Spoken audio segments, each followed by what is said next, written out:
keeps me up. I can't rely on you to understand, so I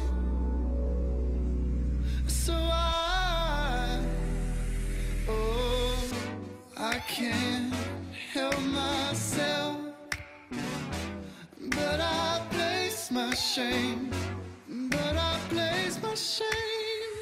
on you.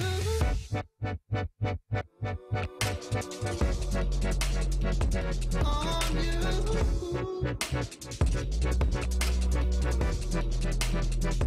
On you.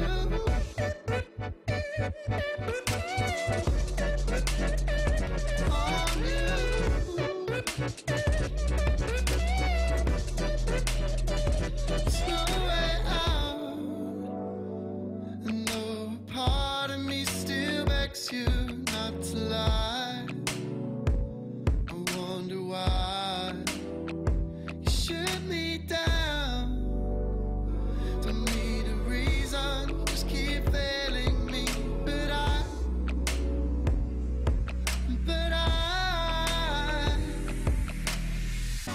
I can't help myself, but I place my shame.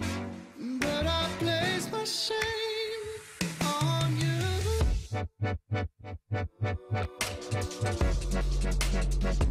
On you.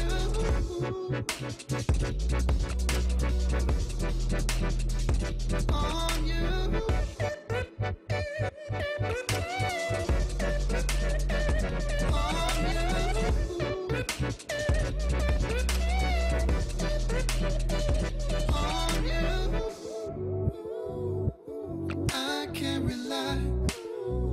Without you,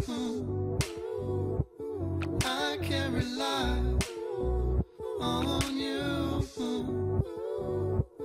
I can't rely without you. I can't rely on you.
Close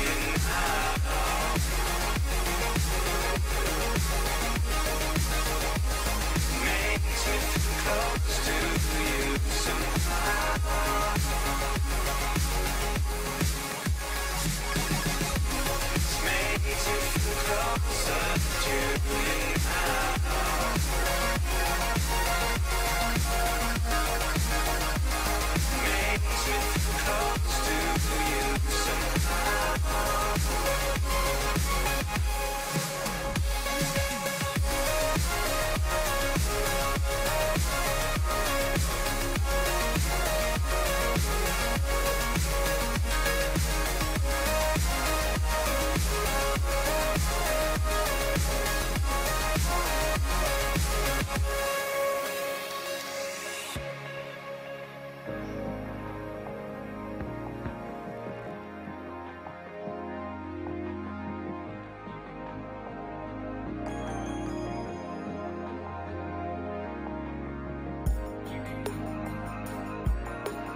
give it to y'all. Right, this the army that bands against bands of dead presidents, determining life of mankind. Cancerous, how we bleed vapors. Green got us bleeding in streets like cheap paper. I said what the masses melt the plastic compound. Realign when the shit gets drastic. Lift the veil when the system's unmasked. It's just another pyramid scheme of government ranking. To power with the power we charge Jurassic. Nation T-Rex with covert tactics. Rise from the ashes, take back the atlas. Bring the madness.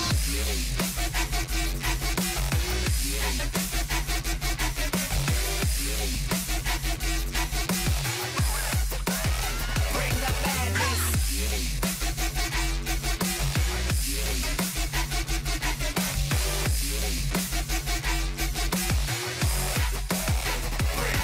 There's a pyramid of power with eyes that can see it all. And cameras to capture your image at City Hall. Realize they listen whenever you make a call. If you want a revolution, I really give it to y'all.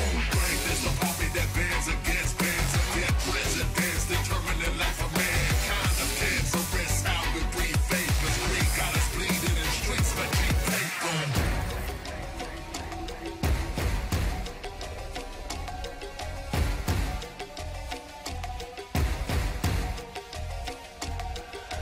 I said what the masses melt the plastic compound. Realign when the shit gets drastic. Lift the veil when the system's unmasked. It's just another pyramid scheme of government ranking. To power with the power we charge Jurassic. Nation T-Rex with covert tactics. Rise from the ashes, take back the atlas. Bring the madness.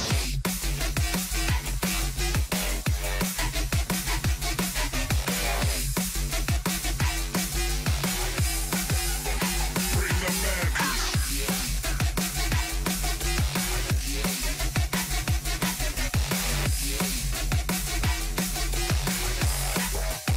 Bring the madness.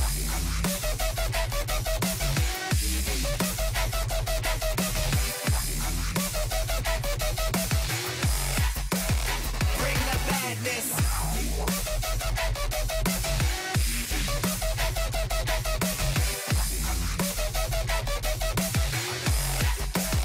Bring the madness.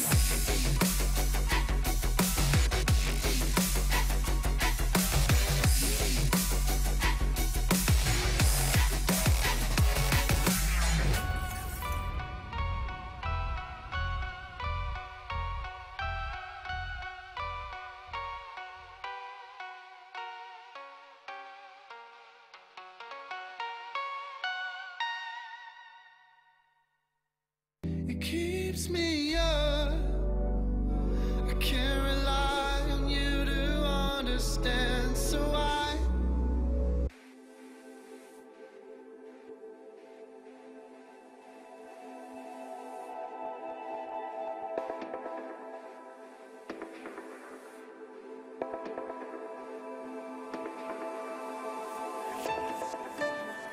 Child of virus, coming crisis. You're invited to come down.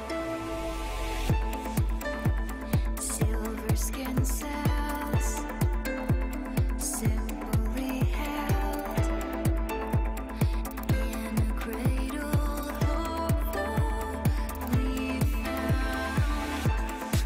And if you're honest with me, if you aren't a liar, then just give me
so sorry.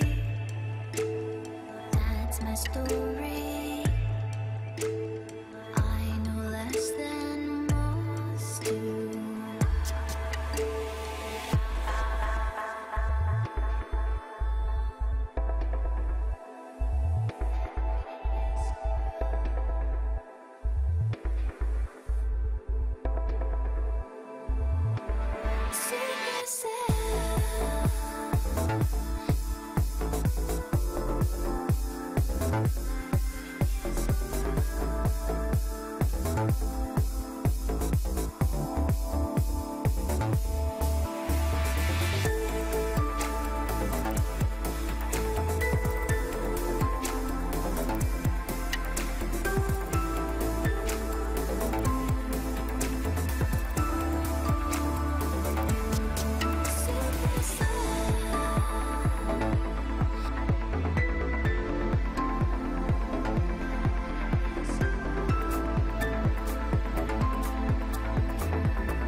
time.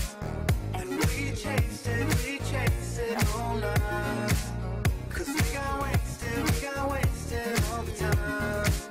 And we chased it.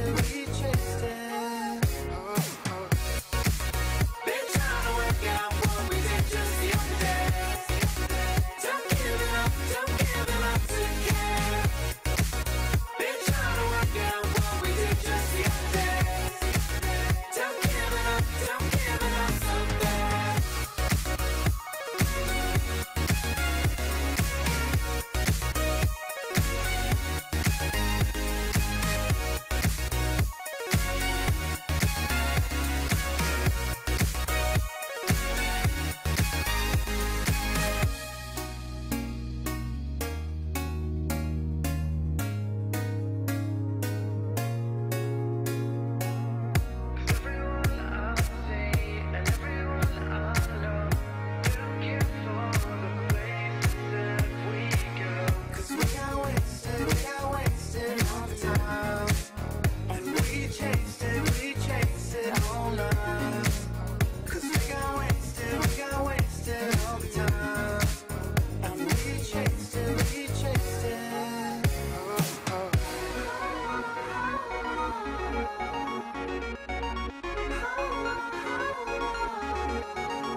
To Boston, lives in a world she's lost in, victim of compromise. He's staring at her Aberdeen hat, London eyes, Glasgow bones. She's whistling the catacombs, a paradise. He's in love with the statue in the marble block. He's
I'm a wanderer, yeah, a wanderer.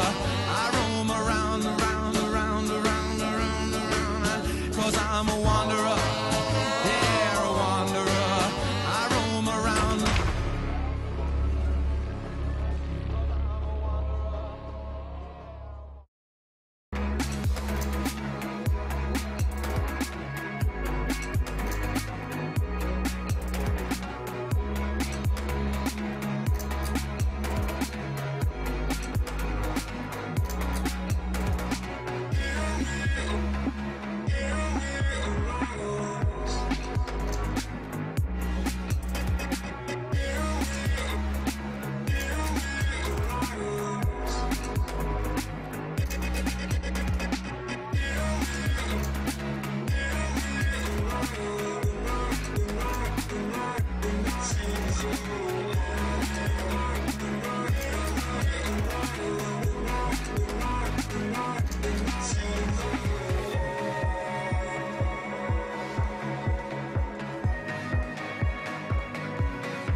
she's sleeping alone, and now she's eating alone. I don't understand, even though no one's home. And if you're living in the daylight, or living underground, they're sending a message that someone's watching.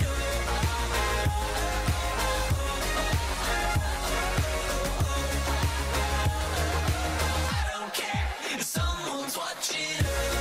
If you're living in the daylight, or living underground.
Good morning, Counter-Strike fans, and welcome to the DreamHack Open from Cluj-Napoca. We are getting to the business end of the tournament. We've got 4 best-of-3s today with some of the best teams in the world. 4 of them are going to go home in disappointment. I am your host for the Intel Analysis Desk, Richard Lewis, proudly so. And with me today, we have got a plethora of talent. We are going to start with, on my immediate left, it is, of course, Duncan Thorin Shields, the world's leading CSGO analyst and saltiest man on planet Earth. And it's true. Yet to be determined. Title's up for grabs. There's a few ASL employees might be able to get on that over the week. We'll see. Keep fighting me, guys. Anything's possible. And over there on the left, we, of course, have DDK from Face It fame. And in the middle, one half of the premier CSGO casting duo, it is, of course, my friend Semler. How are we all doing today, boys?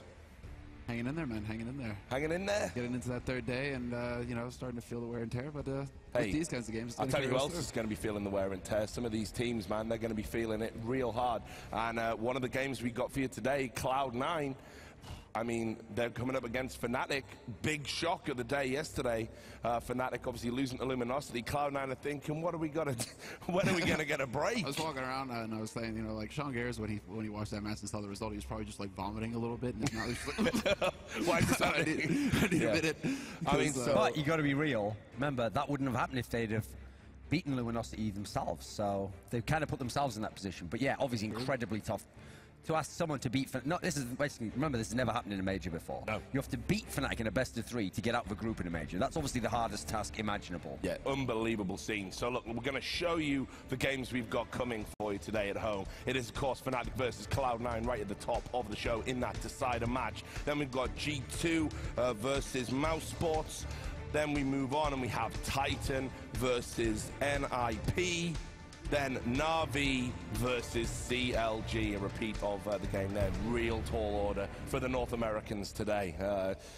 No, but we have El Clasico best. Yeah, I know, man. So Titan NIP. Yeah, Titan NIP. So lots of history in that game. It's like I say, this is where the major really starts to deliver for me. Yeah, we know we had some of the best of ones, which sometimes are inherently not satisfying. We had a couple of the championship form teams manhandle a few of the lesser teams, sure. But these are the best of 3s. This is the business end. The losers are going to go home. So we'll take a recap, actually, of some of the results that have gone on. If you're just joining us, you have missed some treats. So let's talk about these results, guys.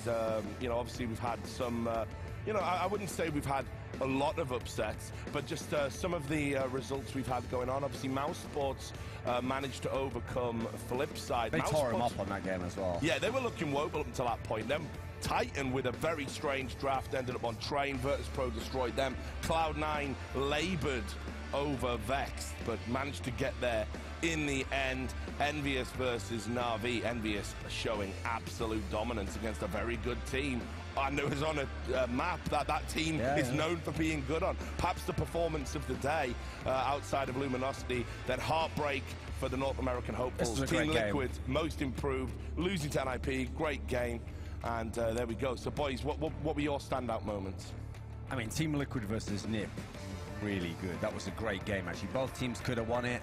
Deservedly so, NIP win it in the end because they did get the better of the clutch situations. Team Liquid really showed me something in that game, though, actually. Even though they lost, usually I hate it when people are like, oh, but CLG came close to beating someone 16-30. Like, the score doesn't always tell you it was that great a game. That was a really back and forth game, and I know NIP must have been thinking, hey, that was close.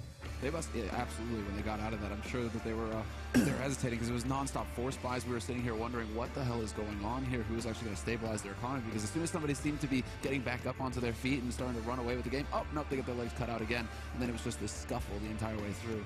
So, yeah, really entertaining game. For me, that was practically the match of the day.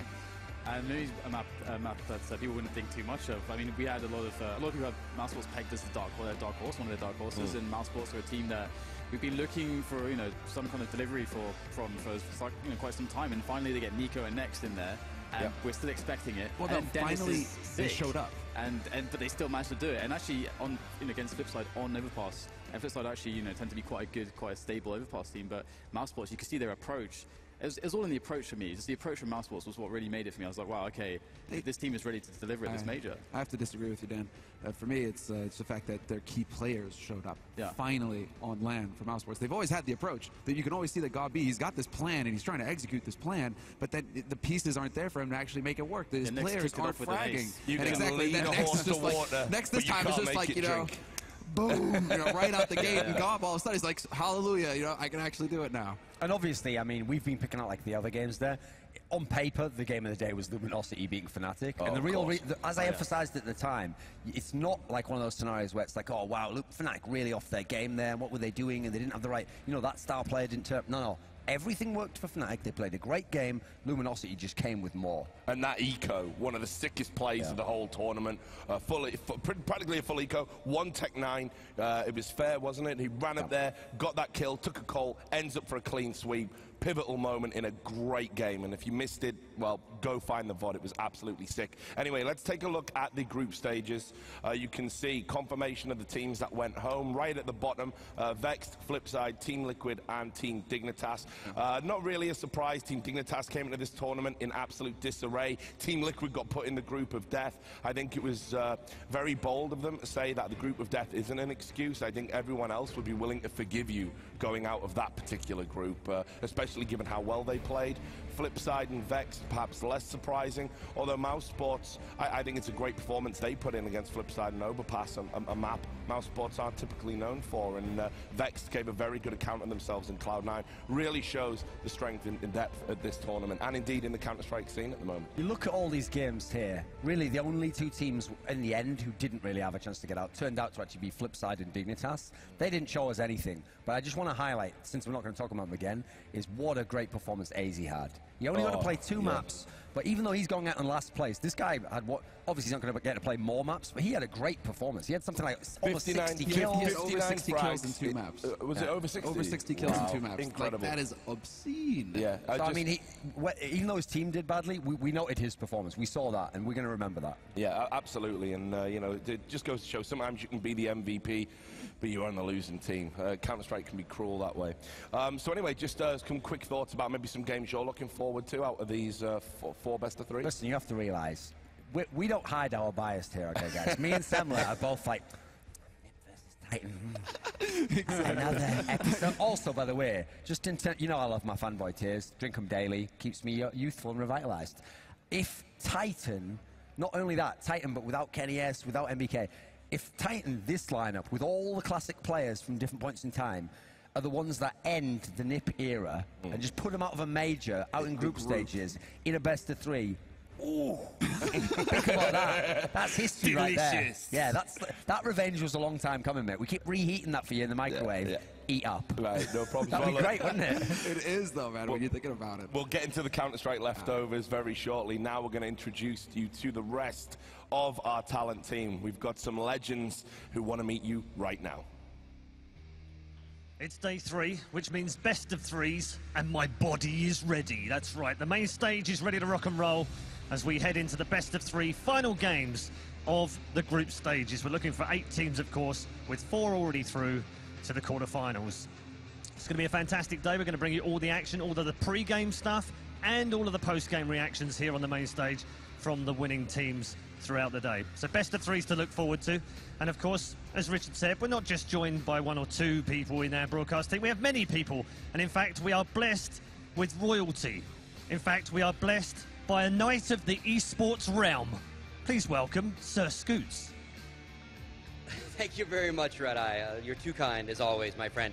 I am here in the mix zone. I will be doing live interviews with the winners and maybe trying to grab some salty tears of the losers as they come out of their matches. But again, I am also not alone. My partner in crime with interviews all weekend is the one, the only, Paula. Tell us what you're doing today, Paula.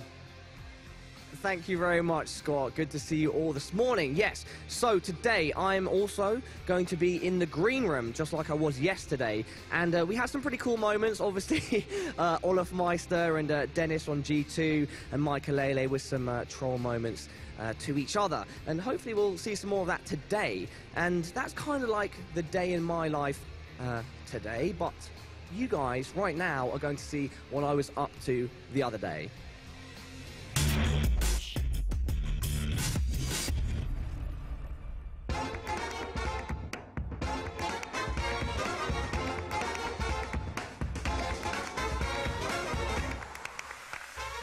Good morning, everybody. It is a sunny day in Cluj-Napoca, and it's actually the first day where people can come into the venue and everything is kicking off properly inside. I'm going to be looking after the green room, where the players are going to be chilling out in between games, and I think it's a good idea if you lot jump in a cab with me and we go see what's going on. Get out of the shop, David. I mean, do you want me to open the door for you as well? Ridiculous, isn't it? There hasn't been an event with the sort of green room setup before. Really comfortable, cool place for the teams to hang out kind of privately, but in the space with the public. I think it's going to be really cool. My favourite thing about taxis in Cluj is that they don't have seat belts.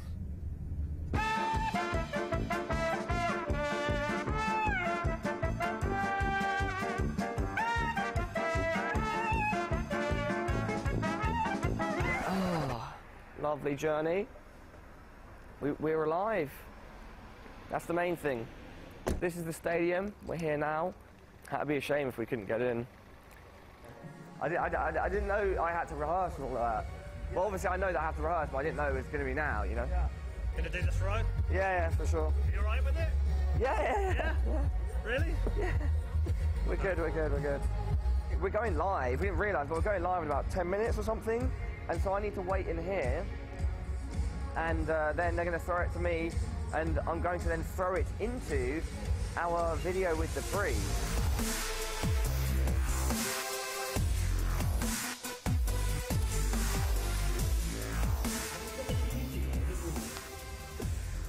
How can I not laugh? Thank you so much, Red, for that from the stage. So, I'm in the green room. This is what that's it. That's how you start a day at DreamHack. I'm really looking forward to the rest of, this whole operation. And yeah, I better go and kind of get ready for my next bit.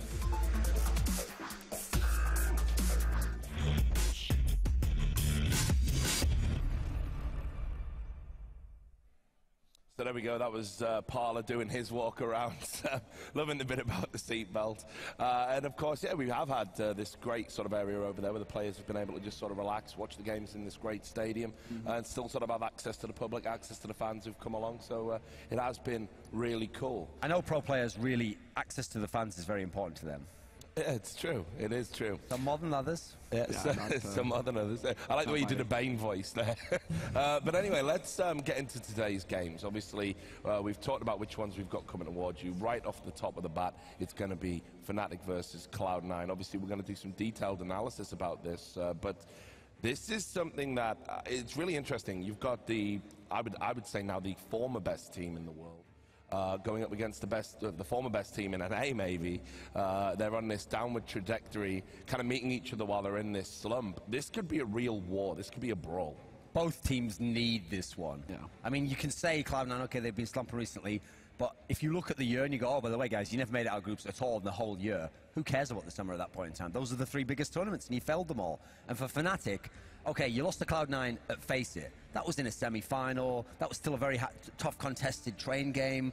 But if you go out to Cloud9, a team that's not even in good form, and in the group stage, that kind of puts the end on your whole story. Like, at least you want to lose to someone else who's rising to the top. If you lose to a TSM and Envious, people go, fair enough, there's a good arc to that. They're the ones rising now. Accept that yourself. If you lose to Cloud9 in a best-of-3 in this scenario, you got in the group stage. That'll be a very unceremonious end to this Fnatic here. And again, we were talking about NIP before. That could be the end of this lineup. You might not see this lineup at another major. Yeah, any thoughts to add to that, Sam? No, it's actually the most funny thing coming into this is Fallen, when he walks by right after that match, he's like, Cloud9 always whine about not getting best of threes. Well, we gave him one, right?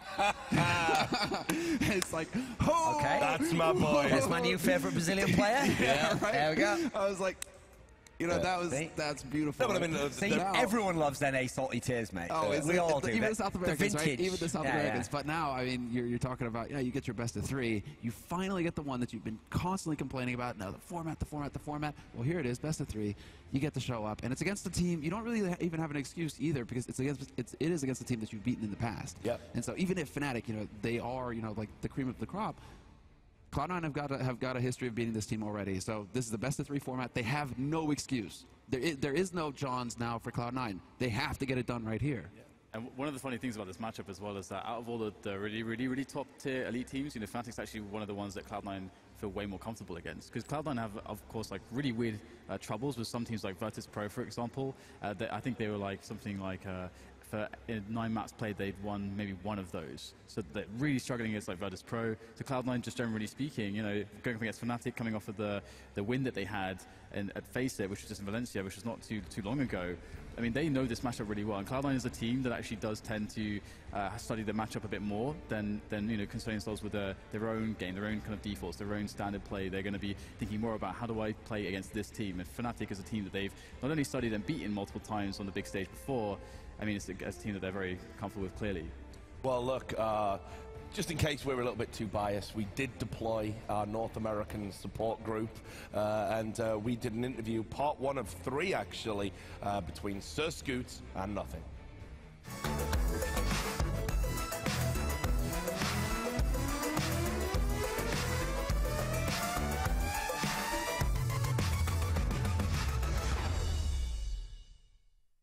Welcome, folks, to a special edition of Scoots After Dark here in Romania. I'm joined by my good friend, Jordan Gilbert, also known as Nothing. How are you, buddy? Doing good. We, just won our game versus Vexed on stage and feeling relieved. Yeah, you had obviously tough go of it. Yesterday you lost to Luminosity on Dust 2, so that dropped you down to the lower bracket of your group.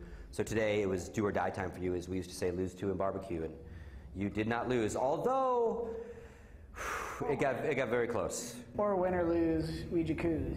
Oh, I like that one. That's even better, because then you're a winner no matter what. So let's get into it a little bit.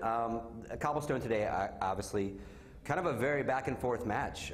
Vex was looking pretty strong. Sean Garris, in some regards, kind of playing uncharacteristically aggressive and out of his mind. His P90 play was off the chain, as the kids say, right?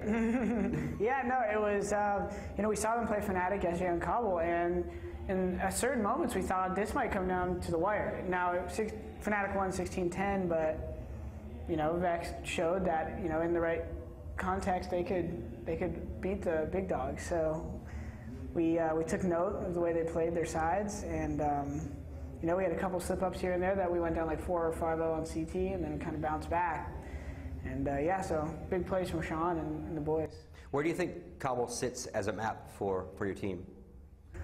I'd say we're pretty good at it. Over the last couple months, I don't know, like over the summer we beat Fnatic, Envy, Navi, Virtus.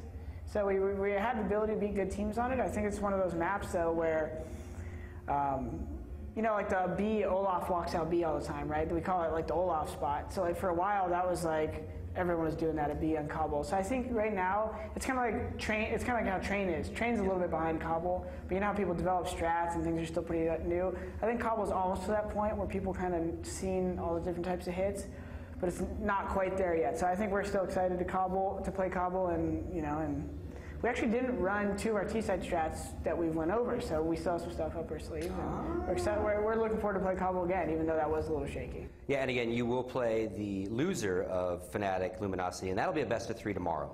So obviously you probably want to play Luminosity again, and you probably don't want to go up against Fnatic, I would imagine. Yeah, no, of course, Fnatic's top team in the world. I guess, the groups don't switch at all when you get out, right? So no, probably play Luminosity would be nice. When CSGO came out, no one really knew how long it would take to gain traction, right? All these MOBAs are dominating the scene.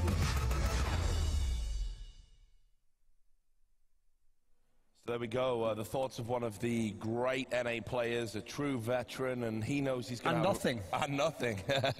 And he knows that they've got a real uphill battle today against Fnatic. You've got to beware the wounded beast. So anyway, just a few thoughts about this matchup. I mean, we know that there's going to be a real tall order. It's going to be incredibly tough for the North Americans. I'll start with you, Dan. How can they go about beating Fnatic in a best of 3? I know they've done it in recent history. I know that for example, they took 2 maps off them in that best of 5 in the ESL ESEA Pro League.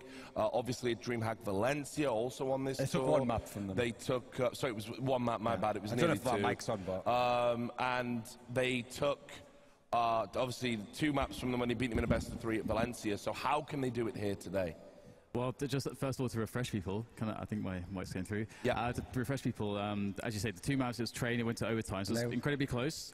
It was very even. But then it was Mirage that was a crushing result, actually, for Cloud9. They seemed to be completely overwhelmed, their opposition in that sense on Mirage. And just generally, from looking at the entire map pool, they actually faced up quite well against Fnatic. And right now, Fnatic, when you're watching their matches, a lot of the players aren't really kind of packing the punch as they were. It used to be that with Fnatic, okay, you've got Olofmeister. Okay, he's playing phenomenally. If Olofmeister's not playing phenomenally, you've got Flusher. Flusher's playing great. Or JW's, being explosive. But now we're seeing, actually changes in some shifts here. I think, Thorin's quite vocal about how JW's been playing recently as far as, the way that he's, changing up the weapons that he's using. We're seeing, for example, lots more shotgun use. And you can make an argument for that. But then again, is it still correct? Is it okay that he's the bank of the team? Is that like a correct mentality? Is he really just capping his own skill or something like this? So there's a reason why most players use the M4, A4, or whatever it is. They don't all go shotguns. So you can do it sometimes, but it feels like sometimes he's just not confident in his rifles and he's doing it as a crutch. Right, exactly. Yeah. So now we've got this issue where you can't rely on all of the players anymore. And even your explosive player, your wild card, sometimes he's just having completely flat games. And this is a huge issue. It creates a lot of randomness in the team that was previously the most consistent, and which is why we're seeing them having to play this best of 3 right now against Cloud9. So I'm actually kind of scared because Cloud9, it feels like they have more. They're more of the we have nothing to lose. Whereas Fnatic, they always go through groups. They always make it to top 4, always in the majors, every single one. Yeah, I mean, one thing I would say there is, Dan, I don't know if the nothing to lose thing is entirely accurate, and I'll tell you why. I think Cloud9, I think they're staring into a potential abyss right now. You've got all these other NA teams coming up. We're seeing CLG even make improvement. A lot of people are starting to talk about Team Liquid and what they've achieved there, and we're starting to see them be very competitive. Who knows where they're going to be? You've got obviously Luminosity in their region, right? And they're going to be playing domestically. Cloud9 aren't going to want to play second fiddle to them. We've got evidence here that suggests that's probably is the overall standings, and we're hearing lots of rumors that Cloud9 are maybe going to shake this roster up. Sean Gers is going to move into a coaching role. I think they need to come up big at this major, or actually all of these changes, it could even get worse for them. It might not be 1 or 2, I don't think this roster survives till 2016 if they got out of this group stage. Yeah. I mean, here's the thing. The first one of the year when I said they'd been out of all of them, that was the Shazam lineup. Okay, you can get away with that one. These last 2 have been after they had all the second places. This is when everything's supposed to be working. You're a top team, you're seasoned, and now you don't even have the excuse, as you referenced here. Well, the last one was because it was best of 1s and there's the redraw. There's no redraw this time. It's a best of 3 to go out. And it's a team that you've actually beaten before, so no excuses this time. You've got to get out. If you want to be the best NA team, I mean, even though Team Liquid went out 0-2, I think you could make a case if Cloud9 doesn't do well here, that Team Liquid was still better than them, because what did Cloud9 do? Beat Vexed. Great, brilliant job. Team Liquid almost beat NIP. They had some good games, so Cloud9's battling for a lot of different levels, like keep the team together, actually still be considered a top team in any context, and even still be the best NA team. They're still going to be wondering as well. You bring up the question of consistency with Fnatic. We're really having trouble seeing that over on Cloud9's side as well. You're looking at somebody who's supposed to be the top opera in NA, and if not, top opera in the world. Skadoodle, he had a real crack at it for a moment there. He never really seems to be able to show us his A game in a major match. And the same thing with Shroud. We were actually surprised. I was going into it kind of flippantly saying, well, Shroud, he's probably going to choke again. It's the case of the mouse sports, right? They caught that somehow. He actually showed up on that map, right? So one of the two key components, I think, for Cloud9 to actually make it through this group. One of them is here. The other, the key opper that Cloud9 really desperately rely on to actually close maps, he needs to now come to the fore and say, okay, guys, it's the best of 3. We have no excuses now. It's either I perform and I actually make it out of a group in a major, or I actually make it out but the wrong way and go home.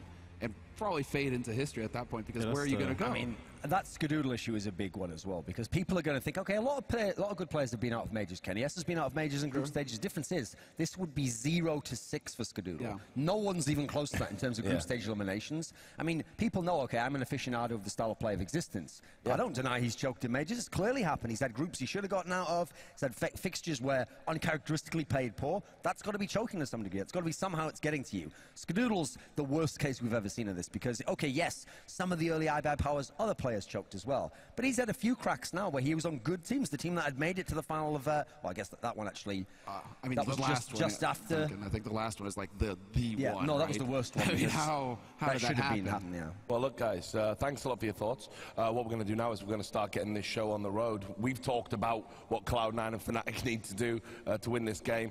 We've also got their thoughts on it as well. Obviously, we're preparing for Fnatic, but it's hard to say you're definitely going to be the best team in the world. We have practiced a lot, and I think we're very well prepared.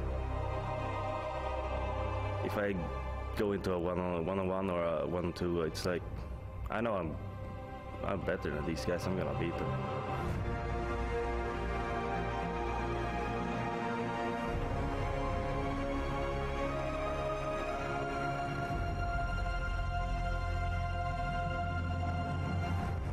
With 3 major championships to the name already, our first team in the elimination matches of day 3 are Fnatic!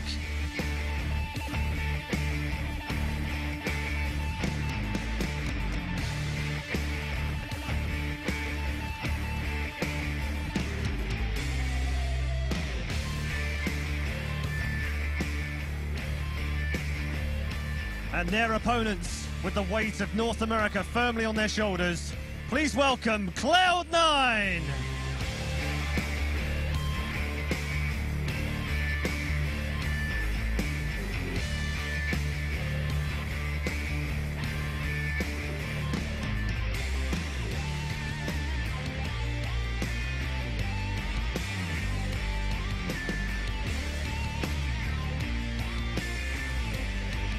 Okay, let's keep it to the booze, boys. Let's keep it to the booze.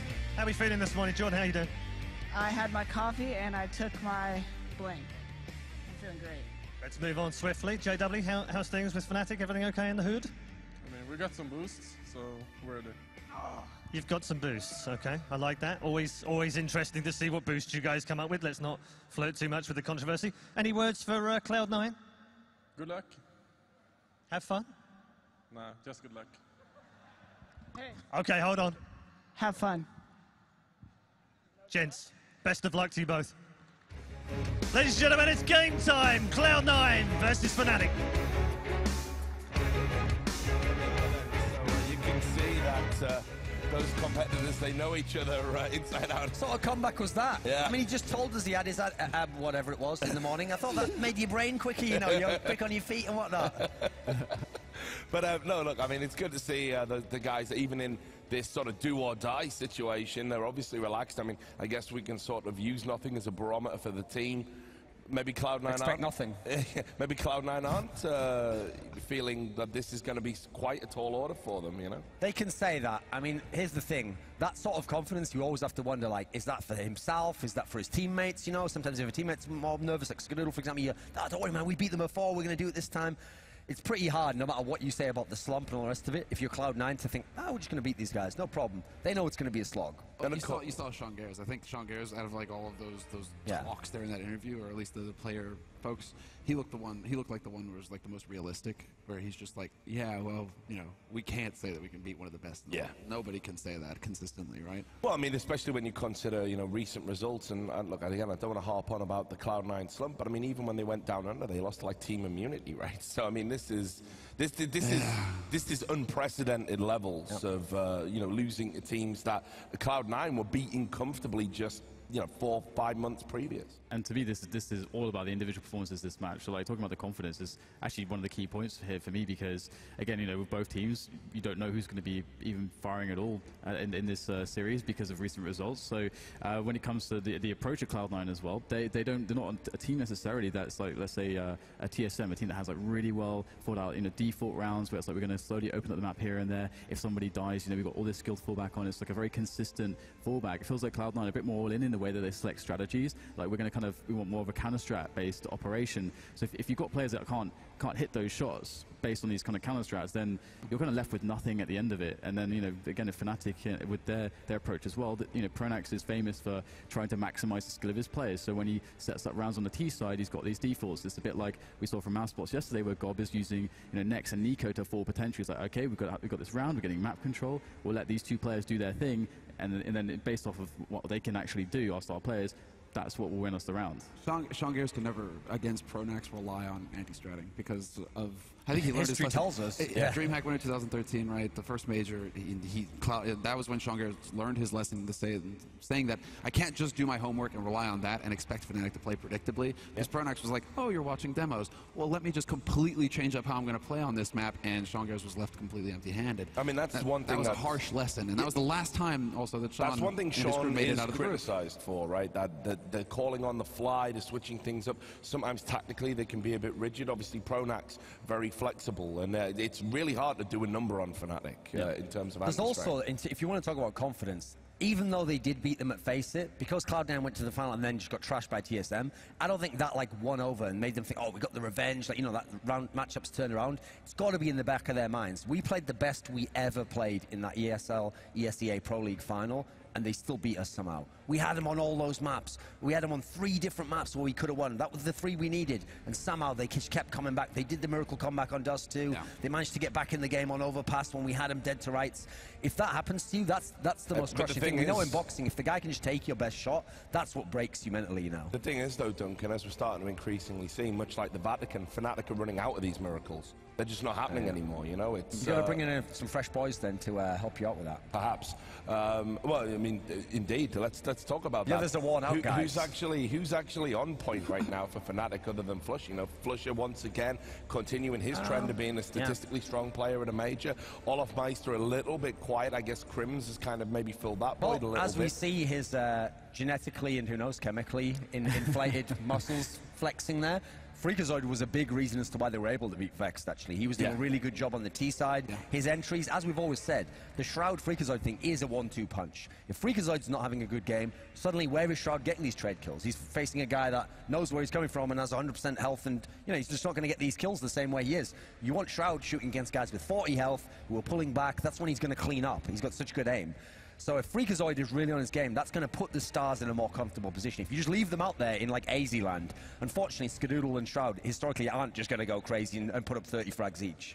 I wonder if it's too late right now for Cloud9 to have made any major changes to how they handle Skadoodle as well. It seems like Skadoodle is always playing from a very fixed position in Cloud9. There's a bit of a rigid structure. He isn't given the freedom of other operas. Like, we had a clear example of that yesterday with Na'Vi and Guardian, where you just couldn't guess where he was going to be on the map. He would be on A side, B side, mid, A. You know, it was always a gamble where where were you going to run into that op? And it seems like, at least in Cloud9's case, it's a little bit more rigid. You can kind of figure out the pattern. So Pronax will pick up on that if he spots it. And this is a big difference between these two teams, right? So, okay, even in Fnatic's slump, even at this lowest ebb, you know, and of course, all dynasties come to an end. That's just how it works in sports the world over.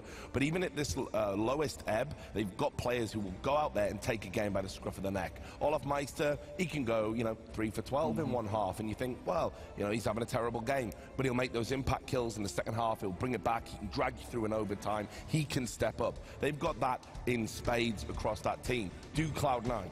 One thing Cloud9 do have for them in this particular matchup is, I actually think it was that first Pro League final that kind of made me, in my own mind, overrate Shroud a little bit, because I saw him go so crazy. He's probably the MVP of the tournament, even though he lost. And I thought, wow, maybe this guy's like a legit superstar.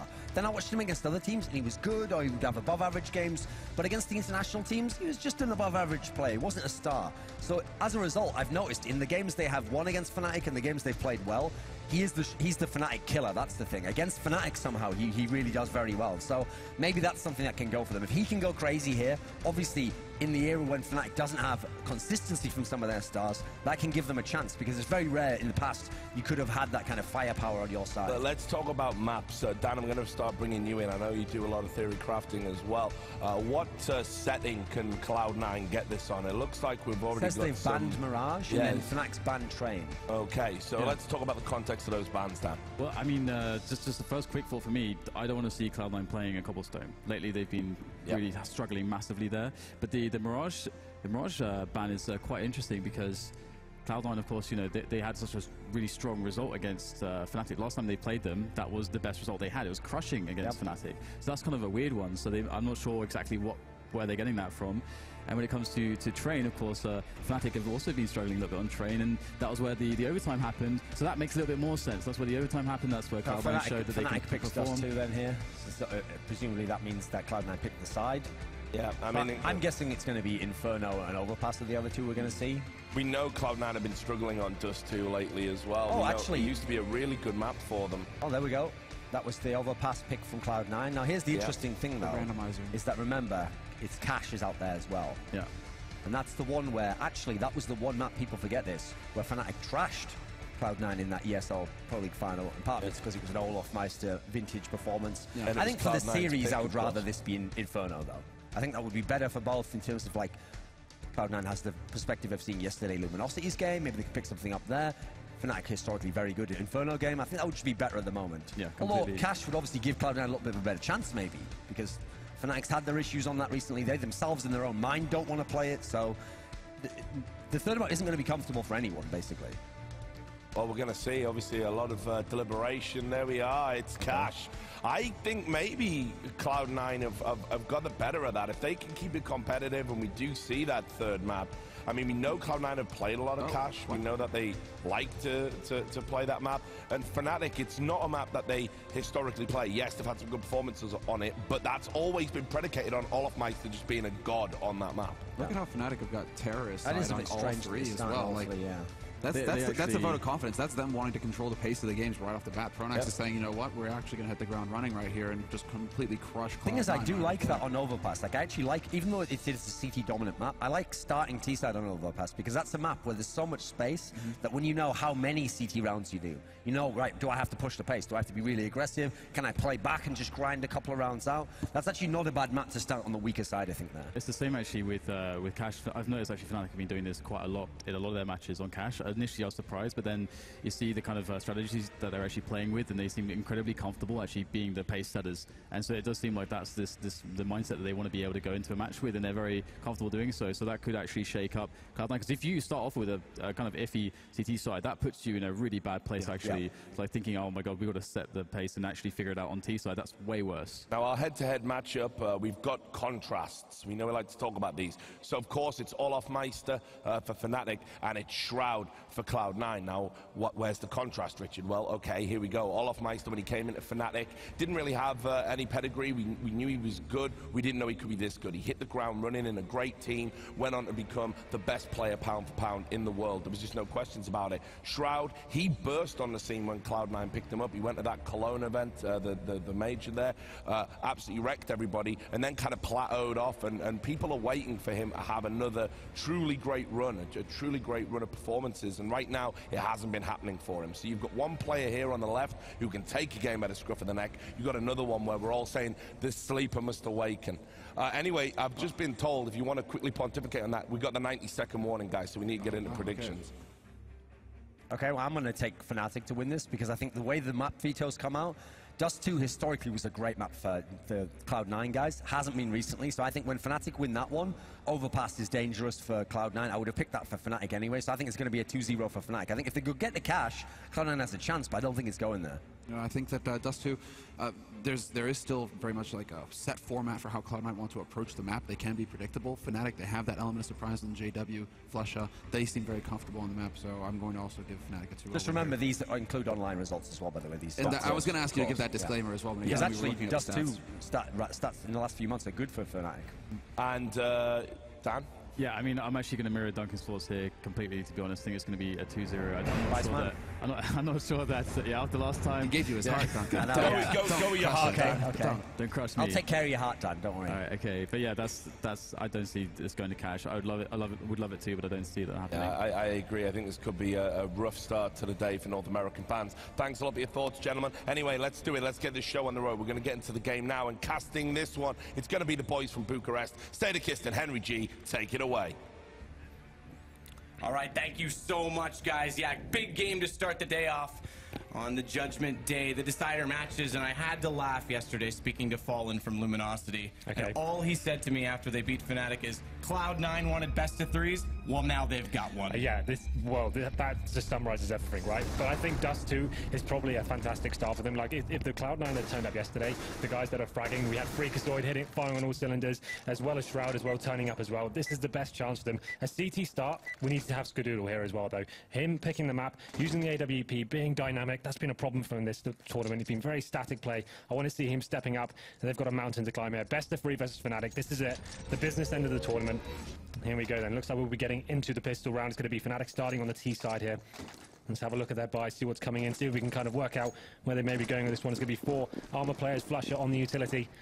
And I expect to see some aggression here from the CTs. Normally most teams will push off to short, but looks like they're going for more of a standard passive setup here. You can see Fnatic expecting that aggression towards the top and middle, just waiting for any sort of pushes, but Skadoodle will be there waiting for them as well. Yeah, that's the big thing, is that Skadoodle's here on Catwalk and nothing's already spotted it, so he knows he can get that shot, nails it on the first bullet. Now he's able to fall back. Interestingly, hugs the wall, doesn't go for the drop, but still manages to pick up a second kill and then does. So he gets it even better than it should have been, gives them another man advantage. It's come back slightly as Flusha takes down nothing, and Sean Gare sits on 4 HP. Has to give up middle as a result, but again, Skadoodle, he's dropped down. He's in a great position for this. He did brilliant work to start this off. As it sits in a 2-on-2, though, it has evened up, and of course, Fnatic's skill, but there's Shroud. Good push from Long. He was waiting and picked the whole time, and he gets both to finish it off. So that really started with Skadoodle just being dead accurate on that first shot. Yeah, really crisp shot there. Like I said, most teams will push off to short and try to go for that early aggression. Fnatic were expecting that. I think they kind of gathered the short may be clear. Up they go. Skadoodle picking up 2 big frags there and managing to fall back as well. Got a little bit hairy towards the end, came down to the 2-on-1, but Shroud with the flank from Long came in and finished it off. And just a shot on your screen there, that's so crisp to open up this game. He's going to get that confidence. That's what he needs to get into this game, I feel like. But the force buy not actually coming in for Fnatic here. They are going to get some upgraded pistols, not going for the armor. That's kind of untraditional for them. You'd expect normally to force buy and show that disrespect trying to win the second round here. But a more passive buy from Cloud9 as well. They'll be going for mainly SMGs, Scouts and Skadoodle as well. And it seems like Fnatic are making their way towards the B side of the map as they go towards the tunnels here. You'd expect them to probably wait for this smoke to clear out, burst through with the flashbangs they have, maybe smoke in front of the platform. And this is smart for Fnatic too, just to wait and see if they do push in to get information.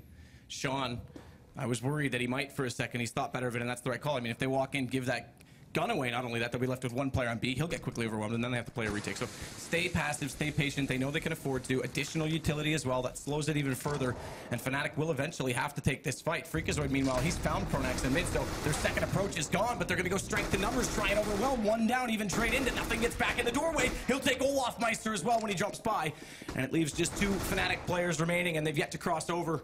Still have the bomb on their backs, but not in a position to get it even down to gain additional money. JW's going to desperately try and do so, but he's spotted. Good play by Skadoodle to catch him in the act as Trims tried to distract him to lure them away, but it's 2-0 now for Cloud9. No bomb plant in either round, and this looks, again, good for the 3-0 start. Yeah, that's a dream start for Cloud9. The fact that Fnatic went for no armor there, and the guys had MP7s and MP9s, for example, that's actually really good. Obviously, that chews through the players that are unarmored, and that's going to force Fnatic now onto Felica. But you know what? I actually like this. It means a lot of teams these days will always force buy in the second round and not do themselves justice going into the first gun round, have a weak buy here, but Fnatic are playing for the long game here. They want to go into that first gun round, everything in their arsenal played for, so this is going to be almost a throwaway round. If they can get a couple of kills, that'd be fine, and that's a great start from Pronax, using the P250, takes down Shroud at Long. That opens up things very nicely there. Freakazoid does answer back though, neutralizing the situation into a 4-on-4. The rest of the team though, making their way towards B tunnels. That could have been bad as well, because that initial kill on Shroud, he was so blind. He knew it came from the right side, but he thought he was behind Dumpster, so Freak didn't actually look in the correct direction. If Pronax could have found that second shot as well, really could have opened the round up for Fnatic. But now they've got to slow things down. Back to the 4-on-4, still no utilities, no guns really, other than obviously the pistol upgrades, but yeah, saving it for the next round. Basically, they'll be looking for a picker. You can see them all going up towards short. This Desert Eagle can open up the map. Exactly. That's the opportunity to get the short plant down. They just need to find 1 kill, and they can potentially get a bomb here. So let's see what we've got going on. It's going to be a CT waiting towards Goose. And it's going to be Skadoodle with a scout towards Long as well, so exactly. It's going to be important. And that's what I was going to say. He's very important. He's playing from the car position. They have gone for the drop already. Now he can turn back, but with not an additional player at Long, he has to just sit more passively. Because if he goes too soon and there is a player that comes through, he gets flanked out. It works out perfectly, though. Gets the call that all of them come through Catwalk, finds the final kill, and it will be 3-0 Cloud9, but here we go. First gun round for Fnatic on their T side. So this is what I was expecting to see. JW is going to go for the glass cannon AWP. Not getting a single bomb down there really does not help them out in their campaign here. He's going to have a weak setup set up, a lack of utility for himself as well. So we can see Skadoodle upgrading his scout. That's a wise move. I think a lot of teams will decide to kind of keep the lower end weapons, but he's gone straight in with the scout, with the AWP, sorry. And I expect him, I wanted to do something aggressive. I want to see him what he can bring to the party here. Good nade this time from Freakazoid. Doesn't flubber it against the wall as we saw in round 2. That does decent damage to JW because, like you said, no armor. It's glass cannon, so he goes down to 53, even though that nade wasn't extremely close. We have got Skadoodle now, aggressive with the AWP, onto short, looking for that first pick. The thing is, though, he's by himself, hasn't got anyone else to help him out. I thought Olaf knew and had that pre-aimed. He knows the angle every bit as well as Skadoodle does. That could have been dangerous. But he'll get away with it. There won't be an exchange. That smoke on middle is going to slow things, but nice. Skadoodle finds Pronax that time, looking to flash over. They're going to push quickly onto him, and he can't retreat fast enough. And Skadoodle goes down. They have to drop off Catwalk. It does give a bit more room here to Fnatic, but still fairly stable situation for Cloud9. They've compensated well, 2 toward those mid doors. They've given up B as a result, but they've got the information that they have put a Catwalk pressure, and this time they've got Pit still under control as well, which means they can leave Freakazoid closer to that A site. Well, the thing is with Freakazoid, he has only got one flashbang to hold off these terrorists. If he gets smoked out, or even Molotov, he's going to be in a really difficult position on that A ramp. Has to find the first frag here. 3 Fnatic players making their way up now. They have got smokes as well. They could actually execute onto this bomb site. Freakazoid's going to have to be absolutely perfect from this spot. That flash catches him just enough that he's forced out. They'll get at least close enough to quad. He has to know this. He knows the timing, so he is looking correctly. Spots up Crims. They're blind as well, but he doesn't peek it. He doesn't go back for it. Does get one, but it's immediately traded by Olaf Meister. Nothing follows it up. And Cloud9, have they done enough to get the first gun round as well? Swap to the M4. Does it have enough bullets? No, not at all. JW, he hit 2 in 1 bullet. That was huge. That was huge, guys. So all that distraction coming in from short A, JW was just waiting in the long doors, bought his time so well, and that timing, it comes in, and that's just standard JW things. Somehow hits the collateral from long. I'm sure we're going to get the replay soon, but absolutely fantastic. Skadoodle opens up the round of this pick. Unfortunately for him, he gets neutralized, and this is the shot we didn't see on his screen, but that is what a way to open up the first gun round there. I thought surely when they took the player at quad, they would win that. Such bad luck. They just step over each other, and JW gets an incredible play. Now it's going to be 1 for Fnatic, and it really puts Cloud9 in the back foot early. They still have 3 guns up, but 2 Deagles. Yeah, this is a huge round here. This could break either team. And opening up the frag is going to be Olaf Meister taking down Skadoodle. He did buy up the AWP, so that's a massive scope to take in the context of this round. Once again, boosting off the short, and he's going to have CT backers coming in. Sean Garrett's one of the pistol players, trying to find some damage here. Actually, headshots Olaf Meister through the smoke. Pronax does take him down, though. Bringing this to the 5-on-3 situation. This is devastating in terms of the economy for Cloud9. As nothing does take down the headshot at Olaf Meister there. Yeah, 1 HP, so that nade didn't even need to be that close. Good read by nothing. Call from his team. I was baffled by that last round. I mean, seeing it from the angle we did, where it came out of nowhere like that, that's just ridiculous. That's how it unfolds. And now look at the situation. Right? I know, right? Like, of course it would be him to find that shot. It's just so typical. And now it looks like Fnatic, because of that, a round that looked like it was going against them, is going to give them a chance to pick up a second one, break the economy of Cloud9, and they could easily tie this up early. Yeah, there's no real point here for Cloud9 to even consider going for this one. They know the bomb's about to go down any second. They've got M4s, as I mentioned before. The economy is in absolute tatters right now. I can see everyone force-bought into that round. Maybe a little bit of a bad decision on their part. Obviously, they had the money to get the AWP. They're really relying on Skadoodle to find that first pick again. Went to the same position. I'd probably prefer them to mix it up a little bit, try and keep that surprise factor in his favor, but went towards short, actually got taken down by an AK, and that's when the round obviously fell apart for them. So to save these M4s, absolutely vital for them. Very clean round there from Fnatic, only dropping Olaf Meister, who got grenaded. So this is a good comeback from them after losing the pistol. Cloud9 were in the driving seat, but in terms of the money now, Fnatic definitely gaining some ground here. It's going to be 2 players remaining for Cloud9. Will save their M4s by the looks of things. So be interesting to see how they approach this round. Obviously can't really justify forcing into this one. They're going to probably try and make the M4s work for them. Maybe a little bit of aggression here. Smoke off towards middle, maybe a stack B, try and send the rifles in. See what they can do. You'd expect a very passive round from Fnatic this time, but JW has got a very good long spawn. He will go face that. You know he's going to go just to get that information. He doesn't have to commit to it, even if it's smoked off, just to work out where the players may be. That's going to be good information for them to gather, and that's where we'll be going as well. Cloud9 players will be facing as well. Oh, just misses out on that angle towards the pit. Yeah, important that he gets across, stays alive, able to get close with the pistol. He's going to chase. We're not seeing it on screen right now, but they've confronted each other, and Shroud gets away with it. So that's a big pickup, because now he's got the AWP. There's no one there to refrag it. He can fall back, and it starts to help out those 2 rifles that Cloud9 have. And as a result, look how passive they've all gone. They've given up on Catwalk. They don't want to give away the advantage. They'll just sit and hold the angles. It's up to Fnatic to exploit it. They have forced Skadoodle out of middle, so they might be able to push through the doorways. No one dropping yet into CT to spot that. So this becomes really, really problematic for the two players left in B. And they're both door closet, both spotted up. One down, both down. Sean gone as well inside it, and they will try and rotate back through, but yeah, better call. 3 guns up, just save it. Start playing the long game. That's really unlucky for Cloud9. They get that first AWP kill, and then they have the 3 rifles, but unfortunately for them, they're 2 pistol players, both the guys isolated towards the B bomb site. Perfect call from Fnatic. Went for the mid split at that point, completely pins to the bomb site, and that's perfect read from them. And obviously, like you said, this is actually not too bad of a round for Cloud9, just stabilizing the economy now, picking up the AWP. Shroud with that really impressive play, like bouncing off the barrel, like JW didn't even have a chance of killing him there. That's actually quite a cool move from him. But there we go, it's going to be 3-3. Now the money should be in a decent stead for Cloud9 here. And this is the time they need to kind of bring the game to Fnatic, I feel. They need to do something a little bit. They can't wait for Fnatic to come to them. They probably need to start using Skadoodle a little bit more. Maybe send him towards B, lock that down, have more of a fragging team before A in terms of the rifles. But let's see how this one goes down. 3-3 now as we enter round 7. And I will go give that off to Skadoodle, as you would expect. And they've got an op on JW to counter it. Skadoodle's going to go toward long this time, not for the mid pick. That's where JW was waiting for it. And they've managed to cross that HE grenade animation to do so, not using a smoke. That'll give them more to work with at B. And nothing's found Olafmeister immediately. They late smoke it, in fact, so they leave it open. He goes for the pick and wins that exchange. This is a great early pick for them to work with. Sean's lost a little bit of HP in the process, but give them the man advantage, and they can start to work with this. 2 kits, by the way.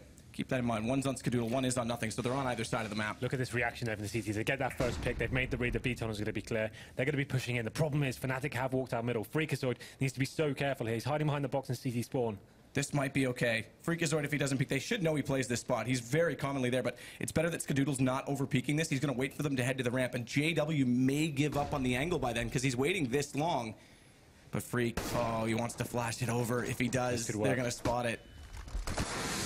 There's the late smoke. They've fallen back on this, but look at the position right now. Look at Sean Garris. This is brilliant. He's going to catch Flusha. He looks, what? Flusha looks that way. Sets good game sets, knows that it's possible. They haven't spotted their own spawn, and that's brilliant. They do get the trade. Nothing goes down though to Crims, and they start to walk in. Freaks quick on the rotation, drops the bomb carrier, but again, Crims follows that up, and it's a 2 versus 2. Both players from Cloud9 outside the site, but they're split. And are they going to find it? The timing. Pronax finds it first, but he's got a player hot on his heels. They don't come around the corner fast enough.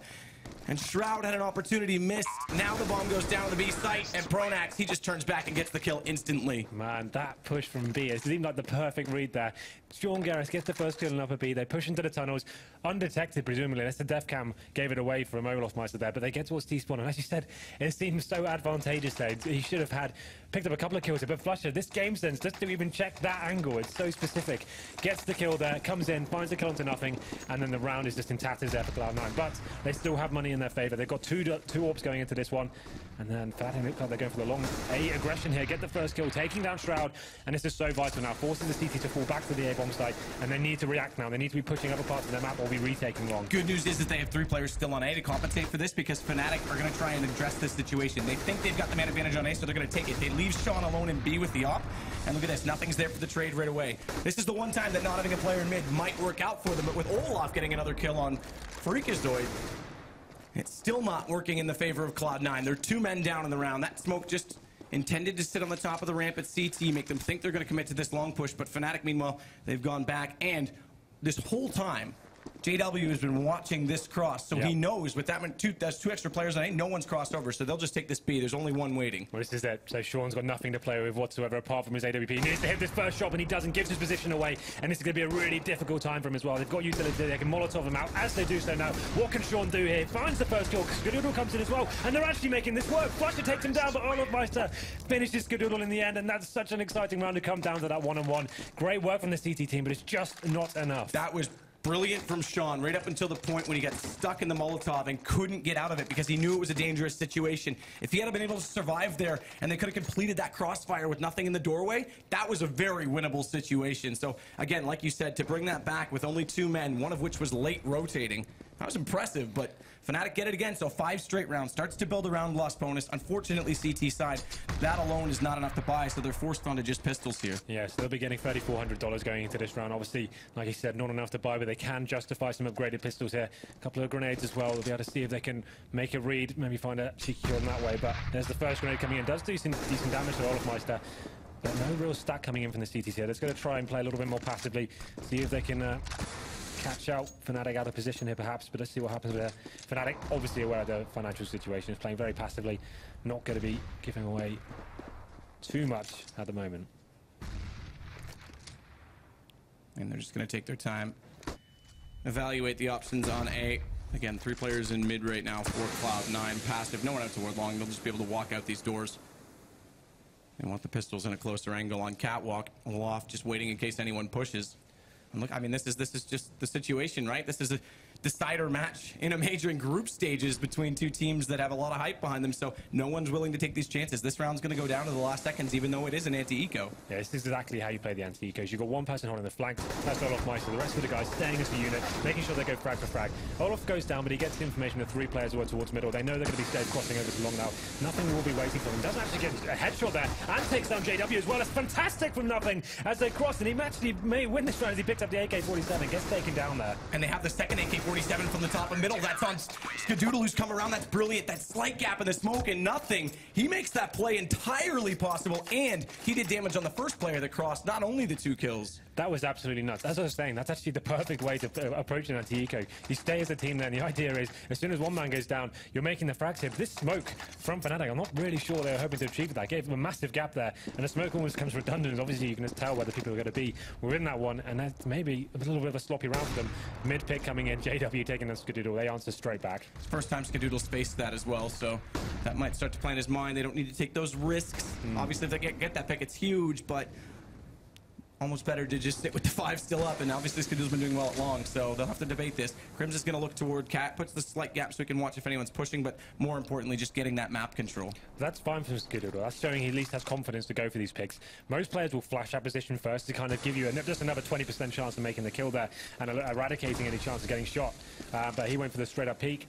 I like that from him. I want to see that aggression, but not really working out for him now.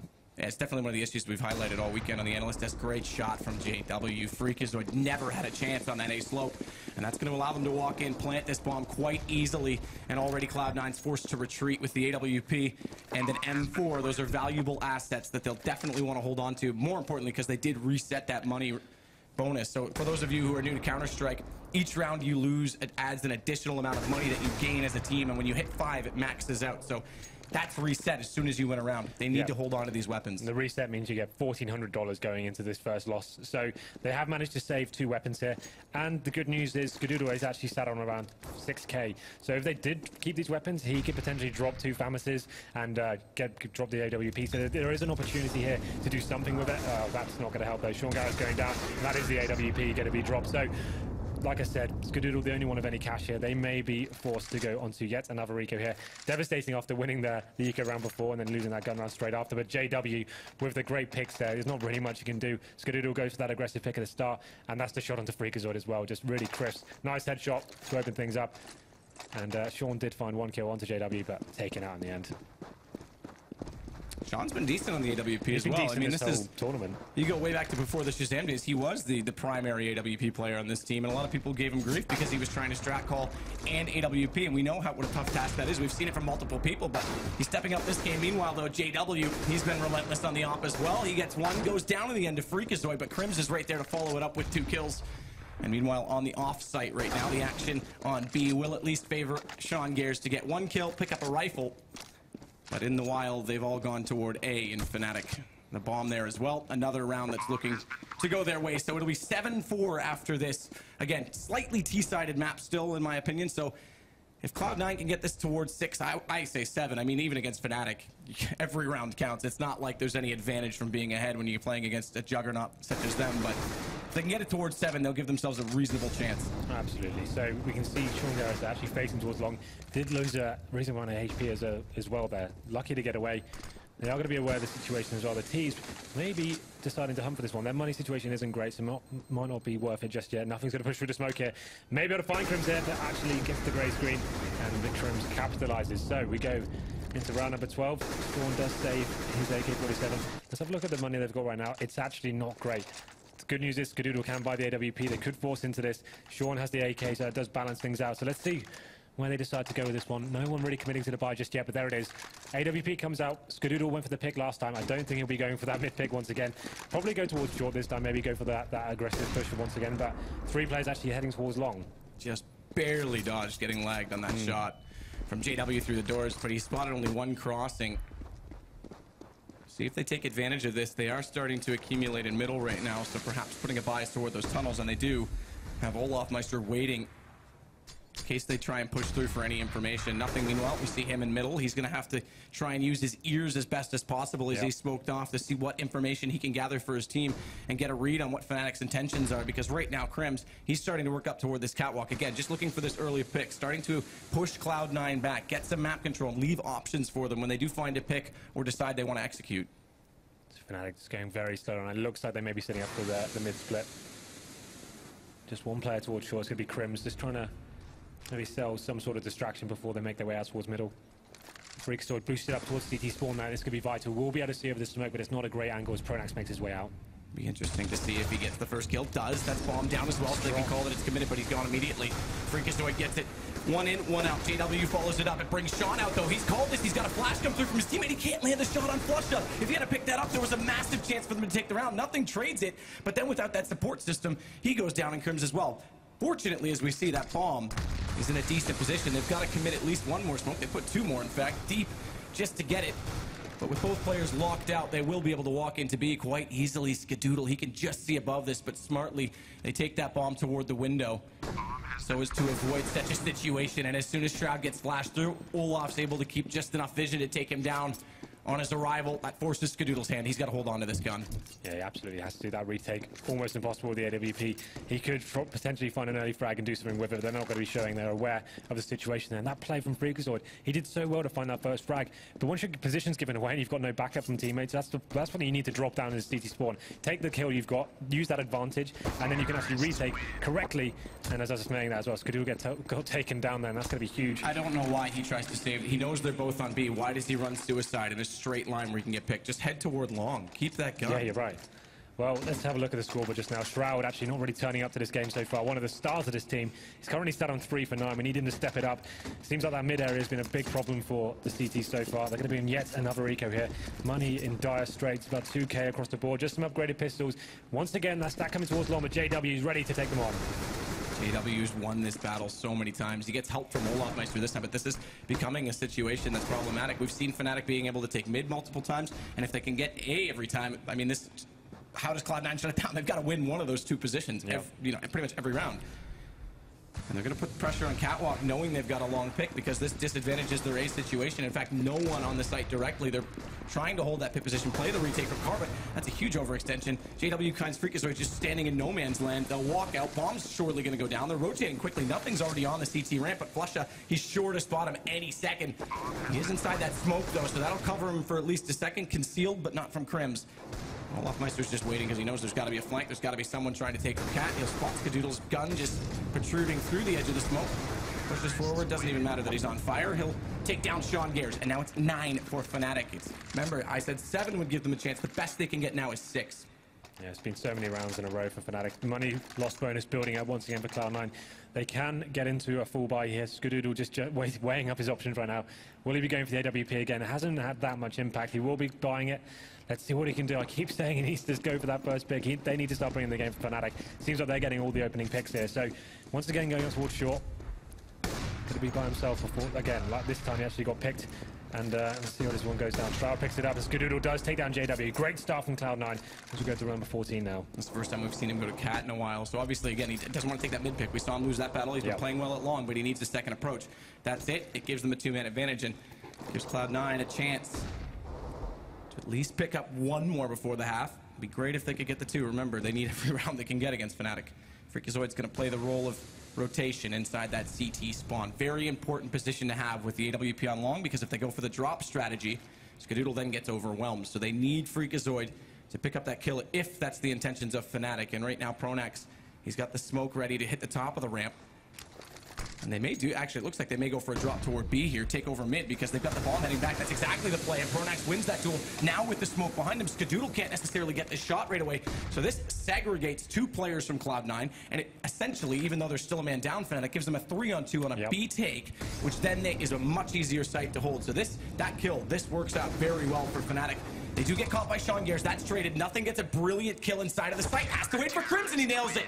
Very well done for Nothing to hold that. And Cloud9 will get their 5th round. Yeah, they were aware of the situation there. Obviously, Skadoodle playing very passively. They had the 5-on-3 advantage. Didn't want to give away too much. He did just about spot the player dropping down to CT spawn. They lost that first frag. And as you said, segregated towards the bomb site, but they knew exactly what was going on. Nothing looking towards that window. Managing to find that first kill as well. And that's the replay on your screen right now. Really nice, calm play from him. Just to finish things off. Nice little headshot onto Crims as well. So we're going to round number 15 now. Obviously, full buy for Fnatic. Got up a decent bank of cash here. I said this has to be a must-win round for Cloud9. They need to get 6 on the board if they're going to have a real chance of getting into this one. Seems like Skadoodle not going to be going towards short this time. Just watching towards that mid area. And no players towards mid. That's been a problem area for them, actually getting smoked off and then the B split coming in. But 3 players from Fnatic heading towards on. They're going to go for that long take. Smoked off the key corner there, but 2 players waiting for them. And this is not something we've seen from Cloud9. They have had multiple players here, but not in these 2 positions where they're both already crossed and committed to the pit positions. Freakazoid's the one who could definitely benefit from this. Spots up, 1 takes down flush, and now they know there's 2 there because they know there's 1 in pit, and he shows up. How do they approach this, Fnatic? They're committed to that dumpster position. Pronax is at least. So if they could just hold it, if they can get the information, they'll easily pick up that kill, and that's exactly what happens. Freakazoid follows up, and it's the 2nd round in a row. They've had a 2-man advantage to start the round. And they've got great positions. They can also start to push out on the B tunnels right now if they choose to get additional information.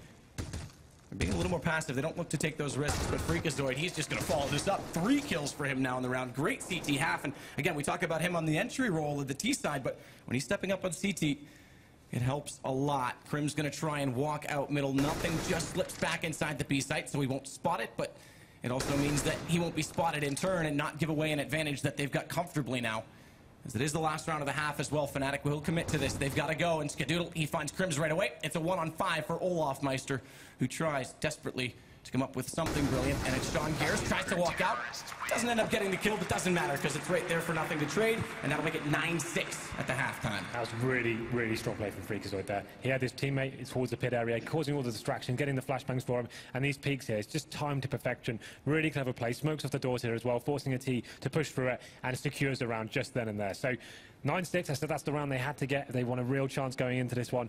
Fnatic, I don't think they have as much respect as Cloud9 going into CT as Cloud9 just did there. It's going to be a much more aggressive game. You'll see them pushing through smokes, going into lower B, pincering the tunnels in that way, and obviously pushing off short towards middle as well. So Cloud9, I'm sure, going to be aware of this. We know Sean likes to do his homework. He would have been up all night studying the demos of Fnatic, so it'll be interesting to see what they bring to the table on their T-pistol round. Something a little bit unorthodox, I would say. It won't be such a passive round. They're probably going to base something around what Fnatic do. But here we go then. We go into half number 2. Oh, well, that's why Fnatic, maybe they didn't pick up, 15 rounds in the first half, because Flusher was yawning. He's a little tired this morning. The thing for me is, Shroud, like I said, the star player, 4 for 10 after that first half. You expect him to be up there with Nothing in Freakazoid. He needs to be performing for this team to pull through. Sean as well, he's been a standout player throughout the tournament. He's had a little bit of a quieter game, but some good moments for him as well. Nothing finally stepping up, some really important rounds. They're not the most kills, but as in terms of the amount, how important they were in some of the key rounds, that was actually really, really impressive. It's very interesting as well to note, if I did math correctly, Cloud9 got more kills in that first half, despite getting less rounds. Well, there was a lot of key picks coming from Fnatic, forcing Cloud9 to save, right? Like, get them in unwinnable situations.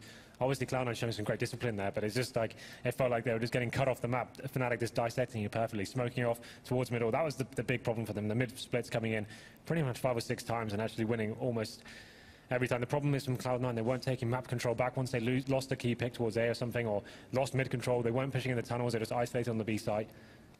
But here we go then. We go into the second half. Fnatic 9, Cloud9 6.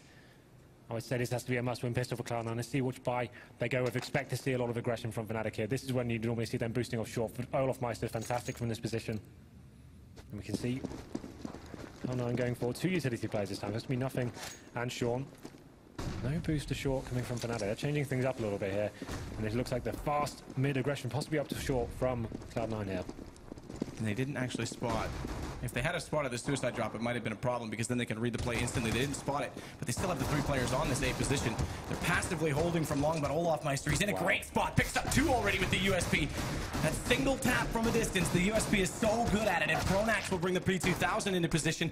Sean at least catches JW flanking. That brings it back a little closer. Bomb gets on the site as well. They've forced Fnatic back far enough. But remember, they do have a kit in play. It's on Crims.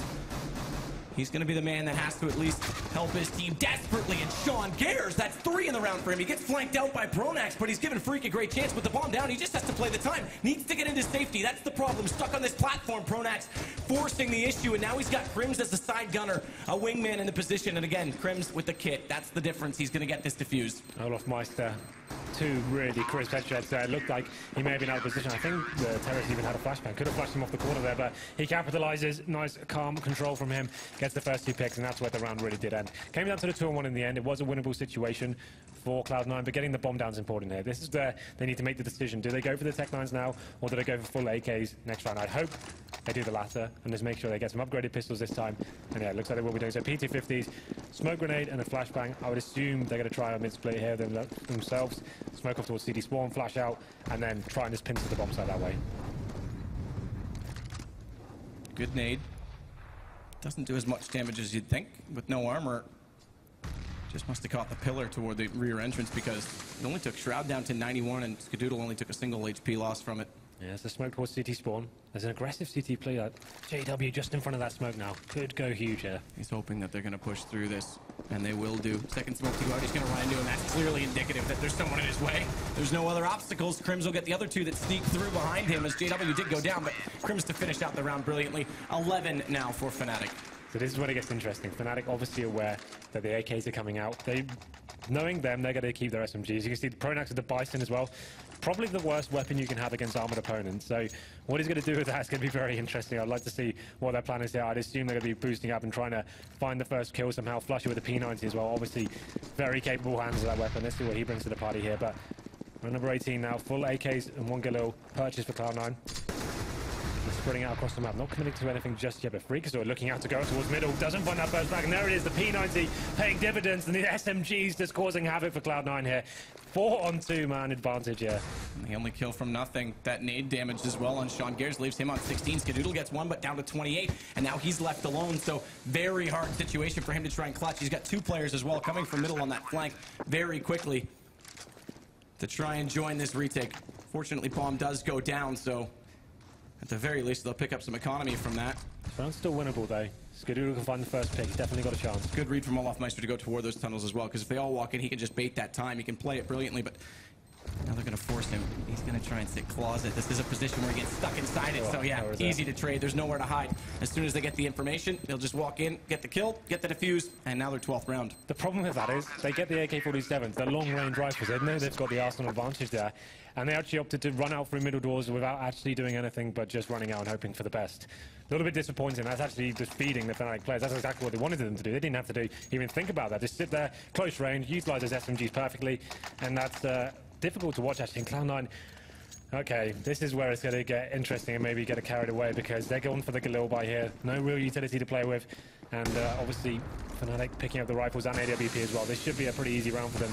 Cloud9 having to go huge, yeah. And showing how desperate they are to just keep this score as low as possible. Fnatic, they want to get into it right now. Again, they picked this map. It hasn't been favorable for them in the recent history. Map pool is undoubtedly an issue for Cloud9 right now because what else was left? You go to Inferno, also problematic. You're going against Fnatic on it potentially. That was left in the randomization as well for the 3rd map. So there's definitely some issues. The best map pool they can hope for, in my opinion. Like this is a dream scenario considering. And that it brings to the point that this is the map in the best map pool they could have had, and Dust 2 is going against them, right? Like the Thorn said, if they could go towards something like Cash for the 3rd map, they might have a chance, but they have to get there first. Good trade kill, good crossfire setup from Fnatic. That takes down the players at long. Sean, the last of which to fall, does leave them with a man advantage for Fnatic, but they've got a bomb down on the site. They have to try and hold this off with no flashbangs or smokes whatsoever, right? Exactly. I was going to say good positions very quickly on top of this retake for Fnatic. They haven't hit that shot from the AWP, but Crim's just going to walk in. Does get 1. Freakazoid able to catch Flusha. Shroud's got JW. He's got it in a 1-on-2. Far away from the bomb. They have to go out from catwalk. Both of them coming from the same angle, so one's going to have to play bait for the other. And Pronax, he only has 6 HP, and he's now the last one left. It's the high HP player that goes down. Shroud. Oh, what a shot! I was about to say Shroud could pull this off, and through the smoke, Pronax reads him. him. That's incredible from Fnatic. That's a massive round there. Somehow Shroud finally stepping out, gets 3 kills with the kill, but it's not quite enough there. 13 plays 6, and the money is not too bad now for Cloud9. Getting the bomb down, getting that $800 bonus does really help out for them. So they will be able to get it by once again, but it's going to be that lack of utility that's going to be a huge trouble for them. And the fact, Skadoodle, this is his T side. He wants to be AWPing. He wants to be getting those first picks. He's going to be forced onto the rifle again. 13 plays 6, another must-win round, I think, for Cloud9 if they want to try and stabilize this economy and get back into this. Every round. Yeah. It's a must-win round with this scoreline. Pronax gets forward toward the long door. And that gives them control of long. 3 players that want to take it back from him. But in saying that they've got control of long, they can put one more player back toward the site more comfortably. Good flash. It's a trade kill. That'll favor the T's. As now Fnatic quite turtled up, you could say, on top of this A site. They're going to go for the boosted elevator just to get a second man above. That's JW with the AWP. He wants to get this long pick, but smartly Cloud9, they're not going to overextend on this. This is actually quite good because it forces the rotations out of the defense, it spreads them more thin, and they don't overcommit. I haven't seen a reaction just yet from Fnatic. They're spreading themselves out across the map. So we one player waiting BS. Crims with a nice position though. We know he probably will make this first frag, and this is the thing. Cloud9 don't have anything ready to enter the bomb site with, so he'll probably find the first frag and drop off. You've also watched that mid duel. Skadoodle's gone down. He'll get information. There's 2 there, but Crims, as you said, lines 1 up. Has he got the second one in him as well? Does this A1. It's running low on ammunition. 7 to go, but that's more than enough for Crims to get the hat trick. And it's 2 to go on map 1. Just a slaughter. This is the problem with getting rifles. You need smoke grenades, you need molotovs, you need to be flushing out these CTs. You can't allow them to get the first pick like that. And as to have the kills on a plate, it's just too easy for them. Crims, like I said before this even happened, you just knew he was going to capitalize in this situation. Perfect positioning from him. Gets 3 frags in the end. And now, once again, the force buy going to have to... Actually, they're going for the quasi buy, expecting them to buy it once again. They had enough of rifles and armor. Going to be taking the upgraded pistol quasi buy here. Basically means they're going to be going for the draw, essentially. Well, even that, I think, is writing on the wall, but we'll see what they can pull off. Gonna try and get that smoke on the corner at long. They've taken decent damage on Freakazoid already from nades just being rained into the cave, but everyone's so blind. They're all dancing in front of each other, but no one can see it. It's allowed Flusha to sneak up. He's the only one not blind, and he's got 2 kills after Pronax goes down. He could follow this up as well. He still has 24 bullets as he did go for the reload in that A4, but he's caught by Sean. The Tech 9 wins. He's actually gonna get a second one now on Olaf because he's forced to reload. It's down to 1 versus 2. No armor on Sean. Aim punch might play a factor on. They're on either side. He cannot escape from long at this point. He has to commit to A. JW, he's just going to play this down. He's heard him crossed out already. Not going to commit to it just yet, but he's giving Crims at least the information that he is approaching. That smoke is well placed. There's no gap in it this time for Sean, but he's peculiar. He's going to push through that. Yeah. And Crims is just waiting, so it is going to be map point now for Fnatic. The problem with that for Sean is obviously, like he said, they knew exactly where he was. They had him pincered in on the long area. Had to do something a little bit unorthodox. Just decided to push through spawn, hoping the CD player was unsure that they obviously got taken down. And this is what we wanted to see. After all those force buys, they didn't actually give themselves an opportunity to get the AWPs out, work the picks. They were always up against the ropes, and now they've got the WAWP set up. It's going to be Sean and Skadoodle rocking with those. No smoke covered from Fnatic, but no damage done either from Cloud9. So they need to find something and make it work here, but that's not going to help. Sean gets taken down by Flusha. Skadoodle does answer back, though. Takes down JW and goes into 4-4. They have got a full buy this time. It's going to actually execute into a bomb site if they choose to. Watch the push out toward long, though. They're going to get this control. They need to read this. If he goes through that second set of doors right now, Pronax, he could walk in behind them. They've gotten to mid, but look at this position. Olaf Meister, they don't check it. 1, 2, and 3. Perfect play from Olaf Meister, and Cloud9 absolutely get obliterated, and surely that will be the map.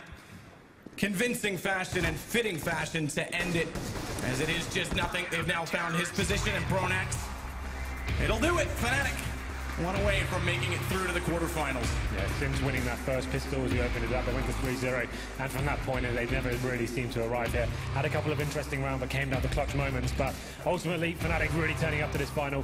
A couple of players missing for Cloud9 as well. Once again, Shroud finishing on 7 frags there. Next map, he really needs to step up if they're going to have any chance here. Skadoodle quiet as well, and didn't really impress me. He's got to be that world-class talent if he wants to have any chance at taking down the Giants here. Crims, Pronax, and Olaf Meister stepping up that game. 20 frags across the board. But that's going to set the tone for the rest of the series, I think. Absolutely. And I mean, again, we go to Overpass next. Fnatic, they chose it. They also started on the T side, which is quite interesting that they chose that. But that said, as it is our first best of 3, we will have another map between these 2 teams. Decider map at that. It could be all said and done for Cloud9. We'll find out after the commercial break.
I'm a wanderer, yeah, a wanderer. I roam around, around, around, around, around, around, 'cause I'm a wanderer, yeah, a wanderer. I roam around.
now she's sleeping alone. And now she's eating alone. Hiding under the stairs. Even though no one's home. And if you're living in the daylight, or living underground, they're sending a message that someone's watching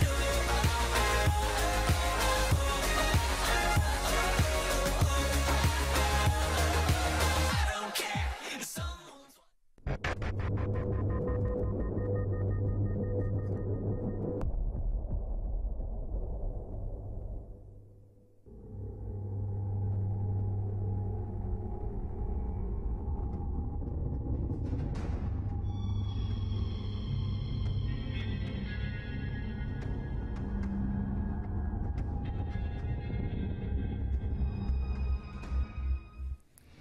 Well, welcome back, everyone, for our first decider match, our best of 3 between Fnatic and Cloud9, and what might be Cloud9's last map, and yet another group stage of yet another major.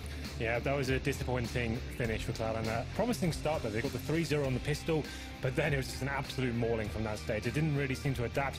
Big players weren't turning up, and it seems like the tactics on the CT side really weren't there. They're kind of just very static, waiting for things to happen to them. Kind of made g0rth4n made some sort of plays, pushing up the short, did find some picks, but it was always answered back straight away. Really lacking conviction there. So I think similar things are going to happen on Overpass. It's one of the maps you do need to take the game to the terrace. You do need to be adaptive. You do need to be surprising them. And so far, it doesn't seem like Cloud9 have that today. They seem that they're a little bit conservative. And to be a team like Fnatic, you need to be finding those first frags. You can't allow them to work as a unit, taking positional control of the maps, because that's when it all falls apart. They just don't have the talent on their team to go toe-to-toe with these guys. Yeah, not right now. And like you said, I mean, Shroud, there he is on screen. Perfect timing. I mean, he's got to step up big time. He bottom fragged yet again in that last map. And, you know, if, as Thorin predicts, and perhaps rightly so, if this team were to make changes, obviously the first one that everyone expects is Sean going into that coaching role. But if they do more than that, Shroud's been underperforming. And considering the hype behind him, I mean, maybe the door is closed for him right now. This is why we put so much pressure on him. Obviously, it's bad to single someone out, but we expect him to be top fragging. He needs to be up there. Like we talk about him being the point man with Freakasaur, going in, going blow for blow, making sure that they're actually getting those entry frags. But he was just really lackluster that game, holding a key area as well. He was holding down towards long and actually getting a lot of action there as well. Just unable to capitalize whatsoever. A lot of long control taken by Fnatic on Dust 2. And this is what worries me about going into Overpass. One of the most scary maps for Fnatic. They'll just show a complete lack of respect here.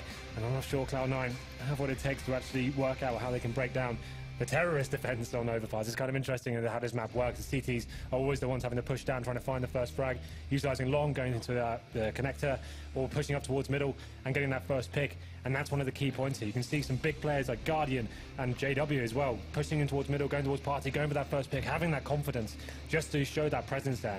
g0rth4n so far, it's been talked about all tournament, lacking that confidence. And when he does actually show up in Dust 2, it seems like he's actually getting his head ripped off most times. Very good point you make as well. So, unlike other maps, Overpass, for those who don't necessarily know the meta quite so well, is very different, and it is one of the newer maps. In exactly what you say, you have to get aggressive on the defensive side. It kind of creates a more aggressive meta, creates some creativity, but it means also that there's quite a big punishment if you lose that first kill, if you lose that duel. So it's very, very different from a lot of the other maps. Yeah, absolutely. So this is where we said before, Cloud9 had that promising start. It seemed like they were firing all cylinders, countered what Fnatic were doing in the force buys and stuff, but 3-0 came in, and then I think they got 3 rounds total after that.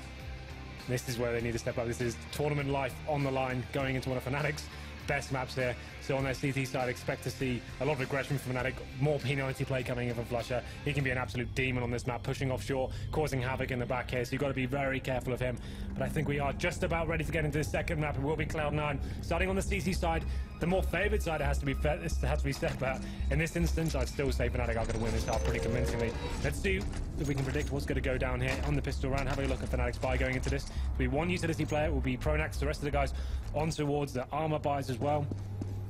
Most teams will favour the B bomb sites on the pistol round. Let's see where they'll be deciding to go. So it looks like they were kind of thinking about going there, but we will be heading towards middle. The aggression coming in from the CTs. And that's exactly what they did. All they want to do is get forward enough to put those decoy grenades in a very convincing position. They'll leave one player there as well, so he can move and be mobile to convince it even further. But the rest, they go back to A, and they've sold it. It's a stack on this B site right now with 2 players as well in the hallways. Nothing.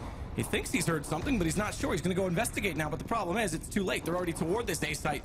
And although they don't know it yet, it's home alone. They're going to walk in and just plant that bomb. Pronax also spotting the flank early. Krim's getting the kill, and now they're actually going to get held away from their own territory. The bomb site where they spawn, as the way they rotated in the map, it's just never going to work out from this situation. Nothing tries. He gets flushed back, but Pronax actually goes down again to nothing. So never mind, he's pulled it back. I thought for sure he would go down on low HP on that second kill. Olaf does get Freakazoid, leaves it to the 2-on-2. Bombs yet to be planted.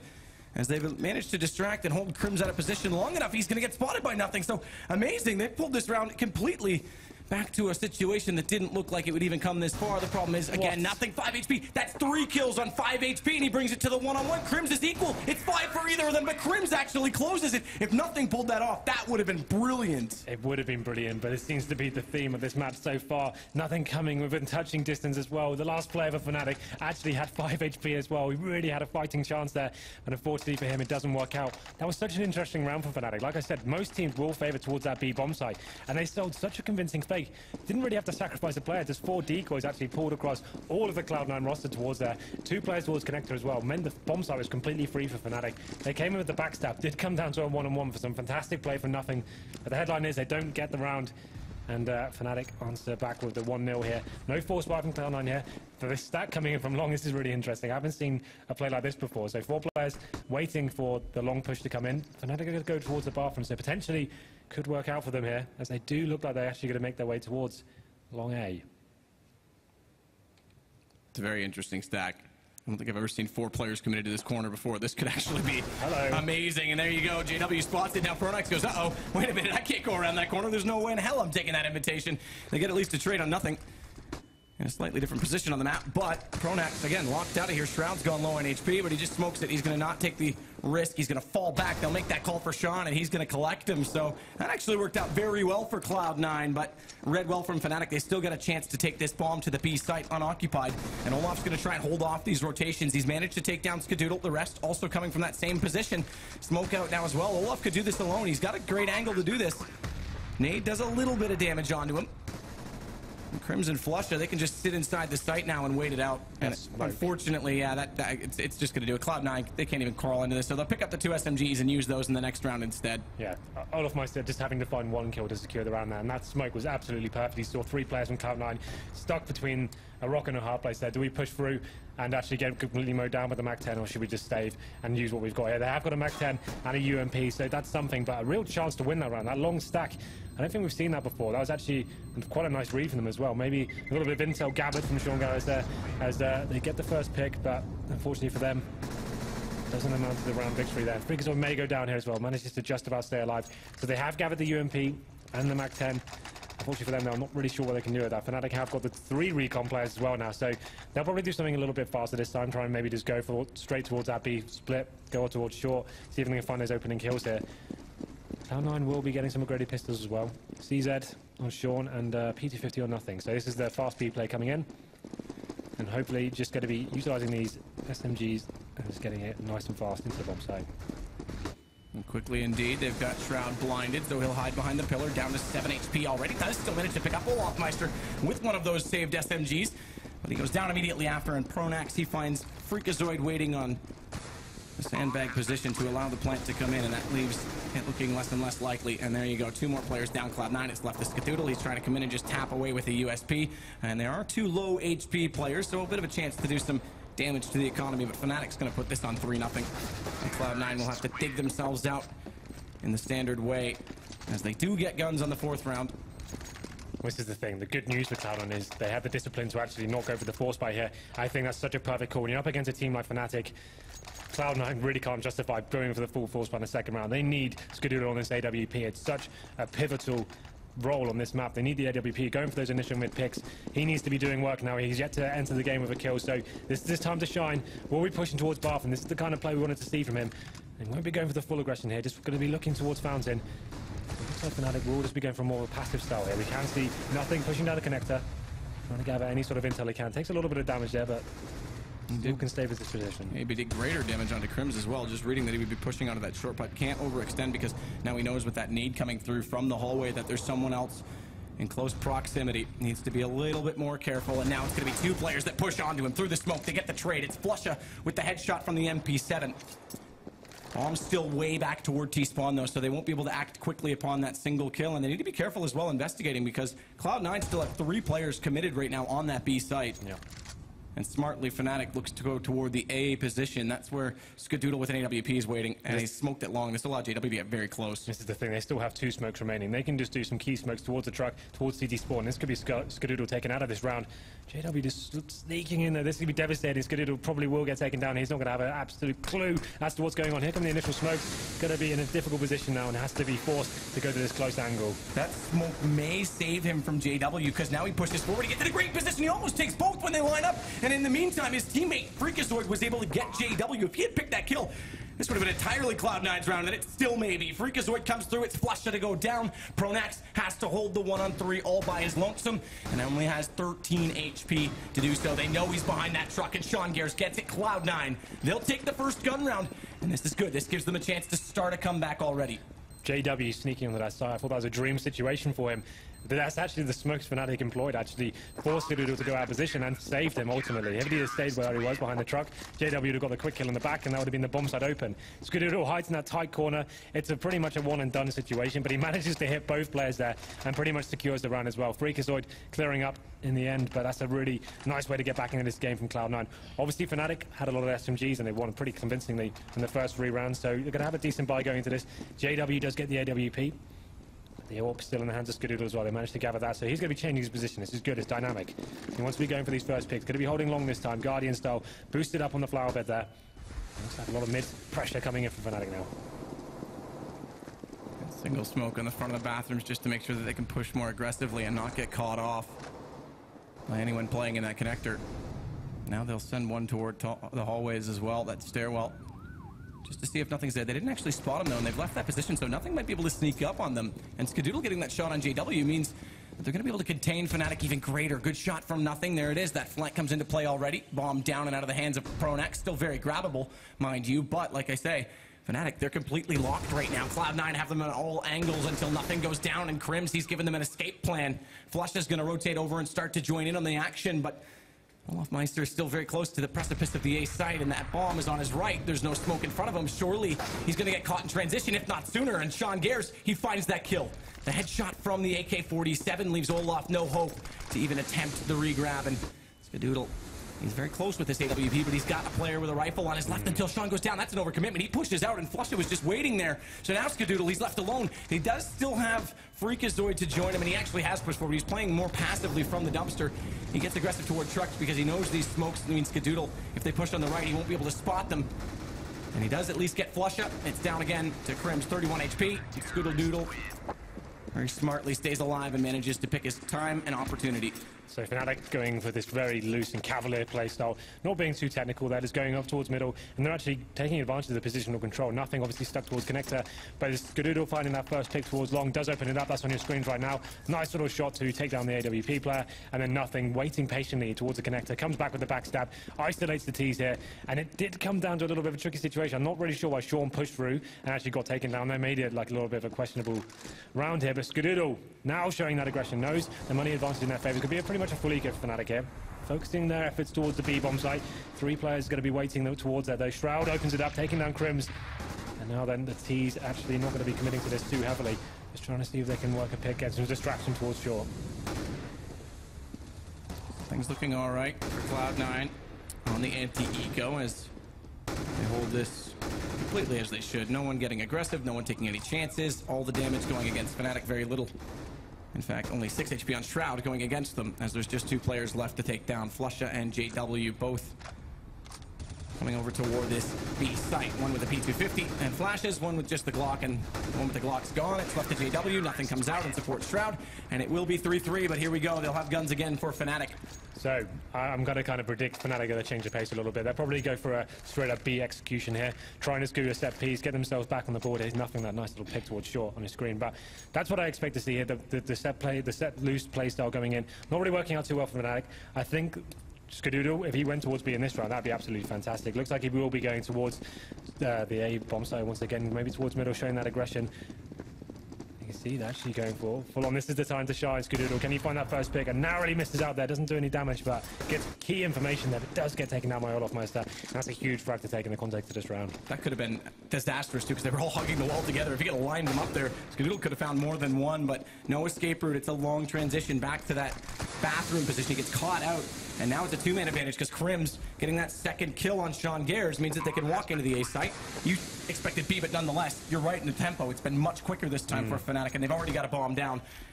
And unfortunately, Cloud9, they're nowhere near the site. Pronax gets caught out, though, not expecting nothing to be out toward long as he gets to try and go through connector, look toward the stairs, and secure that post-plant position. He's caught in the act. And now, Cloud9, they've slipped past JW. He knows it. He hears him, but he can't find him. The no-scope does take down Shroud before he can do any damage. That could have been very interesting. JW's left on 2 HP as well, but they just need to play the time, and they have managed to get someone out toward that bathroom position that they could just bait it out. Nothing, last one left. Fortunately gets saved by the bomb there because it looked like he was going to go down and lose that rifle, but bailed out by the detonation. That should have been Cloud9's round. Skadoodle showing that aggression. He had the better spawn. He had 5 players on his screen to choose from and actually whiffed the shot there, and that could have been the opening pick. That would have saved his life as well to slow down the T slightly. He gets taken down without a kill whatsoever, and it's going to put them in a difficult situation now. Obviously, Fnatic crawling back into this, taking the lead. 4-3 now in their favor. They're going to be going for full AKs, pardon me. But the CT still showing this relentless aggression. They want to go for that first pick once again. Skadoodle not going all in this time. Just be holding towards the bathroom. Going to be smoked out though, but Pronax showing his hand before the smoke even goes off. Narrowly misses out on dying once again, but nothing gets taken down from the connector. And now it goes back again, wants to the 5-on-4 in favor of Fnatic. Skadoodle needs to start hitting these opening kills that get presented to him. Absolutely. Especially, like you say, on this map where it's so aggressive, the CTs have to run out and find that attack and kill. Sure. Just what a difference. Like you said, it would slow them down and give the map control. It's just an absolutely crucial part of the map. But never mind, over toward A because it's a plant on B. Olofmeister takes Shroud, who managed to at least get JW before going down, but now they've got positions. Freakazoid, he took the initial damage against the AK, still gets the kill on Olofmeister, and it comes back to a 3-on-3 in the post plant. Pronax in water, caught out by Sean Gers, and they were in a great position to trade it. Sean, he takes down Flusha to his left as well. It's left to Crims. He's going to sit back. He's got the bomb planted in front of him, already taking down the first threat spots, one crossing, but Sean, another great round from him. 3 kills, and Cloud9 will tie it back up on 4. I'm not sure it's going to be close. You know, they didn't have kits. I think they've just got it's fine. I thought that could have been a little bit more dangerous than that. That's the thing. Sean had to find that kill straight away there. Had he had not done that, that round would have slipped away. Both players, no defuse kits whatsoever, but a really nice retake. After losing that first pick on Skadoodle, I called him out after having to start hitting that first shot. Didn't happen for him. This retake from Sean, he's had a fantastic tournament so far. Really has been stepping up for his team. Gets those first 2 picks and finishes it off with a nice little kill on the short there as well. So, Fnatic, after winning 1 round, the money obviously reset. I'm going to get $1,400 going into this one, so they will be on the pistols.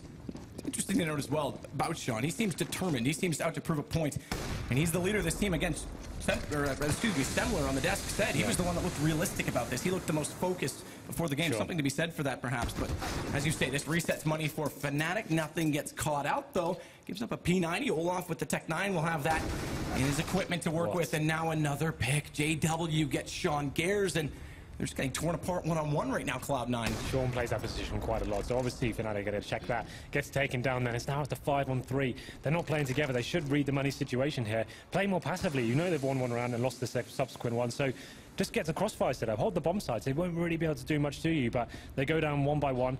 Still have a chance of winning the round. Skadoodle knows he has his work cut out for him. He's actually pushed up pretty aggressively in the bathrooms here. Could be dangerous considering the weapons they have, the running guns, the CZs, the P250s, but they have picked up a P90 as well. So what's the plan here from Fnatic? They have got incendiaries to play with and a smoke grenade on Pronax as well. So I think they're just waiting for the CTs to react. Obviously, they know they've got full advantage here, and it's the CTs that need to make something happen. Skadoodle, pressure on his shoulders right now. He's going to spot. No, doesn't see Pronax. I thought he'd see him in that transition, that cross. On the other side of the doorway, 3 players immediately in front, only able to hit 1, and only at that lanks him. Again, another situation where very easily could have ended up to be 2 for 1, and it gets none in the end. And now it's really problematic for Cloud9 as the anti-eco is falling apart. 2 men left, 5 up for Fnatic, and a bomb down on the A site that they have absolutely no control over. And they aren't looking overly aggressive in trying to get it back either, because they know how much this will hurt them. Yeah, this is an absolute nightmare situation for Cloud9. Just when it seemed like they got themselves back into a nice driving position there, it's that first two picks that really frustrate me in a way.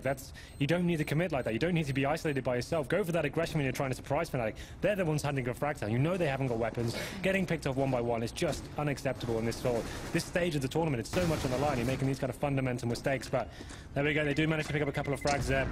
Keep their rifles as well.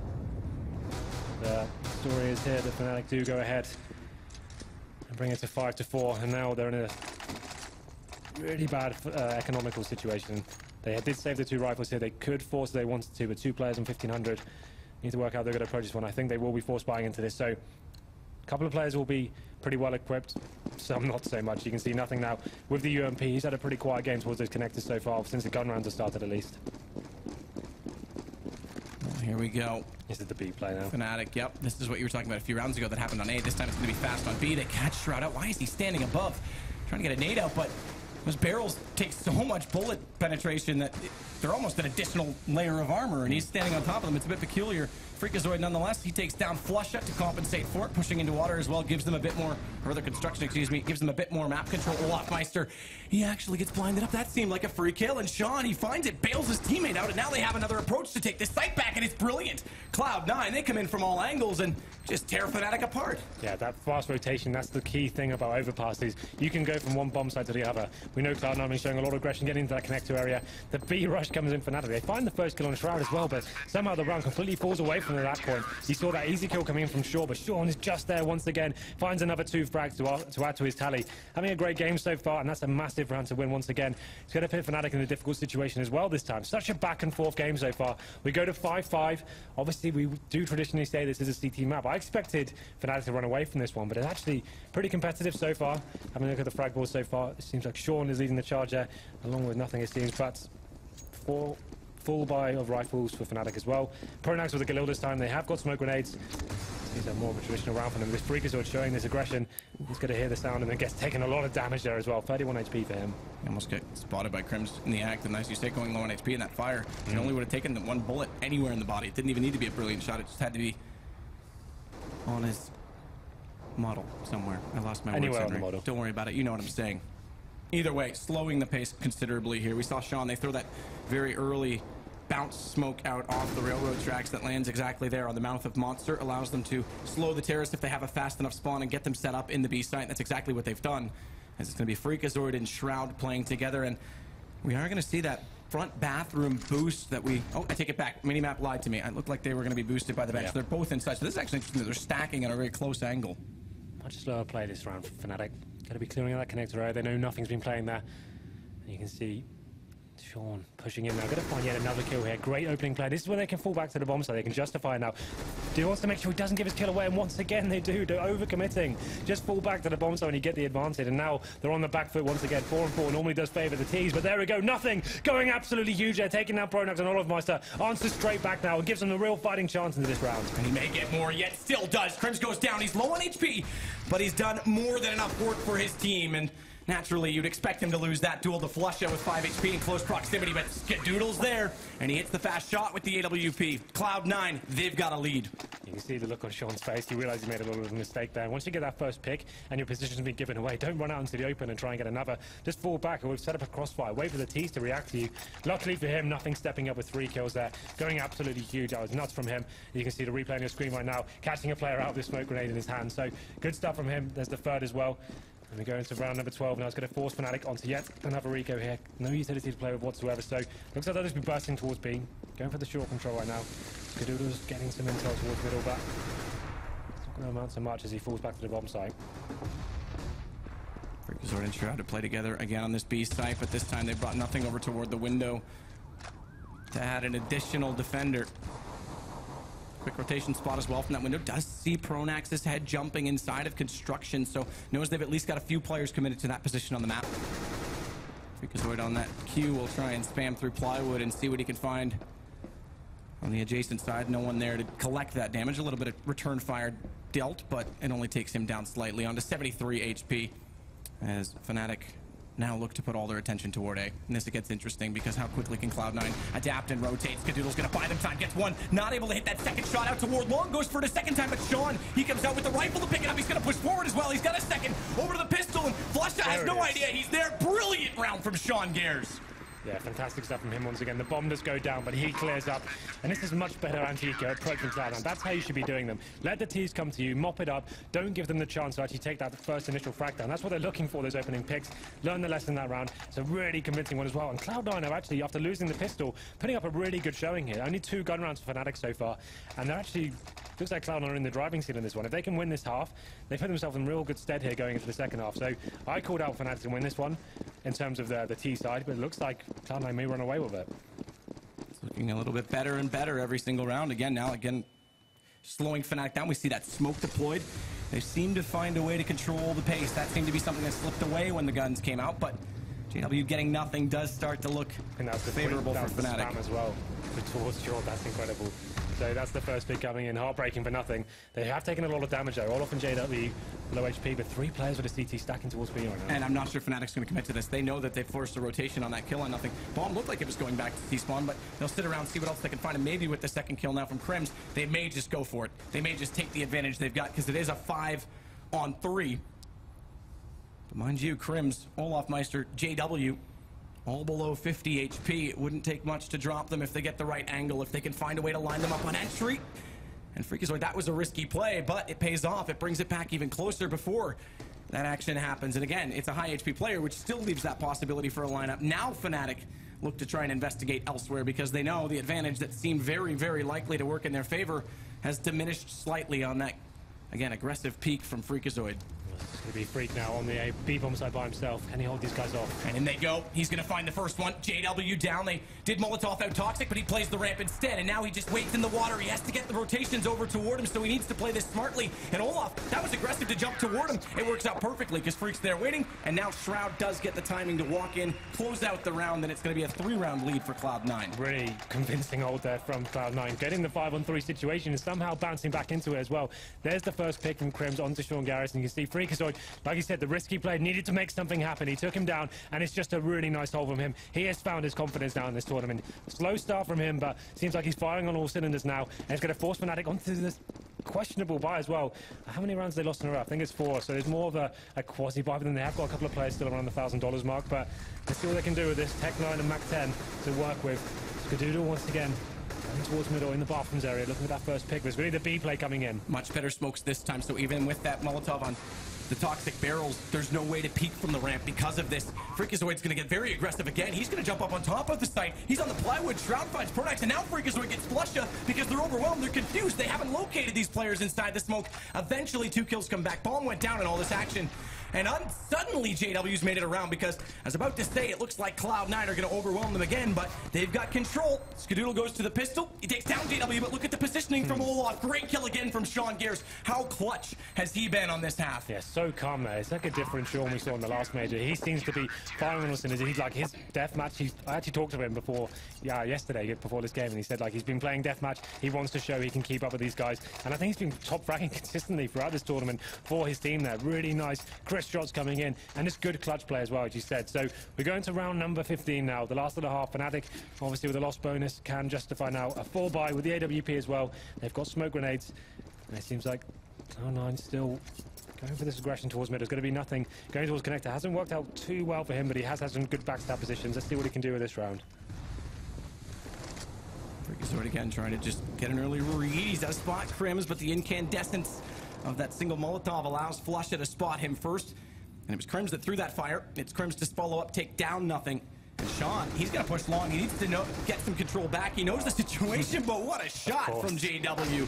He's the only one that could act that quickly, having missed and been forced by a rifle in such close proximity. Meanwhile, though, Cloud9, with Skadoodle and Shroud, managed to pull this back slightly, as it still remains a man advantage for Fnatic, but I think the HP paints a pretty good picture that Cloud9 have a great chance of still pulling this off.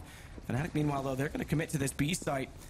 And both the Cloud9 players, they're on A. Yeah, it's going to be a difficult retake for them. Once the bomb goes down, you can see them very far away indeed. It actually looks like Skadoodle's all the way towards long. So once that bomb goes get planted, which is now, This is all going to come down to Shroud. What can he do here? He was still on the A bomb side as well. They have got kits, a couple of grenades to play with as well, but Shroud needs to find a kill in the next 5 seconds or so. They're going to have a real chance of retaking this one. Quick flash from Shroud.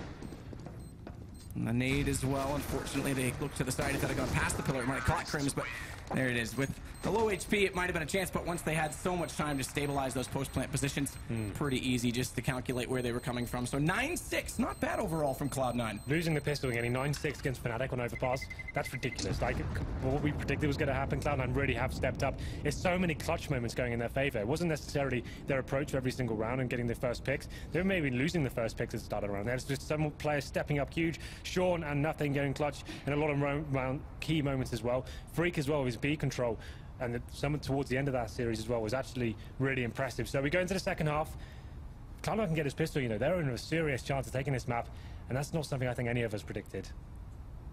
Absolutely not. I mean, again, if that is the weird thing. You wouldn't have predicted it. Again, they picked Dust 2, they didn't pick Overpass, but knowing the history that they've had on Dust 2, I actually might have suggested that they had a better chance of taking it, but you're right, I would have said this was 2-0 Fnatic. Again, if this does go to cash, Cloud9 may find a way to pull back into this series quite convincingly as we await what is not necessarily a tactical timeout, but a time in which the teams will use to be constructive and discuss before they go. Exactly. It's obviously so much on the line right now. Cloud9 know they're in such an advantageous position. They've actually won the first half against Fnatic. They have a real chance here, but they get the pistol. It's all to play for. So, interesting to see what approach they take on this pistol round. Obviously, like I said before, most players, well, most teams will actually choose to go towards the B-bomb site, go nice and fast, maybe a key smoke towards the window area. But that's what Fnatic went for. You remember that tactic they did with the decoys, pulled all the Cloud9 across. That was really interesting to see that one. Obviously, trying to trick the meta a little bit, Fnatic there, but looks like the game will be starting in around 15 seconds, so this is it. What can Sean bring together to get his team over the finish line here?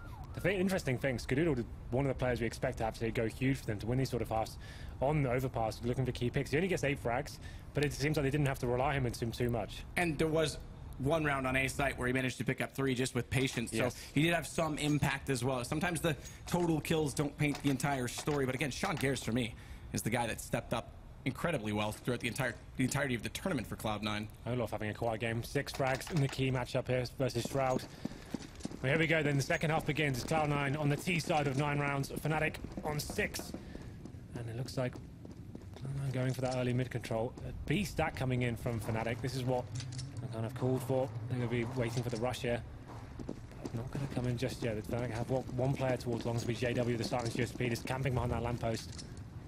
Maybe the beast player is going to come in here. Straight through connector, up short. Here we go. Very quickly as well. Crossfire set. Crims forced to hide a little bit longer because he's blinded up, but he wants to bait this. He wants to use the timing. He does manage to take down Sean, but Olaf, he's going to take Freakazoid, even though Cloud9 desperately look to get the better of those trades. It still remains 2-on-2, and JW, he's come very quickly on the flank. Shroud's going to hear him only just, and he manages somehow to avoid the accuracy that was non-existent there from JW. Olaf's tagged as well, down to 12, but there's the accuracy.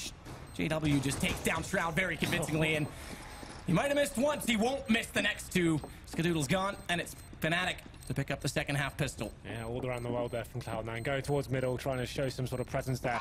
Try and pull some CTs away from the B-bomb side. They're showing so many people towards that area. Go towards connector, the fast play up to short. Looked like it was going to work out really well for them in that stage, but all of a sudden it fell apart as JW goes absolutely massive. Olaf picks up 2 frags himself. And this pistol statistic is one that's definitely interesting because how much do pistols help? I mean, it could be So potentially in each match 6 rounds that you get just from winning those 2 pistols in each half. So 7-1. They've only dropped 1 pistol, and I think that was the first one of the first game today because right now they're 1-3 out of 4 pistols in this match. Absolutely amazing. So this is interesting. Once again, Cloud9 not opting towards a force buy. It's been a problem for their game in recent tournaments. Force buying too much, not giving themselves an actual chance to get into the game against these top teams. That's a huge grenade coming in from Crims. Leaves Freak on 1 HP. Shroud taking a lot of damage as well now. They are isolated here. Just have to run out. It's going to get mowed down here, but Shroud does manage to make it work for him. Otherwise, the challenge has been with 2 kills of his own, but this is almost a throwaway round now. Getting the bomb planted in the first round just means they can get the AKs on the next one. So just trying to end this one as quickly as possible. Nothing sneaking in, see if he can find a cheeky Glock kill here. Being as quiet as ever about his position. Door opens, Pronax spots him. Again, nothing, just trying to do whatever he can to He get gets that a kill, headshot, that single peek with the crouch. Pronax, he's not going to be inviting toward it. He'll just sit back and wait for him to push. That's exactly what happens, and now it's 9-8. This is where it gets interesting. This is the round in Dust 2 that Cloud9 threw away a little bit. They got the AKs out, and they even knew that Fnatic had the SMGs. They just went for the full-on rush through some really tight choke points, got completely sprayed down by P90s, MP9s, MP7s, you name it. It all went wrong for them. Take a more methodical approach this time, work the rifles, get some key map control, go towards long, take middle, execute onto the side. They have smoke grenades here. Just treat it like an actual gun round. Don't try and force the issue too much. Let's see what approach they've taken here. Looks like all 5 players towards me. It's going to be the fast take. This was a problem for them on Dust here. They're going for it once again. And they go past Monster already. Flusha blinded, forced back in the corner, and Shroud, he's trying to find that tap. He's hoping he's going to repeat, but he's actually already slipped back across. Meanwhile, they found kills elsewhere. They don't need that player at the barrels. All they need is Pronax, and he'll get 2 to close it out. We are tied on 9s. Full on B rush then. Didn't want to go for the slow play in the picks. Just wanted to try and get in there. The surprise factor can be very viable on a map like Overpass. Obviously, you can get in so quickly. If you do find that opening frag, the bomb site falls apart for the CTs, but unable to break that one this time. So do go into 3-0 in favour of Fnatic. They break the economy of Cloud9 as well. It's going to be 1 eco for them, P250s and a second line as well. 1 flashbang to play with, so I would assume this is another round that should be end very quickly. Fnatic showing that aggression towards Connector. And the top of Fountain as well, actually. Grim's taking down g0rth4n, takes a decent amount of damage, goes on the 16 HP. Considering Sean was fully blind there, it was a great push, but did decent damage to get him down that low with no vision, just firing at the choke point. Again, though, like you say, just the pistols for Cloud9. And lots of space created with 2 kills already from Fnatic. They'll just cut them apart as well as they walk into this B position. Pronax in the window has a second man as well on short. Flusha gets a little bit overextended though. He could have just sat back toward jungle and waited for them to approach the site. That does drop 1 M4. A little bit of economic damage. Good try. Good effort from Freakazoid to try and just plant that bomb. Use the space he had to get more money for Cloud9, but ultimately he gets shut down in the process. They lose another man, but they'll pick up another round. There it is. Pretty easy round there for Fnatic. Not really much to talk about. No bomb plan of Cloud9. So here we go then. The first real gun round coming into this one's going to be AWP and Skadoodle. He's going to be glass cannon there. No armor, no grenades. They rely on him to get that opening frag. He does actually buy 1 smoke grenade there. But JW, we know how much of a demon he can be on this map. Relentless pushing. Sometimes we'll just push long all by himself with the orb and go for that opening frag. He's going to be long this time. Looks like he will be going for that early push. Freakazoid watching towards short. Nothing opening up the fragging there. Fantastic stuff from him. Make it a double. Somehow gets 2 kills in that situation. All of Meister answers back though. Sean Gears, meanwhile, he'll look out toward A at party. Trying to figure out what's going on the other side of the map. Again, though, with this man advantage, they've spread the defense quite thin. Need to be aware of JW's position, because if they don't put anyone out toward long to find out he's there, he'll be able to turn back and play from long and then use a pincer maneuver as Flusha. He's already inside of the site. Fast. He gets Sean immediately. They won't even enter. I was going to say they could trap them on the site itself, but Cloud9, they may not even get that far. JW, he follows it up. Shroud's down as well, and the double up setup is paying off massively right now.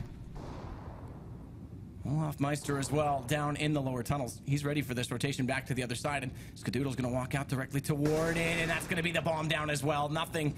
His chances of doing anything in this round became exactly apt to his name, because it's a 1-on-3, 17 HP. That nade alone may actually catch him just behind him. Does put him down to just 8. But again, the chances of him pulling this off are slim to none. As he does try and pick up a flash. If he's going to die, he's got to die now as well. Oh, he has got the bomb. Just going to make his way to the A bomb site. Could actually get a plant here. It's probably the best he can hope for. Just going to go straight into that plant behind the bomb site boxes there. Doesn't. Well, that's interesting. He heard them coming sooner than he thought. Great shot on JW. The problem is he had the safe plant to go in this corner. Now they might get onto him. He still does manage. So slow push right now from Olaf. He's not wanting to take the chance, because if it goes down to a 1-on-1, it would be a problem. He's surely going to peek. He does spot him late. Nothing almost slipped all the way out of vision and onto long. That might have worked with an AWP in his hands, but it is going to be Fnatic nonetheless. So nothing getting those first 2 picks towards shorter side of the round. Really interesting start there. And the AWP play coming in from Fnatic, that double AWP setup. Flusha and JW doing some serious work there. Some great snapshots from Flusha to shut down Cloud9. After getting those first 2 picks onto B, I'd assume they would have actually gone into the B bomb side. Decided to get back towards A. And here's the shot here. It's actually the double spam coming in from nothing. That's actually kind of nuts that that's happened. That's really rare. That's incredible, actually. Yeah, that's double definitely noteworthy. There we go then. It's not going to amount to anything, because Fnatic take the round. That's going to be really disappointing for Jordan there. But double AWP setup coming in once again. JW towards long, and Flusher, he's going to be more mobile up. He's going towards B. I like this, actually. He should be able to get a picker as well. There's going to be 3 online players waiting for him. They've got 4 rifles here. No AWP so far. Max does spot that door opened up as he jumps above from the sandbags on Cat. Spots up a player, but doesn't do much damage. Sean is down to 48, actually. I take that back. It didn't look like he was going to connect with much of that, but they have done some significant damage to the terrorists before they enter the site. Wall of smoke's now in play, though. We haven't seen this full execution yet from Cloud9. And Pronax, he wants to take the fight to them. He wants to go through these smokes, waits for the team flash to come over top, and he'll jump above. He'll deny the bomb plant. No, just barely getting it down. That gives Cloud9 still a chance in this, as it does sit in a 3-on-3 now. Shroud, brilliant kill on JW. Scoodoodle taking down Olaf again. Increases chances, but it's still even keel. 2 versus 2. Both players locked out from Fnatic on the catwalk position, and Skadoodle aggressive peek will find Crims. It's on to Flusha, and that AWP, he's going to hold on to it. Cloud9, they'll get to double digits and keep it within 1. Very Virtus Pro-esque that round. So you go straight towards B, go for the wall of smoke straight away, Molotov out some key areas, get the bomb down there. Looked like Pronax was going to be the snake in the grass there. If Eddie had stopped the bomb going down there, that could have been a serious chance for Fnatic to get back into that one. But it does get planted, forces the situation and the pressure towards Fnatic. But Skadoodle actually stepping up with his AK-47 there, a weapon we rarely see him wield, actually doing some fantastic work and actually a little bit stronger than the AWP perhaps today. But that's another round for Cloud9. It's not going to force Fnatic onto an eco just yet. You see the scoreboard just on your board there. It's going to be Crims leading the charge so far. Flusher, quite a game we expected on overpass with 8 frags, but round number 22 now. Once again, Cloud9 with the full AK-47 by bomb heading towards B. I've got the smokes to do a similar tactic if they so wish. Double nade to make sure no one pushing. And now they'll take advantage of that and just push through the doorway as well and try and get back to B quickly, but they've compensated. Fnatic 3 players here. Pronax, he's going to wait on the inside of this smoke. The other 2 players, though, mind you, from Monster, they're forced back toward water. Does give them a bit of an entry point, and they're going to take that already around the corner. Freakazoid, he's looking for that entry. Nothing's already planning. He's burning alive. He'll go down in the end to Pronax, who just catches him with enough spam. But it doesn't matter because bomb planted and a man advantage from Freakazoid. Cloud9, they've done it again. Just that quick maneuver to get inside and force it against Fnatic. JW, good chance for the flank. Does find Sean Gears waiting, but now they've got the information he's there. And they'll be able to compensate and adjust accordingly. Meanwhile, though, Crims has spotted both of the Cloud9 players, so we'll see how they can set this up. If they can find a way to get the trades, if they can force them into the open. Freakazoid, well played not to get caught, and they have to retreat. We're going to go to 11-11. Actually, it's going to break the economy, it seems, of Fnatic as well. A lot of teams will do these big set pieces. If it's working out for you and the CTs can't hold you off, there's absolutely no reason to stop doing them. If you can get the wall of smokes down, you're getting in, your key players are making those opening frags, the bomb's going down before you even make contested kills. That's actually really viable to keep running that strat. And then you start playing the mind games. You can start doing fakes to that. You can just start going straight towards A when they try and stack B here. But here we go. They have broken the money for Fnatic. They have 1 gun saved on Crims. The rest of the guys on CZs and PT50s. I was going to assume they were going to stack B that round. They're going to be going straight towards middle. Going for that early aggression here. Cloud9 changing up the pace a little bit as well. As holding them a little more passively. They're expecting something like this from Fnatic, it seems. JW, if he catches one here, it could be big. Does get one, but only one. They're there to get a quick trade. Skadoodle with the AWP in doing so. This boost at bathroom, we haven't actually seen this all game. Cloud9, they never ran it, and they get the spotting with it. That's how it's done. Unfortunately, they can't find the kill. Sean's there, and he knows there's a second member, but still he pushes through, and Pronax able to retrieve his weapon, or his teammate's weapon. Gets that kill immediately, and Flusha, that could have been a threat as well. That could have changed the round entirely if he picked up just that single kill at long. But it does come back to a 3 versus 1. It's Olaf left alive. Bomb's going to go down. And as you say, just from breaking the economy, Cloud9, they might just get a late lead. It's going to be back and forth, I feel like, for the rest of this game. Yeah, this is a really exciting map so far. So undetermined as to who's going to be the victor here. Cloud9 taking the lead on the T side. Unexpected results so far. They do manage to keep 2 players alive. Skadoodle, importantly, saving the AWP. Found a couple of frags for himself this round. Olaf will be saving the AK-47. Just having a look at the CT money right now. They should be okay for the next round for a nice full buy here, especially Olaf saving that gun. That's going to help out a lot. But the bomb does explode for Cloud9 once again. That's 3 in a row for them on the T side. 2 convincing B takes there, and just a nice team play based round. Going towards long, working the frags, and getting the bomb down now. So we go into round number 24. And what's the approach here from Fnatic? They have shown a lot of aggression towards middle, but not the right time for them when the B play is coming in. Well, let's see what they can do with this buy on the terrorist side. They're going to go to 2 Galils. This is close. Both teams sitting on very, very low money. Cloud9, even though they've broken, like you said, that economy from Fnatic, they haven't put themselves in a brilliant position to really extend theirs either. So just as quickly as they took the lead, Fnatic could snap it right back. And this round means an absolute massive amount in the context of the game. Good push from Olaf Meister, finding Sean Gare, second man there as well. He's not going to overextend on that, and he's actually done good damage alone on that play to Shroud, down to 18.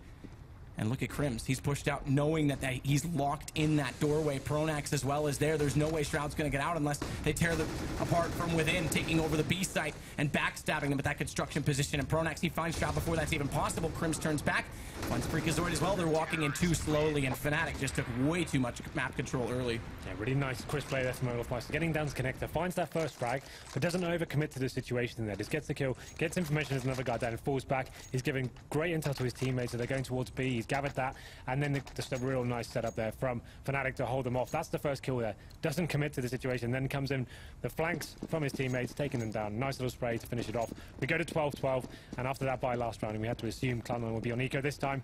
There's going to be pretty much Glock buys, P250s, and one Tech 9. A couple of flashbangs to play with. Looks like they'll be making their way towards B for that fast play once again. It's been a problem for Fnatic. Should be able to hold this one off, though. Already on top of the site, but again, knowing the situation with money, they just sit back passively. They don't force the issue with those pistols, and look at the damage done. Raining the nades onto the site. They still get a bomb plant down, but very smartly thought out from Fnatic. Get passive when they know they're on an anti-eco. Make sure they don't give up anything stupid and carelessly early, and very, very well executed round to give them back the lead. Again, like I said, they just snap it back like that based on the money situation. Well, the good news is for Cloud9 there. The best they could have hoped for was getting the bomb down. You can see the money on Sean. He's got 3,800. Had they not got that plant down, he wouldn't be able to buy at all into this round. They would have been on the Tech 9, so that's fantastic. So a pause is coming in. Sean's going to take that one. Obviously, the money's not great for them. They want to work out how they can approach this situation. Probably can't justify an AWP. This round's going to be 5 rifles once again.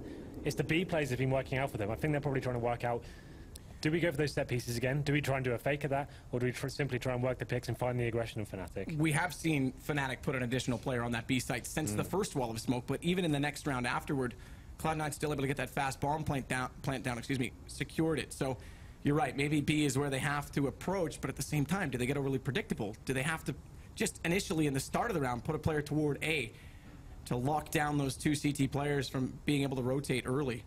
This is the thing. They haven't brought up just yet. Obviously, if they do buy up into this round, they could get the smoke grenades. They're not going to have the full arsenal. They're not going to have the Molotovs. They're not going to have the HEs, the flashbangs. So it's going to be a difficult situation for them going into this one. We're getting into the business end of this match now. Cloud9's tournament life on the line. Fnatic in the lead. 3 more rounds required to take them into the next round. You feel the tension building, Matt? Absolutely. I mean, this is everything. Again, Cloud9, another major. After such a great performance mid-summer, they failed in Cologne to make it out of the groups.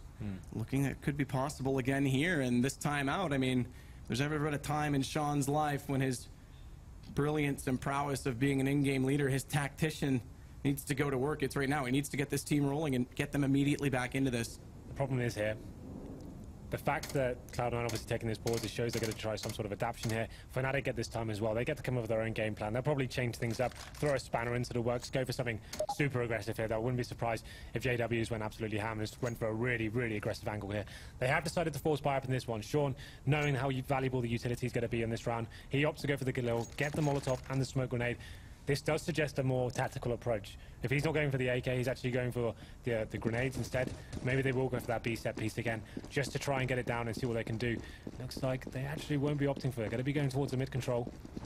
Olaf Meister, once again, making his way down to connector. So we're going to see Cloud9 do exactly that. Just look toward A initially, see what they can figure out. Not at all looking toward that B play, actually, and just that decoy and a single player. And he's going to push through it. It's nothing. He's going to push through Monster initially with no utility to try and find the battle on Flusha, who behind the barrels is very easy to take him down. This limits things, but good pick from Shroud, because if Olaf was able to get up those tunnels and take away the entire map control, lock them out toward the party and playground areas, then things would be really grim and dire for Cloud9. Crims, meanwhile, though, does find Skadoodle out toward long. And it, again, limits how much options Cloud9 have, so they have to go onto this A site fast. The crossfire's there. Flusha, again, another kill for him as he's quick on the flank and rotation. The op, JW spotting the feet, but can't find the shot on Freakazoid. He's there for the taking, but not to be grabbed, as he will fall away. Pronax, though, meanwhile, he'll show up on the flank this time, and it will be overpowering. There's nothing Cloud9 can do to take down the second man, and it's 2 rounds to go for Fnatic. The economy is slipping from Cloud9. Yes, and Tathers right now, a really difficult situation. Like we said, tournament life on the line. You've got no money, looking at the barrel of match points in favor of Fnatic. They need to work out what they're going to do with this one. Looks like they'll be going for the quasi-buy once again. Same thing happened on Dust 2. This time, though, they have a real fighting chance of staying in this one. If it does go to 15-12, they just need to find 3 in a row. Not impossible. That last round was interesting. I'm not sure why nothing pushed through the monster tunnel with a smoke grenade there. Obviously going for that surprise factor, but a difficult way to throw away the first frag there. So we go into round number 27. All 5 players committed towards the B-bomb side from C9. Have a look at the push on the A site from Fnatic. They know So that much they're intel. there. There's no way they're on A, so Watch the rotates come in now from Fnatic. they've locked off 90% of the map ultimately in this situation. And Flusha, he's just going to spray through that smoke at Monster. Knows they've got to be out there. They try and get aggressive. And Flusha, he gets all 5 as he sprays through with the pistol to follow it up. So an ace from Flusha. Anti-eco, mind you, but that's going to put them on quarterfinal point and tournament point for Cloud9, unfortunately. Yeah, in the wrong way. Yeah, tournament demise. So then, round number 28. Obviously Cloud9 taking that decision to go for the eco that time and go for 3 in a row now. Problem is, Skadoodle's on the glass cannon, 1 flashbang. He needs to find his first pick, and Fnatic not relenting just yet. They're going to be pushing towards middle once again. JW going for that aggressive peek. Skadoodle not there, just in time to make anything happen with it. Still a 5-on-5. They really need to find his first pick to give themselves a real chance of getting some map control here. Some aggression from Fnatic. JW is back towards long. Spread the map a lot more evenly this time, Cloud9, so they haven't been able to push Fnatic as they did last time. Watch Nothing's position, because he's just waiting in that corner, and as Pronax goes on the aggression this time to get information on the A site, or rather on the B site, rather than A. Nothing's there to wait, and Flusha, he may walk out and meet the same fate, because he's going to go take that duel, but he wins it. We don't see that on screen, but that's very important, because the lurk, there you go, there's the replay, it goes down. And Sean now has to battle forward on A. They've lost their rear gunner, their second option. Bring it back to 3-on-3, walking in. Olaf almost not collecting that kill. Might have given them the A site to work with, but Bomb's now down at his feet, and JW's pushed all the way up long. Surely he's going to walk out and find at least 1 here. Cloud9, they're not going to hear him coming. They're too distracted. They're too preoccupied trying to get toward the site, and it's Flusha that they run into again. It's all said and done. 2 straight maps. Fnatic, they'll move into the quarterfinal. And Cloud9, unfortunately, North America, they're bowing out here yet again. Really sad to see these guys go out. It was a really well contested second map there. After winning the first half there on the CT side, getting 9-6, looked like they had a real fighting chance there, but it was just too much momentum gathered from the second half from Fnatic. They got 5 in a row. There were 3 really nice runs there from Cloud9 to finish things up, but Fnatic, the victors here, 2-0. The scoreline everyone predicted, but not as close as, not as far gone as we may have thought. And that said, though, keep in mind where Fnatic did have to play for second spot in this group. It alters what we might have predicted to be the expected semifinal. So TSM, VP, and Envious are the other 3 favorites. Well, they have to play one of those 3 moving forward. So if you look at it, and this is kind of reading into it a little far forward, but as we don't know, it's randomized for the next section. It gives someone like LG or Na'Vi, potentially, maybe Titan if they can get by NiP, a chance to get to that semifinal, or maybe NiP themselves, who looked like they could have gone out yesterday. So it definitely shakes things up just from that win from Luminosity. But that said, let's hear from Fnatic and what they exactly expect moving forward. Thank you very much, with JW. Congratulations on the victory. Straightforward 2-0 in the end. Was that what you were expecting? Both yes and no. Like, we expect to beat every opponent 2-0 pretty much, but obviously we don't. But yeah, I think we had a pretty good game plan going into the game, and we hit our shots, and yeah, I think we have played great overall, everybody in the team. Flusha doesn't seem to need to see anyone to kill people. You know, he's just lifting over in his corner. It's like nobody knows. It's crazy stuff. So, in terms of the matchup and the way that it's worked out in your group, it hasn't worked out the way that you expected, perhaps. So what did you change, if anything, from yesterday with Luminosity? I don't think we really changed anything. We just kind of talked about a match, and like, I think we kind of screwed up, and we failed by not playing our own game, you know? We tried to adapt too much to them, I believe, and stuff like that. So I think we didn't really say anything else than just refocus, you know, because we're here to win and we can't let a loss affect us that much. So, yeah, that's pretty much it. Triple major winners, the only ones to have won more than one as well. You've also won both of them this year. This would be a third in a row and an unprecedented 3 in all of the year. Does it, I mean, it obviously adds a little bit more pressure on you, but what is it about the majors that makes you guys turn up and be hungry to win every time? I mean, the majors is like unbelievable. It's what you play Counter-Strike for. Like the arenas, the crowd, everything is always top-notch at the majors. So I think it's in the back of our head that this is it, you know, this is what we play for, and everybody just steps up. So I think that's pretty much it. What about motivation, though? Because you've won 3 already. How do you motivate yourself to win yet another one? I mean, we're here to win everything, so of course we're always motivated to like prove to our fans that we are the best and like keep breaking records. So I think we're always super motivated.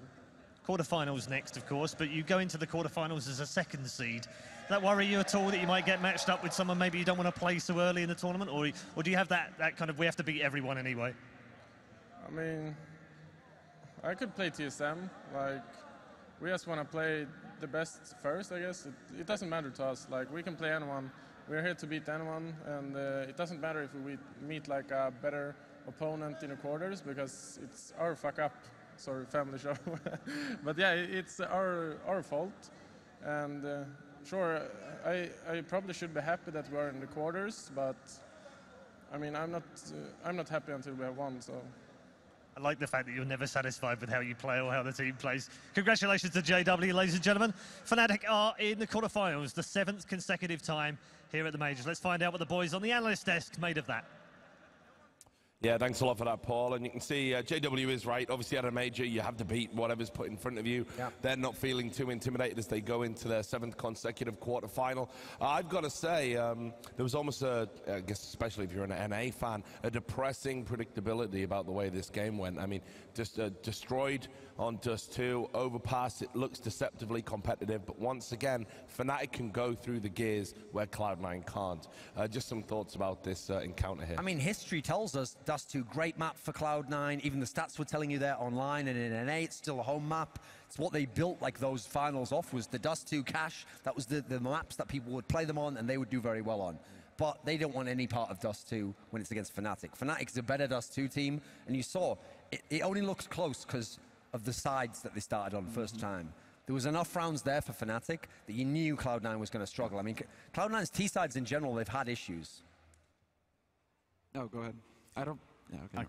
Okay, well, yeah. I didn't say you had to talk. No. Yeah, as far as the Dust 2 game went, you can see that Cloud9 were trying to adjust, and they even got off to that good CT start, because usually, okay, that's the first order of business, right? You're on Dust 2, you want to get that CT economy going, and they got that, and then as soon as that started happening, we started to see the individual skill. We had the double from JW's AWP straight away towards the slope on A long. So, they started to get the individual skill going, and when JW is having a good start, that's always going to be good for Fnatic. And then we start to get adjustments here and there as it always felt like there was always a situation where Cloud9 were a step behind of what Fnatic were wanting to do. So Fnatic would basically start dominating them on long, dominating them on these various positions. Then we get the adjustment from Cloud9. They can kind of maybe get a semblance of like some kind of, okay, we're kind of like figuring it out now. But then boom, does Pronax throw something at them completely different, and they're just a step behind again. They can't catch up. And who does the Oscar go to?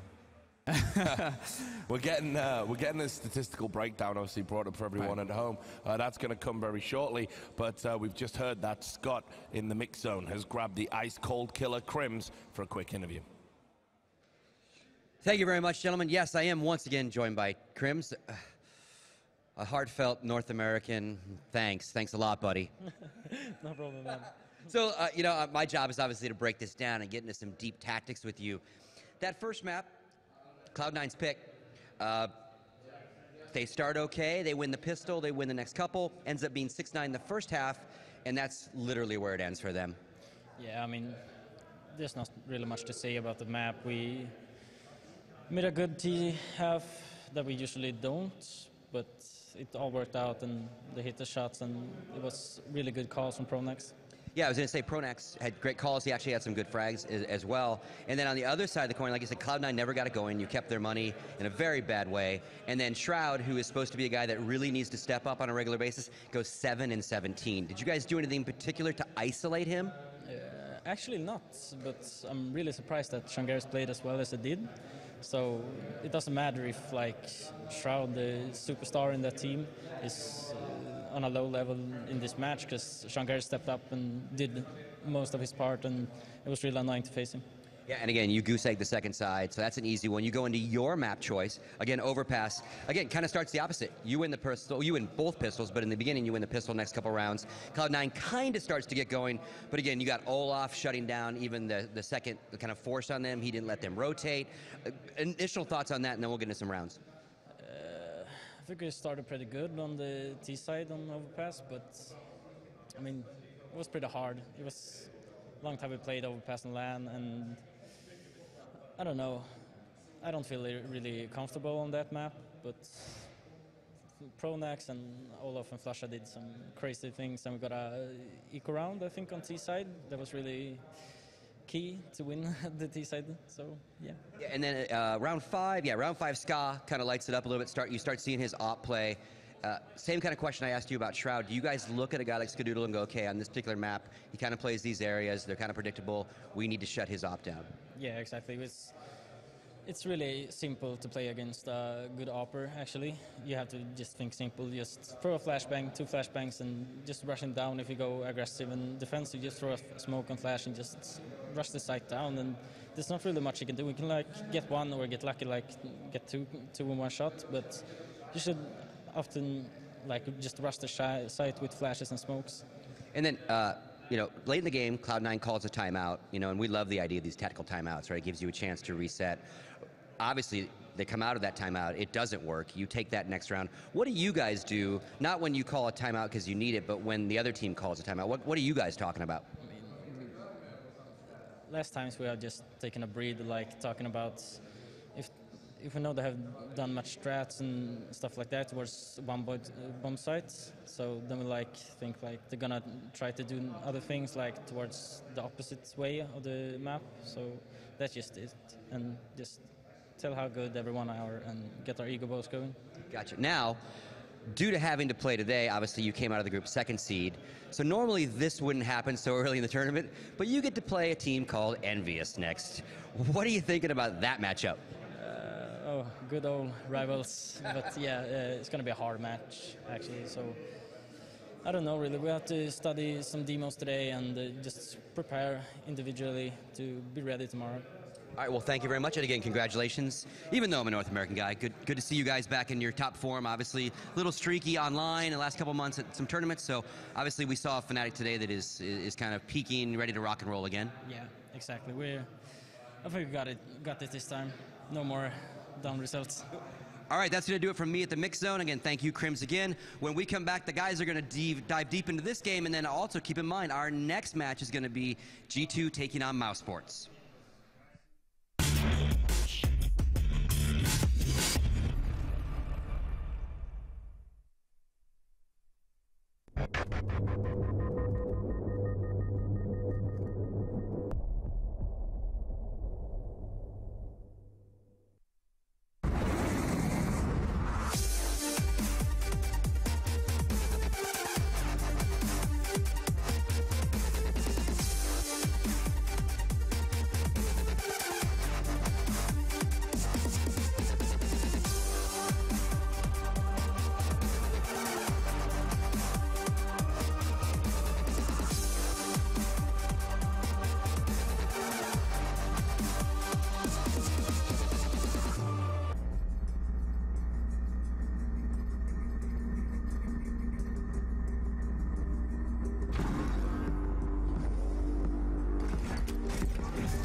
everyone, and welcome back to the DreamHack Open Inclusion of Poker. We just saw a fantastical Fnatic leave the North Americans of Cloud9 anywhere but, and they went through 2-0.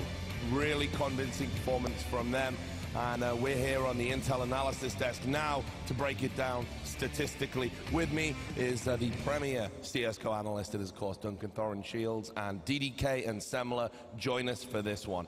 Right then. Let's start with Cloud9's performance. Well, guys, I mean, strike 1, Team Liquid run out. Strike 2, Cloud9 are out. You get 3 strikes before you're all out for the top. Actually, I don't know how baseball works. And a miss. Yeah, who watches baseball, mate? Who watches it? We don't know. We don't know. But yeah, one NA team left. This one, though, I mean, I kind of feel for Cloud9 in as much as I looked at the map veto and I was like, where are they going to go here? They kind of got an all-right veto. Like, Overpass was the one they had the chances on. They couldn't really get Dust 2. But when I look at the series overall, I don't know how they thought they were going to win this. I mean, it kind of summarizes it that they did take that tactical timeout on Overpass. They were like, this is like where we need to get it together. We need to figure out the plan. And they came out and nothing was any different. No, that's the strong issue here, is that it just feels like on both maps, Cloud9 are competent. It's just that you don't have the aim to make up the difference for how Fnatic are good on them. Competent there wasn't isn't good any enough way, for this exactly. level. Competent isn't going to cut it. That's not going to win you the tournament, and you're going up against one of the two-time tournament major champion this year, right? So you have to be pretty good, and well, Cloud9, yeah, pretty good, and Cloud9 just didn't have it. I like how Crims was trying to, trying to make up for the fact that Shroud wasn't the Shroud that we needed, or Cloud9 needed, well, we as a North American as well, but like, that North America needed right now. I always by saying that I Sean have you as Gares, an honorary Euro, mate. I mean, you're in our crew. It's like Sean Gares, yes, Sean Gares stepped up, but really, if Sean Gares is the one that's top fragging on the team, that's an issue. You really do need to have that Shroud Skadoodle combo rocking. Well, this is where you come in, Dan. Shroud, he was, I would even go as far as to say, immensely disappointing in this series. Yeah, I mean, not just Shroud for me, actually, as well, because I felt like, I made the point before, right, when we went into Dust 2, felt like always step behind was Cloud9 strategically. They were never in the right places, and the players weren't hitting their shots. So, okay, lose Dust 2 pretty heavily. I actually felt like going into CT side of Overpass, they're actually a step ahead of Fnatic. They started off very aggressive. The problem was, despite that being very, very, very good for them, Skadoodle was not hitting his shots. He was taking big risks. He was in the place to do them. He couldn't get the star performance. Shroud again, also in those spots as well, couldn't get the star performance. And 7 kills there. This is your big fragger. And this is the Dust 2 map. Statistics. Yeah, this is the statistics from Dust 2. You can see 7 frags there from Shroud. You Everyone have to else remember, has at least double that. Here's the key thing Not to good remember enough. as well. I kind of build it as like I knew coming in here, Shroud hasn't been so hot recently. Shroud and Skadoodle's had his problems at the majors, so I kind of tried to give you a lifeline by saying, oh, but it's okay. Against Fnatic, that matchup he's doing very well. He's been the Fnatic killer in the past. That's what's allowed Cloud9 to be close in the ESL final, and then to almost beat, to actually beat them at the Face-It semi-final. But the big problem here is, Shroud had 7 kills there. I mean, when he played them on Dust 2 in the final of ESEA Pro League, that was the one where he was hard carrying, and it's everyone else on his team let him down. He was like 30 kills or something. You can't have 7 kills if you're going to be called a star player. That almost never happens to the great players. Like, this has just happened too many times for Shroud. Not 7 kills level, but just average level, and now just to be a complete breakdown. And when your team needed you the most, they were lacking for firepower, and he didn't show up. Yep, I couldn't agree more. And contrasting Fnatic on Dust 2, I mean, it's interesting. It's not like their go-to map anymore. It's one that they're indifferent about. They can play it. We all know they have good results on it. But they looked really, really good. And it's not like Cloud9 haven't had good results on Dust 2 in the past, but Fnatic were just superior in every department. And one of the things, the reason why I noticed when Fnatic started to get good on Dust 2 and started to make it more of a primary map they were going towards, is as the meta, you notice now nearly all the top teams in the world are teams that are very good on T-side.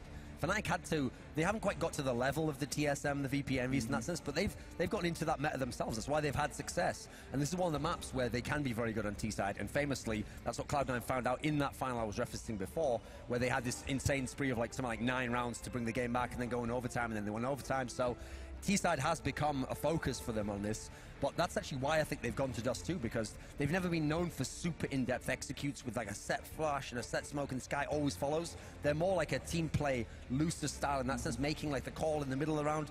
the ideal map to do that on T-side. Yeah. You set up, you feel things out, the in-game leader makes the call, do we go middle up to the catwalk, do we go towards B? And famously, they've always had that good split on the B, and it's still there to this day. Well, that's why we've always said that Dust 2 is like that, is more of the scrimmy map, because you know you can have that looser style, it can actually play into it. A lot of it comes down to can you hit your headshots, and Olafmeister showed up in that first half. He determined the pace, and we were talking about how with the T-side start on both initial maps there for Fnatic, that it was pretty clear that they wanted to be the ones to control how this map was going to go, and if just a couple of them start waking up and landing the headshots, it's going to make Pronax's job so much easier to do that. There's going to be so much pressure on Sean Gares at that point to come up with a solution that never came because his guys weren't actually up to snuff. They couldn't go toe-to-toe. So when all things aren't even, Fnatic, if they're up here and you're the underdog in that match... they almost like it that way because it plays to their individual strengths. I mean, one thing that actually just kind of set the tone in that sense for the series was I remember there was a round where Sean Gares got the drop on them, and a CT he'd pulled outside of B tunnels on Dust 2, and he was waiting for the guy to come into the tunnels. He was thinking he's just going to shoot this guy in the back. He had the drop on him, he'd got the right positioning, and even then Olafmeister just did a snap 180 and headshot him instantly. So like that kind of shows even when they did have a good setup, the fragging wasn't on their side, and so as a result, it doesn't matter if you have the right tool. If you don't have the technique to use it, if you don't have the force behind it, it's not going to be effective. So Dan, you were on Clip Patrol. We've got it loaded in to our VHS. All right, well, the tape is there, so talk us through it. This is one of those moments where Cloud9, they did have a few opportunities in this match, and you'll see this is a spot where they got into a good opportunity. They had a pull round. They're facing a situation where they will get economically reset, and Sean Guest is able to actually get a couple kills with the AWP to survive. But then Pronax is able to just single-handedly wipe out their save, and because of that, they have nothing going into the next round. They're back to $1,400. They just spent everything. So this is a very key round for Pronax to just throw that key Molotov in. He read the situation really, really well, and he just executes both of them. And Pronax, I mean, this guy, he also had a lot of really crucial clutches in other moments where Cloud9 looked like, okay, they get the bomb down, they can start actually getting some momentum back because they've been damaging the economy. Cloud9, they can maybe, Fnatic, they can maybe force that eco, but boom, Pronax gets that one-on-one clutch and gets the defuse. So Pronax was very key, actually. He's a bit of a sleeper in this sense sometimes on the team. You know, it always is that way with all those names, of course, but, you know, again, this guy can really turn up just as an in-game leader and a fragger sometimes. Well, I was really concerned about Pronax as well going into this tournament because there's been a lot of talk about how he has a tendinitis now in his mouse hand, and so he's actually gone around, like when he travels to events, he has a glove on now where he's just trying to use or like take as much stress off of his wrist as possible. Yeah. So I mean, he also does mess kids up. Yeah, you know, I mean, it's great for the back on the down low. The fact that Pronax is still, you know, he has this injury, that's going to have a mental strain on him because all of a sudden he's worried about, you know, whether he's actually going to be able to get those kills. The fact that he can come into the server and actually manage to get those clutches. Yeah. All right. Okay. So there you go. I'm going to talk to you. I just hope when he's mousing, he doesn't like get a twinge going. Yeah, I did. It was so obvious, but okay. I know. Right? Well, I don't even know why that's happened. Anyway, the point being, though, I was going to make a point about how Pronax, in this Fnatic Miracle era, he's clutching more and more statistically. Used to be the fact, I mean, just inarguably, if Pronax was the last guy alive, Fnatic don't win this round. Now, when he's alive, he's added clutching to his game. 1v1, he's got a very high percentage. 1v2, more than capable. Oh, good. Well, I mean, now that some of his stars do fall off sometimes, now he can't always rely. For example, JW is the most notable one. He's picked it up a bit in this tournament.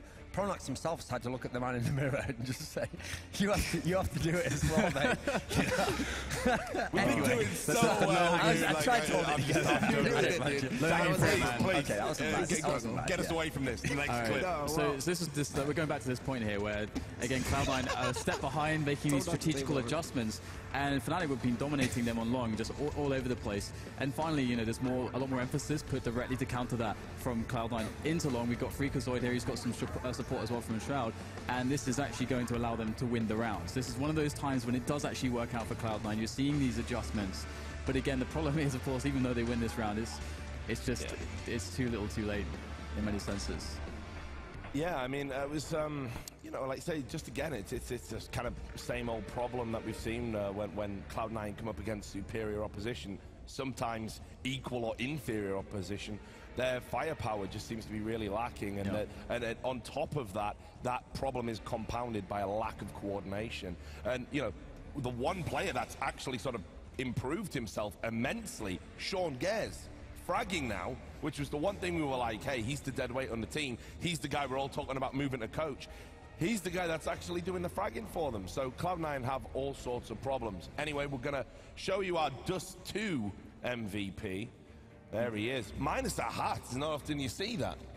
Took off the lucky hat for the photo. Yeah. You know, that's like, he just wears that hat. He was trying to, you know, he was using like the monster hat or something like that. Nope. As soon as they started struggling a little bit, Crims went right back to the original.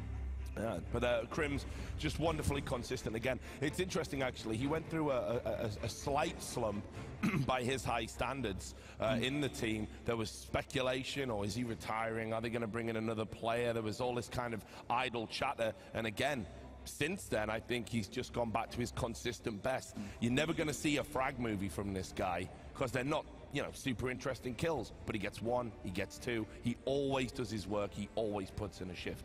Just a fantastic player. Now I guess we'll start focusing on Overpass. So this is where Cloud9, you think, right, they've got their pick. They're gonna do a job here on Fnatic. They must have something up their sleeve. Actually, it just looked like they were competitive, but that was about all you could really say, and the statistics kind of bear that out. Again, you can see Shroud not really there. Nothing's your top fragger.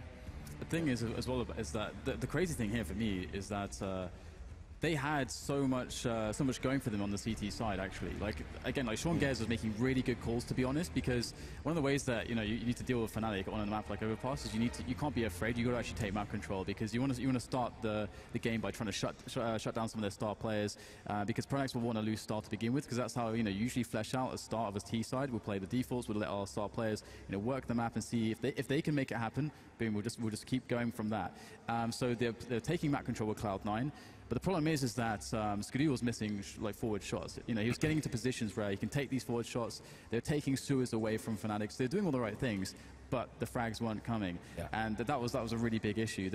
They did then make a shift as well to get ahead of the game and say, okay, we're going to start playing passive, and that did start working out for them. And they still got 9 rounds despite Sean Gers having to make all the kills, and he was so clutch on a lot of the retakes as well. So it's actually just completely mental that they didn't get more rounds there. You've picked out a clip for us that I think underlines your point. We're going to load that in now. So again, Dan, explain the significance of this. So this is an overextension that we're seeing now, because, you know, of course, Skadoo, he wants to get aggressive.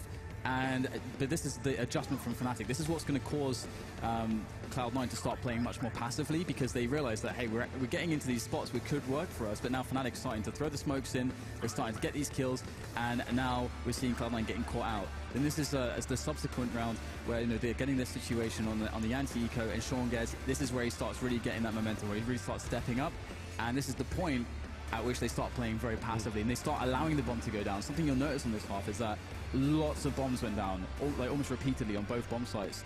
But the retakes came in, they just allowed themselves to hold, and they didn't rely on the aggression anymore, which should actually work for them. But they weren't hitting the again, shots. Look who's doing the damage, right? It's Sean. You know, just you know, crazy situation for him to be in. I mean, Fnatic though, when it got to 12-12, we all said Cloud9 took that time out. You think, okay, well, this is where maybe Cloud9 are gonna pull away and leave Fnatic in the dust. They must have a ace up their sleeve. Actually, from that point onwards, if anything, it seemed to sort of calm Fnatic down, not Cloud9. I mean, indirectly, Cloud9 gave Fnatic a timeout. Yeah. We know what happens when Fnatic gets times out. So, yeah, the problem there is, when you have the tactical timeout, that should be such a great weapon for a leader on T side. That should be where you figure things out. You have a little bit of time to discuss, like, oh, maybe there's miscommunication going on, what we're trying to do here. But nothing really changed. It's like you'd be very hard pressed without interviewing one of the players to figure out what did they try to change, what did they think was the issue, because it seemed to me like they went back into the server, they were just trying to do the same things again, and if I had to guess, I don't even think they had a plan. I think it was just one of those things of like, oh, we can still do it, guys, like, you know, like generic pep talk stuff, and that's not going to get it done, because when you think about some of these Fnatic timeouts that lead to the amazing streaks, I think sometimes that is like, oh, this guy's getting a bit too, you're going a bit too aggressive here, just go slow with the team or something. It's actually a tweak in game, whereas that's maybe a bit lacking there, I think, on the Cloud9 side of things. Yeah, and going into that second half, I mean, we saw that, you know, 5 rounds lost straight away there, and there was this just general struggle, and Cloud9, they just didn't know what to do on the T side. And this is like this common situation over past. Like, you see the really skilled teams, for example, they want to play a little bit more slowly and find aim battles and stuff. That's how you can really exert your skill advantage. So going A slow and all this kind of stuff, clearing out all the map control, that's a good way to approach it. Cloud9, they realized that, okay, the best way for us to do this is actually almost playing a bit gambly, going for those B executes. And that's where they started getting the rounds, but then that's not really a stable solution. And Fnatic were allowing them to almost undo themselves by the fact that they were having performance issues. So Fnatic just did the standard thing that a better team should always do, and let the team that's having a struggle basically make the mistakes and just punish them instead of overextending themselves. So we got the second map MVP, which we'll bring up on your screens for you now, was actually Pronax, who did indeed have a very impactful game, just in terms of the scoreboard as well as in-game leadership skills. And, you know, we've talked, it's like you say, Dan, I often think of him as a bit of a sleeper as well. It's very easy to forget about him. You've got this star-studded lineup where everyone's skill ceiling is so unbelievably high. Pronax is the glue that holds that together, and what he's actually done in terms of just developing his own skill set, adding a bit of fragging to his ability, it's great to see that a player as experienced as him can still develop, even this late in the day. And develop in this lineup as well, because this is now going on to be one of the longer standing lineups that we've had in CSGO, and to dominate for as long as they have as well. That's impressive, but then you always have to wonder, you know, grass is greener on the other side. These sorts of things starts to sneak in. If you've been together long enough, it's like a relationship. You're going to hit that bump in the road, and you have to work it out. And so it seems to me after that bump was hit, where Fnatic, there was, you know, that's where we saw a dip in their game, and there was a lot of infighting. Pronax has become stronger because of it, because now I think that the team have finally unified, and now he can really feel confident in his calls, because he knows, okay, everybody's behind me, there's the trust, boom, I can read, I can focus on my game. I don't have to worry about whether, you know, this guy's thinking something else, or he's going to go ahead and take an unnecessary risk, not JW, but somebody else. You know, I think that's where we saw like the rebirth of Pronax. You know, they got over that bump, and now Fnatic is his. And it's just like we saw with Sean Gares with Cloud9, actually, in that period, where he finally said, this is it, this is my team, and you're going to do it my way. We saw that rise, except that, well, Fnatic, they just keep on going. I think there's a realization, though, you know, we talked about it yesterday with Titan as well. Existence trying to be a bit looser, add some fragging to his game. The day of being a dead weight in-game leader and not contributing to the scoreboard, you cannot exist like that and succeed in this environment. I like the pun, yeah. So anyway, I agree. Where's the jersey? So here's the thing. When you think about these guys now, yeah, we're in a situation where if you're Fnatic, it's not that Fnatic, they don't win now because they're not hungry enough. Like Red Eye kind of alluded to this in an interview, like what keeps you motivated to want to win? You've won 3 times, why do you want to win a 4th one? Because those are in the past. You can't relive that, you can't go back in time. All you've got is the tournament in front of you now. So it's definitely not a lack of hunger. I think Vuggo, I think it was, said in the interview before they came to this tournament, like, we want to win everything still.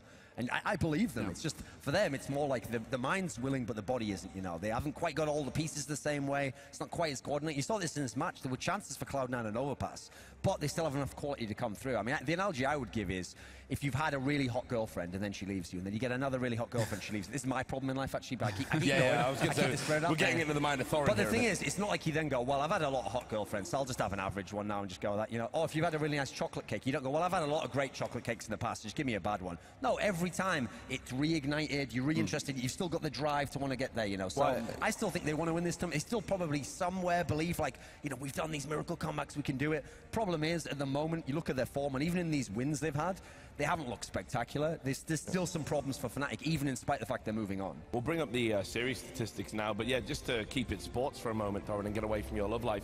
Roy Keane, legendary Manchester United midfielder, said the exact same thing. He said the joy of winning lasts that evening. You wake up the next day, you know, what's after that? That was much like my relationship. Only winning, yeah. So I've been told. Anyway, these are the kind of overall statistics, which are averages. So they're the average kills across 2 Crowd maps. averaged 12 kills a map. That just won't cut it, I'm afraid. Yeah, and well, this is the thing, isn't it? I mean, average is the appropriate word there. It's just not good enough at this level. And I know Cloud9 are going to be disappointed. I certainly don't want to pile on. That's not my style. But I mean, but we have to be real here. Exactly. I couldn't agree more. Richard, think about this. So the core of the team here, and I realise core usually should include the stars, but I mean the players that have been together the longest in Cloud9. So you've got Shroud, Nothing, Sean Gares. Have now had 4 majors in a row. They haven't gotten out of the group stage. Yeah. This year, they haven't managed it at all. Yet this year, and the 3 times they've failed to get out the group stage, Luminosity, Fallen, those guys from Brazil who don't have any of the advantages, they don't have a 6 salary, they've made it to 3 round of 8. And it's not just Luminosity. I mean, we've seen an upset pretty much every major, right? You know, seen King Penta, right? They got out. Yep, Penta. You know, and you think about all the resources and the talent in that lineup compared to this. I agree. I don't think you can make those excuses. There are no more excuses for Cloud9, regardless. It doesn't matter about the monitor, it doesn't matter about the PC, it doesn't matter about the time you're playing, it doesn't matter about anything, because everybody else here, this is the real killer for me. Like, it's not even about the in-game stuff. It's just like they constantly look for excuses everywhere. And sorry, Cloud9, I am going to throw you under the bus because it's tiresome. It's tiresome because you know who doesn't whine? Envy. And yes, okay, there's a difference in fragging power and skill, and yes, but they'll play in any conditions without making a peep. They've had loud static in their headsets that other teams immediately complain about, but Envy played an entire best-of-3 series with that. They couldn't hear each other talk, but they still dominated, right? It's the mindset. It's the complete shift in mindset. Belief, You're right? not entitled to anything. You're not entitled to anything That's here. the great point you're making there. It's not that it's wrong to have these complaints or that these things don't affect you. No, if your comms aren't working, if something about the hardware's wrong, that will affect you. The difference is the great players, it happens, and they don't go, right, well, there's my get out of jail free card. I can now lose the game. It doesn't matter, because at the end I go, it doesn't count anyway. Now, everyone played those conditions. The great player wins the match anyway and goes, oh, and I had these problems here, but that's not an excuse. They played great, I played well, and I won. Yeah, you let the challenges fuel you. Exactly. Fnatic first half on their first best of one in the group stage. Yeah. First half they couldn't understand each other. There was an audio issue that was going on. Been drinking, of course. But they couldn't actually make out what was being said, which is why they looked a little dicey in the first half. But still, like, they didn't talk about that. They didn't pause the match and say, oh wait, no, stop, solve this for us. No, they did their work. Sure, it was a little harder, but then they brought it up afterwards once the job was done. That's the difference in mindset between a championship and, you know, right now a European team and any other team. Is the fact that right now it just really feels like some teams are looking for excuses and looking for easy ways out, and it's really frustrating. It's the entitlement factor. It's the fact that if that happens, it's like, how dare this happen to us? This doesn't count. Let me tell you here now, Cloud9, these all counted. These majors all counted. This is history. This is your career. So you've got to turn it around. You can't let this happen again. Well, let's have a look at the series MVP. Let's bring that up for you guys at home. And not really a surprise. I think Crims was the best player on the server, just in terms of consistency, pure consistency, which is what he does. Dan, I'll bring you in at this point. You may wax lyrical about Crims. I know you've got lots of good things to say about him. Yeah, I mean, well, Crims was actually one of the players heralded as the most efficient player ever, but almost one of the players to kind of drop into, not insignificance, but on the lineup, you know, he started to get, you know, overshadowed a little bit, but he was always that consistent fallback for the team. You know, you always have JW's the wild card, but, you know, the Crims, Olaf Meister kind of 1-2 punch. Olaf's the explosive guy then in that combo. You know, this guy has been, you know, through a thick and thin with this team, but he's coming back to resurgency lately, which is awesome to see. He's now becoming this guy that's like, you know, the Bonding for Flipside, or, you know, the Fugly for Liquid. He can always come back in. He can always take these crazy, you know, situations, 1 versus 2, 1 versus 3, 1 versus 1. He's always going to have a high consistency and reliability. And you know, because we're seeing that again, it actually gives me hope that Fnatic can actually have a good tournament here, despite, you know, some recent performances. So, like, out of all the players that could be performing well on the team, it actually, you know, I'm most excited for Fnatic now that it is Crims that's stepping up. Even though, as you said, Overpass they were struggling, T-side they were struggling, he didn't feel comfortable on the map, yet still he's able to deliver a good result for the team. I mean, he's always the rock, isn't he? He's the foundation it's based on. I mean, difference of opinion, I always think of Flusher as the fugly one in Fnatic. I mean, just to follow on from that, you know, when you talk about personality, that was a little weak. When you talk about personality archetypes, right? You know, there's people that you would look at like, who would you want to go to war with? Who would you want on your side when the chips are down? Crims, obviously.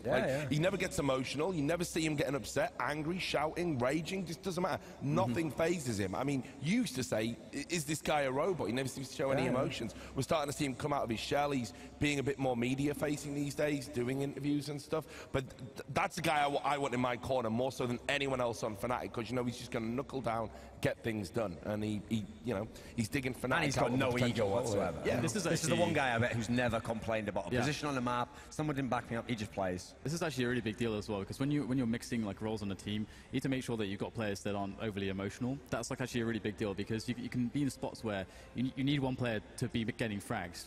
And like, if you can choose between, you know, is it this guy that gets the eco frags or this guy, you know, meaningless frags that don't have any impact on the match. You want it to be, you know, let's say the guy that's like the emotional player that needs that boost. Crims is not that guy. He's going to be able to perform, as you said, and that's a really huge deal, and that's one of the reasons why he is the bedrock in many senses for the team.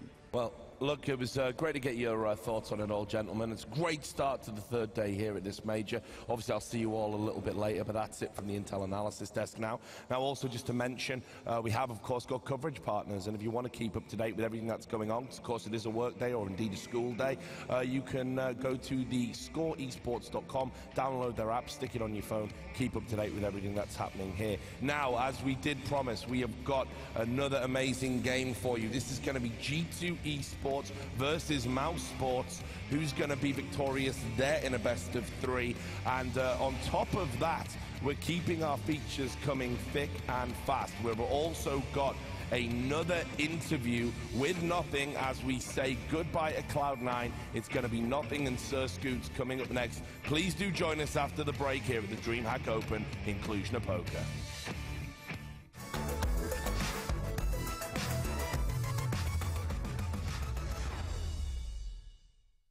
Now let's talk about, obviously we go way back, right? So we used to laugh and giggle and go, man, wouldn't it be cool if we were in stadiums? Wouldn't it be cool if we were on TV? And then we did see some CGS for a little while, right? And we were on TV, we weren't happy with that product. And then even in this newer era of esports, we saw these other games start doing stadium stuff, like the League of Legends stuff, some Dota stuff. And we would even still giggle, God, wouldn't it be cool if Counter-Strike could get into some stadiums? And last year, we've been in a lot of stadiums. Obviously, we're in a stadium right now. Like, did you ever think, because obviously we all went through a phase where our favorite game basically died, right? You went into the real world, you went back to school, got a job. I mean, did you ever think that it would go full circle and here we are now in stadiums? I mean, you watched that Valve video where even my parents talked about it. We weren't sure, and it's one of those things where you don't know with streaming and all these things happening. We had some hope that maybe there'd be a resurgence, but when CSGO came out, no one really knew how long it would take to gain traction, right? All these MOBAs are dominating the scene, but now all of a sudden, the skin things happen, all the leagues come back, and there's just more excitement for the new players, and then the old players are having good matchups, so, man, no, this is incredible. It's like rebirth. No, it's a rebirth, and I'm stoked to see it, and I'm stoked for us to have this second chance, because 1.6, everyone kind of thought we had to jump straight into the mainstream and jump straight into TV, and now maybe, sure, we can go on TV, but we don't necessarily need it, right? It's something that could help educate the people who don't know about esports still, but Twitch and Azubu and Hitball, all these companies that are streaming it, even YouTube now, they realize that the gaming crowd is there. They're online. They're sitting in their rooms. They're ready to watch us. So it's cool. And we don't only support Counter-Strike, the fighting game, anything. We want them to get huge because we know there's a skill set there. So exactly. I'm stoked to see it come to fruition. Obviously, he's going to have Cloud9 probably longer than the majority of us are going to compete in our respective games.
I'm a wanderer.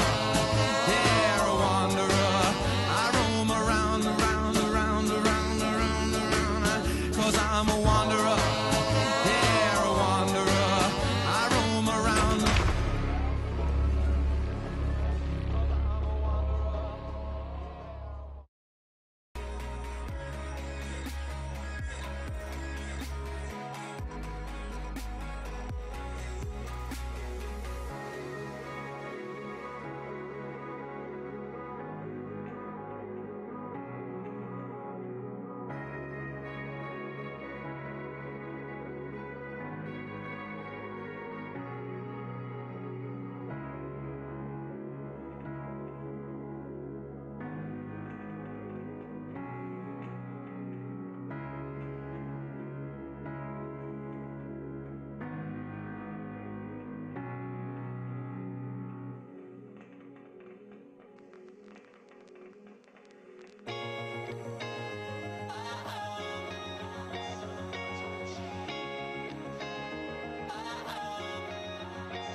I'm sleeping alone, and I've been eating alone, hiding under the stairs, even though no one's home. If you're living in the daylight, living underground, never sending a message, there's someone's watching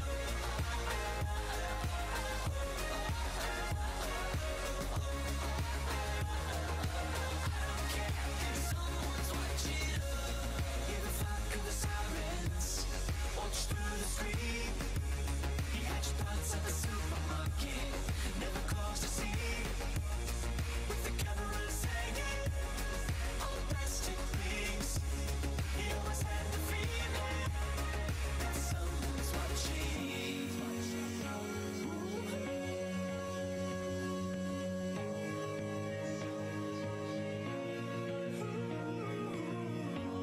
And now she's sleeping alone, and now she's eating alone, hiding under the stairs, even though no one's home. And if you're living in the daylight, living underground, never sending a message, there's someone's watching.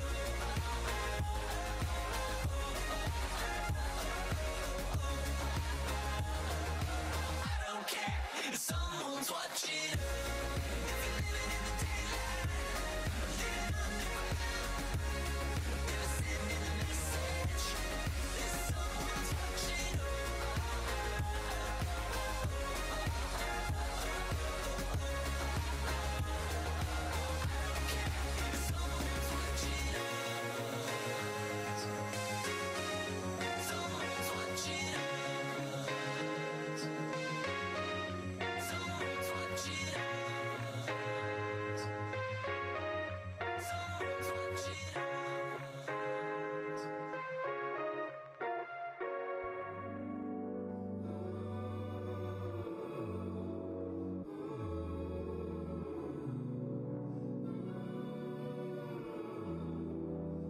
There's no way out. All I know keeps me waiting on and on, on and on. It keeps me up. I can't rely on you to understand. So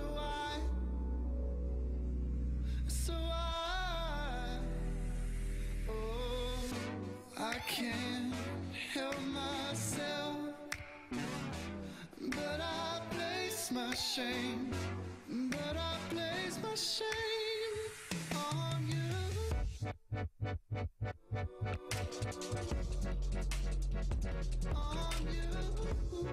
on you.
Hello everyone and welcome back to Cluj-Napoca, where we've got the DreamHack Open. It is of course a major, Cluj-Napoca's first in the rich history of Counter-Strike and the 7th major in the game. I'm Richard Lewis here, host of the Intel Analysis Desk, and very happy to be so. With me, the finest minds of the Counter-Strike generation. We've got G0rth4n Shields on my immediate left, the world's leading CSGO analyst. Next to him, we have got Anders, the general, wearing his pins for all the majors that he's cast. And on the end, you kind of think he's a new kid on the block, but he's not. He's been around for ages, but now he's been invited to the big show. We all love a bit of Henry G. Hello. How are you all doing, boys? Very well indeed. Just casted the first game, great way to kick it off. Fnatic, the expected result to go through. Now we get to the rematch here going forward. He's got that enthusiasm that the schoolboys have when they're coming through. You know, he's still cleaning your boots though, Rich. Yeah. He's He spent 1 year making my bed, now he's here. Okay, so I was going to make a really cool point there. And Public school, of course. No. What about you, Anders? I know you're still recovering with your leg injury and, you know, on the mend, though, and loving this major. You've had Parla carrying your bags all around, another little hazing ritual we got going on there. Yeah, my knee's actually It's a ruthless fine. world here, guys. My knee's actually fine. I'm just having people carry things around, because why give it up? You know, Plus- once you've convinced people to do it, you might as well. Plus, how else do you keep getting that script for the painkillers renewed? Exactly. That you sell for mad money. Well, and the Adderall too. Guys, right, we're going to have brilliant. We're going to have plenty of time Anders to is get getting into the toxic as well. game that's Okay. coming up. But speaking of Parla and a hazing, he got his first esports hazing here when he met Taz.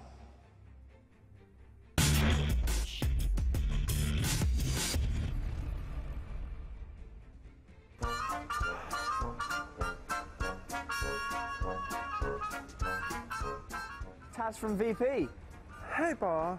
How are you doing, man? Good to see you. Wait, did you just come out of the bush? Yeah. It's What? amazing, man. I feel. Do you feel the nature in this city? I do. I feel it.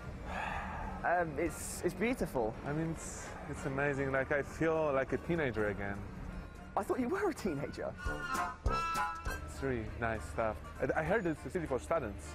Oh, students, yeah. Students, yes. Yeah, it is a city with, I think, a university, and so there's lots of people around learning culture. Yeah, so it's like cultural and beautiful city. Yeah.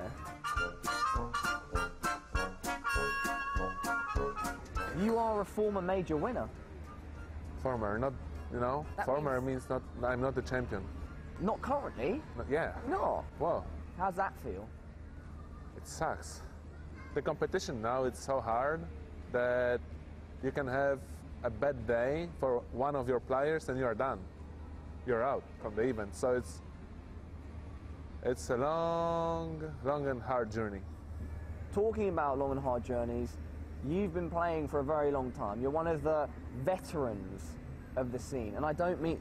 Straight away you look upset at me, Taz. Why would you call out all the bad things in me? Should I just leave? Why? You know now we're in a skate park. Originally, do you know what we were going to do? We were going to go fishing. There's like a river / lake, and we were going to go fishing. But we don't have any fishing rods. But do you know what we can do instead? Go on the tram. Are we going to ride together like bad Ride boys? together, die together, homie. Oh, sorry, man. It also hurts me sometimes. Yeah. Yeah. Should we go? Yeah. Are you okay? I'm okay. Should I kiss it? You've got to be more gentle with me. You would be, honestly, you'd be like, you got Dragon Ball Z? Yeah. Ah! But should we do it together? 3, 2, 1. I feel like I put in way more effort than you there.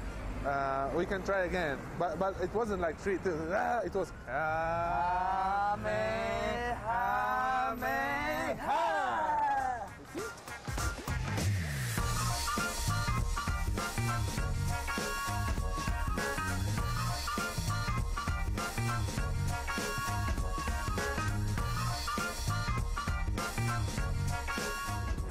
And this is. We are able to. This is like. Yeah, this is tough, man. Can you hold your It's so position? strong, man. It's like, can you hold your position? No, I That's the can't. question. Whoa. It's like holding an angle in I'm Counter-Strike, like, isn't I need it? to, like, I should be like this because you attack me. But you know what they say? Beat fire with fire. When it's cold, beat cold with cold. I wonder if the guy who said it is actually alive.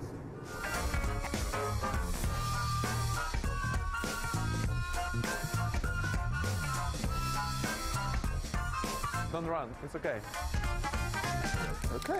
Okay. You bought me a double chocolate. Yeah, I'll buy you double chocolate. I will take double chocolate. What it is, it's a Magnum. It's authentic Magnum. Yeah. Cover your face. I don't want to Please hit don't it. shoot me in the balls. Hey! Did you hit me? Done. Sorry, everybody. Done. Dude, what is going on right now? Haha, got ya.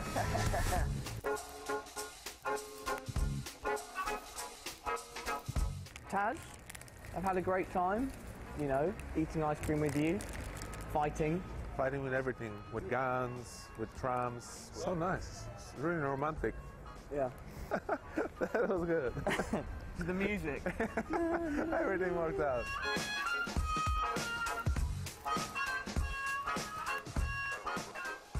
So there we have it. I don't know who had the worst of it there, like two trolls together. Something about Parler. Something about Parler just brings out the Weeborn people. Yeah, I know, it's just unreal. What's it all about? Yeah. I thought Taz was like a hard man or something. He's in like little kids' cartoons for Japanese kids. Man alive. Yeah, crazy stuff. Right. But anyway, we'll definitely be talking about Virtus Pro a little bit later, but let's turn our attention to more immediate concerns, and that is, of course, G2 Esports going up against Mouse Sports. This is an interesting game for me. Obviously, it's a rematch of the best of one that we saw, where they went up against each other in the groups. And now, obviously, it extends to a best of 3.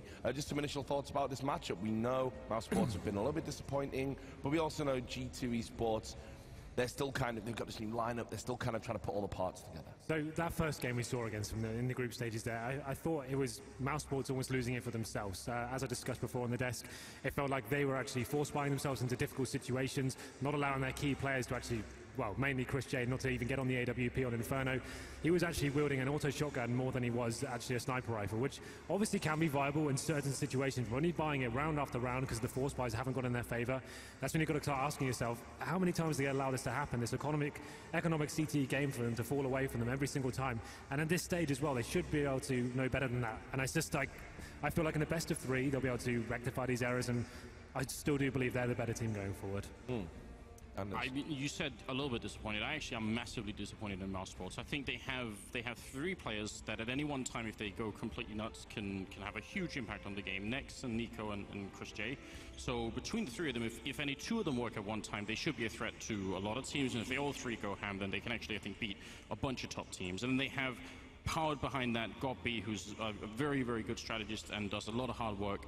So the fact that they don't make more of an impact is, I think, very, very disappointing. And I expect and I hope that they will do better today. Is it perhaps a failing of the tactics then? I mean, far be it from me to criticise g0rth4n, who I think is one of the masterminds of the game, and especially all throughout Counter-Strike history. But if you've got these tools at your disposal and you're not utilising them in the correct fashion, where does the blame lie? I mean, you also have to look at the tools. Like, if you have like a nail gun but it jams, that's not necessarily your fault as the guy operating it, you know. We look and we saw after that first game, okay, Nex still hasn't shown up to a major. He's had round of 8s even with Penta, and he wasn't the star player there. Other players played well, and with Mouse Sports at the last major, he really misfired and did really poorly. First game, he was terrible, didn't show up whatsoever. Similar for Nico, he struggled a bit. But in the second game, when they played that one, Nico and Nex absolutely were stars, and they took over the game. And the rest of the game, yes, g0r's tactics were there, the team was playing well, but those two, I think they combined for like nearly 60 kills or something. So if those two, they don't have to be at that level, but if they'd have been closer to that in the first game, it would have been competitive at least. So I think in a series now, it won't be the case that G2 has this like edge in terms of fragging. Star power is pretty evenly split, I think. I don't think I have any of these people, because of Nexus failing us at Major, I don't think anyone's like a superstar, but they have a bunch of skilled players, a bunch of players who are confident fraggers, and so I think in terms of fragging, it's going to be fairly even. That's where I think g0r's aspect can have a big play here, because we know G2 are a lot looser. They're a team that, because they change players so often, they're changing even the dynamic of the team. It's not like the same players doing the same roles. We kind of know from our spots how they should play, and I think g0r's going to have a good grasp on what his team needs to do to win. The thing is, since JKIM was signed here, it seems like the, the synergy between the team has become a lot. It's still a loose play style, but they have the tactics to fall back onto as well. We saw in Inferno, their T side especially, the executions were actually really convincing. They were utilizing the smoke grenades towards the pit. Aware the CTs play a lot more passive game these days as well. It was actually really nice to see them actually approach the map like that. Instead of like a traditional kind of NIP style, I guess, going up together and trying to find early frags there, they were actually knew what situations they were in, aware of the economic situation as well. And that's the problem for Mousesports right now. I think we talk about whether g0r's calling the right tactics and stuff. He's the one in charge of the economic game. He needs to make sure he's on top of that today. This is the stage of the tournament. You need to be playing percentages. Instead of going for the chance, force buys and all that sort of stuff, although he has got a great amount of talent to him, I don't think they're as good with the pistols as a team like Envious are, for example. He needs to be just playing, get Nex on the rifles, get Chris J in the AWP, and I think they should walk this one if they just keep calm and focus on the bigger picture.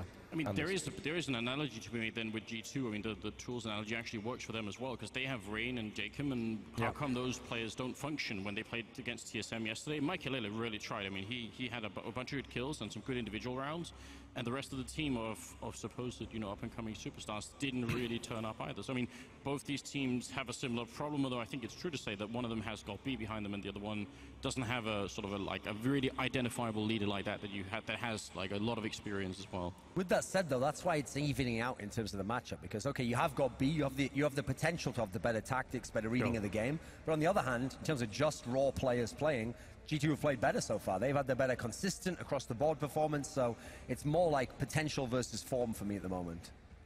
Yeah. Okay, guys, well, we're ready to get this show on the roads. Thanks for your thoughts. Obviously, we'll be back in more detail a little later. So who's going to win? Is it going to be the fast and loose style of G2, or is it going to be the well-oiled German machine? We are really strong, I think, and we can go out of the groups, and we really trained hard for it. Mousesports is a very good team, a lot of talent in the team, especially Nico. For sure, I would say Nico is the most talented. When he gets going, he's literally unstoppable, I think, to any team. They don't like our play style. Even though if we get behind, we're gonna still keep fighting. We're not here to lose, we're here to win. Winning is all about. We're gonna show them.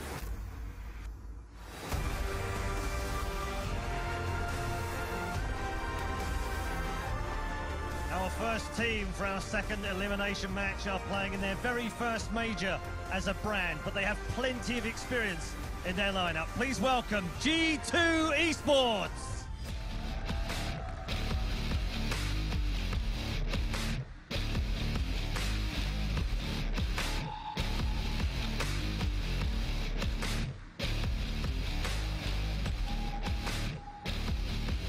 And their opponents are another sporting team.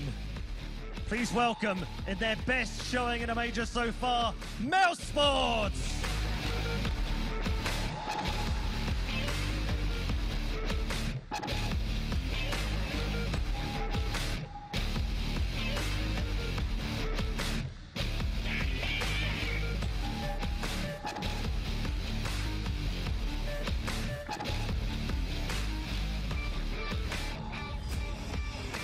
Okay, we're a few minutes away from the start of this game. Firstly, how are you guys feeling from the defeat that you've previously suffered? How are you going to bounce back? We're feeling good. We had a good sleep, relaxed atmosphere at the moment. Yeah, we're feeling great. No panic then? No panic. It's just relaxed. Best showing so far for Mousesports, but you guys want to get to the quarterfinals? Yeah, sure. That's our goal, and that's why we are here. Any last words for these guys? What do you make of them? I wish them good luck, but yeah, I hope we win. Okay, very nice of you. And you, sir, how are you doing? Great, thank you. All relaxed? Everything okay for you guys? Yeah, we're pretty comfortable. What did you do last night? Just spending time together, talking about the game from last night with Level Loss against TSM, and yeah, the original things, you know. Okay, but a little bit of pressure on you guys, because first time that G2 Esports have been represented in the majors, but you've been here before, you know how to do this, don't you? Yeah, I know. I mean, it's always fun to play these games, even though we lost yesterday. We feel that we can win and we can do this, so hopefully we can. Well, best of luck, gents. Good luck. Have fun. Mouse Sports versus G2 Esports is on the way. Great show of respect there between the two opponents, and as it's interesting actually when Paul said there, you know, their best showing at a major, kind of worrying for a team of Mouse Sports' caliber and pedigree, and equally G2 Makalele there didn't sound entirely convincing. This is a very tentative game that we've got here. Well, actually, what's funny is, I mean, kind of referred to it there. Okay, on the G2, this is their first major, but they were Kingwin before, and they made the round of 8 there. And actually, he's kind of a sleeper, but Makalele's got a pretty good major record, actually. He was in the first major in the round of 8 with LGB, and then he obviously made it to the final of DreamHack Winter 2014 with NIP. Then he made the round of 8 of the last one, and now he's looking for his 4th round of 8 or better. So it's better than a lot of actually very established players you might think of. So it's kind of an underrated, experienced guy there, because we only think of him when he came back into NIP. He's been playing for quite a long time. Wonder how long before an NA team picks him up. But what do you make of They this? don't get good players. They've already got all the superstars, Rich. They don't need them. There's no space. What do you guys make of this one? He is eligible, Trying to get a read. Trying to get a read. I feel like Mouse Sports have been this established team for a lot longer than like G2 have. It feels like Jacob coming into it, I'm still not convinced by his pickup. Obviously in Copenhagen Wolves, he was one of the star players there. He was like carrying them, especially at DreamHack London. We saw him have a fantastic tournament. This one so far hasn't really impressed me in terms of like his fragging potential. That was his big role within the last team. I'd like to see him step up here. I think he's going to be pivotal going forward. But it's the best of 3 that scares me for G2 a little bit. I'm not sure they can actually go toe-to-toe with these guys across the whole map pool. So it's going to be interesting to see how the veto goes here. Obviously, you get 1 ban and a pick, and that's where I think they're going to struggle a little bit with Mouse Sports and get a more comfortable territory. Well, we are going to get the veto up on screen in a moment. I want to just give some counterbalance to that, because Henry was kind of being a bit critical of Jacob. I kind of feel the same way. He hasn't really shown it enough in his big chances, more smaller tournaments. But I know, okay, I always describe people like Pau, people like Guardian. These are like Anders' sons. Jacob's not his son, but he's like a little nephew, and then his sister's always like, can you just take him out for a while, build his confidence a little bit? So you think Jacob has like 6 skills, right, Anders? I think he has. He's got some talent that hasn't really been developed enough yet. I think he's like an aim star essentially. He doesn't always make very good decisions, very much like someone like Nico. Rain, I think, has a much better balance. Rain makes very, very smart decisions, and he's very good at fragging. So, in many ways, I'd say Rain right now is a more valuable player. I think someone like Jacob and Nico, if they're willing to learn, could maybe have a higher level. I'm going to make sort of a canvas statement here, Anders, and I want you to just pick it apart and say whether you agree or disagree. G2 actually have tactical depth, and it's just become a bit of a meme when people talk about them playing fast and loose and not actually having any tactics. Thoughts? I think they could have. I think whether or not they will have had the time to develop it is a little bit different. I think Dennis is smart, and I think he could contribute a lot to this team in that sense. There's always that language barrier, which, you know, it's been I guess a talking point in Counter-Strike for a long time. Is it even possible to make that kind of team where you have I mean, not just like languages that are close to each other, but you've got Fox in there as well. Like, how does it all work? And if they try and communicate in English, then which they obviously have to, then are they going to be able to do it fast enough and precisely enough? I think people sometimes underestimate how precise you have to be in Counter-Strike to call things out. It's not just enough to say he's generally at the back of the site. Sometimes you have to be able to say he's at the back of the site exactly behind this left box. You have a specific call-out name for it, and if you take another half a second to call that out, it's too late. It's that input lag, right, that can actually decide that even the smallest nuances make such a huge difference in Counter-Strike. If there's half a second delay in the call and trying to translate what's going on, that can lead to massive losses there, and can be the difference between winning a game and getting forced onto an eco and throwing it away. And yeah, I saw you nodding your head when I made that statement. You see, when I watch G2, I actually see a team that is together in terms of its understanding of, you know, like, look, hey, I've got this spawn, throw me an orb, I can get out there. They actually seem to have a lot of cohesion, especially... drop that Glock, homie, I'm going in. Or drop that Glock, indeed. That's actually how they got past the communication issues, actually, is they went back old school to when, you need an international communication system, so they use Morse code with Fox. He drops his Glock twice for yes, once for no. At least it's not Esperanto. But anyway, I see a team that is together. I think a lot of people talk about them being this kind of, they don't really know what they're doing. They're relying on aim to get out of it. I'm not sold on that idea. I don't entertain that either. I do think they have in their arsenal. Like, obviously, it's the best kind of Counter-Strike team. It has the hybrid of both styles, right? If you have both play styles to fall back onto. Obviously, when your players are firing all cylinders, you can get into positional control. You can read the game very well. You've got gut instincts going for you. Your callers reading the game well. That's when you can actually, it's viable to just go for those working as a team, the little fragging unit going in, similar to how Envious approaches a lot of maps right now. So they'll have Happy Herd in one area, the other 4 guys just go in together, and that can work out very well for them. On the other hand, if you can have that tactical execution just to fall back onto when things are a little bit too passive, you're not finding the early frags, that's when you can make the best cohesion between a team, and that's what they displayed against Mousesports and Inferno as well. It's a great hybrid on their T side. Anders? So another challenge that this G2 team must have had and must have talked about is the fact that because they have the awesome star power, everybody can't be the star all at the same time in one team, so you need for some people to step back. One person that seems to have done a lot is Fox. He seems to have taken a bit of a backseat role. I think many people who have only watched Dennis play since he came back now into G2 haven't seen what he was like before that, when he was playing all the way back when he was playing with Olafmeister and Crims. Dennis could be almost a superstar in his own way, but then I feel like they've put the pressure or they put the weight on other people instead. So finding out the balance internally in that team is the challenge all on its own. Never mind the tactical aspect, also just the who's actually doing what. If everybody wants to be the superstar, and we know that someone like Makelele, for instance, definitely wants to, and maybe he even has the skills to it, so it makes sense to put him in that role. But if everyone wants to do it at the same time, that's a problem. Absolutely. Let's start talking about maps, because I'm pretty sure the Veto is going to be coming soon. There it is. You can see it at home. Graphics up and poised and ready.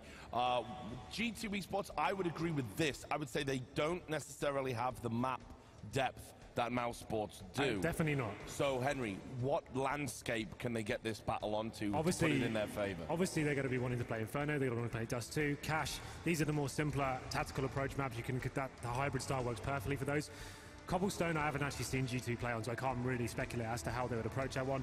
Overpass is a good map for Mousesports as well. I'd probably say stay away from that one. So sticking to the classics would be the best thing. I'm assuming they'll either pick Dust 2 or Inferno. Presumably Inferno, seeing as they're confident on that one. I guess they'd probably ban Overpass going into it. Well, good news for G2 there is that Mousesports love Dust 2 and Cash. So those are two they're perfectly willing to play. Now, what do you think of the train removal here? Historically, Mouse were good on it. All right on train. Yeah. That's what they had their breakout performance against VP at Gfinity, if you remember. Weird. That's where they kind of actually came onto the scene and showed us what they could do. The thing is, I wonder if they've seen some of the online games that G2 had on Train, which were pretty decent. So I'm thinking for Mouse, they want it to be Dust 2 and Cash, and they're willing to play those, I think. It's what the third map will be, because it's going to be between Inferno and Mirage. Now, which one are they going to go towards more? I'd say Mouse will actually edge more towards Inferno. I don't think they want to play Mirage so much, but actually we're going to get... It looks like G2 have picked it, presumably the side to pick Mouse. So that's a good pick for G2, I think, because I don't think of that as a great Mouse map, actually. I think that's more on the fringes. So, interesting pick from G2 there. If I'm Mouse here, I'm probably going to go straight into Dust 2. I think that's the one I would pick personally. I think playing G2 on Dust 2 is dangerous. Yeah, me too. I was saying the maps that Mousesports win on Mirage are usually by huge individual performance by someone like Chris J. And so if he shows up, then definitely. But I can't remember many times where Mousesports have been grinding out rounds, by a collective team effort like that. Inferno second map. Inferno and. That is interesting, considering that's the first map we opened with. Like I said, though, I don't feel like it was G2 that won that game. I felt like it was Mouse that threw it away. I still think this is viable for them. They just need to look at the notes from that game and work out what the hell went wrong and where it fell apart. Let's be absolutely clear. I'll tell you what went wrong. They had one tactic. It was let's try and get at Banana, and they couldn't do it, and they did it again and again and again. And they had an absolutely woeful T-side. And then there we go. We have Cash as a decider. Overall, I think this looks good for G2, just in terms of the maps. What do you think, Duncan? Yeah, we haven't got the Dust 2 for Mousesports there at any point. Cash is still good. Cash and Inferno are two that can be good for Mousesports. Mirage, I'm quite questionable about there. They get the CT start, so that can maybe work. Having the CT start on Mirage and Inferno, I think is pretty nice for Mouse. It gives them a chance in the series. It means they're probably not going to get just blown out by massive scores.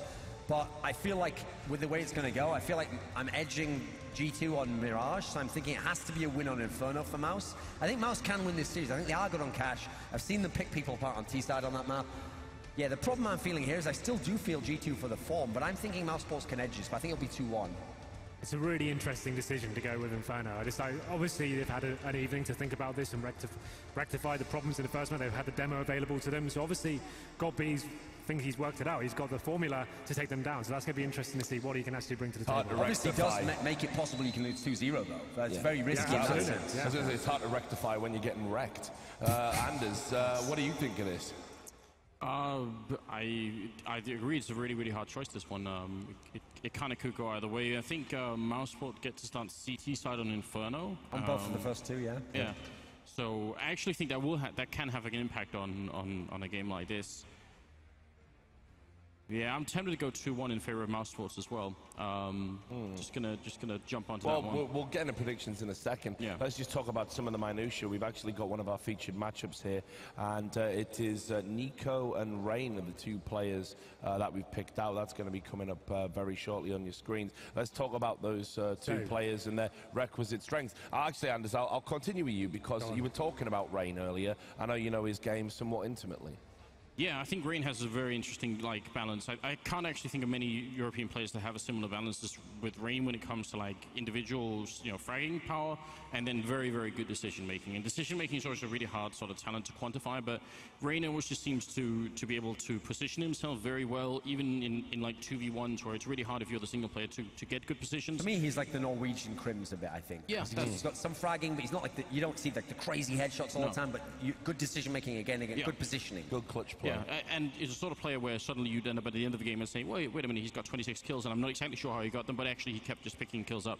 So that's Rain for me. Nico, on the other hand, I think is an actual superstar talent. I think he needs more experience. I don't think it's fair to call him a superstar yet, but I think he's got the skill range to be able to do it. And I mean, actually, when you look at some of the decisions he's making, you would think that he would have less of an impact on games, but I think he's so good in the fragging department that you can't ever make up for it, but it makes it a really scary thought what happens if he also understands the game even better in a couple of years. And on the other side, we had Nico. I'll bring you in at this juncture, Duncan.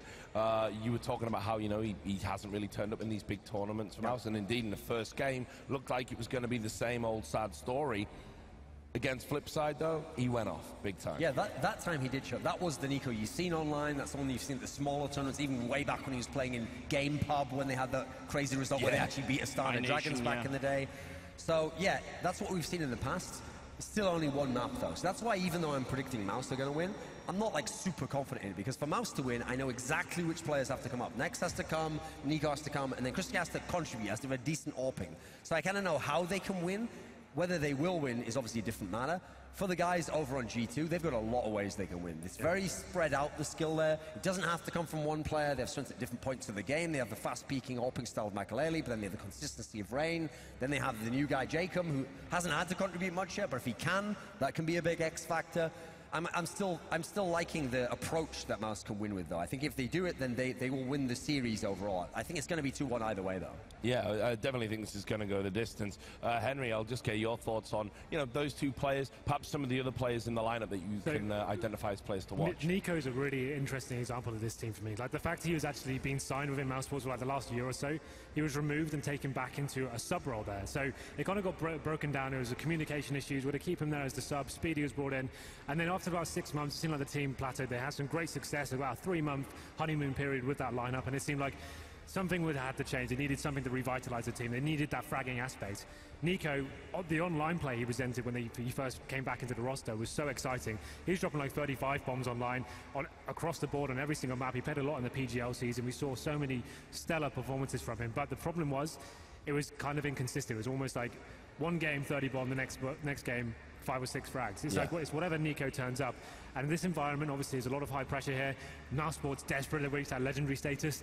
just missed out on it last year, didn't even get to the stadium in their hometown sort of thing in Germany. So this time they're looking to get to that position. Nico, I think, is a great addition. It just depends whether he can keep up with these guys. This looser play style G2 present to him. He plays that great lurk role. He's kind of similar to Get Right in that sort of position, especially in maps like Overpass and stuff like that. Inferno, you'll see him completely on the other side of the map. But that works out so well for him. He's really good at reading the game, and if his aim and fragging's on form, he could be pivotal to actually getting them over the finish line now.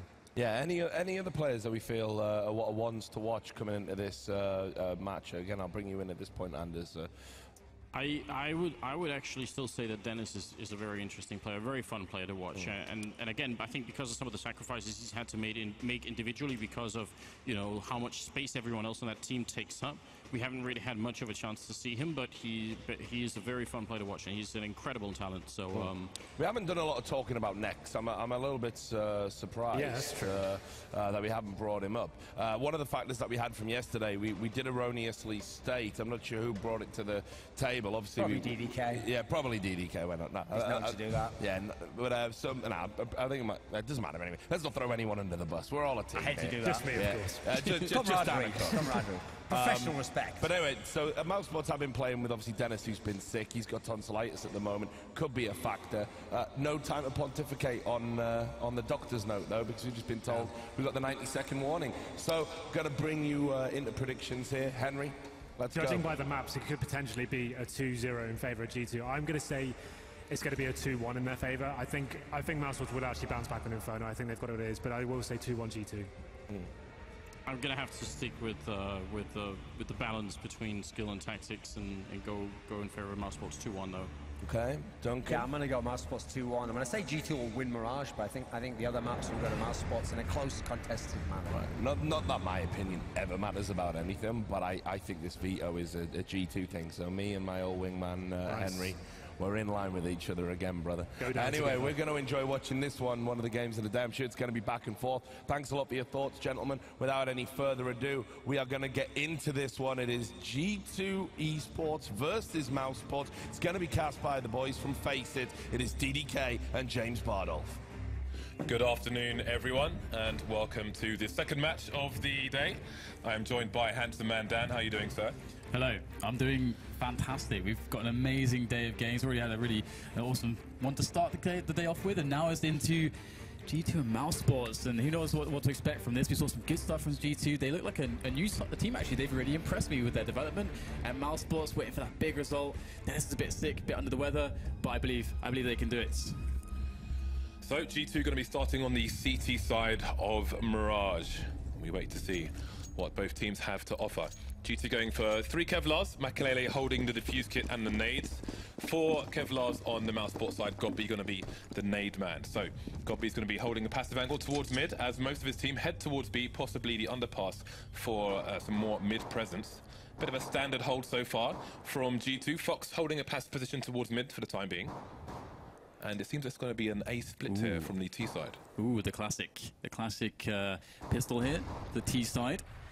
Now it can be a little bit confusing for the CTs as to what's going on, because there's that early apartments presence, but indeed they are making their way towards mid. Might even get the boost in there, but Fox of course is in position, and they can also go into connect. There's a player waiting in Palace, lying in wait. I believe it's Nico, and here we go. The push is going to commence.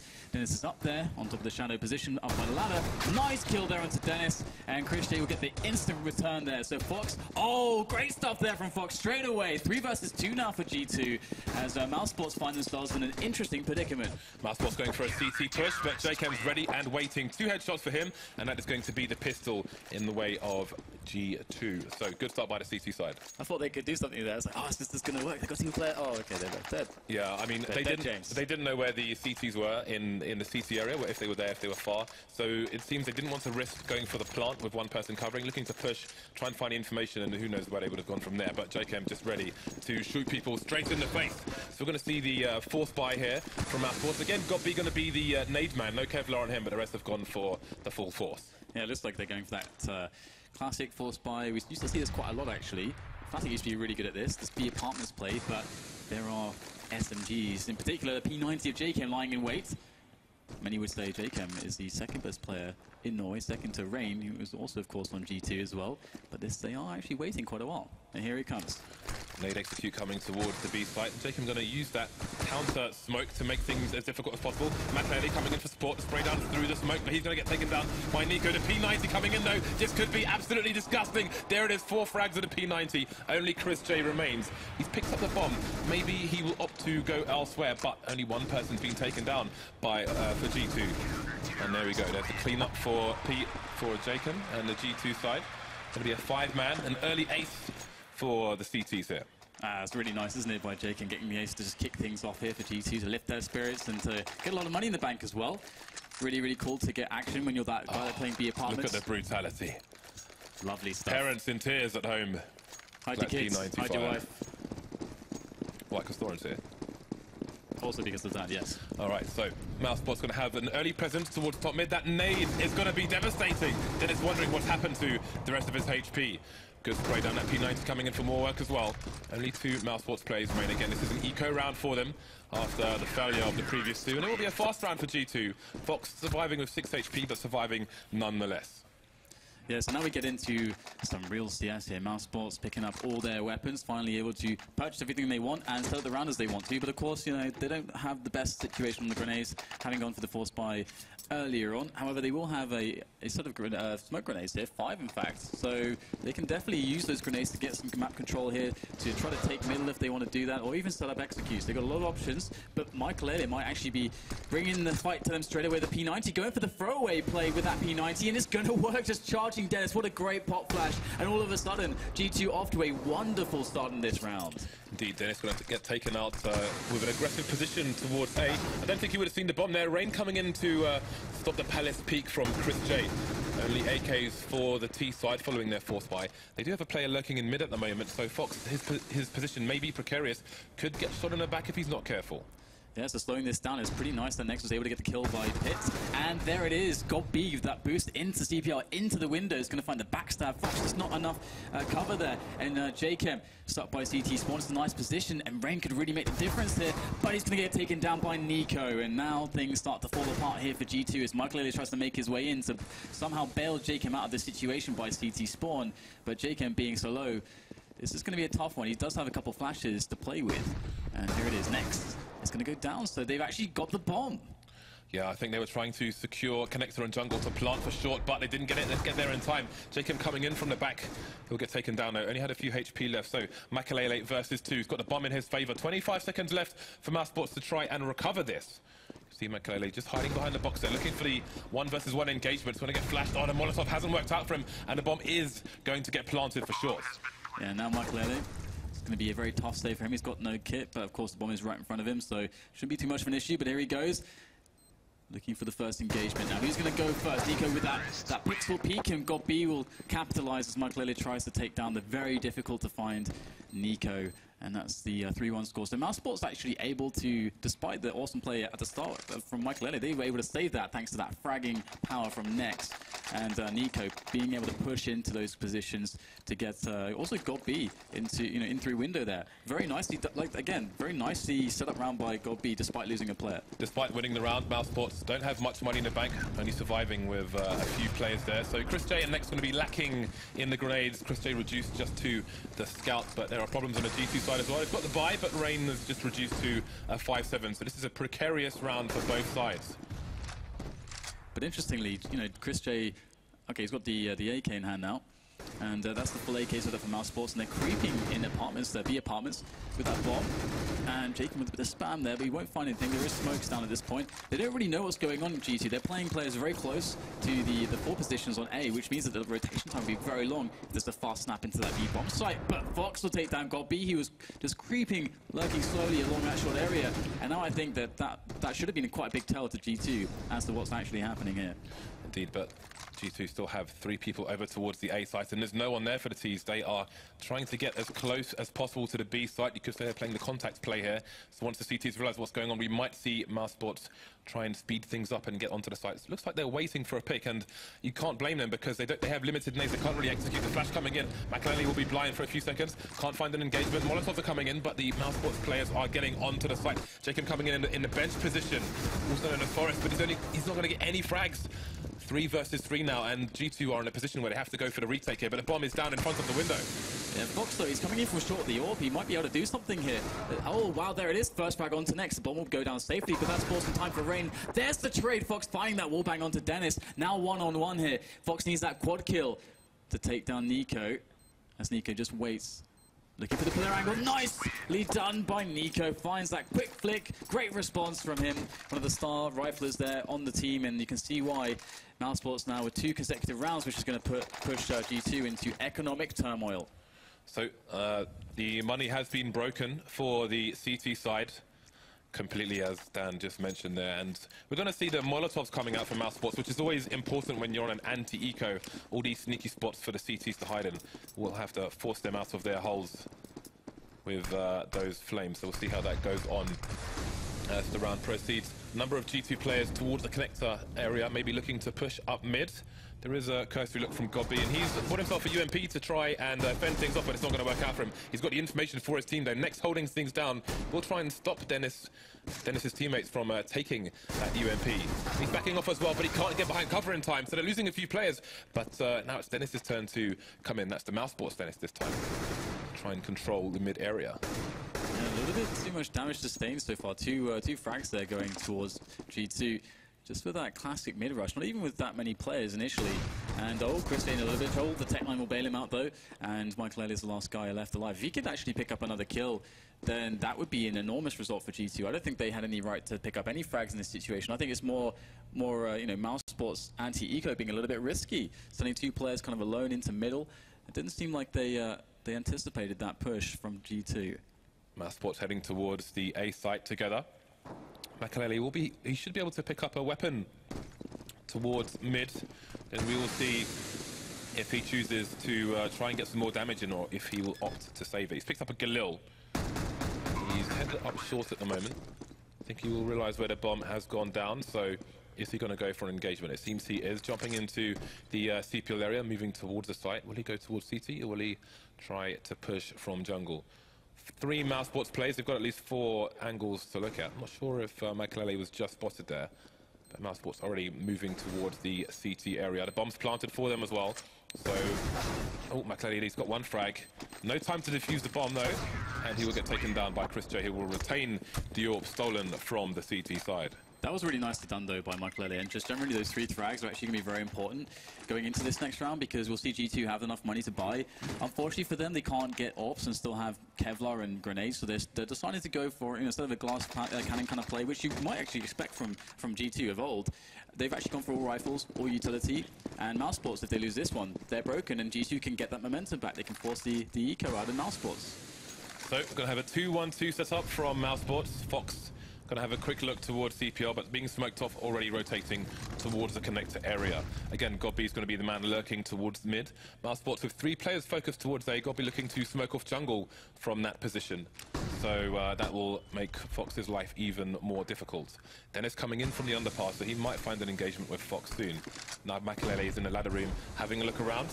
So they could go for a bit of a short fake here of Gobby's position. Then it's going to win the duel with Fox in connector. So that's a lot of information lost for the CT side. They've got no vision from CPL or jungle, and that connector's down as well. Yeah, Gobby in a very forward position. This is actually very key. He can actually create a really interesting situation where he might force a rotation out of G2. Look how far up on B Gobby is at the moment. This is huge. Dennis is actually going to spot Chris J and take him down, though. So I'm not sure if they saw the bomb, actually, but Gobby, he is the man here that can really change things to Mousesports. He's going to hop up onto the van. See if he can find a player playing apartments. He might spot him now. There it is. Free frag onto J-Cam. Not even really going to matter here. We get the connector opened up as well by Dennis. So the players are all over the place, but the bomb is going to rotate to that site that's been cleared by God. And now Next is going to take down Dennis. G2, they can't read the round and where the players can possibly be because of Gob's forward position. They have no idea where the bomb is. I don't think they've seen it once. Makalele, though, is in the right position, fortunately for him. So it's going to be a 2 versus 1 towards B, as there's a rotation from Next on the A side. Down goes Gobby. Can Makalele take this frag as well? Although Nico has the... Oh, he's only got 7 seconds. He has to plant the bomb here. Oh, they're going to win the round. I don't Next believe is completely out of position. There's no time left. No, how on earth did that happen? What an immaculate play there from Michael Elliott, just staying focused, staying under pressure there, and that's going to be a fantastic result. Something that's completely stolen. That's daylight robbery, James. There's no way they should ever won that round. Got B, got into B. He backstabbed the guy on B apartments by jumping up onto the van. When do you see that? They rotate the bomb all the way around, and still they're going to lose that round. That was a very tough situation there. Makelele's constant individual play has been integral to very key rounds for G2 in this tournament so far. And they will go for the buy, of course, but it's a limited buy for both teams. So again, we're seeing the economical struggle because when the teams are winning rounds, they're not winning with enough players alive. So you can see the FAMAS coming out for the G2 side, lacking nades once again, but Mouse Sports are going to have to close the distance as they have the 4 Tech 9s and only the 1 AK. Yeah, this is quite interesting. Next is go with the AK as well, so you got the AK on the star fragger for the team. And it looks like Mouse Sports just waiting out any possible early aggression before going for the execute. Since we can see God B lining up the smoke there and tossing over the flashes as well. So the push is going to commence, just timing it perfectly with when the CTs have thrown their smokes down, and info to the bomb site they will go. Mouse Sports in with the entry there thanks to Nex. But how much time is going to be bought here for G2 to actually make these rotations into the bomb site? Fox has found himself a very forward position, gets the spray down onto Nex, the bomb will get planted, but this position from Fox is excellent right now, taking down 2 players and giving Dennis some breathing room to get into the bomb site. Has to get through the window, he's going to make it happen, and now it's just on Nico. Long range with the Tech 9 against 2 players. This is going to be a tough one for Nico, but he'll take down Fox with a headshot. Just Dennis left on 21 health, and Nico's going to clutch it. 4-4 now the score between these 2 sides, as we still wait to see who is actually going to hold on to momentum. Another expensive round for both teams, but it's G2 who are super poor at the moment. Their money ranges between $1,500 and $2,000, so I think we will see them be on the eco once more. No, they're going to go and force it up, in fact, so we're going to continue to have the attempts to trade rounds here. Only the pistols there. Fox without Kevlar, the rest of his team got the 5.7s or the CZ. What is the play here from the CT side? Again, they've got 3 people over towards the A site. Fox moving towards connector once again. 4-man presence here from Mouse Sports. Will they realize that the force buy has come in? Will they be able to identify where the players are on the CT side? Will they be successful in this round? They have the gun advantage. Godby again going for the anti-eco by looking to make that money with the UMP. Last time he got wrecked. Will he get any frags on this occasion? Yeah, I think this is actually kind of a cool force buy here from G2, and have spotted some information with a bit of a risk from Rain. He's pushed Palace, and he's found himself that there's nobody in Palace, there's nobody around the vicinity of that area towards T-spawn either, so looks like G2 can start to move preemptively towards that B site, and that's what's happening. Nico with a pop flash in there for this position, and both players are going to go down here for G2, as Nico will sprint forwards, and Dennis will find the snap onto Rain through connector, and it's just a couple of players left, which are being handily dealt with by Mouse Sports. So much way better anti-eco, or anti-force buy kind of strategy. Cannot really stress that enough, because you cannot give away frags on rounds like that. It's yours for the taking, and this time Mouse Sports took it with force. I know one thing you like to say is that you don't want the anti-ecoing or anti-force buy teams to spend too much time trying to take the round, and you can see why. You can see G2 played the information game, pushed Palace, started the rotation, but Mouse Sports, with good timing there, managed to get some kills in isolation before the entire team made it over to the site. So now Mouse Sports have a good opportunity to build a bit of a lead here. You can see after that failed force buy from G2, not even able to get a single kill. Mouse Sports will be able to enjoy this anti-eco round, but also build their economy. Again, you can see G2's standard layout a little bit, actually. We've got Makelele heading towards the CPL area, now moving towards A, so it seems it's going to be a full A stack here from G2, abandoning the B bomb site. Mouse Sports still just holding passive positions for now, waiting for some aggression, but they won't get any just yet. Yeah, it would be nice to see Godby actually using the fact that he's got the SMG, the UMP, to actually, try to discover where the stack is. Get yourself into a good forward position where you can kind of see a lot of the bomb site, and then get the scouting information in that sense. And it's like Mouse Sports are moving towards the A play, and it might be just a blind A execute, and they will be moving straight into the stack, and they're not going to necessarily leave themselves with too much time unless they go more or less straight away now. And there the smokes are going to start to come in, and they're going to have a nasty surprise here because they've not scouted anything. They don't know that there's going to be a stack here, but if they've got these molotovs on the execute, this could still work out. 3 players by Shadow. Nex is going to spray out 1. Dennis gets another one, and there is some damage being done here in the fact that Nex goes down, but otherwise Mouse Sports hold on, and I was a little bit afraid there. I was getting scared, Dan. But they managed to take it over the line. So, G2 back on the buy here. AWP coming out for Fox again. I'm sure he'll be headed towards CPL until the inevitable smokes come in. 5 Molotovs on the Mouse Sport side as well, always good to see. Full grenades for the T side again. That economy from those anti-ecos, anti-force buys going to be playing a key part now. I like this this change up from Fox. Oh, that's so awesome. Look at that. They're going to deny his position with the Molotov. That's really smart by Mouse Sports. And that's a typical response you see from a CT side, knowing that they're thinking, okay, I'm going to get smoked off on CPL, or I don't want to take the duel. And you can see it is indeed smoked off, so he's going to naturally go to connector. Mouse Sports know this. Place the Molotov. No peek for you, Mr. Fox.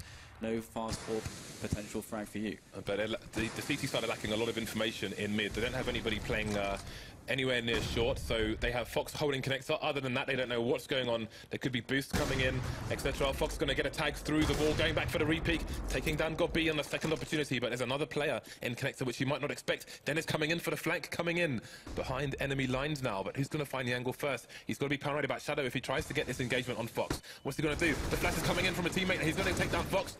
Well, meanwhile, Dennis going to push a slope and take down Chris J. Trades coming in for both sides now, 3 versus 3, as Nico tries to get control of the site, and indeed he will for now. A critical performance there from Dennis to really make this one work in that connected position. And now Michael and JKM looking for this clutch. 2 versus 3 with the bomb. Soon to be planted. Find the safety of that smoke. There's just eco-missing of potential flanks. But there is no such maneuver from G2 just yet. Both players on CT, as we can see here, waiting out the smoke. They do have 1 kill on JKM, so they can play a little bit patiently. And Nex is in a very dangerous position here with Nico. There's Nico, though. First frag onto JKM, and he's going to get the second one as well. Doesn't even need much assistance from his teammates, and that's going to be a 7-4 scoreline. And it does look like Mousebots are starting to cement some level of momentum as their money rises and rises. Nico on 10k at the moment, as is Chris J.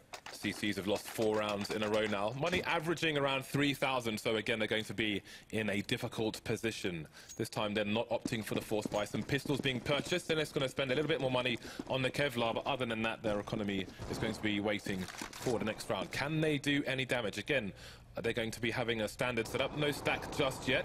Dennis has made his way into Palace, though, and Chris J, he surely hears the sound now, but can he find the angle at the right time? They're dancing left and right through the pillar. He misses the shot. He goes down. Dennis will pick up the AWP. That is going to be super dangerous if he can make his way back to the site. There are 2 Mousesports players remaining towards the A side. And indeed, Dennis is now back on the site, going to move towards CT, and that is going to be a massive problem for Mousesports. Yeah, the most ridiculous timing there for Dennis might in some way undo at least some economy for Mousesports. I mean, at this rate, though, they are getting the kills. They're making a call. But Michael Lele is actually in a very sneaky position here. Could be very unexpected indeed. Can he get the drop? Nex is going to go for the peak, so they will be able to take down Michael Lele. Very, very important that Nex, dotted the I's and crossed the T's there to check that spot instead of just rushing forward blindly. And now Dennis, he's looking for a fast frag, but there's no way he's pushing into this bomb site. But at the very least, there could be some damage done by Dennis. There could be the save potential coming in onto that AWP. And we know how important the AWP can be in the hands of Fox and the hands of Michael Lele for the G2 squad. Dennis is positioned. Oh, the timing, really, that is so unfortunate for him. But he positioned himself to try and stop the T from getting an advanced hold on the site. 2 fast frags. This is getting a bit weird now. They've all disappeared in a few seconds. G2 are going to take the round. They haven't got a kit. They're not going to go for it. The bomb may have ticked too far, but the economy damage is good at least. That was ridiculous. That's so much damage, and they really needed that as well. Sure. Look, I feel like they had time to defuse the bomb. Yeah, it did feel like that indeed. They legged it, James. They legged it. They legged it. Maybe they don't know how to defuse bombs, James. Maybe they didn't go to bomb defusal school. Maybe all the E buttons are unbound on their keyboards. That. Oh. One can only guess. We'll have to ask them a bit later on. So the second AWP coming out now. Dennis and Fox going to be coming in with the big green guns. Chris J will have one of his own. Only a few rounds remaining. And Mousesports, you would say, have a significant advantage at the moment on the T side. 8 of 12 rounds. Chris J holding a passive angle towards top mid in case the push is coming in from these CTs. But with 2 AWPs on the board, it's going to be unlikely.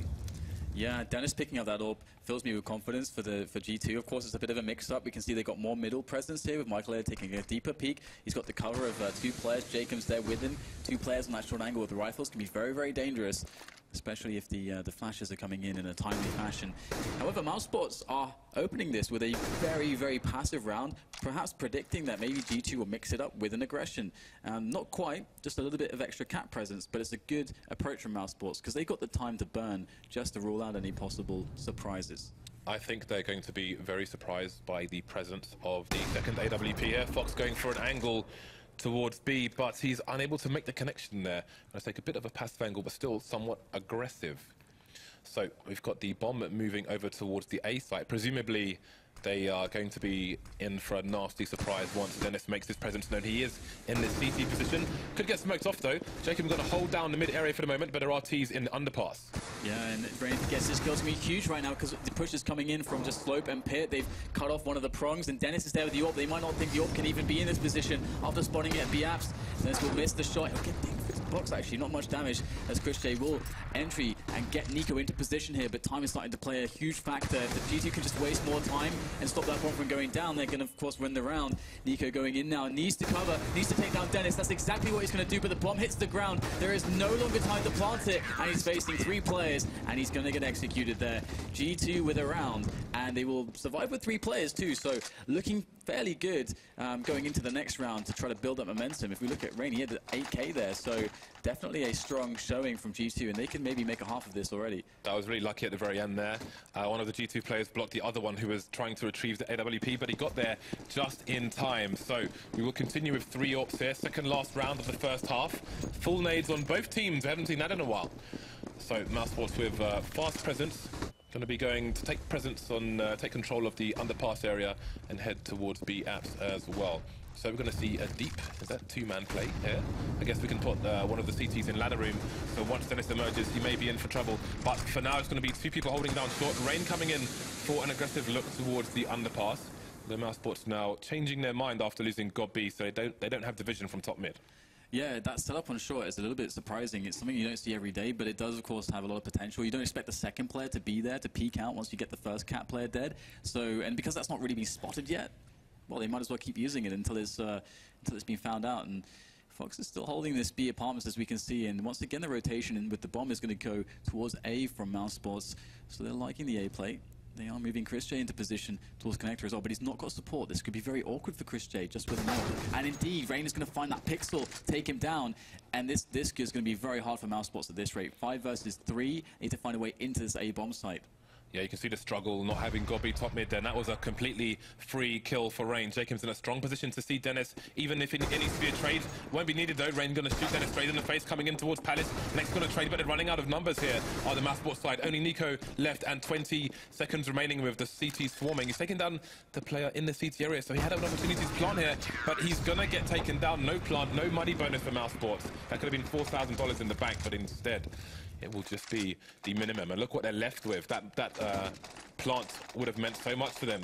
They have very little money, ranging between $2,000 to just over $3,000 here. So it's going to be a difficult buy for them in the last round of the first half. Yeah, that's actually a shame there, because as you say, if with that bomb plant, they could have had a bunch of rifles here. That would have made a difference to have rifles. But if they do get utility, they got a rifle on Dennis. Surprising it's not on someone like Nex or Nico though. Either way, they're going to go for an A execute, and it could be a very strong way to win this round. Of course, Rain is closer, as we can see, and that is a kind of play that can really undo a fast rush. Get that guy close to the pit position. He can really shut it down. If he's got a teammate counter-flashing with the right timing, it can all fall apart from there. But Rain's actually given up that close position. They've got 3 players of G2 on B. That's the completely wrong read into this round. God B's going to get taken down by Fox. And that might even further convince them that the push is coming to B. But no, it's going into A now. Dennis is almost dead as well. Yeah, they are out of position as CTs. They need to get in there fast. Dennis down to 13 HP. He needs support. Going for the no-scope through the toll booth, but he's not going to find any connections. Chris J coming to try and take CT, but they're all getting sprayed down through the smoke. Dennis has little HP, but he's going to get the bomb down. 2 versus 5. This is not going to go the way of Mousesports. That's going to be that 7 to 8. So G2 recover this half and keep things very close indeed. Yeah, they really have recovered this one. I mean, we saw a lot of momentum going towards Mousesports there. They won 5 rounds in a row after the very back and forth start that we saw. So I was fearing for G2 that they wouldn't find a way back in, but they did. They brought the double up setup into play. It seemed to do the trick for them. And Mousesports, well, they're going to be, I think, fairly happy going into the CT side. They're picking up 8 rounds. This is pretty decent. And I'm curious right now how G2 are going to approach this T side against Mousesports. Is it going to be heavy mid control? They're going to build up a lot of executes. From G2, they're a bit of an unknown quantity in how they've decided to take the roles in the team. They've been changing a lot now. Jacob's moved in. It feels like they have more balance and more strategy going in and better mid-round calling. Indeed. Quite curious to see what they have to offer on their T side. So, we are here in Cluj-Napoca. I have learned one Romanian word then. Floare. What does it mean? Flower. I learned another word actually which starts with F, but we won't go into that one. So, again, 7-8. You could say that the advantage is with Mousesports here. 8 rounds on the T side. Going to be fairly solid. It could be an uphill struggle here for G2. We'll have to wait and see what they have to offer on their T side. How solid will their strats be? Again, Jacob, still fairly new, still shiny, new addition to the team. And again, maybe it provides more balance. Time will tell. Good spirits there in the booth from both teams. G2 looking pretty happy at the moment. Mousesports looking very focused. The boys in red. Yeah, one thing I'm really interested to see is how Rain's going to get used by G2 going into the T side, because he's such an important player for the team. He's incredibly clutch, first of all. So you really do want him to survive into the mid round when you're playing any T rounds. That you want somebody to open him into a bomb site if possible. But he's also a guy that can create a lot of opportunities as well. So G2 fan in the crowd. It's always good to see. Always good to see. Shout out to Kynite. All right, so G2 on the T side now. What do they have to offer? They've gone for full Kevlar, in fact. And Mousesports is going to have 2 guys of Kevlar. They've gone for double HE, actually, which is interesting. Chris J going to be the diffuse man of 2 flashbangs. Goppy got a smoke as well. So let's see where they are headed. Many decoys over towards mid, over towards B, thrown somewhat randomly in the general direction. And Makalele is going to be the distraction man while the A team heads towards the opposing bomb site. Passive positions on A. Nico and Dennis may be looking to play retake with their team as they're both in the CT area. So G2 again, they've got no nades. We're not going to see a smoke execute here. Yeah, this is a very, very, very safe opening from Mousesports, to be honest.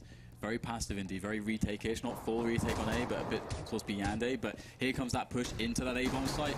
All these blocks are starting to close the distances here as we see Dennis just tapping away. He's not getting that lucky. He has to go for the reload, but at a very inopportune moment, in comes JK with a quick double with that Glock. And now Mousesports are in a lot of trouble. Next, though, coming in with 2 of his own with that 5-7 pushing into that bomb site. Bomb taking away now. And that 5-7 is going to do more damage here as Next goes in. He's finding engagements here, distracting Rain. Chris J is going to take him down, but it's all on Michael Ellie now. 1 versus 2 with that Glock from range. And there comes the cover. Next is on the case here. Can he find the shot? No, Michael Ellie takes down Chris J. There's no one on the bomb at the moment. Next has to push all the way in. Michael Ellie is playing this one perfectly, and he's going to save the round for G2. What an excellent performance from him.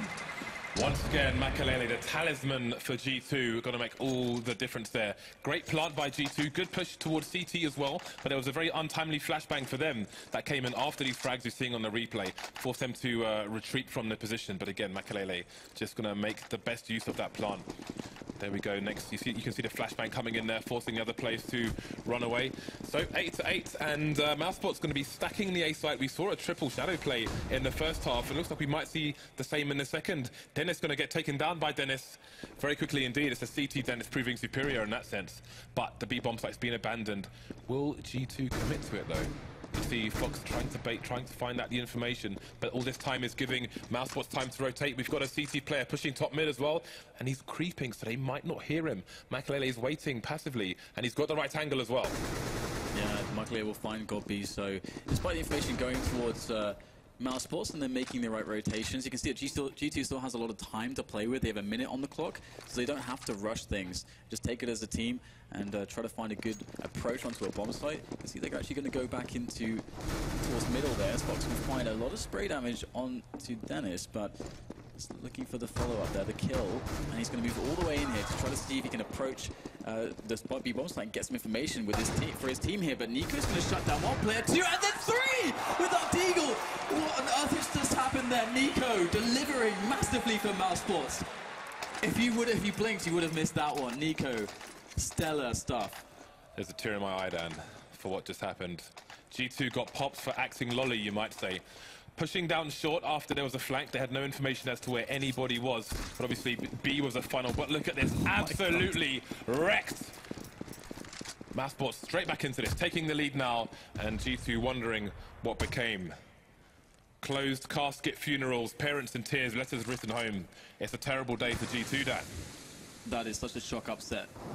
And here we go. I mean, they've decided to just get the Force in there, the Kevlar, the helmets, the P250s, the couple Deegs, Tech 9, and try to salvage things and try to break Mousesport's economy straight away. They do not want Mousesports to get off to a good start economically on the CT side, but that's what's happening right now. And they're deciding to go for a bit of a fake, it would seem. The bomb is actually dropped in Palace at the moment as they push in towards the B bomb site.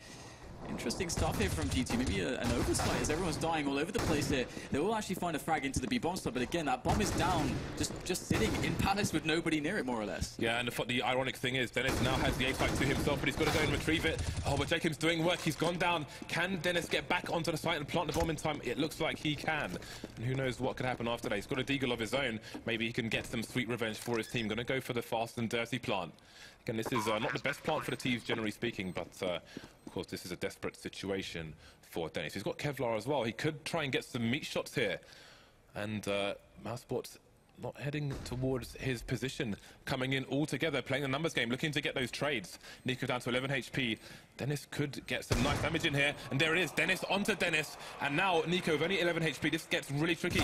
Nico going to go for the defuse, and he will get it as Chris J covers the angle. I can see it happening in my mind's eye there, the reverse deagle play, reverse deagle 3K, but it didn't happen. Very weird situation though, because you would have expected that you know, Dennis would be sitting there with the bomb on his back to instantly go in for the fake. That was the weird thing. The fake wasn't weird, but it's weird that there's no bomb to quickly respond to the fact that they're pulling a huge rotation, because time is, it's all about time there. That's what you're playing with, and then he's like, oh, I'm just going to go and run all the way back to get the bomb and then back to the bomb site. It's unfortunate there. G2 looking for an additional plant, it seems. They've gone for Tech 9s and many smokes. The execute appears to be coming in. We've seen previous situations here where the CT side, namely NIP, would throw double nades over the top towards the area where all those teams are standing at the moment. They've been devastating in the past, but we don't see that happen too often. So the smokes will come in. What will Mousesports make of this? Yeah, this is going to be a huge push right now. Need some damage, need a bomb plant to make this worthwhile. And they are just going to wait a bit, which is smart because they want to bait out those counter flashes and then go in. But here it is, first frag from Dennis, just jumping up to the crate. Nico's in as well, some fast frags, and they are just cleaning house right now. Great stuff from Nico. And, well, Michael Elliott's not long for this world either. And Mousesports will have a very nice round. And G2 not really with the result that they wanted, as James mentioned. Going for the plant there beyond everything else, and that's not what they got. All right, so G2 going to be on the buy now. We have the AKs coming out. They have a reasonable amount of nades, so they have utility to execute. But can they execute Mousesports, who are continuing to extend their lead? Got a 3-round lead now, and a reasonable amount of money in the bank. Full nades for the CT side. It is somewhat limited on the G2 side, but they have enough utility at least. Yeah, Dennis playing close here to Slope, actually, just to harass, and his teammate could pop flash him in for some info if he wanted to, but Dennis will play it passively back away to the bomb site a little bit. And just generally speaking, a lot going on here for Mousesports. Just a quick bit of information there on mid from Godbeat, but the slow pace of G2 is actually going to help them out here, as there has been quite a lot of resources wasted for Mousesports already. Expecting a faster pace, and Chris J will be quite key here, as I think it looks like G2 are looking for that 3-pronged attack potentially. But that said, they are backing away from underpass now, collecting the bomb. Now taking it back towards A without actually getting a guy into connector or into the windows. So that's kind of an interesting thing there, because I feel like they had the opportunity to do so and make their push better. Yeah, they had 2 players in the underpass, but they didn't even peek the angle towards the connector area. You can see Chris J just came in with a pop flash, but here we go. Starting to come up the ramp. Still haven't seen the bomb to CTs, but they're doing the damage. Trades coming in for both sides, but it's still a 2-man advantage now for G2. Bomb being taken down, and now they're coming through connector, but it could be all too late. Fox taking down Nico. Chris J goes quickly as well, but the bomb's down again. 1 versus 2 now. Jacob with full health, trying to do what he can. Pushing through the smoker. Next will get taken down while he draws his gun. Godbee's heavily tagged, 15 HP, but there's only 20 seconds left now for this bomb to be collected. Jacob's going to take the round for his team. An expensive round for both sides, but G2 closed the gap. Yeah, immense clutch there from G2's JKM. And they were going for a contact play, which is actually quite smart, because the benefit of contact plays, if you hit that opener, and G2 have players to get those entries quickly, then the counter grenades, well, they're probably not going to be coming in time. This rotation's going to be too slow from the CTs as well. So a lot of it's nice to actually try, mix those rounds in. And now Mousesports, if they lose this round, they're going through the eco. So really, really big situation here. Christian actually going to fail the jump there. He's going to get caught and punished because of that. And Fox now is just going to be able to push very quickly up catwalk if he wants to. And it was actually, yeah, he's actually doing so. That is a massive disadvantage for the CT side. No more vision of the mid area. Makelele and Rain were there, but they're going to make a retreat. Nico coming in to find out what he can from Connector. It's not going to be much. They're going to have to keep 2 plays over towards B-bomb site for now, but the entire G2 team looking to charge the A site very quickly indeed. Dennis is there with just a lowly FAMAS. The honest FAMAS. What can he do? Not much. Fox to take him down. Yeah, Fox is looking quite good in this round so far. There's two kills. Looks to set up GT quite well onto the bomb site as well. We do have a nice cover there from range. Good vantage point, as Mousesports should really be saving these weapons, to be honest, I would say, because they are not, I don't think they've got any money going for themselves into the next round. And you know, they have nothing left in the tank. And what an important round it was, because not only they are low on money, but of course G2 after that previous round only surviving with JChem with that excellent clutch 1 versus 2. They don't have any money either, so Nico doing a good job here defending against Fox while eliminating him, and in that effort to keep the weapons alive. They can build a round from 3 weapons. If it goes down to 2, things get more precarious. If they go down to 1 or 0, then of course it should be a shutout round in the following one. Yeah. So seeing a bit of a mirror of the first half in the sense that the economy is low. Rain almost finds Nico at top mid, but Nico manages to reposition and hide around another corner. So 3 weapons will be saved here for Mousesports, and Chris J has initiated a pause, presumably a tactical one. Mousesports with a sliver of a lead at the moment, and they have money. Well, their money is difficult. They're on average $2,000 with 3 guns being carried at the moment. So I think they should probably go for it, because Nico can actually buy a FAMAS, for example, and drop it to Chris J or Dennis, and a scout can be bought for Chris J. I think that's likely what's going to happen here, because I think it's much better to try to capitalize on the fact that G2's economy is not amazing right now, and if they lose this one anyway, they're going to be saving the next round. So I think it makes the most sense to go for the force here. The CTs, though, will have next to no grenades. They'll have very limited grenades. So the counter flashes, the counter HEs, etc., will be somewhat lacking. Yeah, it's a tough situation, and well, Mousesports, whatever the round, they're going to have a very low percentage chance to win it, no matter if they force it or not. It's just going to come down to the individual skill, and that's something that G2 have really been shining in. And Makelele, although he's not been as loud in the last few rounds, he's been doing a really good job in this match. And Rain is the kind of underperformer at the moment. Usually one of the star players of the team. He's a team full of star players. You could argue as well, with likes of Dennis and Fox as well. He's not been delivering too heavily for the team just yet. Well, this could be a technical pause, actually. Maybe we can get clarification, because Nex has disconnected from the server. Hopefully he will return soon. For those of you at home, make sure you have your Steam accounts linked to your Twitch account if you are watching on Twitch, to make sure you are eligible for drops that you may or may not get while you are watching these matches. So, pretty close at the moment. Again, the money is tentative for both sides. There are decisions to be made here for Mousesports, but this is a good opportunity for G2 to have a quick chat as well. Talk about what they think may be coming here from the Mousesports side, if there'll be a bit of aggression here, or what their play may be.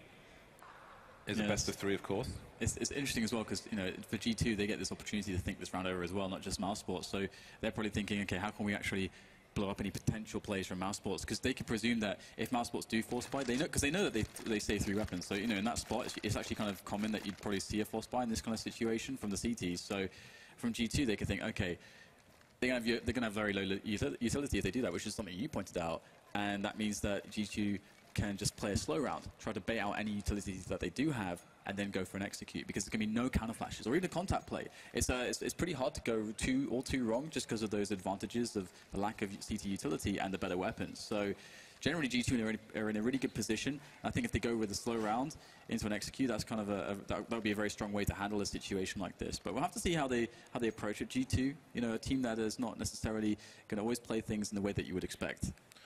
Yeah, G2 have, well, 4 of the players have bought Molotovs as well. Makalele is yet to buy, but they are already preparing to try and force Mousesports out of any sneaky positions they may choose to take. So you can see there's a bit of a chat going on. Again, we don't have... Oh, we have some info. Okay. I'm told that we have a bit of a machine issue for one of the players, so there's going to be a bit of a replacement here. So it might be a few minutes before we resume the match. Look at that stage. Looks pretty nice. So for those of you who are not here, you can see where those logos are. They have the player portraits up there, and then the middle screen has the map, the mini map, which is pretty nice actually. It's a nice viewing experience. Got all the torches as well through the crowd. How have you enjoyed your time here so far in Romania? Well, it's been pretty awesome, but I can't really go into too much detail, James, because it is time to just have a quick little break whilst the technical issue is resolved. So please stay with us, guys. We'll be right back with the rest of the match.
Welcome back, you glorious people. We are ready to resume the match. The technical issue has now been resolved by the nerds here in Romania.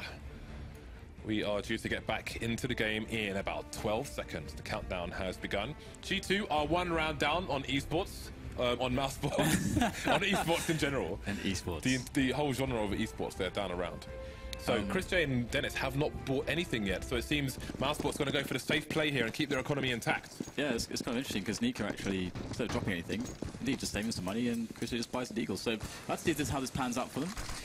Of course, if they are able to make something in this round, it's going to be a pretty huge deal as we get into the later stages of this first map. And G2 looking at just going for a play into a bit of an execute, and we'll have to see how successful that's going to be, as there are 3 players here for Mousesports on the bomb site, and of course Dennis is close to the PT50, so he's going to be very important. He's going to run and preemptively find Michael He's got a nade in his hand, but where's the frag from Dennis? Oh no! Michael is going to burn Dennis alive. That was a massive opportunity there for Mousesports, but still the distraction is causing utter havoc right now. Mousesports with multiple kills, and they're all gone. All of G2 are wiped out, and somehow, James, Mousesports will win that round. What just happened? I don't know. Do you? I hazard a guess. Well, it felt like it just fell apart with that distraction with Michael Elliott there. I can only imagine the players who were pushing slope, ramp, were looking towards Palace because of the sticky situation there. And then the lasers came in down, the shots with the lasers came in, and they all died. 2-round lead now for Mousesports, and that round you can only say was an anomaly, but is it enough to take Mousesports over the line here? G2 have essentially forced it up. They've got next to no grenades here, which means limited utility, lack of opportunities to execute. They've got no significant map control right now. It is early on, but they've got one flashbang. That's basically all they have to work with. Yeah, well, they better use it well. And there's a nice nade there from the CTs to smoke off Palace, which is going to really annoy G2 as they are trying to get Michael Elliott out of that angle. He's the guy with the nades as well. Nico's going to spot multiple players. They can line up for Nico. He gets 3 kills there. And that is a disaster there for G2. They got Jakim and Michael Elliott left, who both have Kevlar and AKs, so they could still make something happen here, but it's not looking too good for them. But that said, Jakim with a double of his own, and now that's going to allow Michael Elliott out of Palace. He's been unleashed, James. But he's still on the entrance to it, and the bomb is down in the middle of the site. There are 40 seconds left, so Jakim is going to be the main worry here, and it's all going to be down to him, really. Makelele feels like he's stuck trying to run distraction here, but he's got to be careful. That one smoke they had has gone down towards the jungle area, and that might allow him to make it off this precarious balcony and onto the site, but he's got to clear it on his own with no one covering his back. Jakim coming in as well. Where is the safe plant? Makelele through the smoke, going to take down God B, but there's 17 seconds if they have to plant the bomb. We might see the CTs being aggressive on CT now to stop that plant from coming in, and indeed next is going to come in from jungle, and he'll take down Makelele as well. This is falling apart like a house of cards there. That repeat there from Nex was nuts, because he had, what, 7 HP or something. He re-peaks, and if that's an instant kill, then there could be a one-on-one found, because Nex's teammate's actually quite close. So if Michael gets another fast peek onto the other guy, they could just lose that round. That was a pretty risky play by Nex instead of just waiting for the bomb to go down and playing the time. But hey, it's Nex. He's going to hit the shot. Mousesports 13-10 now, forcing out Nico from G2. They really are in a terrible spot right now. And Mousesports look like they're about to be taking liberties. Chris J, he is just going to get himself in shooting gallery mode, just taking him down like shooting fish in a barrel. But Chris J is actually missing a few shots here, and one player will go down. But there we go. Chris J looking to try and find the ace, but will Dennis give it to him? They are lining up like Fnatic outside Nando's, Dan. Dennis has the bomb, but he has limited opportunity to get a plant or even pick up a weapon. Nico has gone down, but you see Dennis just hoping for a close engagement with that the honest P250 there, but there will be no engagement just yet. So what can he do here? He just wants to get damage, just wants to get a frag here. That's why he's really waiting, because he wants the CTs to come to him so he can get a more favorable engagement. If we can bring up the scoreboard quickly, we can have a look at the CT economy and see how much money the players have. That would be fantastic. Otherwise, there we go. Thank you very much. So, again, there is damage to be done here to the CT side as Mousesports head towards 14. If Dennis can get some frags here at least, then maybe G2 can use that to get themselves back into the game in a future round. Heading towards the B-bomb site now with 30 seconds on the clock, although he will have a crossfire waiting for him. Yeah, it's a really big deal here. If he gets a frag, and he will, Nex will go down. That is fantastic there. Even if he dies at this point, an extra kill is going to go a long way to help GT back into the game. They're able to win some of these future rounds. So there we go. Godby will find the kill into Dennis eventually, and Mousesports go 14-10 here. And again, G2 need to string rounds together, and as we can see, you know, the economy, or as we the casters can see, the economy is not too stellar for Mousesports. In fact, a couple players 1,000 and below. So G2 will have a way back in if they're able to take this round, but it all starts here. If G2 can take the next 2 rounds, then the economy should be wrecked of Mousesports, and then who knows what can happen. But maybe easier said than done. Got Makelele charging up short with a smoke in mid. CPL's been taken down as well, but Chris J coming in from short to take down Makelele. So had a good start, but a rough finish for him. Fast connector take coming in from Jakem. He probably would have loved the support of Michael Elliott there, but of course Michael Elliott went down very quickly indeed. Now, they have connector. Well, they just push straight through here. It looks like everybody is, in fact, there. There's a bit of a party going on for the terrorist side in connector, and then trying to get themselves some picks here. Moving forwards ever so slightly. Jakem, we've seen him in this position before. He's done a lot of damage, and Mousesports are playing this very defensively. But if Jakem can find a frag, oh my goodness, he's moving into a blind spot. This couldn't actually be worse for Mousesports. This is how they get G2 get back into this round. But Rain's actually going to take some critical damage there, and it's the flank coming in from middle from Dennis. Oh, this could go either way. Well, here's the first flank. Chris, they're going to get taken down, but Dennis coming in to take down Fox in the mid-area. The bomb's made its way onto the A site. Rain looking behind him, but the numbers of Mousesports are falling. It's working out for G2. They've only got a man advantage at the moment, and the bomb is still on the ramp. It needs to make its way onto the site. There are 30 seconds left, and it looks like Mousesports going to go for the save as well. They know what it means if they lose this round and the next, and they're going to try and save as much money as possible because, again, things are looking precarious. That kill from Dennis in the previous round may pay off for G2 in the forthcoming ones. Yeah, actually, Mousesports' economy is really weird at the moment. There's 2 players with 5k, and then there's 2 players with between 1 and 2k, more or less. So, and they're going to get $1,400 from our Mousesports from losing this round. So they actually, by saving these 2 weapons, it's the difference between having a really weird buy, where they kind of have to buy, versus having a decent buy. So it's very important these 2 players survive. So G2, again, you know, they're in a similar situation here, where their money really sucks, and to get this comeback from happening, to stop themselves from kind of being worn down by the war of attrition that could happen from Mousesports, consecutively taking frags even though they might not win rounds, they need to save everything they can. So we get that bit of a standoff there at the end. Mousesports get a good buy-in here because of the 2 weapons saved, and G2 can keep piling in that pressure. We saw a fast round there from G2, fast round on mid. What is it going to be this time? Yeah, we can see that there was good decision-making from Mousesports here, so credit to them, trying to balance their buys as much as possible, but this time they're all in the AWP coming out for Chris J. Again, you've got that smoke thrown from the dustbin in T-spawn, which stops you from being able to see people crossing into the mid-area. And Molotov will force Chris J's position. Well, it should do, but he doesn't give a damn. Rain going to get taken down. That's 2 players gone for G-Sports early. Fox taking down a push from Dennis in the underpass. And now it's 3 versus 4. Nico left to hold down the A-site on his own for the time being. That kill from Fox was massive because that means that they GT will still control the position of the bomb. If that kill went the other way, then they'll actually lose a safe passage towards the bomb, to be honest. And so G2 actually keeping themselves alive with that incredulous kill. And wow, look at this. Dennis just strolls up. Big man in charge. And 2 frags straight back from Nex and Chris J. So now Michael Ellie is alone. He's been an absolute powerhouse for his teammates. Some great plays, smart decisions. Michael Ellie definitely showing himself as a leader in G2. And he needs to really deliver big here, because even if they lose this, he needs massive damage done to the economy of Mousesports. He cannot let anybody survive. And here he goes. The bomb is so far away. This is incredibly awkward for Michael Lele. Yeah, it seems he's going to try and maybe cause the rotation and kill as many people as he can. You can see that bomb is miles away indeed. Gobby holding the angle, and Makaleli won't be able to react in time. Mousesports surviving with 3 players. They have passed the test, and now they're at game point, and they have a few in the bag to play with. Whereas G2, their backs are to the wall, their money is limited, and their options are running out. Yeah, this is going to be a very, very tough round for G2, and usually with a round like this, you'd expect an execute. We're going to see a lot of investment towards grenades, so that's very, very likely, but how long it takes to get to the execute, and whether or not Mousesports are going to try to throw a risk in right now, because their economy is probably starting to look a little bit more healthy, so they might feel like we can risk a player just to get the information to stop the push before it happens. Now, that said, the push is looking like it's going to shape up towards B, and I'm not sure if Mousesports will spot this in time. So it's all going to come down to how good this execute is, and here it comes.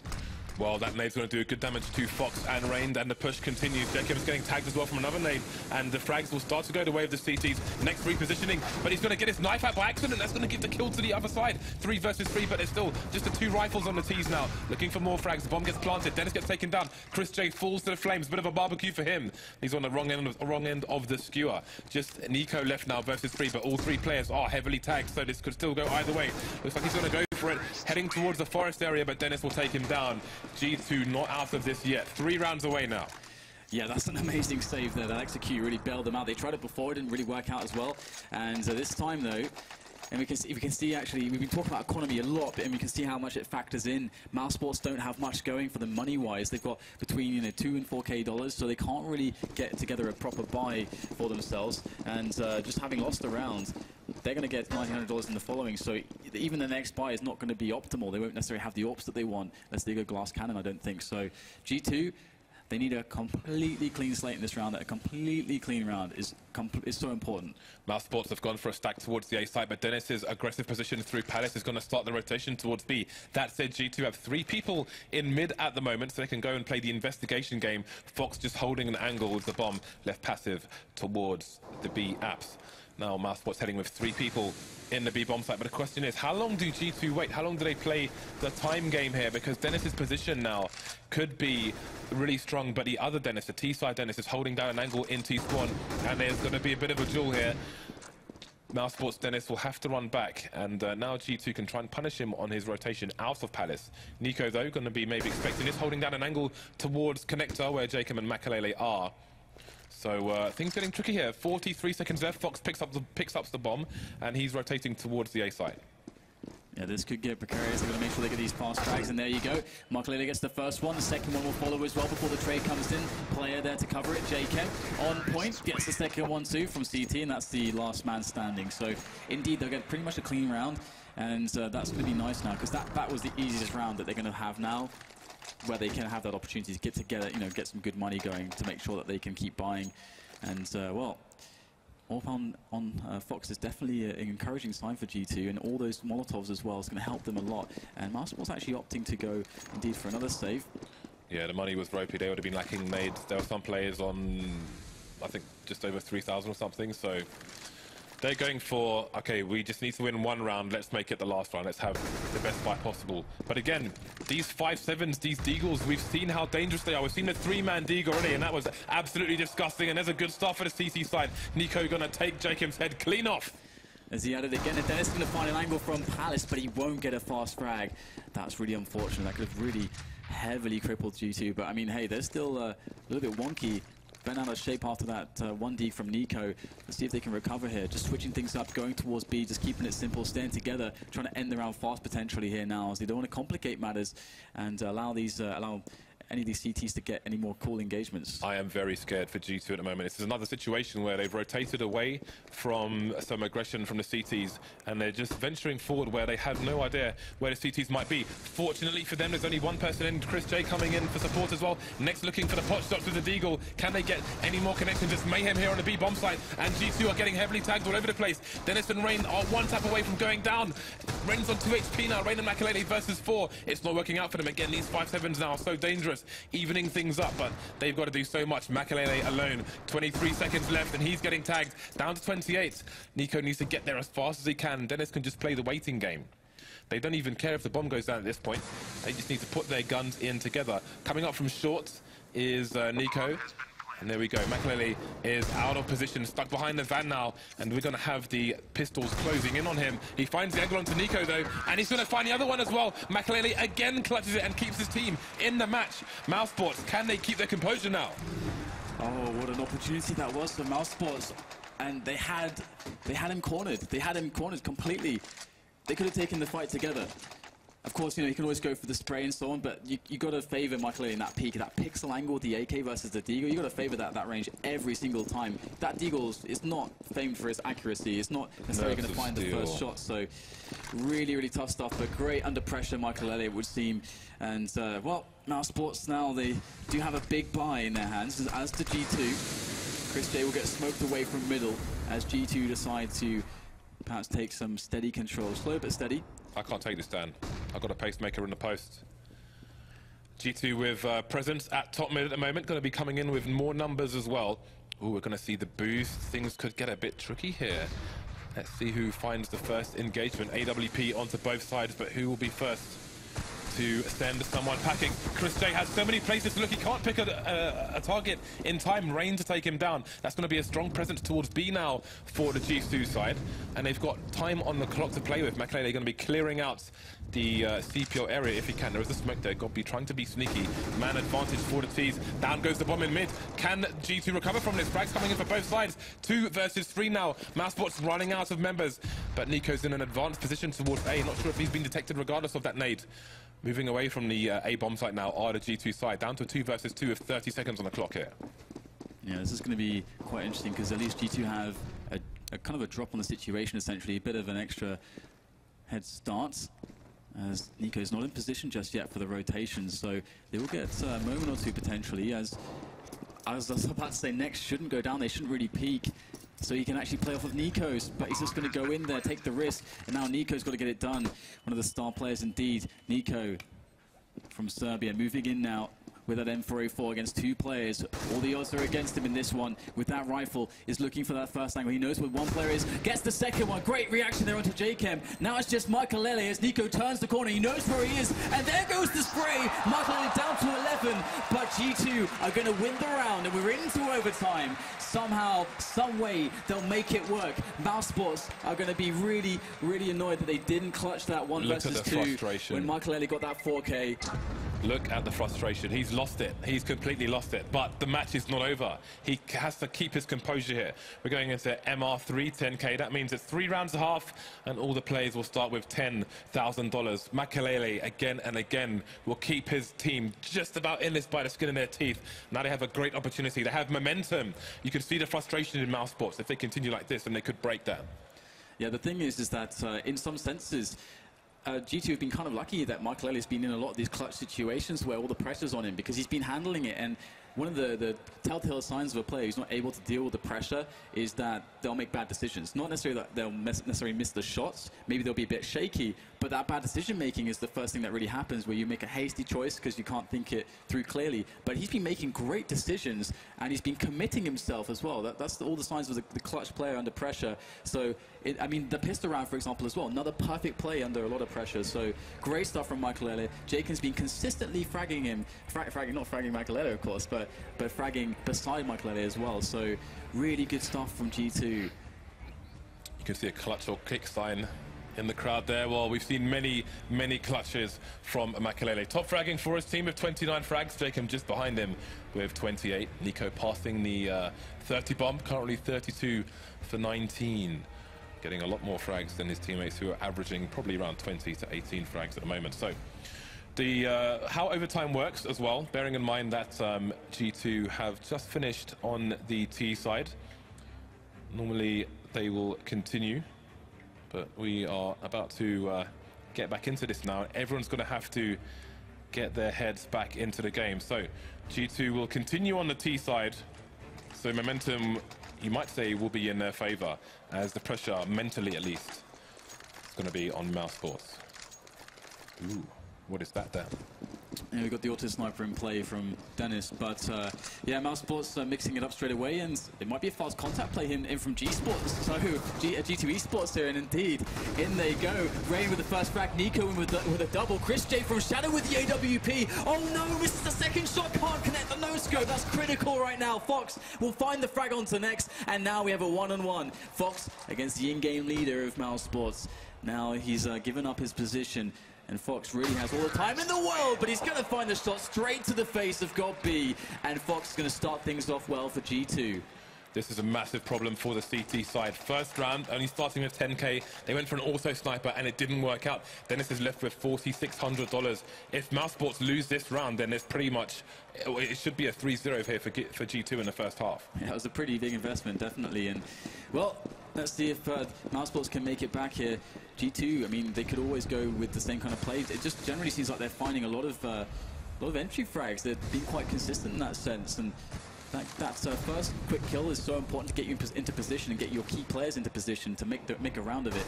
And that's what's been happening. But this time, we get a quick trade there. Dennis goes down, but Rain gets the kill. He's onto the bomb site. Nico's lost his head by connector as well. Rain goes down, but we're in a 3-on-3 now.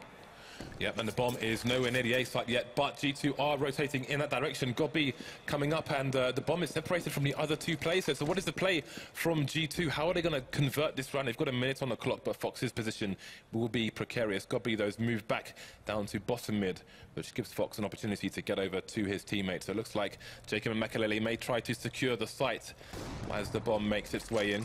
g0rth4n going to get that smoke into Palace. J0rth4n is going to be on the wrong end of it, but the smoke has failed, in fact, and it's gone towards Shadow, who's going to get these first frags. Chris J is going to leg one of the players here, Makelele, who will take him down. g0rth4n now trying to watch the CTs back. 2 versus 2, bomb down in the middle of the site. Being picked up now, 35 seconds on the clock again. The bomb needs to pass onto the site and get planted. Makelele taking down next. Only g0rth4n remains now. The bomb is starting to go down while J0rth4n runs distraction.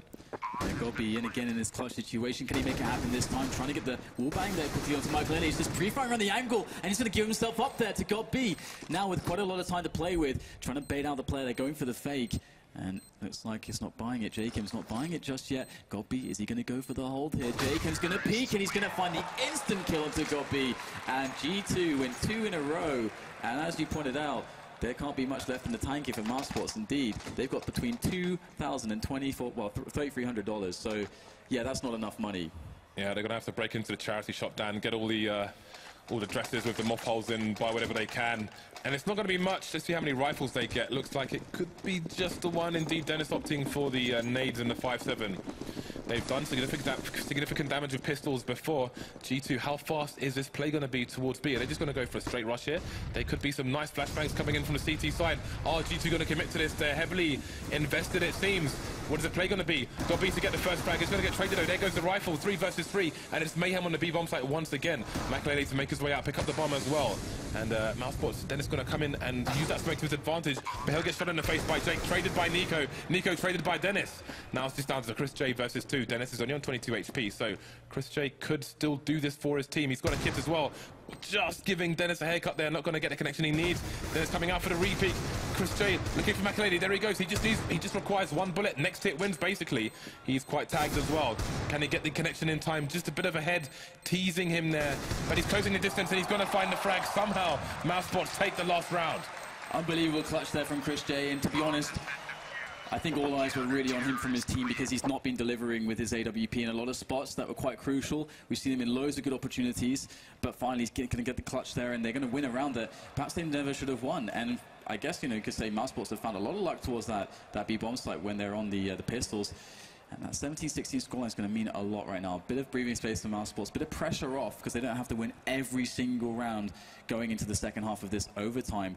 But again, you've got to say, it really feels like G2 are just always ahead here. It just feels like they're always one step ahead. They're always just a little bit better on the fragging, a little bit better on the plays, a little bit better on the clutches. And it feels like it's a matter of time until they finally just get it over the line. Yeah, they had to. The G2 side had to struggle in that second half, and now they find themselves in the leads. And they will be full of confidence. Again, even when they were still playing catch-up in that second half, you could see the camera shots into the booth there, and they looked pretty relaxed. There were smiley faces and so on. Makelele, despite how many times he had to drag his team over the line there when he was the last man standing against match point, still cool as a cucumber in a very cold fridge there.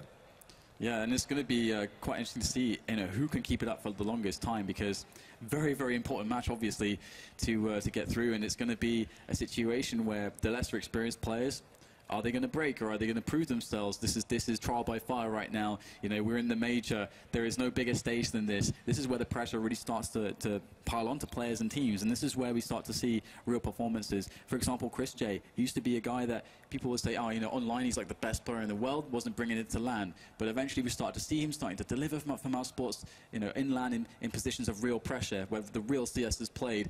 Here in the stage and in the spotlight like the major, and I'm just curious, who's going to be the players that really, really perform and just show us a new level in this kind of a situation. If you're a Mousesports fan, you have to be worried. Looking into that booth at the moment, you can see Gobby biting his nails, which is often a sign of nervousness. The player to his left as well looks like he may have lost his focus. Interestingly, G2. We saw in the first half, Mousesports went for the auto sniper. We're going to see the auto and the AWP here for G2. So if this doesn't go their way, then things may get a bit nasty. So where will be the play from these two weapons? Dennis is going to be holding down the A site straight away, while Fox is heading over towards B, with 2 players coming in from short as well. Rain holding down the connector area. And here we go, first potential engagement, a bit of a tag there onto Chris J. And we'll get a little movement here from G2 after that initial engagement, and they are holding on to Mill here, and we saw this from them previously. And wow, Rain's just going to move out. He had to cover the smoke on a teammate. That's a nicely set up and safe play from Rain to take a quick advantage for G2. And someone that's been bailing Mousesports out constantly has been Nico, and it looks like we are seeing Mousesports, slowly starting to think about building into a play, because they're in a spot now where they can't really sacrifice another player's life to get map control. They've got to try to build into a bomb site take of some sort. But if they keep going for mid here, if Chris J goes down here, this is this will cripple them completely, but he gets the shot into Michael. Now the chance could be in, and Chris J gets the second one as well. Jacob hits the ground cold, and now Mousesports have a real opportunity to save this round. Fox has been left in a very sticky situation. He was pushing through B-Apps, but now he's going to find himself trying to hold down short, and there's a B-split coming. He's done some work onto God B. He'll know Chris J is loitering as well, but he's going to find the angle first. Fox coming in with a very fast snap. Has he got the temerity to hold down the B-bomb site on his own here? Another frag for Fox. He is annihilating Mousesports single-handedly here. Nico, last man standing. The repeat comes in as well. Fox has absolutely wrecked Mousesports in a very important round. Chris J versus Fox in that round. That's what it was all about. The two AWPers in the standoff. Who can do better? Well, this time it's Fox. And that is a very, very, very harsh awakening now for Mousesports. It's all on the line here. Mousesports, they don't want to go into Inferno where they can just basically, well, they don't want to put everything on Inferno because they played G2 there previously, and G2 showed way more comfort on Inferno. G2 completely crushed them there. Mousesports need this win badly. And it looks like Chris J's going to go for a fast entry here towards B-Apps. Will he find it? Yes, he will. Fox will go down. And now again, Mousesports, early round advantage.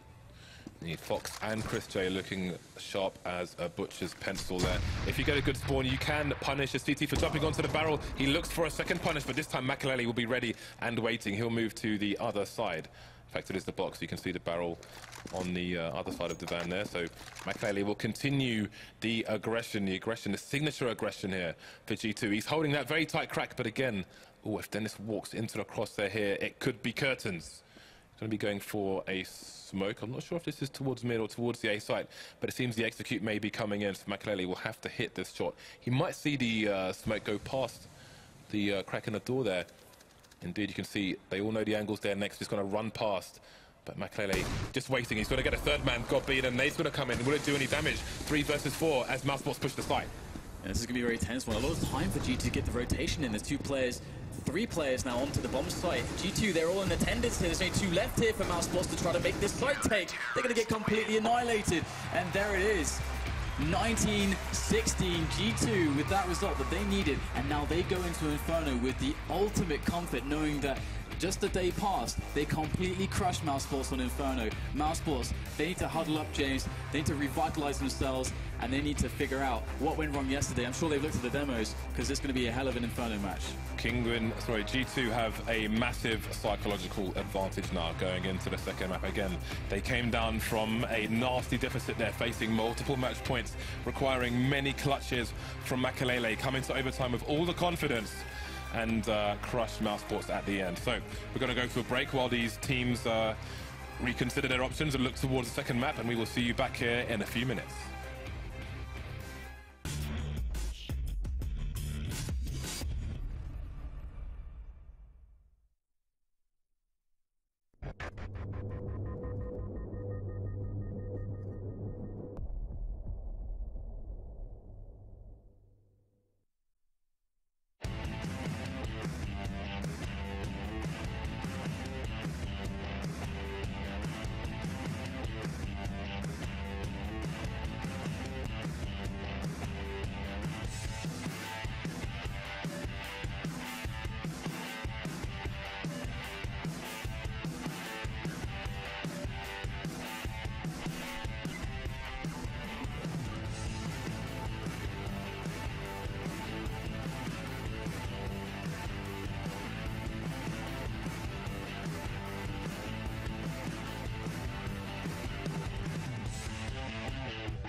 Giocando a g0rth potrai diventare un leggendario eroe degli anime.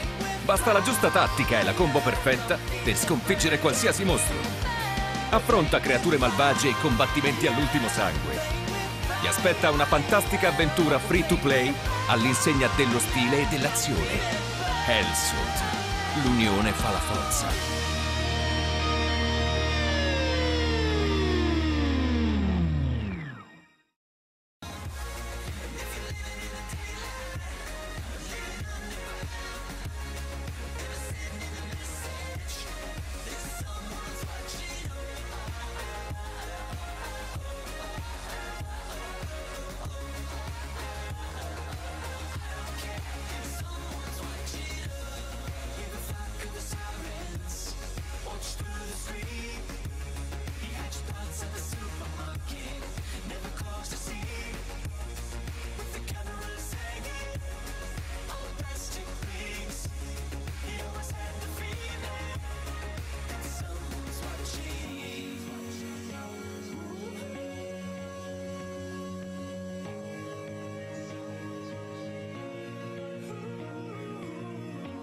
And now she's sleeping alone.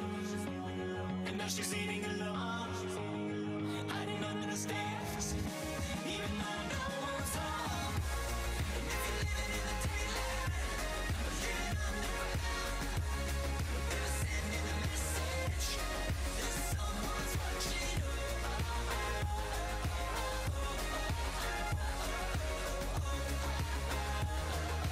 I don't care if someone's watching.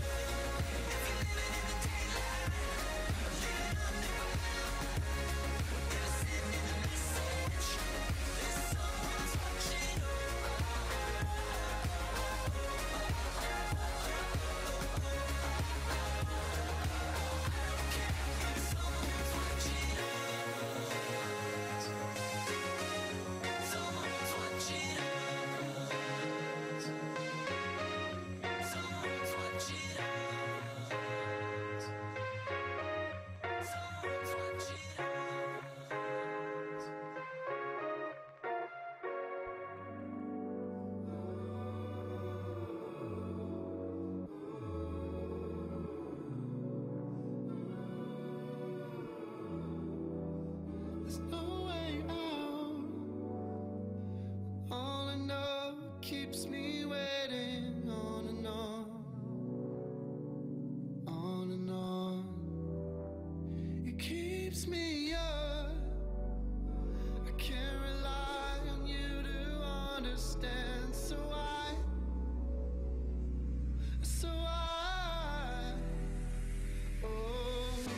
I can't help myself, but I place my shame, but I place my shame on you.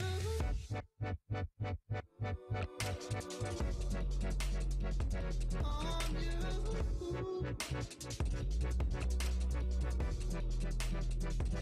On you.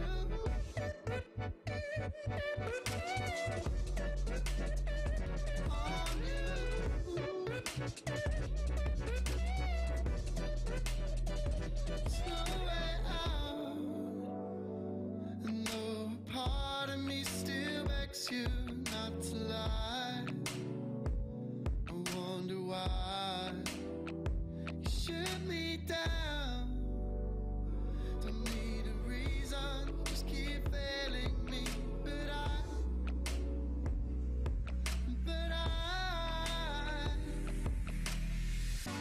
I can't help myself, but I place my shame, but I place my shame on you.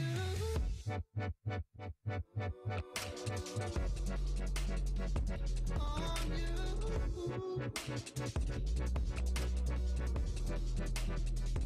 On you.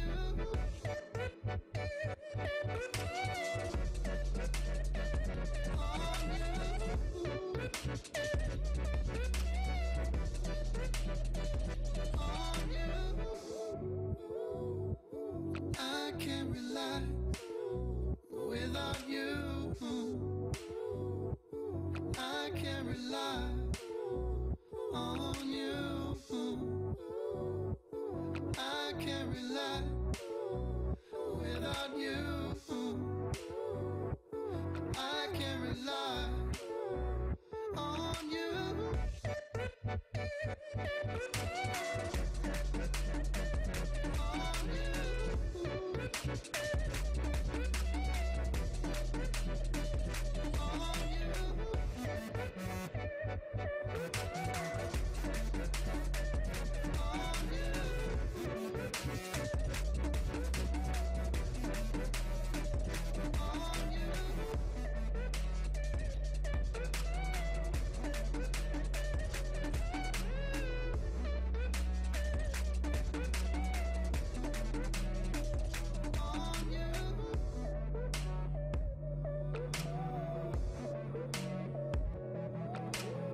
Hello and welcome back to Cluj-Napoca, Romania.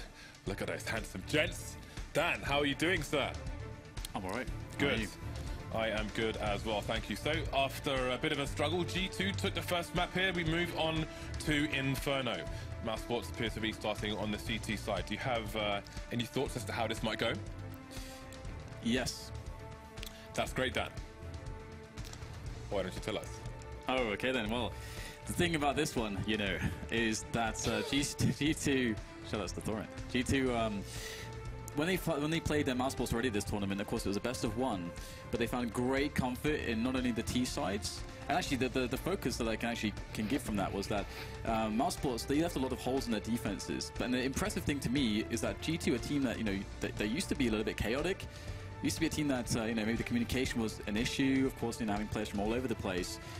We saw a united team that was able to make mid-round calls based on the weaknesses that they spotted. The information that they got, that wasn't information that you'd necessarily expect, but the information was received and, you know, given to the team, and then a call was made, and those, you know, then coordinate around that. That's actually great to see from G2. You know, based on, you know, how they used to play, that's really encouraging. And one of those weaknesses was Mousesports were leaving open Arch side a lot, and you had players like Fox who were just walking into these openings and just giving the information, sometimes getting to CT spawn. There was loads of really weird rounds where G2 were able to get into CT spawn. So really the first thing for me in this matchup between Mousesports and G2 on Inferno is Mousesports need to tidy up that CT side.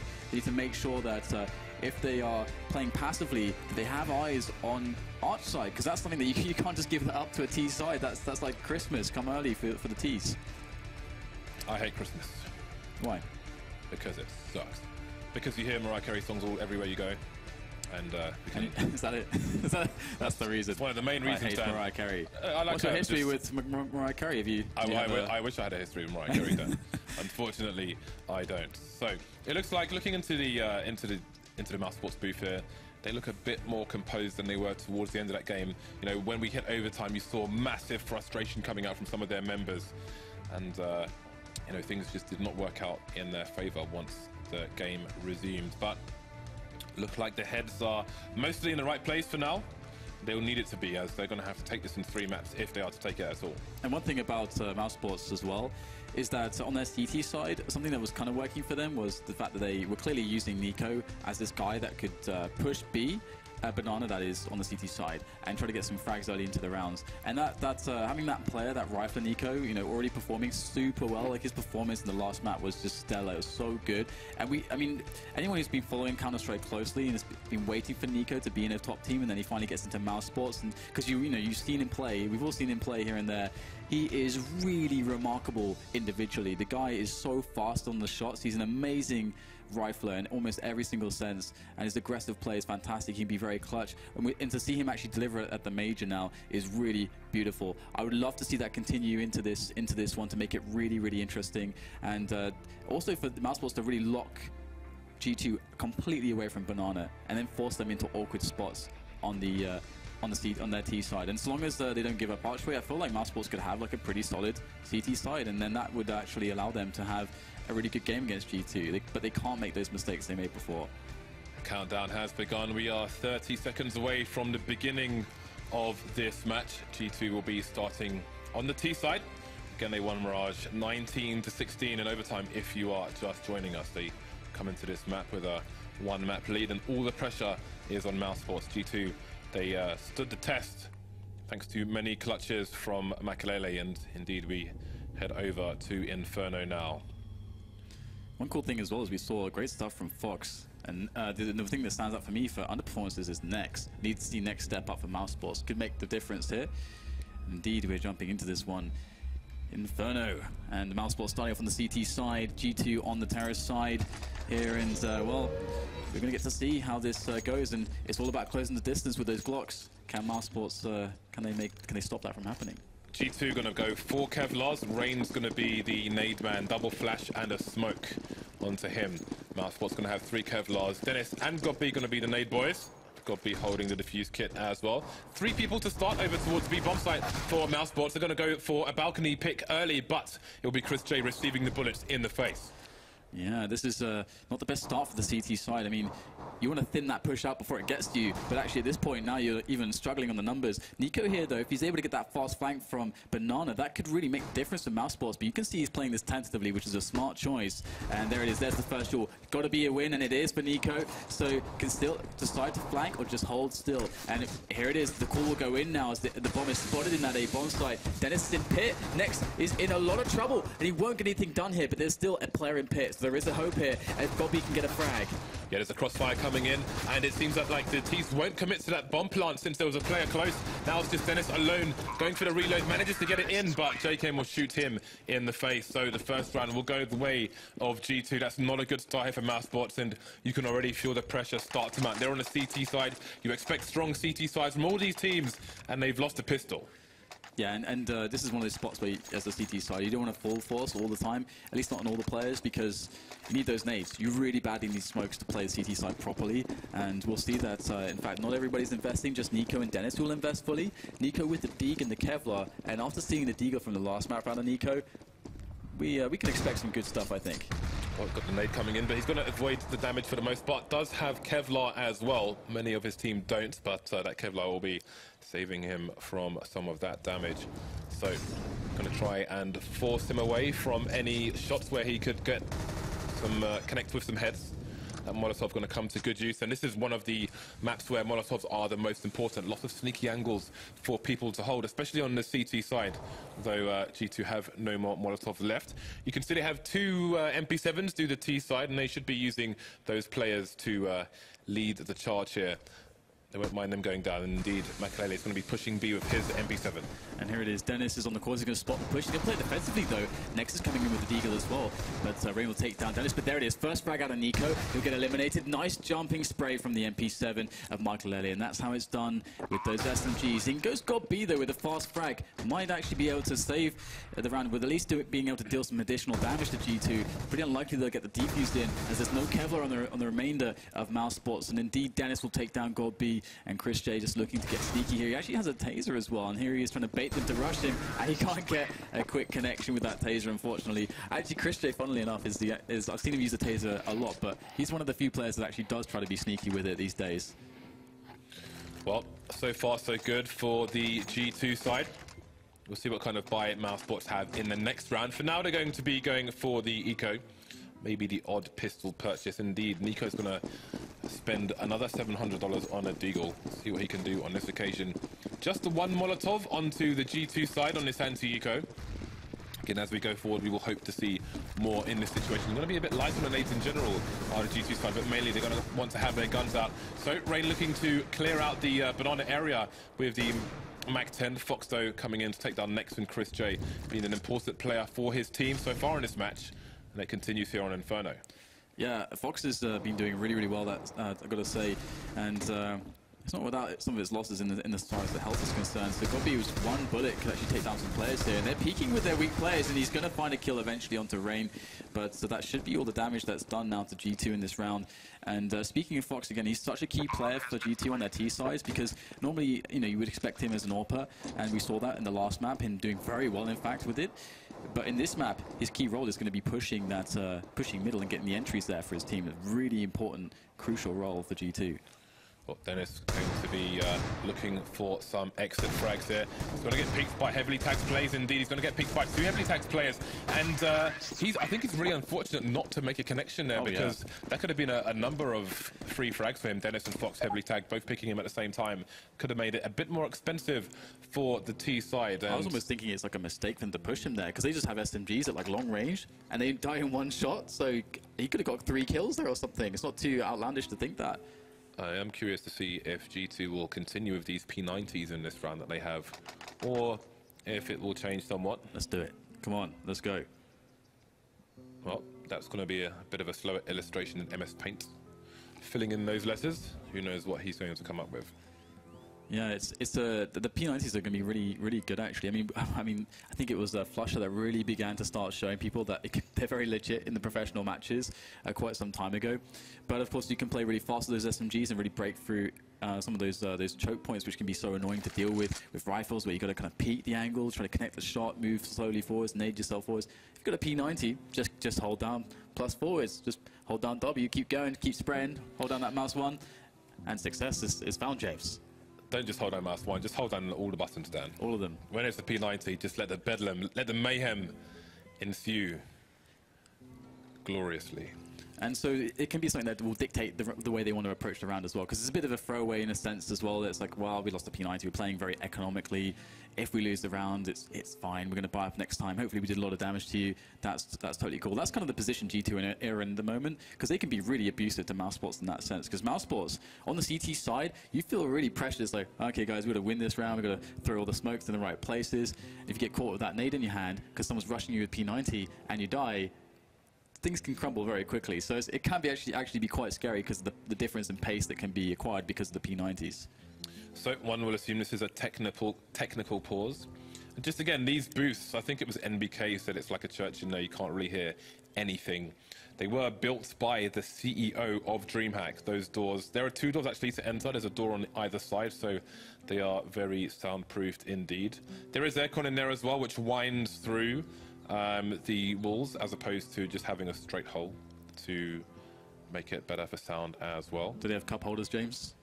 I don't know if they have cup holders, Dan. There is a table though, which is good because they need tables. Nice. For their mice and keyboards. So again, just a few cursory looks through the crowd here in Romania. Shout out to the people in the VIP lounge as well. There are 3 floors behind those stairs. That's many stands for all these nerds to engage with behind the scenes here. So hopefully the game will be unpaused shortly. One thing to expect out of Mousesports, talking about, we talked about like the P90s and how that can work for G2 strategically. But from Mousesports' perspective, as the CTs, they do have enough money to get all of the smokes and so on. So that's nice for them. And what I would expect to see from them is their bread and butter straight away, because they want to know, how is this going to play out, how is this going to work. And if their bread and butter has been the banana control, actually, if they have the grenades to do it, I'm not sure if they're going to have enough money for the incendiaries, actually. Depends on some, they could sacrifice some purchases. It remains to be seen so far for us. But even without the incendiaries, they can go pretty deep on banana, with Nico leading the charge, getting the frags, getting the trades. And that's what I expect to see from them. And G2, having already played them, let's not forget, they could try to counter this, or they could actually go for, in two ways. They could actually try to trade against it, if they really want to, or they could actually do a fast rush on quad, just blindly, and actually try to meta game Mousesports based on what Mousesports has already been showing to them. Well, very jovial spirits in the G2 booth, and again, you can see they're clearly feeling no pressure at the moment. They've got a massive cushion, being 1 map ahead of the Mousesports side, just waiting for their issue to be resolved. There's the manager of Mousesports there, and this guy, since we last saw him, has managed to fill in maybe 1 letter. He's got a long way to go. Maybe his ink will run out before he gets there. So it looks like the staff members have left the G2 booth, and I expect that we will be back into this game fairly shortly indeed. So not all the Mousesports players have gone for the buy yet. We have 3 rifles so far. Chris J and Nico yet to make a purchase. Chris J could afford an AWP should he choose, but he won't have full armor, which might be a factor if these P90s continue here for the G2 side. From a lot of ranges, short to medium range, that P90 will be a one-shot if they don't have... In fact, actually, 2 of the 3 players who have bought don't have helmets. You can hear those unpauses coming in, but if G2 continue with these P90s, then horrible things may happen, Dan. Yeah, if they play that fast round, and indeed Chris is going to go for the Kevlar orb, yeah, that fast round could blow this up. That's what I want to see out of GT, like a really fast round right now. And the thing is, if they're able to catch Mousesports with a good pace in that sense, they can just crush them. And that would be a really insanely bad start for Mousesports, because then they'd have to go down 5-0 basically. So 4 of the 5 players here don't have helmets on the Mousesports side, and G2 have 2 P90s, so just keep an eye on the kill screen and see how things go here, should they go in G2's favour. Chris J going to have the AWP, throw the decoy over towards B, try and suggest he is somewhere other than over there. So, looks like we may have a bit of an execute coming out from the G2 side, and those warning shots, let's see what they do with them. The flash is coming in. They're going to take control of top mid quickly. Goppy's going to be looking over the Apps balcony area into short, but find no flags. Next holding things down, taking the bomb down as well. Chris J coming in to take down Rain. So far so good here for Mousesports. G2 seem to have no answer to this buy. Chris J's finally going down, but Fox is the only man standing versus 4 with the AK. He's on the site, he's lost the bomb. And I don't know how much more damage he can do here. Next gets taken down, 3 versus 1 now. And Fox is likely to lose this round, but if he can continue this damage onto the CT side, then that might pay off for his team later on. Almost finds another head there, but not quite. Gonna reload behind the box, says he's gonna have 3 people facing him. He will eventually go down to Dennis, and Mousesports will retrieve the AWP as well. So Mousesports surviving with 3 players is pretty big, actually. You want to have that good CT economy start, but as we were talking about, you know, G2 even not getting the bomb down, they'll have pretty much a full buy here, full nades more or less, all the AKs, all the armor that they need as well. So G2 are in a really good spot, because what they can do now is, of course, reset the economy of Mousesports potentially, as it's another big refill, spending all the cash, getting all the incendiaries, and so on and so forth, as they did lose 2 players. So G2 still in a good position in that sense, and interestingly, Mousesports starting off a lot more passive than anticipated, and well, having played G2 already, showing them their bread and butters, as I mentioned, you can understand why. But we are seeing Nico going down now towards bottom of Banana with a bit of a slower pace. It's going to pay off. Rain just he went straight through the smoke with a teammate to flash him in. Didn't go so well for him as G2 looked to push through middle to get themselves into this A push. But Mousesports know what's going on right now. Yeah, Mousesports are playing very passively towards the A site. They're playing towards Library. Double pits as well. Nobody on the site for now. Next taking down Makalele. He's already been integral so far in this match once the buy rounds have come in. Fox getting taken down by Dennis. Dennis getting taken down by Dennis. That's not going to get confusing. Jacob is heavily tagged, doesn't have the bomb, and he will not be able to escape. Mousesports surviving with 5 players. Those are 2 very good rounds for their economy. Yeah, I mean, essentially you see why that deep banana control is so favourable, and why Mousesports want to play for it. They can essentially rotate a guy back all the way towards the A and play a 1-4 setup, and also, you know, because they have so much map control towards the bottom banana, if G2 were able to push whilst that smoke on banana is still up, then well, it's not going to go too well for them, as there's 4 players on A, and they're kind of encouraging, conditioning G2 to do that kind of a play. So we'd expect G2 to actually start challenging through that smoke with more players in the future. And they have actually gone to a bit of an interesting play here. They got the AK on Dennis. He's gone for the full buy. He has nothing left in the bank, whereas his teammates are around 1,400 to 3,000. You have to expect that they do have a round planned here, and indeed he's going to go for that pick. And with that AK, the AK is going to get dropped onto Rain now, but none of the players apart from Fox has armor at this point, and there's no nades on anyone as well. So how do they expect to get onto the bomb site? Nico's going to make quick work of the entire lineup, spraying them down, pumping them full of lead with that AK of his own. And G2 with a quirky little strategy here, relying on that entry immediately from Dennis. If they got that, then hey, it could have actually worked, but it did not happen. Yeah, Nico gave them the garden hose down, but it was full of weed killer. Only Rain has escaped, but for how long? He's going to smoke himself off, but what can he really do here? There's no push coming in down banana from the CTs. We're holding top mid at present. They do have control of the bomb, and now they're starting to get a bit hungry, a bit antsy, and they will finish things off again. Mousesports survive with 5 players. It's going to be very hard for G2 to put the CTs on the eco now. They need to break their economy in order to rack up the rounds. It's 3-3 now, and Mousesports have a strong lead here, economy-wise. Yeah, and it's actually quite cool as well, because in that round, having a cute little strategy like this, I mean, if they're probably anticipating that, hey, perhaps Mousesports has shown a lot of aggression towards banana. If they do it in this round, we can hopefully crush that, having players rushing it down. So it could have worked out, and they still have a decent buy going in for themselves here. And Chris is actually going to go for the mix-up with the AWP. He'll whiff the shot though initially with that AWP, and unfortunately give away his position, and he's going to have to rotate more or less immediately, or somebody is from B, because G2 is starting to approach that A bomb site. Indeed, Chris J is starting to rotate towards Speedway. Goppy's still in an advanced position, but he's going to move towards site. And Chris J, well, there are 2 players in CT actually. Mousesports not really sure what might be going on, and Jacob's got the first frag over towards the A site, where the entire G2 team is rushing the site now with 3 people. Next will fall as well. So things getting difficult now for Mousesports. They've got the money, but they don't have the site. They're on the wrong end of a smoke. 5 versus 3. The G2 side are heavily tagged here, but Mousesports, do they start to think about saving here, or are they going to go for the damage?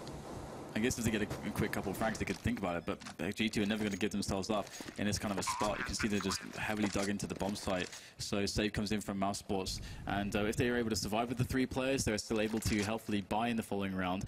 But the problem for them is going to be that if you know, actually, that said, you know, G2 are in a predicament when it comes to their money, so they actually don't want to sacrifice players here. No one on G2 has money at this point. However, Mouse Sports have a bit of a bank to fall back onto, so this is a really nice play from Mouse Sports to early on decide, okay, it's just completely over, and they're going to keep some longevity to their future buys. So this is nice from Mouse Sports to get a bit of a stalemate in this situation, and I wonder if they're going to start to mix things up now, because that was just a nice play from G2. I'm not sure if G2 are going to keep going for fast plays like that. We'll have to see. So G2 taking the lead, and the buy will of course come in again from Mouse Sports, making good decisions for their economy. They're playing the long-term game. They will replenish their lost stock, and they will still be on average about $3,000 to $4,000 in the bank. Absolute full buy coming out for CTs. Lots of incendiaries on the CT side, lots of Molotovs on the T side. Just Diop though onto Chris J for now. Passive play again from Mouse Sports, so feeling it out a little bit, seeing what they can get done here as Rain goes for the challenge. He wants to try to pick off Nico if he's to push Banana, but this time Mouse Sports are going for that mix-up on the defense. Michael Lily will go in now. He'll spot one player there. Dennis will get taken out by sandbags. Blood has been spilled already top of Banana.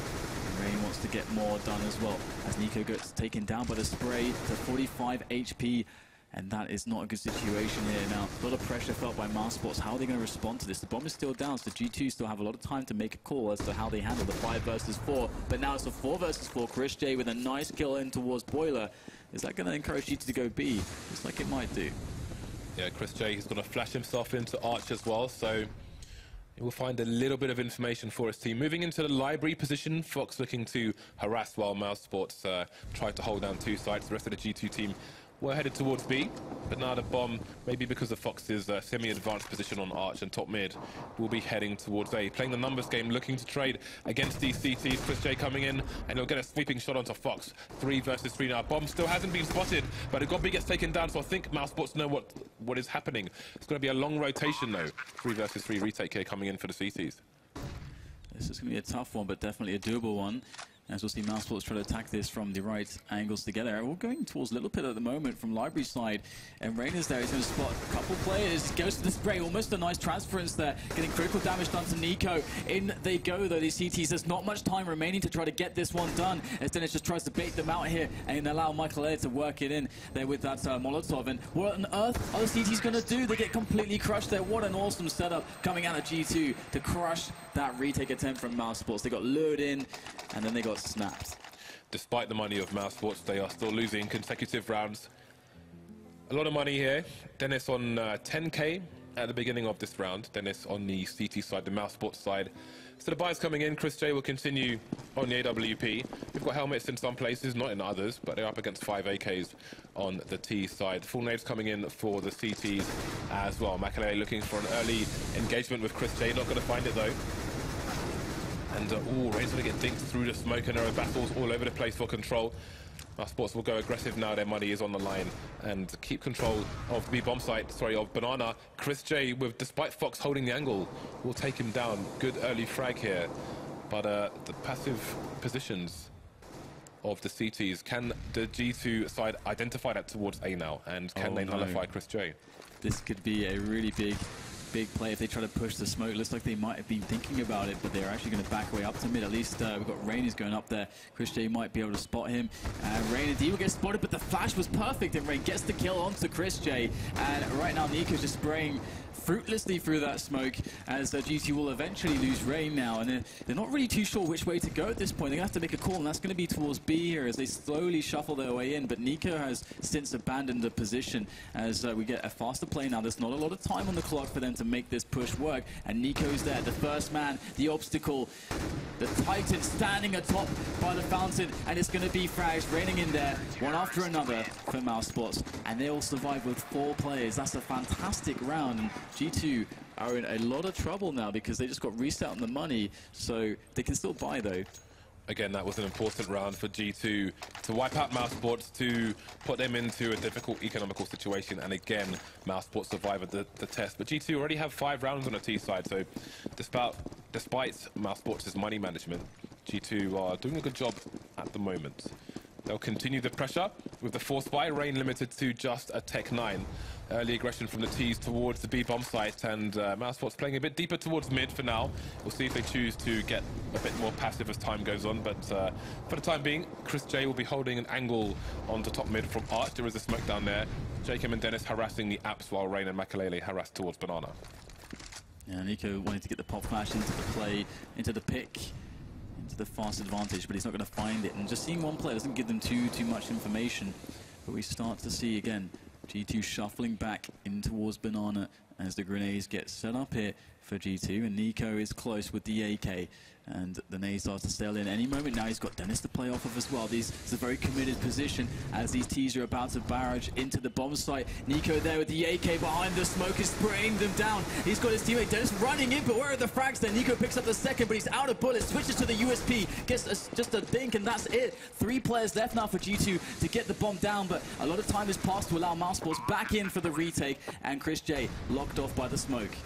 Yep, there's a smoke down on Arch, a smoke down on CT.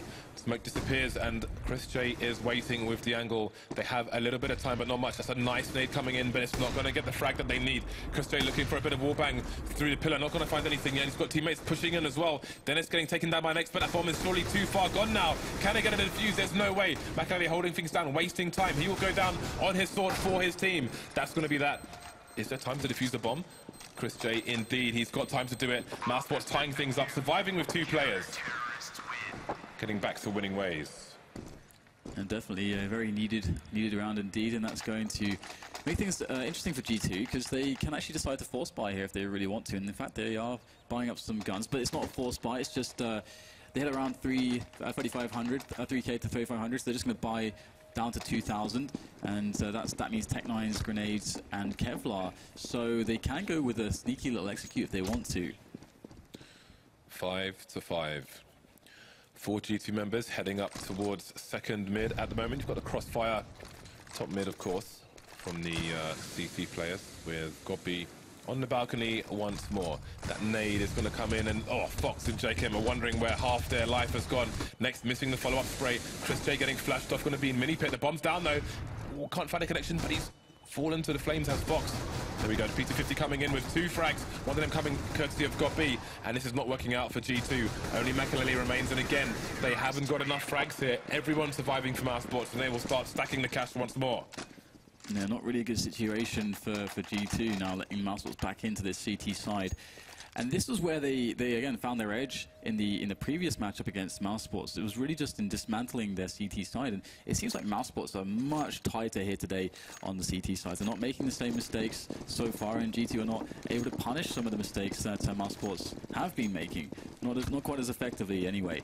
And well, we'll have to see what G2 can do in this one, see if they can start working rounds back into their favor. Chris J with a fast pick from balcony onto Fox. That's going to give them a nice little advantage to play passively off of.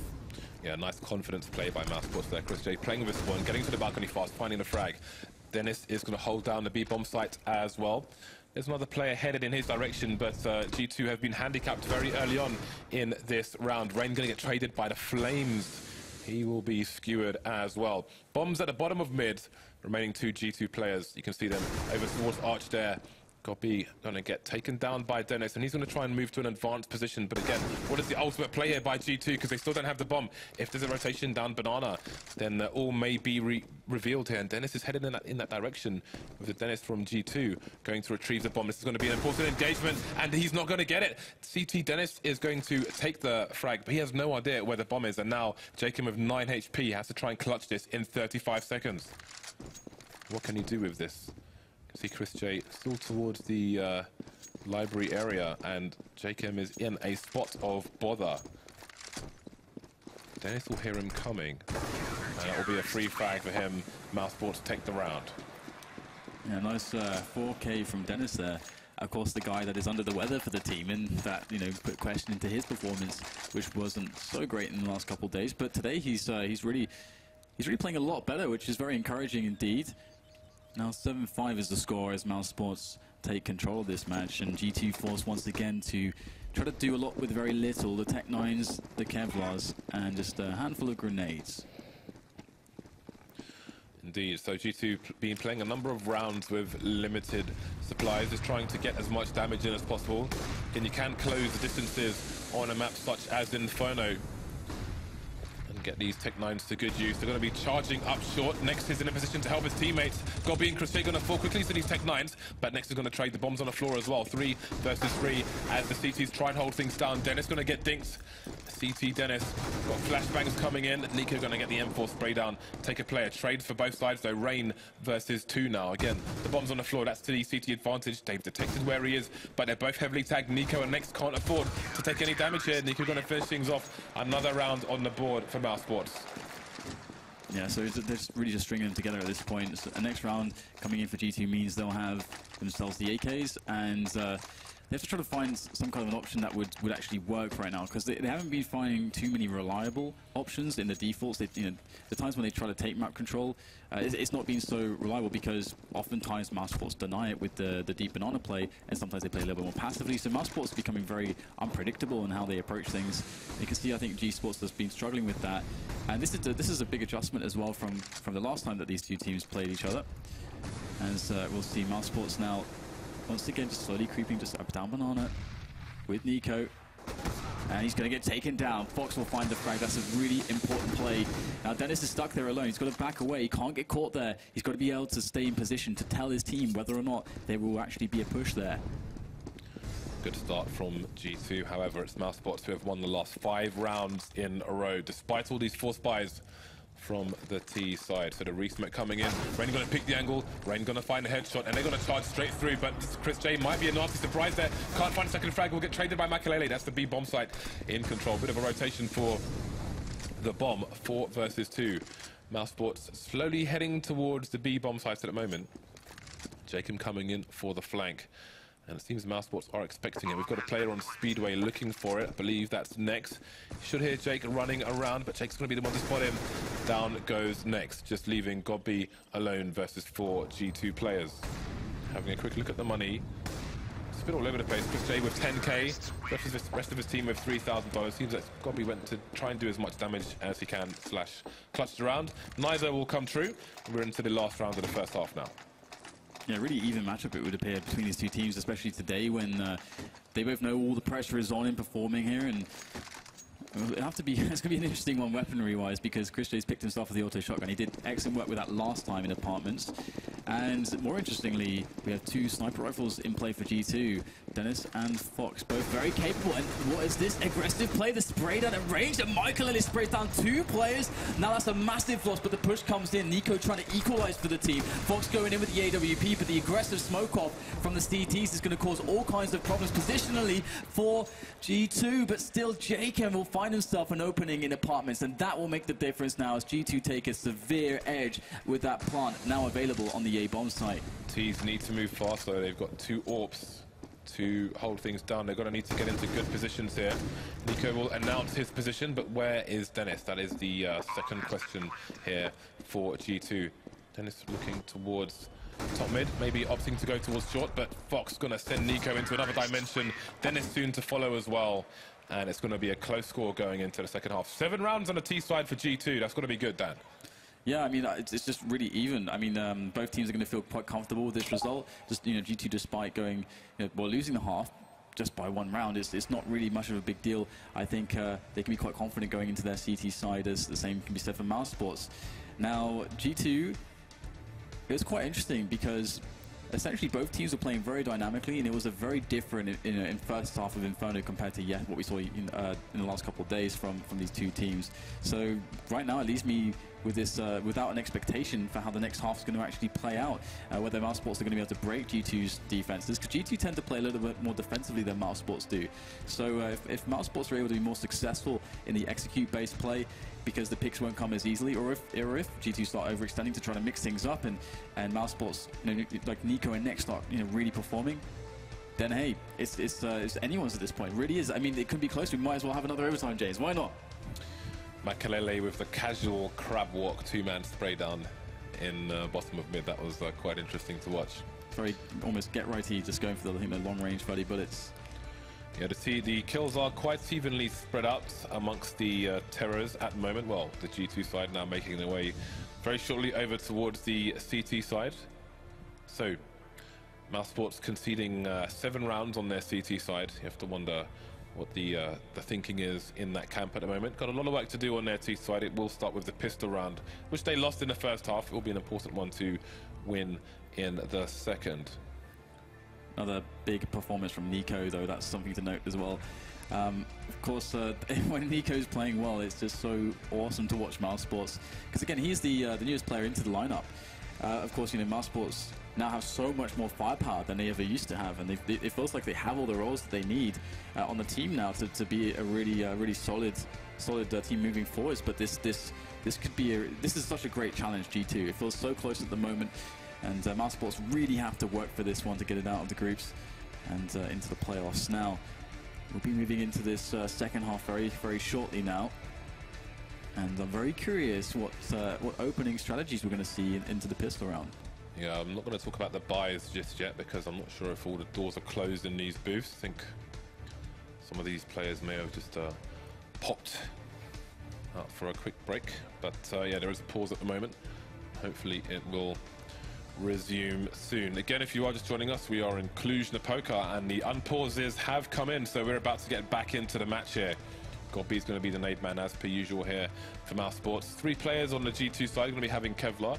Jake has picked up Molotov, which might be a very nice idea on the CT side, trying to stop a rush or do great damage to the Ts if they choose to commit. So what is going to be the play here from the 2 sides? We're going to have 3 CTs going towards the B bomb site, and Rain using that USP range to take a frag already. Dennis, known for his savage aggression, going to be doing exactly that, standing loud and proud in the middle of mid with his teammate looking down towards T slope. Now the Mousesports players are currently in Banana, deciding on what they have to do here. Yeah, it's not an easy situation to call in Gobby's position, already losing players. And look how G2 are still able to actually keep at these ranges. And despite the amount of peaks and shots that they've pulled off, the fact that they've not taken more damage is actually very surprising and very fortunate. And awesome if you're a G2 fan, that's for sure.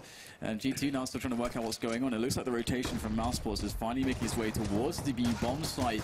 And again, Jacob's able to fire off a lot of bullets, not really get punished, to be honest. He's on 77 HP at this point, and now Mousesports feels like they're thinking about another rotation, and G2 themselves committing to that B rotation. So players all over the place now. Will Mousesports actually go for this one? They still have time to change their mind with these Glocks. Makalele has a HE as well. Could be the money HE if his teammates call the push in time. You can see Jacob spotting if he makes the call for his teammate and that HE comes in. It could be awful for these Ts. They're going to get tagged by it, but Dennis gets the frag onto Jacob. The trade's coming in for the CTs now. They've got almost a triangle of doom here.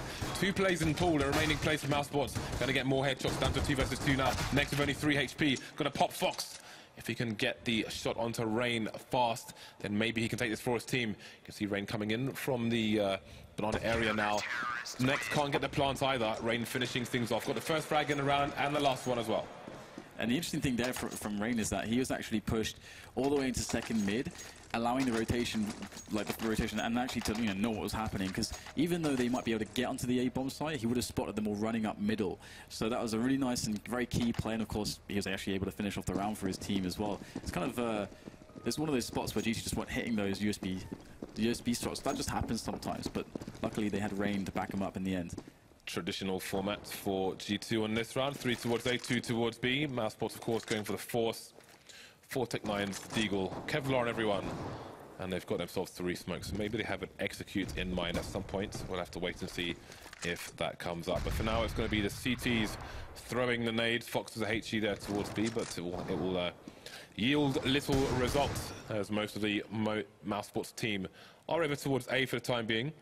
Dennis is in apps looking for a one-tap engagement should one of these CTs choose to peek and see what's going on over there. No one deep in Banana for Mousesports at the moment, but they're just making sure they're not going to be flanked by G2 for now. This could all explode very violently here with Mousesports with those Tech-9s.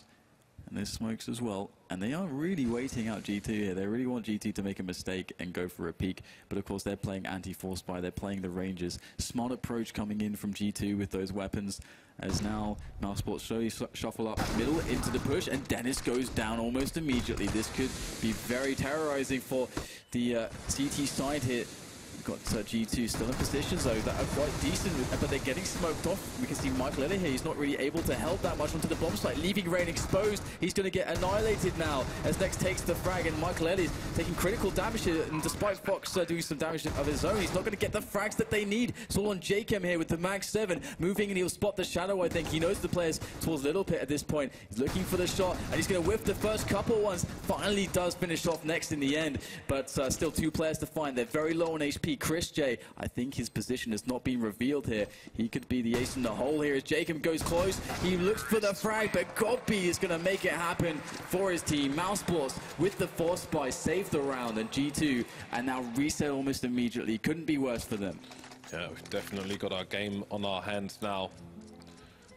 Chris J going to be rocking the P90 in this round. So, oh, it's going to throw it over to a teammate and just continue with the Tech 9, it seems. So, interesting approach this will be from Mousesports with the Mag 7 in tow. We'll see what the initial formation is. So again, 3 people over towards the B sites.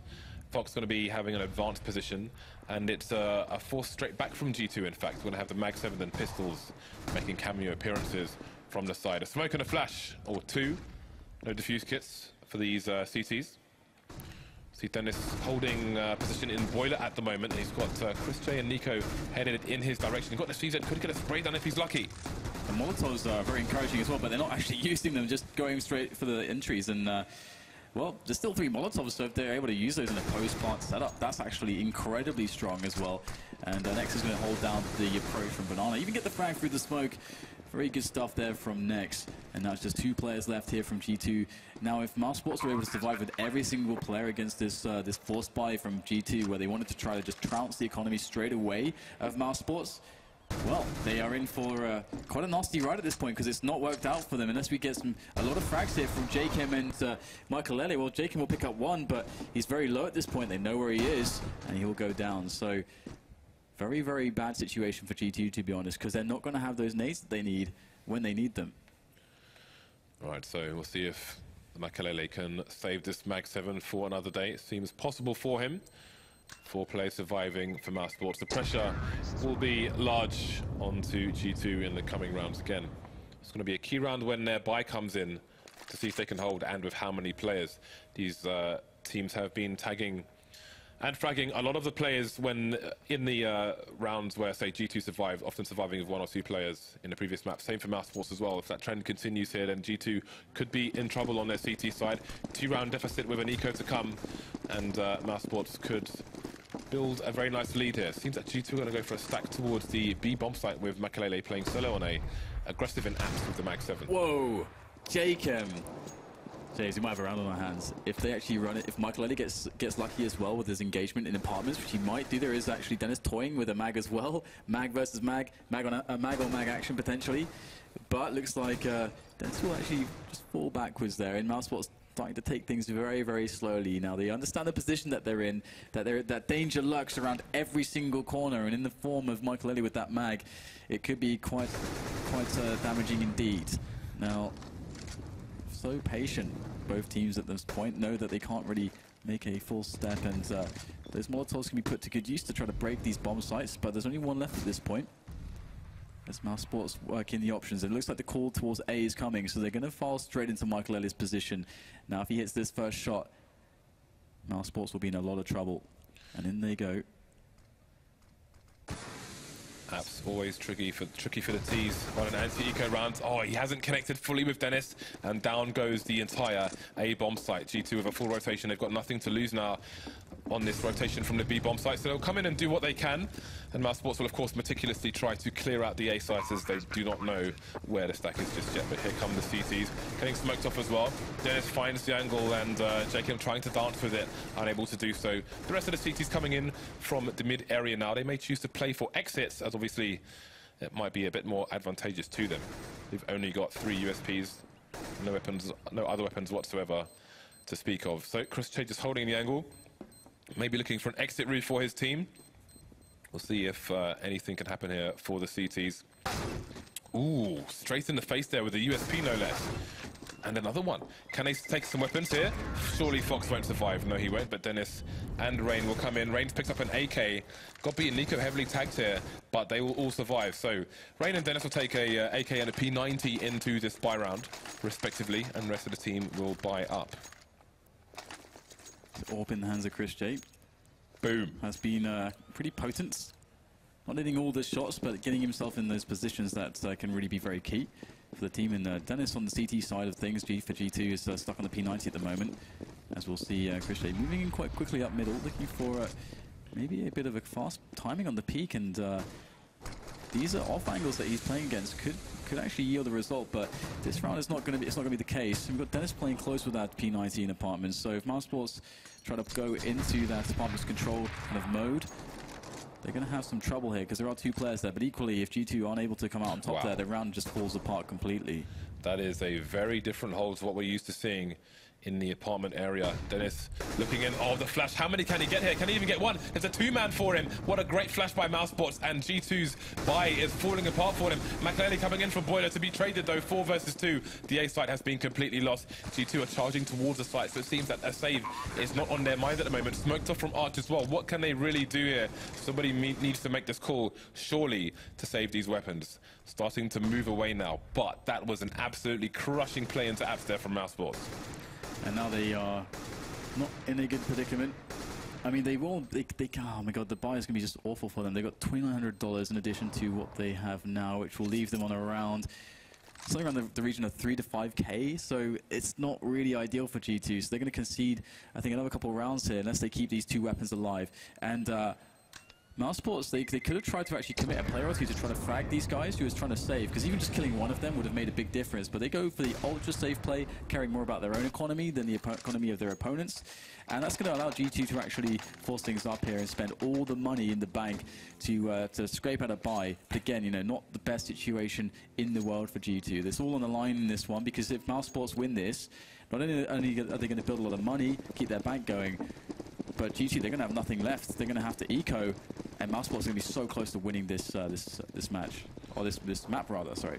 So G2 with 3 people headed towards the A site again. A bit normal, but it's Pit and Apps play from them. Rain starting to move up to short now, and Mousesports will slowly emerge towards Banana, starting to clear things out there. Let's see. Rain has been boosted onto the roof on shorts, but he is not going to find any engagement anytime soon. Jacob playing around the smoke, but Chris J's going to AWP him. That's going to be a weakened B-bomb site, causing instant rotation from Dennis to come in to support his teammates if Mousesports choose to follow their momentum. But he will stay on Speedway and head slowly towards A, it seems, as Mousesports have chosen not to capitalize on it.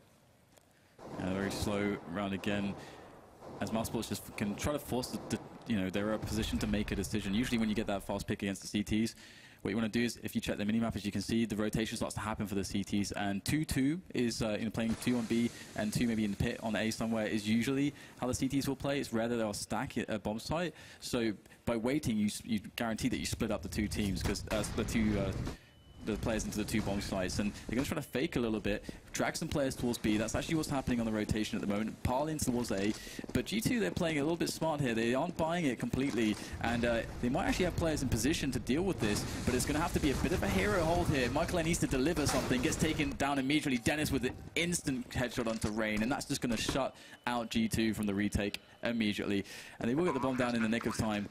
So great play there from that one-man advantage. Mousesports showing how it's done. Yeah, that fake actually dragged Dennis way out of position. CT Dennis, that is. The 2 players left on the A site got picked super quickly, and that is the end of the round for G2 again. Mousesports, regardless of what happens in the coming rounds, will be able to keep up the pressure unless 2-man spraydown comes in, but it won't. Fox to trade, but obviously the economy is more pressurized for the CTs now, and the hunt continues here. Bit of battle royale here. Everyone trying to charge down Fox for their own self-preservation long term. Finally, he will go down, and as the CT's wiped out. It was a bit costly to Mousesports, but they will care not, as the damage has been done to the CT economy. Money ranging around $4,000 for the most part. Fox have a little bit more. And Jacob's gone straight for the force buy, but no one else has made a big purchase yet. And indeed, the CTs are going all in on this round. Mousesports 3 rounds away from victory here. G2 trailing by 5. We've got the AWP on Chris J. Once again, all the incendiaries, or the Molotovs rather, for the T side to abuse. And this buy from G2 is not particularly strong. The mag, the FAMAS, lack of grenades, spells doom, one might say. At least how you would want to conventionally defend on this map, and they're trying to do it right now. They've got more of a mid presence. G2 playing quite close to boiler with a couple players, not really any apartments control. G2 just waiting patiently for Mousesports to show their hand, to make a play. And Nico gonna Molotov that bedroom position to allow now the slow take of apartments here for Dennis. You won't have to worry about the bedroom too much. Can maybe capitalize if the Molotov force somebody out, but not to be the case. And all this pressure towards A is creating a situation where G2 really don't know what's going on. The rotation will be very far away if Mousesports are to execute onto B right now. The information is just so obscure, but Dennis finally finds a pick. Finally, the curiosity is going to kill one of these G2 players. Rain going down top mid. Mousesports looking to capitalize on this while they throw nades over towards B. Bomb hasn't been seen, presumably, by the G2 side, so they're wondering what's going on now. It's been seen, but Dennis is going to be traded, leaving only one player over towards the A site. That's causing a rotation, but Chris J hears that, and the bomb's indeed heading towards B. G2 maybe realizing it's going to hold position here, leaving just Makaele over towards the A site. Push is coming in, Pop Flash is coming over the barrel, but not fast enough. Chris J's deep, Jacob goes down, Fox a trade for him, but he's got to hold down the site on his own. He's going to get no more frags. Team kill coming in. Nico taking down Dennis, 2 versus 1, and both Mousesports players are heavily tagged. It's down to Makalele to clutch this once more for his side. He's got quite a lot of time to play with as he makes his way forwards. Nico and Nex not even that healthy. Where's the first peak? Michael is going to be really clutch here, but he's not going to make it happen. Nico with a very timely shot, almost instantly killing him. I think, I don't know if there's a player out there with like the reaction speed of 50 milliseconds, but I think that's what you would have needed to actually respond to that. And just too fast there. 14-8 now the score is. Mousesports are close to forcing this one to a third map, and we got the full FAMAS buy almost coming in. Just one CZ on Michael Lele, and the rest do have some nades to play with, so all the smokes are in play, so they can slow down the round. But Mousesports, they're going to be so comfortable because they have just such a lead on all the utility. And look at these Molotovs, they're just forcing back the CTs. Great use of those from Mousesports to clean some space forwards into middle. I was just about to say they have had great use on many of these T rounds. There are some tricky Molotovs you can throw into the bedroom as well, where it gives the CTs a corner deep into the bedroom to escape the flames for a second, and then the Molotov spreads, and then they die before they can escape. Anyway, nerdy nade factors away. Mousesports are 2 rounds away from taking this to the final map, but they need to get there first. All the FAMASs for the G2 side. Give them an opportunity.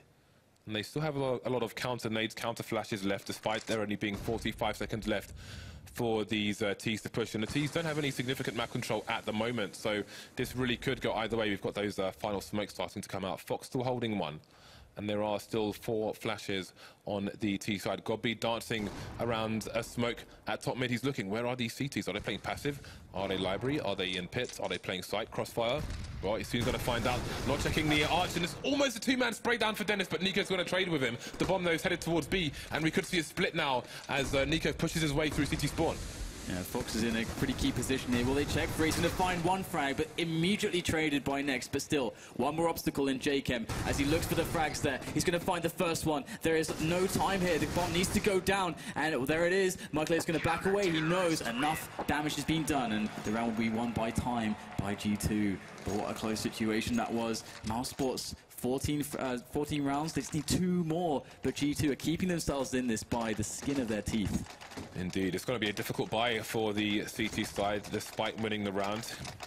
They still going to get a reasonable amount of nades out. It's going to be Fox rocking the AWP on this occasion. He was integral to their victory in the previous map. Can he do the same for them here?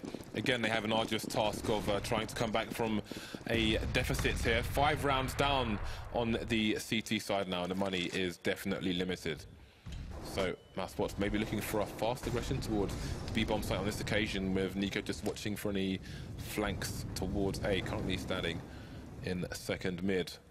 So Godby holding down nades for his team, who are just waiting to pop around the corner here. Nico coming in for the rotation as well. Push coming in from the T's now. Dennis to get traded. Jacob, can he get this nade out fast enough? Not going to try. He wants to keep his gun out to try and hold things down for as long as possible. Godby now in the pool area. And Molotov will try to waste time. And he's still alive somehow with 5 HP. Yeah, this is a pretty awkward, but he will be finished off eventually. Nico coming in to save the day there. And that might have bought too much time here for the CTs to make their way in, but Godby will take Rain out of the picture. But they're all very low now. There's 2 Molotovs to play with, so they do have utility to use to stop these CTs from oncoming. And it's Nico with that excellent shot there onto Fox to do the damage as Chris J cleans up Makelele. And now just one more round. Match point here, or rather, sorry, map point here for Mouse Sports. And G2 with no money in the bank. They are in a horrendous spot, but we've seen them do crazy stuff, as have Mouse Sports, on these kinds of buys. And Fox is going to pick up the scout. There'll be CZs in the picture. Just a bunch of nades as well. So maybe there is hope, but it is going to be tough. Scout on Inferno with no armor. Can't expect much to be done with that. We'll have to see what he can do with it, though. 3 people over towards the A site for the CTs, and they will put the second person towards B. Did start with 4 very briefly, but it seems a decision change was made. So Mouse Sports expecting maybe some aggression, going to start passively towards Banana and just try and clear it up bit by bit. Again, they've got those Molotovs. They're being executed all over the place. Makelele to start things off with a CZ frag, and there is a 2-man push here through the apps, but it's going to be completely unsuccessful here. The CZ's pistols working for G2. They will not die just yet. Fox coming in on Arch, and indeed he will get a frag. Godby going down in 2 shots. Next alone versus 5. What is happening here? Another tag coming in. Fox is showing me wrong, and the pause is coming in already for Mouse Sports. Yeah, I mean, they can't throw this away at this point. That was way too clean. 5 players surviving is kind of ridiculous. And, of course, they realize they have a pause to use, so why not use it? Let's just figure this out, regroup the team a little bit, get everybody on the same page, understand how they're going to come together when it comes to the economy, the strategy, how to just close this one. Because it's just 1 round. It's just 1 round. They can't let this happen. They can't let G2 just get an overtime. They cannot let G2 rob them again. G2 picked up 3 AK-47s in that round, so they're not even going to be at a massive disadvantage in terms of rifles should Mouse Sports get a full buy. But Mouse Sports have got quirky money. Nico 9K, Chris J 5400, rest of his team hovering around 3K, save for Nex, who is below 2,000. So let's just bear in mind this is a good time for Mouse Sports to get the pause, and they've got a 5-round lead at the moment. Often you get these pauses in when there is less time to make a decision over the remainder of the map, but again, they've got a 5-round lead. They can opt for the eco here. The money won't really matter on the CT side now that they are facing match point, and they've picked up 3 AKs from the previous round, so it's all about just getting it over the line here for Mouse Sports. Nothing else matters at the moment. Yeah, it's the very simple situation. How do we get as many full buys as possible? Because that's where you get the most chance to win the rounds. So that's one big factor. Then the second one is where are G2, you know, how do we attack this round now? Because we've just given them, let's see, 3 AKs. They've got 3 AKs from that round. That's not very good. Giving away those AK-47s, definitely a more favorable choice of weapon again over the M4s. That's got to be said. As you know, the recent patch did come in and not making the M4A1S not as good, and well, we'll have to see whether or not Mouse Sports can give it. Okay, they're actually going to go for the force here. They're going to force it up. They're not going to go for a save. They've got a Galil, a Tech 9, an AWP, and a couple AKs in play, and a bunch of grenades as well. So there's definitely, we'll see an interesting round here. As you would expect with the Tech 9, that they could use Godby with that Tech 9 to get some information, to maybe make a fast play. And it looks like we will resume the match. Question is, if G2 continue to build rounds in the short term, will Mouse Sports crack psychologically? We saw the frustrations in the previous map. They cannot afford to do this now. They've got a big lead. They've got a good chance to take this to the 3rd map, but they have limited resources here in this particular round. Godby just coming out with the Tech 9, the Galil onto Dennis. They've got some nades. They've got enough nades to go for an execute, but what will their execute be? Next we'll just take positioning here towards sandbags. Going for the basic information plays, Mouse Sports, making sure that there's no quick push from G2, nothing drastic to mess up any round that they had planned early on. And G2 giving a lot of respect, playing 2 men on Arch side, and we'll see just a nade or 2 just to keep the T's at bay for now. And Mousesports, they've got themselves apartments, they've got themselves most of Banana as well. So they have a lot of options to play backwards and forwards. So it does look like they've got a bit of a default going on at the moment. And the next stage would actually be taking middle with some grenades. Now the 2 men on Arch side could be an issue unless they get smoked off. So that's kind of what we're looking for here if Mousesports want to take middle away. And it looks like Dennis was flirting maybe with the idea of going for a push there, but he's going to back away.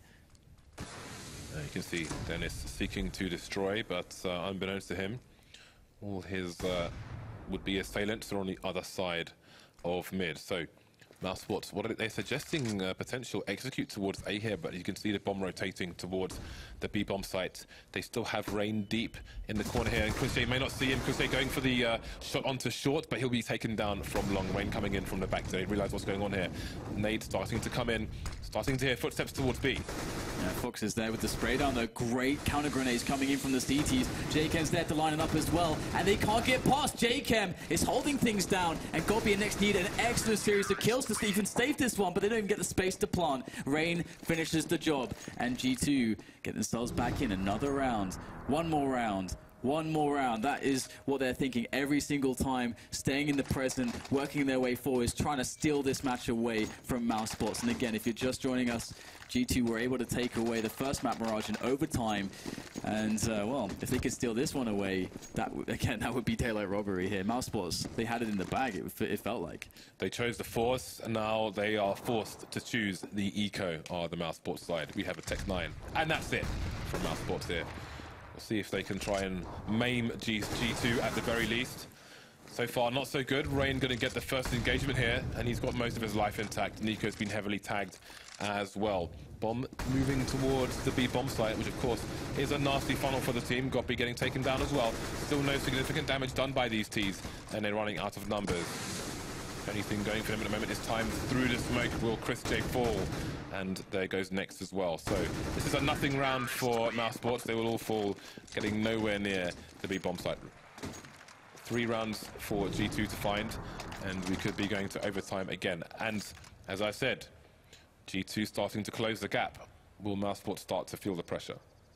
Another buy coming in from Mousesports, but they are starting to run out of opportunities here to actually close this match. Only 3 more for G2 to find, so Mousesports, if they fail this time, they'll get, I think, 1 more chance. Dennis will go for the quick peek down middle. It's not going to spot anything, though, and that does give the impression that either second mid or Banana is where the players are, and that's information that G2 can confirm relatively easily, and it's actually a fast take of apartments coming in from Mousesports, which really postures them well into that middle take. Now, Dennis on the angle there. Is he going to commit? Looks like he'll fall back. And still that 2-man arch side setup from G2. It seems to be something they've been relying on recently. And Mousesports, they are all in apartments and looking to take middle any second. But the bomb is actually shuffling backwards a little bit towards Banana. And they don't have a player there, so they don't know actually what's at the top of Banana. Indeed, and if Mousesports can get on the right end of some of these engagements, if they choose to continue towards B, then G2 may be so out of position that a retake proves difficult. You can see how deep they are into the A bomb site. They have no information anywhere on the map here. Will Mousesports continue to creep, or are we going to see a pop flash into Fox's position? That is a well-timed Molotov. Just going to force the Mousesports side back a little bit. And in come the smokes. 35 seconds left, and Mousesports may not have left themselves enough time to go for a push here. Gonna have to charge through the smoke. We've got counter flashes coming in to the pool area, slowing them down again and again, but still no rotation from the G2 side. They've got to find the frags. Jacob goes down. Fox, can he get any frags? No! The site is taken by 5 Mousesports players against match point for G2. G2 have to go for it. There's no choice here. And Dennis is the first man in with the AWP. Can they take construction? That's the first job, really, as they're all trying to come in from CT spawn. And there's 2 players in insanely hard angles to deal with. Chris J and Nico with that crossfire. Chris J's trying to bait, and it is working out brilliantly at the moment. Chris J wants some frags, so does Nico. And Mousesports managed to close. We're going to the 3rd map here. G2 and Mousesports. It's hard to separate these 2 teams. What a best of 3 we're seeing so far here today.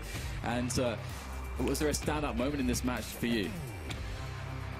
I mean, there was a lot of back and forth there, a lot of trading of rounds. So, you know, we saw some good performances. I think one of the standout moments actually would have been that flashbang into the apps, which took out 2 players there and really crushed one of the important rounds for G2 and killed the economy. You can see much happier faces now on the Mousesports side. it's going to be cash the last map for these two players. We might see lots of warps, but first we're going to have a quick break for these players. We will see you back here in just a few minutes.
Giocando a g0rth4n potrai diventare un leggendario eroe degli anime. Basta la giusta tattica e la combo perfetta per sconfiggere qualsiasi mostro. Affronta creature malvagie e combattimenti all'ultimo sangue. Ti aspetta una fantastica avventura free to play all'insegna dello stile e dell'azione. g0rth4n. L'unione fa la forza.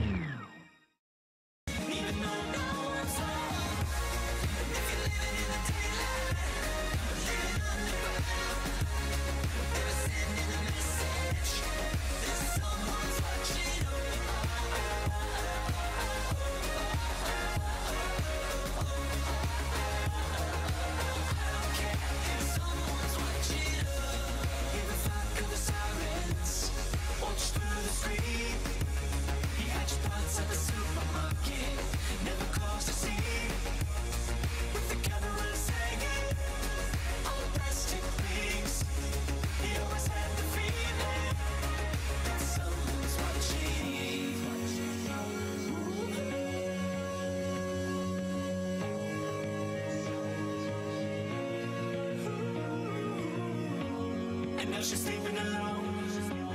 And now she's eating alone. Hiding under the stairs. Even though no one's home. And if you're living in the daylight, or living underground, they were sending a message that someone's watching.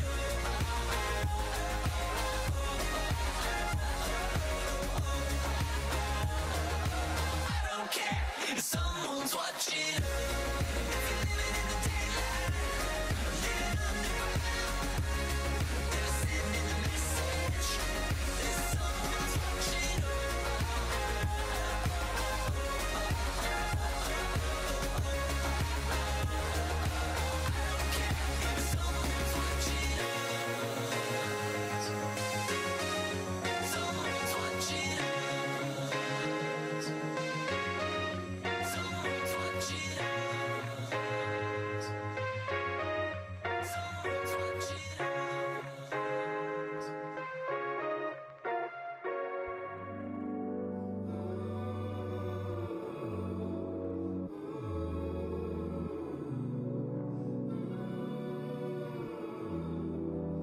There's no way out. All I know keeps me waiting on and on. On and on. It keeps me up.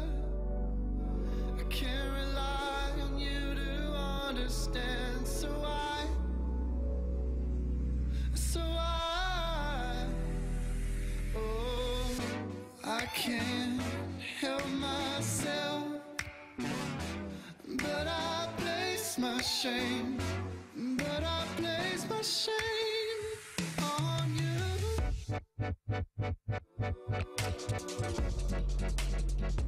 On you.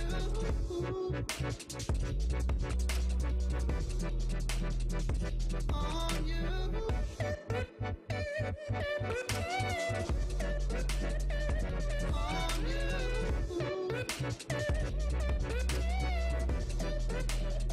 There's no way out. No part of me still begs you not to lie. I wonder why you shut me down. Don't need a reason, just keep failing me. But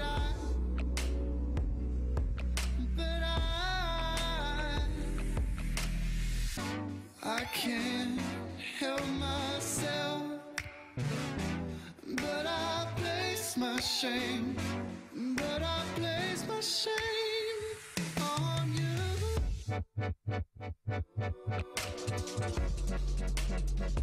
On you.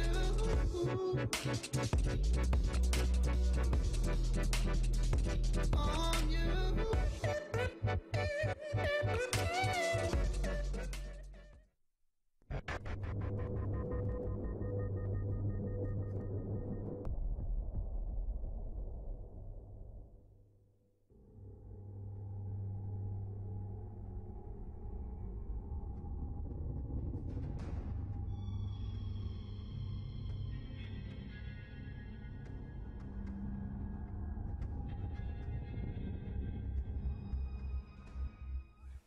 Hello and welcome back to the show. So it's time for the final map between these two teams fighting for survival here in Cluj-Napoca. So it's down to cash between these two teams.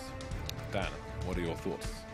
It's been a pretty crazy ride actually. It's pretty amazing as to witness Mousesports able to be in this position where they can bring it to the third map. After the first map, it's so close. Then things weren't looking too amazing for them. I mean, it was a pretty close first half, but I wasn't very confident because it feels like G2 have been playing better overall so far in this series. But they brought it to cash, so it's that moment to reset. It's that moment to bring it all to a close and make it through the groups. And what a moment it could be for either one of these teams. It's such a huge deal to get through the groups and become a legend, James. So you can see them having a quick chat with some of the DreamHack guys there, and they'll be moving into the booth to get on with the match. So one of the key points I think will be, at least for G2 here, is if they can get their economy off the ground here on the CT side mainly, how many AWPs are we going to see? Are we going to see a solo B AWP? Are we going to see mid AWP, mid and A AWP? There are so many options for them, and they have so many AWPers down.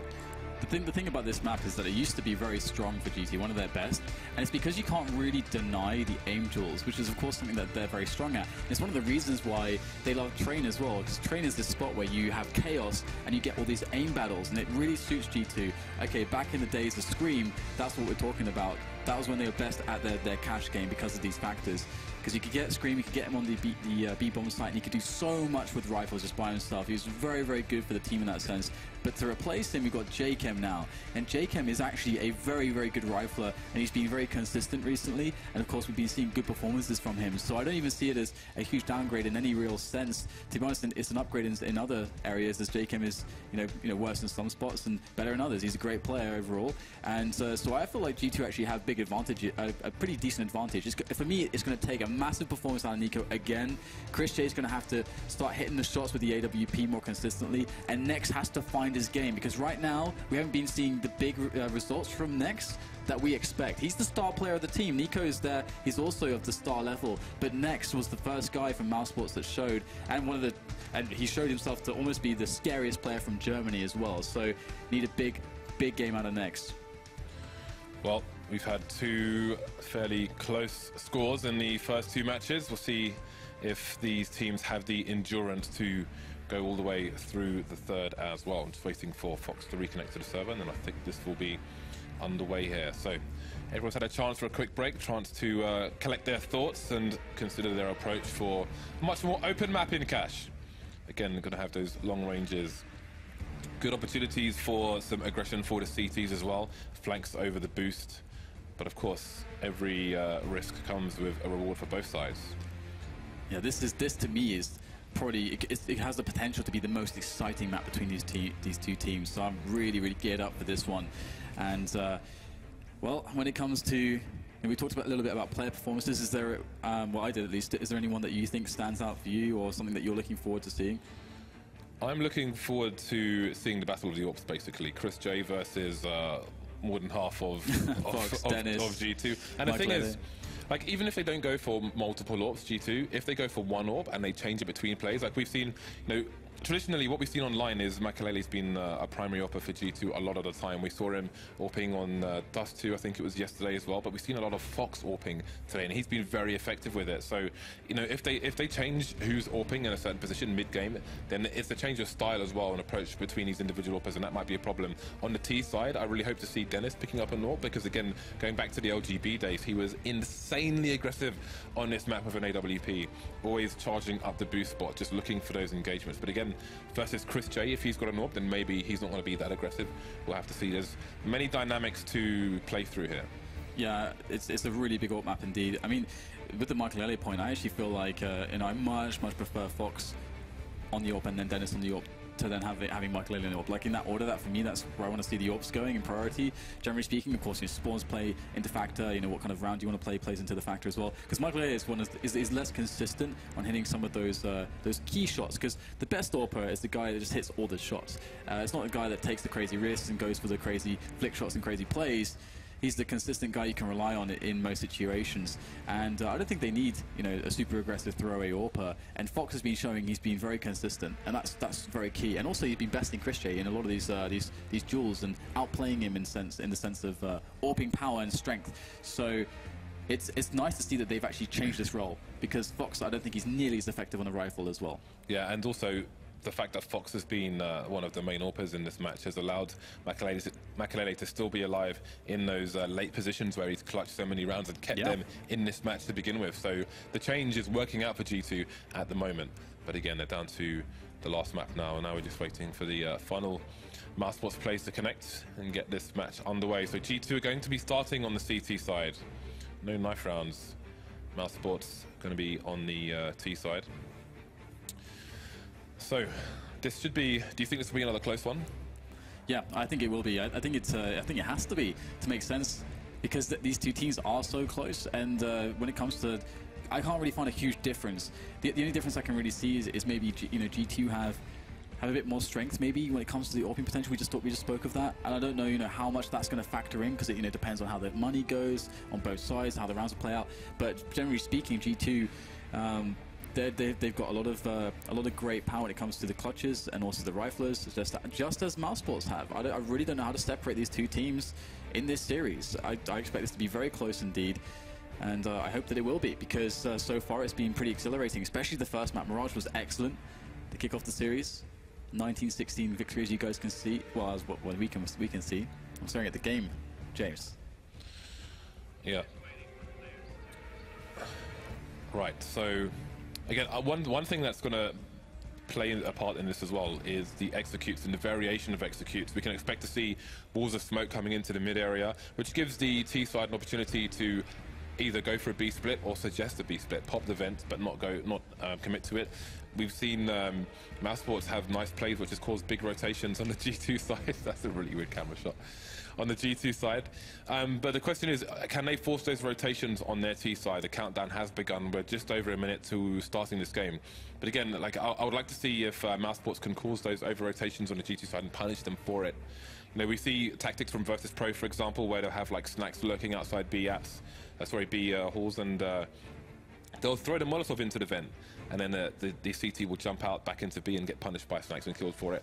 I would like to see that kind of thing happen from these two teams as well. So we'll see how meticulous their strategies are and who will come out on top. But again, it will come down to the duels ultimately. About 45 seconds away now, and the tension, I'm sure, will build as this match goes on.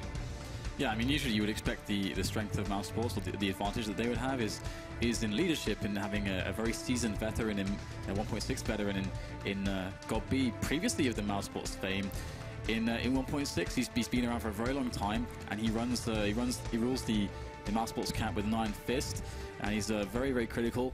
And he's very, very serious, probably one of the most competitive people in this professional scene. And here we go, we're about to start things here on Cash between G2 Esports and Mouse Sports. And it is the decider to decide who will go through to the playoffs.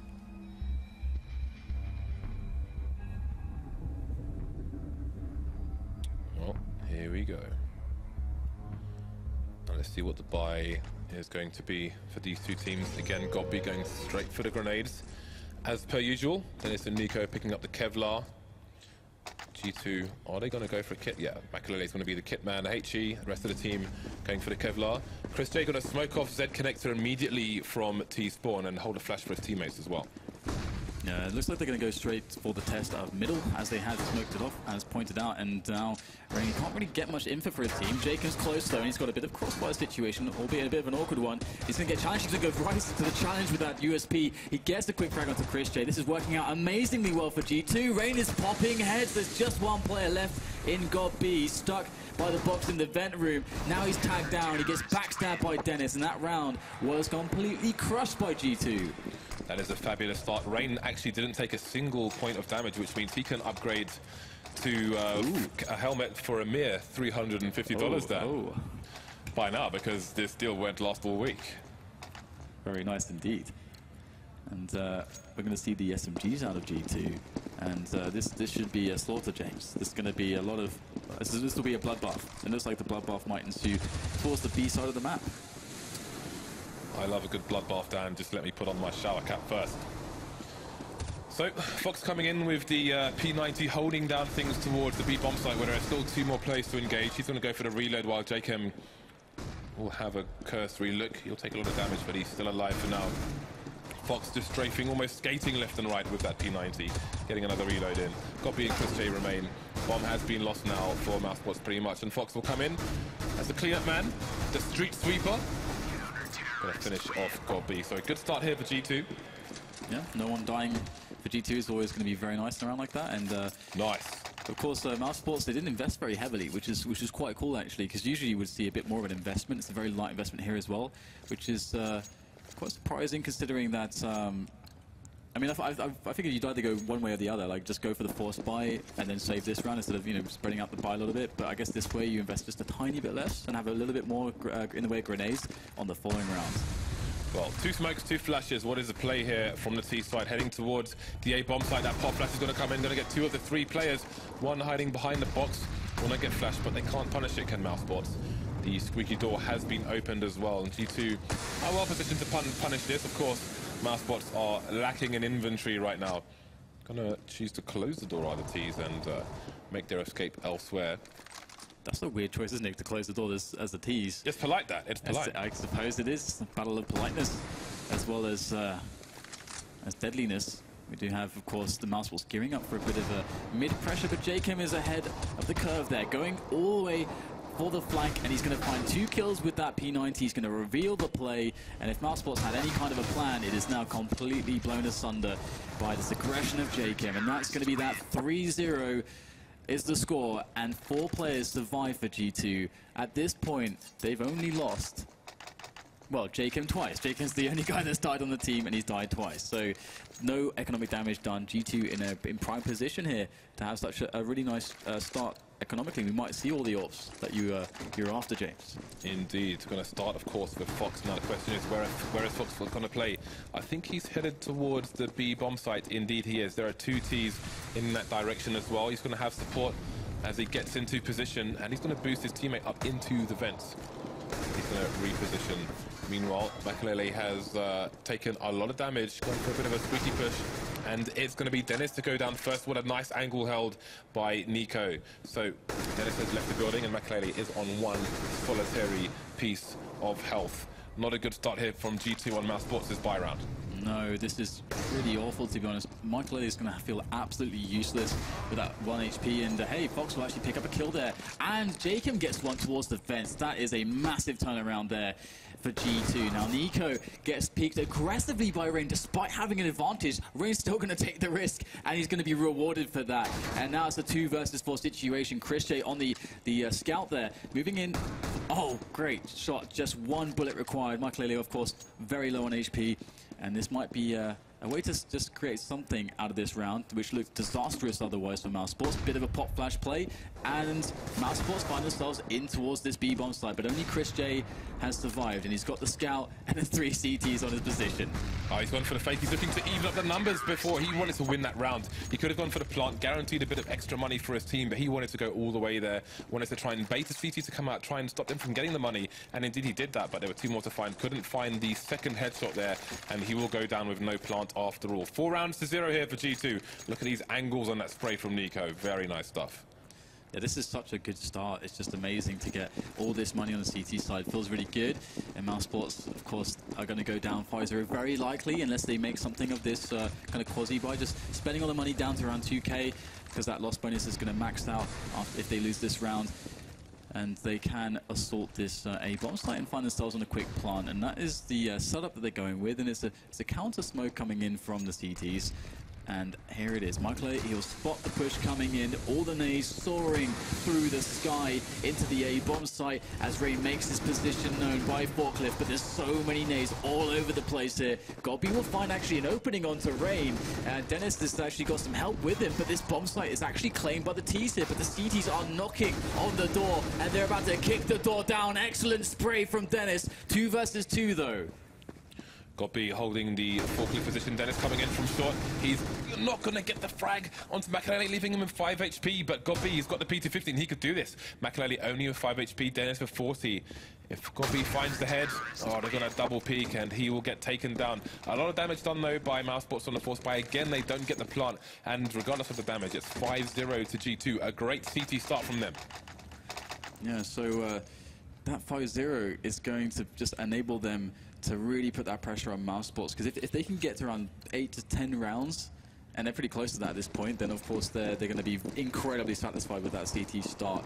And Mousesports know that they're going to have insane amounts of work to do. Chris J's picked up the York though, so this is where we can start to see a change of pace, a change of play from Mousesports. And they do have that pick base set up here. They've got a player towards door, they've got some guys towards B storage, but Fox is really good at hitting shots here. He almost never misses from B storage.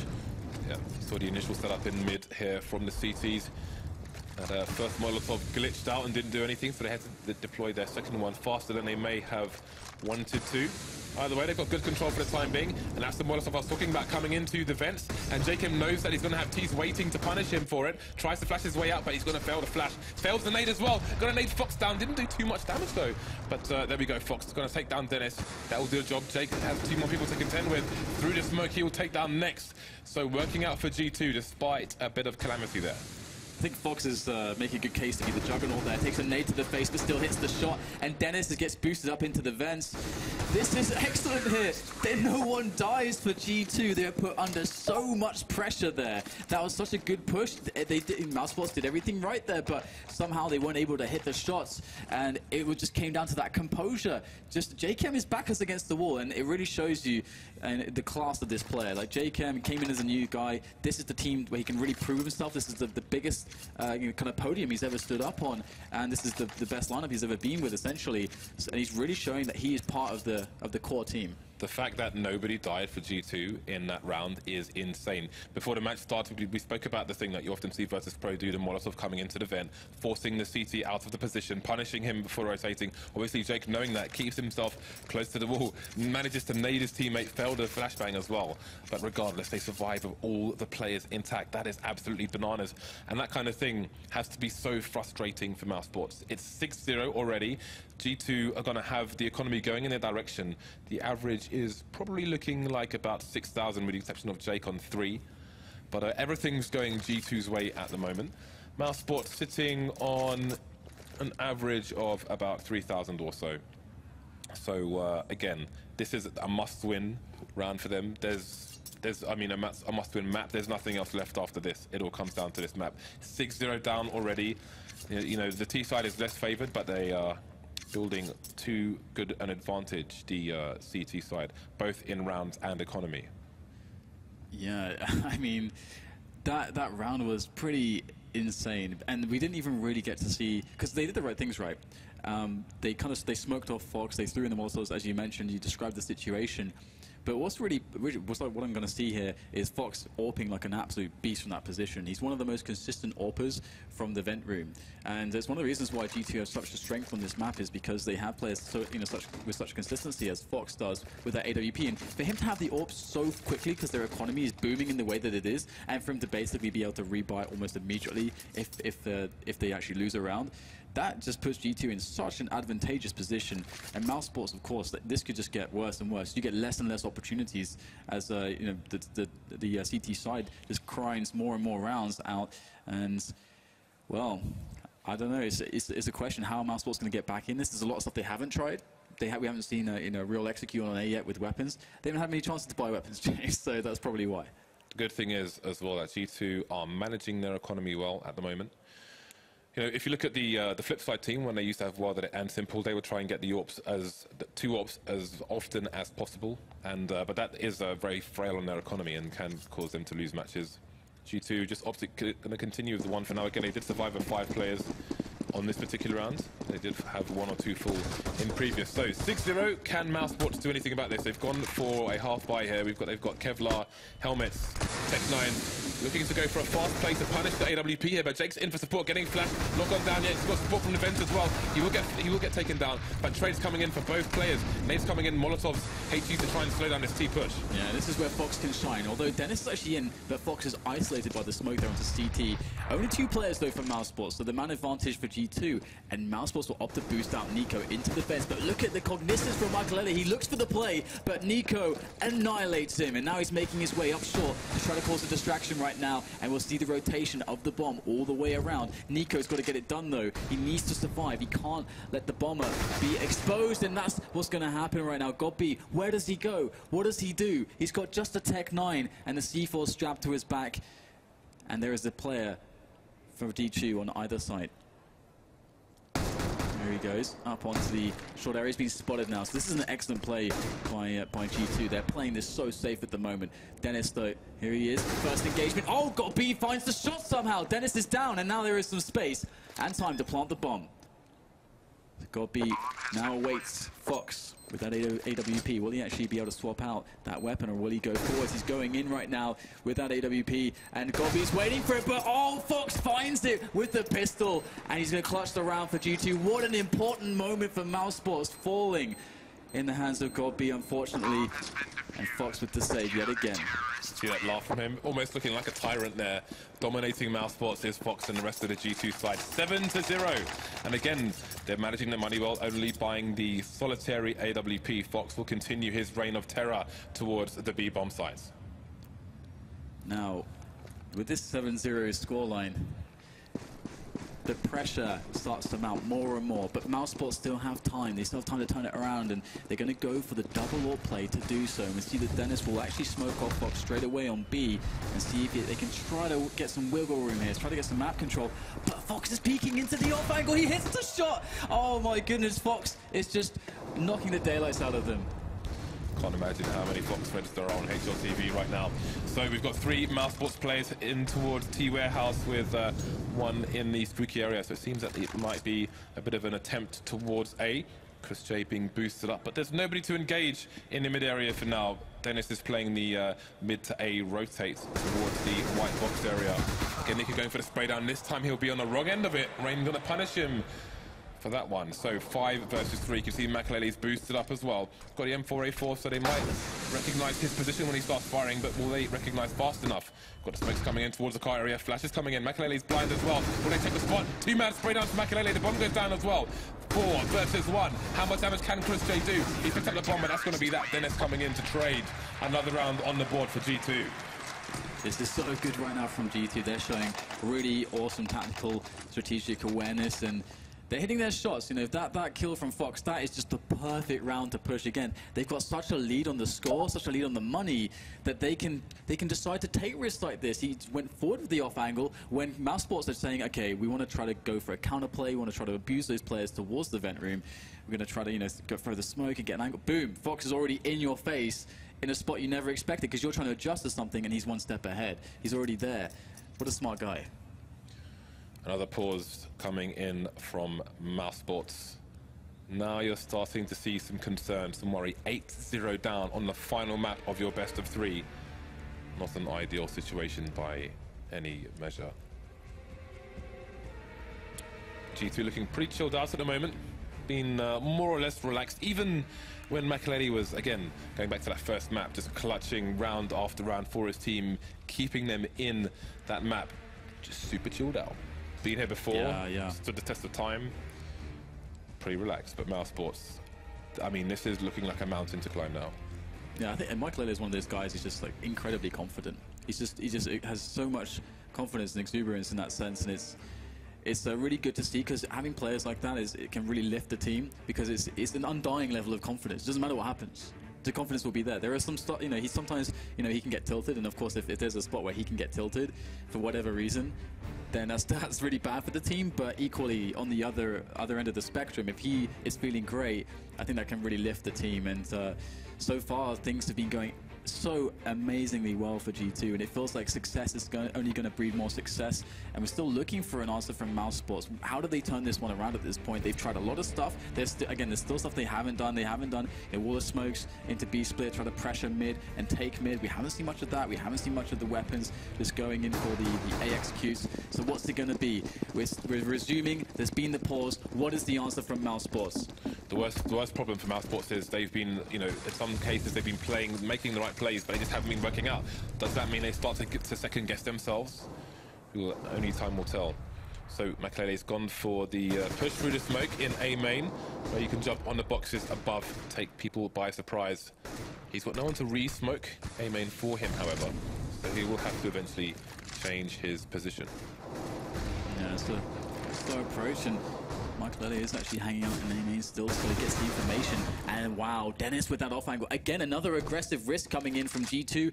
Once again, just abusing the fact that they're so far ahead, and it's so damaging. Mousesports down a man. They can't mess around now. They have to try to take some map control. They're going for that kind of a play by boosting a man up into mid. There's the pop flash from Dennis into mid for any close CTs who could maybe mess Gob up as he moves in over the top of the boost. Dennis will spot it. How safe is he going to play, or is Dennis going to take some risks as well? Nico takes down Makelele. Dennis is looking to try to get a trade, and Nico is just taking them for a ride. Dennis with the spray down, though, could make the difference. We're into a 2-on-2, and this could really go either way. Dennis only knows aggression, and now he's looking to bring it towards the A bomb site, where it seems that the bomb is indeed going to be planted behind the smoke by Nico. Gonna reveal his position with that Molotov. Question is, where is Chris J? The nade gonna finish off Nico. Will Dennis go straight for the defuse here? He's gonna make his way through the smoke, however. He's looking for the bomb, but it's lost in the smoke at the moment. Where is Chris J? This is a bit of a mess here. He's going to find his frag onto Fox. Dennis is still searching for the bomb. He just cannot find the bomb here. Chris is on the wrong side of the smoke, and Dennis is the one making all the noise now. Time is ticking, and this could be Mousesports making their first round on the board here. Indeed, it will be. Chris J finally getting a round on the board for his team, and Dennis, he just could not find the bomb in that smoke. That's ridiculous, actually. That's quite funny. It's rare that you see a round won in that fashion, because Chris J should never have won that round. I was looking at that and like, oh my god, the bomb is completely obscured from his vision. There's no way that he's ever going to stop a hold there on the defuse. If they can find the bomb, though. It's not usually an issue, but it was a very weird plant spot.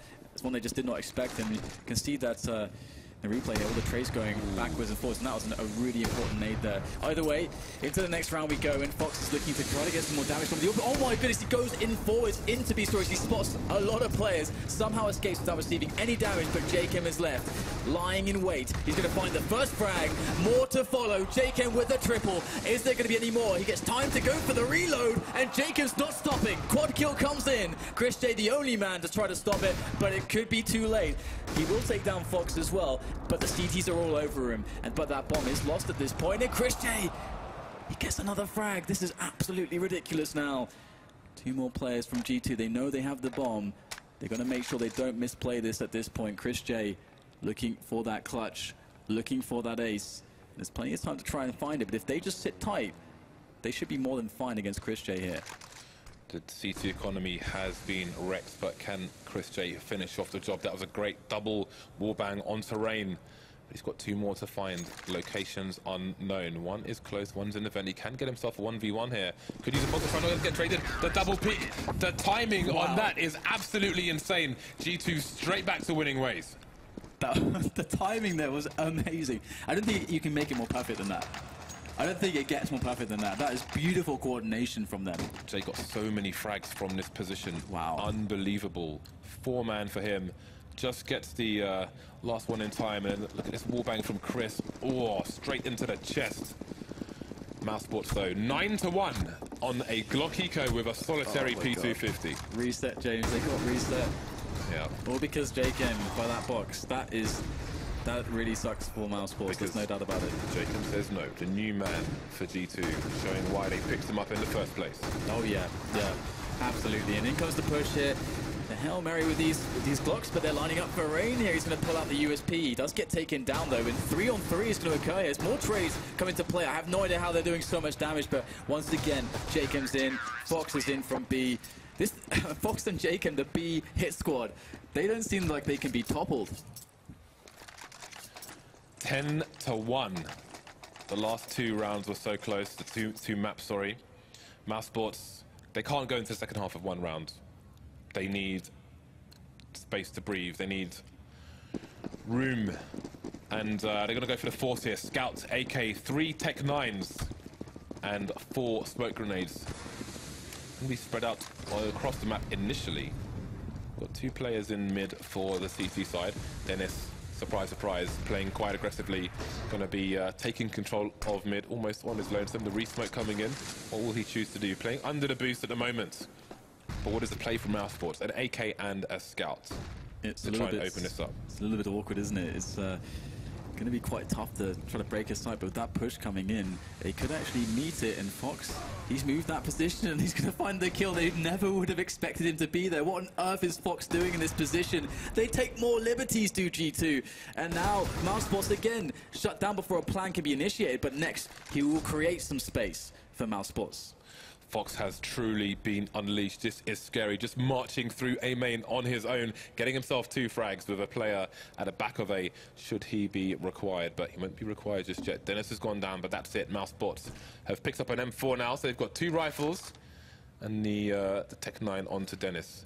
Jake's position could be Molotov if Mousesports had enough utility, but they don't. They have to make do with what they can. The bomb's gone down. Dennis has been, he will trade Jakem, but the bomb needs to make its way onto the site now. Rain's in a strong position, and they're looking for him. Dennis holding the angle. Dennis finding the frag. 2 versus 2 now. G2 close to the site, and Mousesports have to go for the plant here. There's only 10 seconds left, but the plant will go down, and Fox is going to just look in, peer in with that AWP. He's going to find one player, casually takes him down to a lot of, doing a lot of damage to that pistol, and Michael will get the finish in. The trade is good, but there's 1 player left, and Next will clutch it. Finally, another round for Mousesports. Finally, Next is going to get himself a series of kills to pull Mousesports out of that pit of despair. But how far will this go? They need to get every single remaining round. Every single one. That 10-5, there can be no other result now for Mousesports for them to feel. Otherwise, they'll just feel incredibly uncomfortable going into the next half. And the pistol round could just end them. And G2 have gone for the force there. Fox will continue with the AWP. Again, allowed to excel, doing what he's best at. And it has been pretty brutal for the Mousesports side. Can G2 reset Mousesports once again? This time the aggression will continue over towards the B-bomb site, but Chris is waiting. Who is going to peek the deep angle first, if at all? You can see Fox just creeping. They're getting a bit close, but they're both AWPers. They will know what is possible on either side of those scopes. Yeah, just teasing at the moment. Now, we've seen Fox get kills from that position before, but how committed is he going to be to going further now? It is quite unlikely that Christian will still be in that position at this late into the round. I love the slow pace from Mousesports, but it's yet to actually help them out. Now, there it is. There we go. That patience finally yields the reward they're looking for. 2 frags, and they go for that mid-contact play, and it is going to be sweet for Mousesports. A 5 versus 3 now. Yeah, not much to be done here for G2. They've got the 1 rifle onto Jakem, but we saw him get a 4-man in the previous round. Problem is, 2 of the G2 players are over towards A. It's going to be a very long rotation. Only Rain towards B with a P250. Rotation starting to come in for the CTs as Mousesports continue their march onto the site. Rain taking pot shots. Just want to get a bit of damage done. A lot of damage done to God B, but it's 5 versus 3 here. And G2 have a decision to make. They've got 3 players with armor. God B's going to get finished off with the HE. But will G2 go, will they just continue with this once the bomb goes down? Rain trying to do what he can, but that's not much. He's going to get taken down by Nico. So it's an M4 onto Jake and Makalele with a C-Des, and they are starting to make their exit. Yeah, so it's pretty nice to see that Mouse Sports were able to do so much in this round, because of course, you know, G2 didn't actually have much money left, and it's a testament to how close Mouse Sports have been getting despite not closing. And it's very important as well that Mouse Sports were able to get the consecutive round. Otherwise, they would be in a position where they could get reset on the economy, and then basically it would be over. It would just be, they would just be completely done for. So this is a good round to see from them, and they will survive with 4 players as 2, which is a good sign for their economy. And moving forward, so they should be confident. But G2, what are we looking at for them? Average of $2,000 basically. So it's going to be the save for G2 then. So Mouse Sports should be able to get themselves another round on the board at the very least. Well, they've called a pause here, which makes me wonder, are they thinking about potentially forcing here and risking either winning 2 rounds or losing 2 rounds, or playing safe and trying to win the last round? It's quite an interesting question, actually, because they will, if they lose this round, they have $2,400 in the bonus, which means that they can actually have like a somewhat decent force buy with you know, Kevlar, a pistol, and nade or 2, or even, you know, a scout or something, whatever they want. There is a possibility there. So it is quite an interesting question. I think I would, you know, err on just going for just saving for the buy, to be honest, though, because that's been working so consistently for G2 overall. Is there a psychological angle to consider, though? I'm sure they can't see the frustration of Mouse Sports in certain times like we can with the cameras. I wonder if that has a part to play in the decision-making here. So, still some conversation going on within the booths. We should be back into the match soon. Only 2 rounds remaining now. So not much conversation in the Mouse side of things. But some happier faces than we saw earlier on when they only had 1 round. Maybe some of these signs giving them a laugh outside. So, on the Mouse Sports side, we have 4 AKs and the AWP. Got the Molotovs coming out as well. The G2 side yet to buy anything. Indeed. Maybe this could actually be a pause just to try and break any momentum of Mouse Sports as well. I don't know if there's some conversation going on in the other half of the booth. I presume so, with Dennis starting to talk now.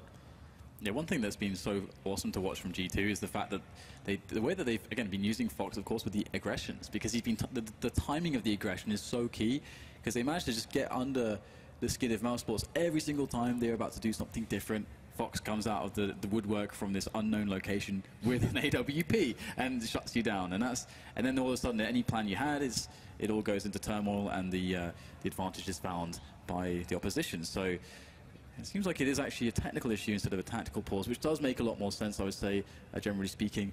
And so hopefully that can get resolved very quickly, so we can get underway and finish this one off and find out who's going to be the victor here, because there's definitely space for Mouse Sports if they get, you know, if they actually manage to carry it through to the 5 rounds and get that pistol, then it's just game on. It is fully game on from that period forward. So, hey, shout outs to the Kobe sign. Respect to you, sir.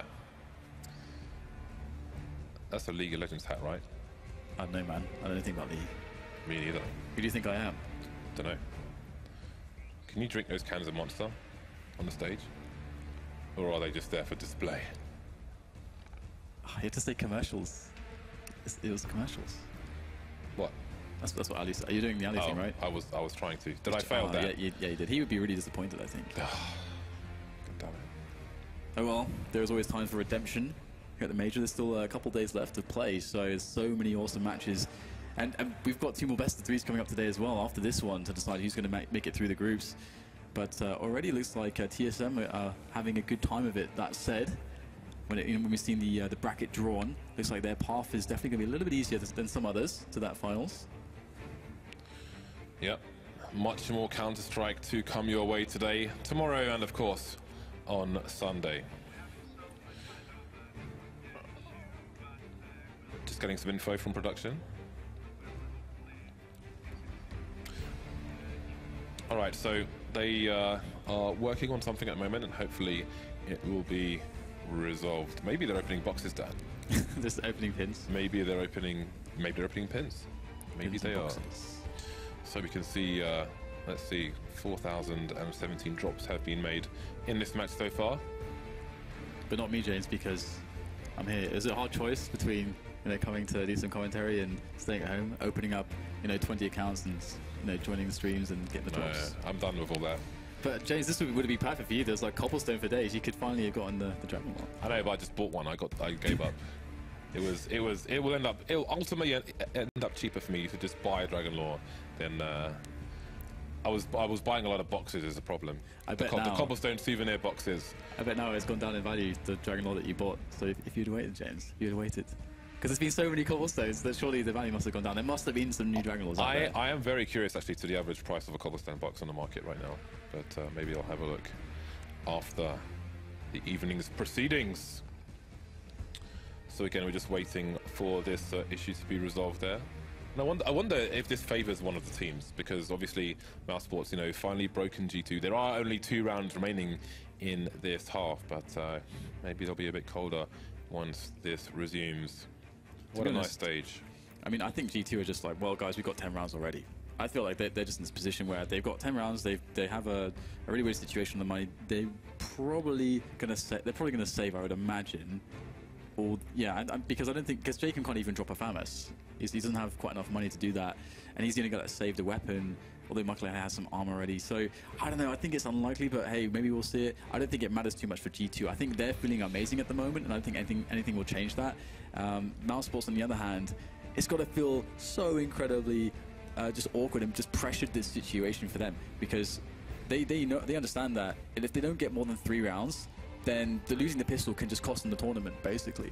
That's what that means. So getting 4 or 5 rounds basically is that difference. So that one more round is incredibly important. They should win it, sure, because they've got a great advantage now on the weapons, but definitely it's going to be a test. But you have to go through these tests, James. If you want to be a championship team, if you want to be a championship player, you need the mindset of a champion, and that is to come from these horrible deficits, but still find a way back. This is a good map for CTs on, you know, when they've got the 5-7s out, there are some very dangerous positions, and it's a testament to the T sides with their Molotovs, who are able to execute them correctly on the site, specifically A, because we've seen, especially with North American Counter-Strike, for example, that they position the default bomb spot, plant spot, sorry, on the A sites. If you stand there with a 5-7, you can annihilate T sites pushing in if they don't execute Molotovs onto the site properly, so there's basically nowhere to hide. Always a beautiful thing when we see those come through. There are some Molotovs on the Mousesports side, so should G2 opt for a force buy, or even if they don't, I hope that we will see such an execute coming out from the Mousesports side. Do you have a favorite position that you play CT sided? Train? Cash. I like to AWP from the car position. I'd say that's the. I like to go well. I don't like to go mid per se, but often. James, what is your position? Often the people I play Cash with don't know how to play mid properly, so I often end up going towards mid. Actually, I usually go to mid as well. So we should never play together. Okay, guys, so we're going to go to a short break while this issue is resolved. Hopefully, we shall return very shortly. So go and raid the fridge, open the biscuits. We will see you back here soon.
Hello, people of Romania and people around the world. Seems we are ready to resume the match here again. We have 2 rounds remaining in the first half here. A solid 10-3 lead for G2, but it's Mousesports currently leading on the economic side of things. Dan, say something intelligent.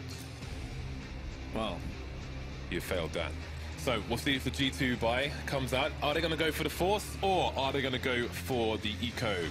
Here, there is a decision to be made. Do they basically sack 1 round and try to win the last, or do they try to win both with the Force buy? That is the gamble. Deal or no deal. No time to phone a friend here. Phones have been taken by Valve, Dan. Why would they do this? Why would they do such a thing? I don't know, maybe they want to see who has the best score on the Candy Crush, but it's probably Anders, because he is a bit of an expert in that game. He is actually, yeah. That surprised me, but he is max level in that game. But yeah, this situation, just for the recap here, G2, if you're just joining us, G2 of course managed to have an amazing CT side so far, just because of the fact that they had that pistol victory. It was very awesome. They're defending the B play that came in very handily. I don't think they even lost a player, maybe 1 at most. And then they just got ahead of every play that Mousesports make. They seem to be in the heads of the Germans, but for how long can this continue? Mousesports now, they don't get many more chances to save themselves in this series, but this is the big one here now. Oh, yeah, the 3-man squeaky push coming in, but Nico's there in position. He's going to find all players, but 2 for 1. That's actually pretty decent here for Mousesports, because considering that they know where the players are for G2 more or less, and they'll get themselves into the A bomb site without further issue. And there's Goldby as well, going to find the ranges with Fox. He's trying to toy with that car, but it's not going to work out, as we'll have just Michael left. And this is one of the games where Michael has been a little bit more quiet. Doesn't really matter if they've been getting rounds so convincingly, though. Indeed. Fox, he's not top fragging, but he's had a lot of important frags for his team, the impact frags. Jacob and Dennis tied on 16 kills at the moment. Mousesports getting their second last round, though. They've got a good opportunity to take a 10-5, which they might be pleased with. Again, they had 1 round for so long, it was looking a bit brutal, but starting to catch up now. The M4's coming out for G2. No AWP for Mouth to Fear on this occasion. No kits on the CT side. Yeah, we got Chris J's moving in. He's often been bested actually by Fox there, but have to hold our horses here because Nex is going to make his way quickly in for that mid-take, but Dennis finds 2 quick kills there, locking it down, and Nex is going in. He's going to drop in from above. Dennis is going to get annihilated there. Good stuff from Nex to get the trade, and that's the 3 versus 3 situation now. Mousesports has so much time to use. Godby, he could really turn this round into something special here to get that 5. So the remaining 3 CTs are spread out. Going to be no trade kills coming their way anytime soon. Fox taking quite a bit of damage here. Nade sailing in, but he will reconsider his position, and it looks like we're going to have a full rotation from the CTs towards the B-bomb site, but will it get there in time? Jake is on the site. Fox is watching CT. But he's about to be smoked off, pushing through the smoke is Fox, looking to get some more important kills for his team. Crouching by the headshot area, escaping the flame just in time. McAlady coming in to take down Chris J, and G2 will find a way to take the last round of the first half, 11-4. They just destroyed them. Amazing stuff from G2 again.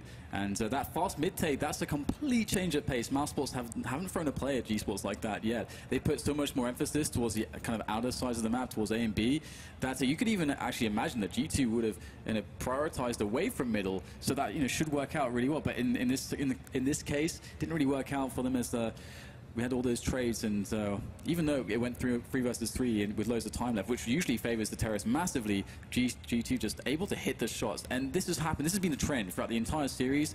These guys seem to be a little bit more clutch, just a little bit, and a little bit more on point on some of these shots. And well, it's going to have to take something pretty amazing from Mousesports moving into the second half. It all starts with the pistol, of course, but that good economy, that start, is so crucial.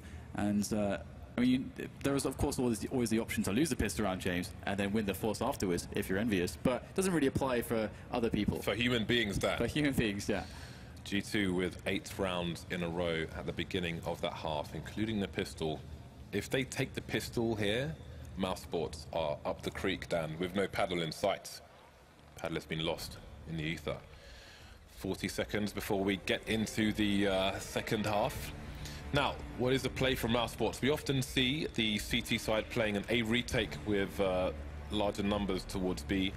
Now, often when the CT sides play the retake, you have one player spotting A from the car position. The problem with the car position is you can't hear the squeaky door open from that position.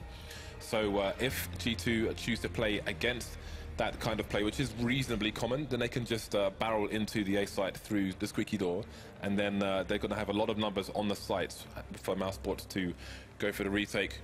Who knows? Time will tell. The thing in the Mousesports advantage is they will have the superior stock pistols with better ranges.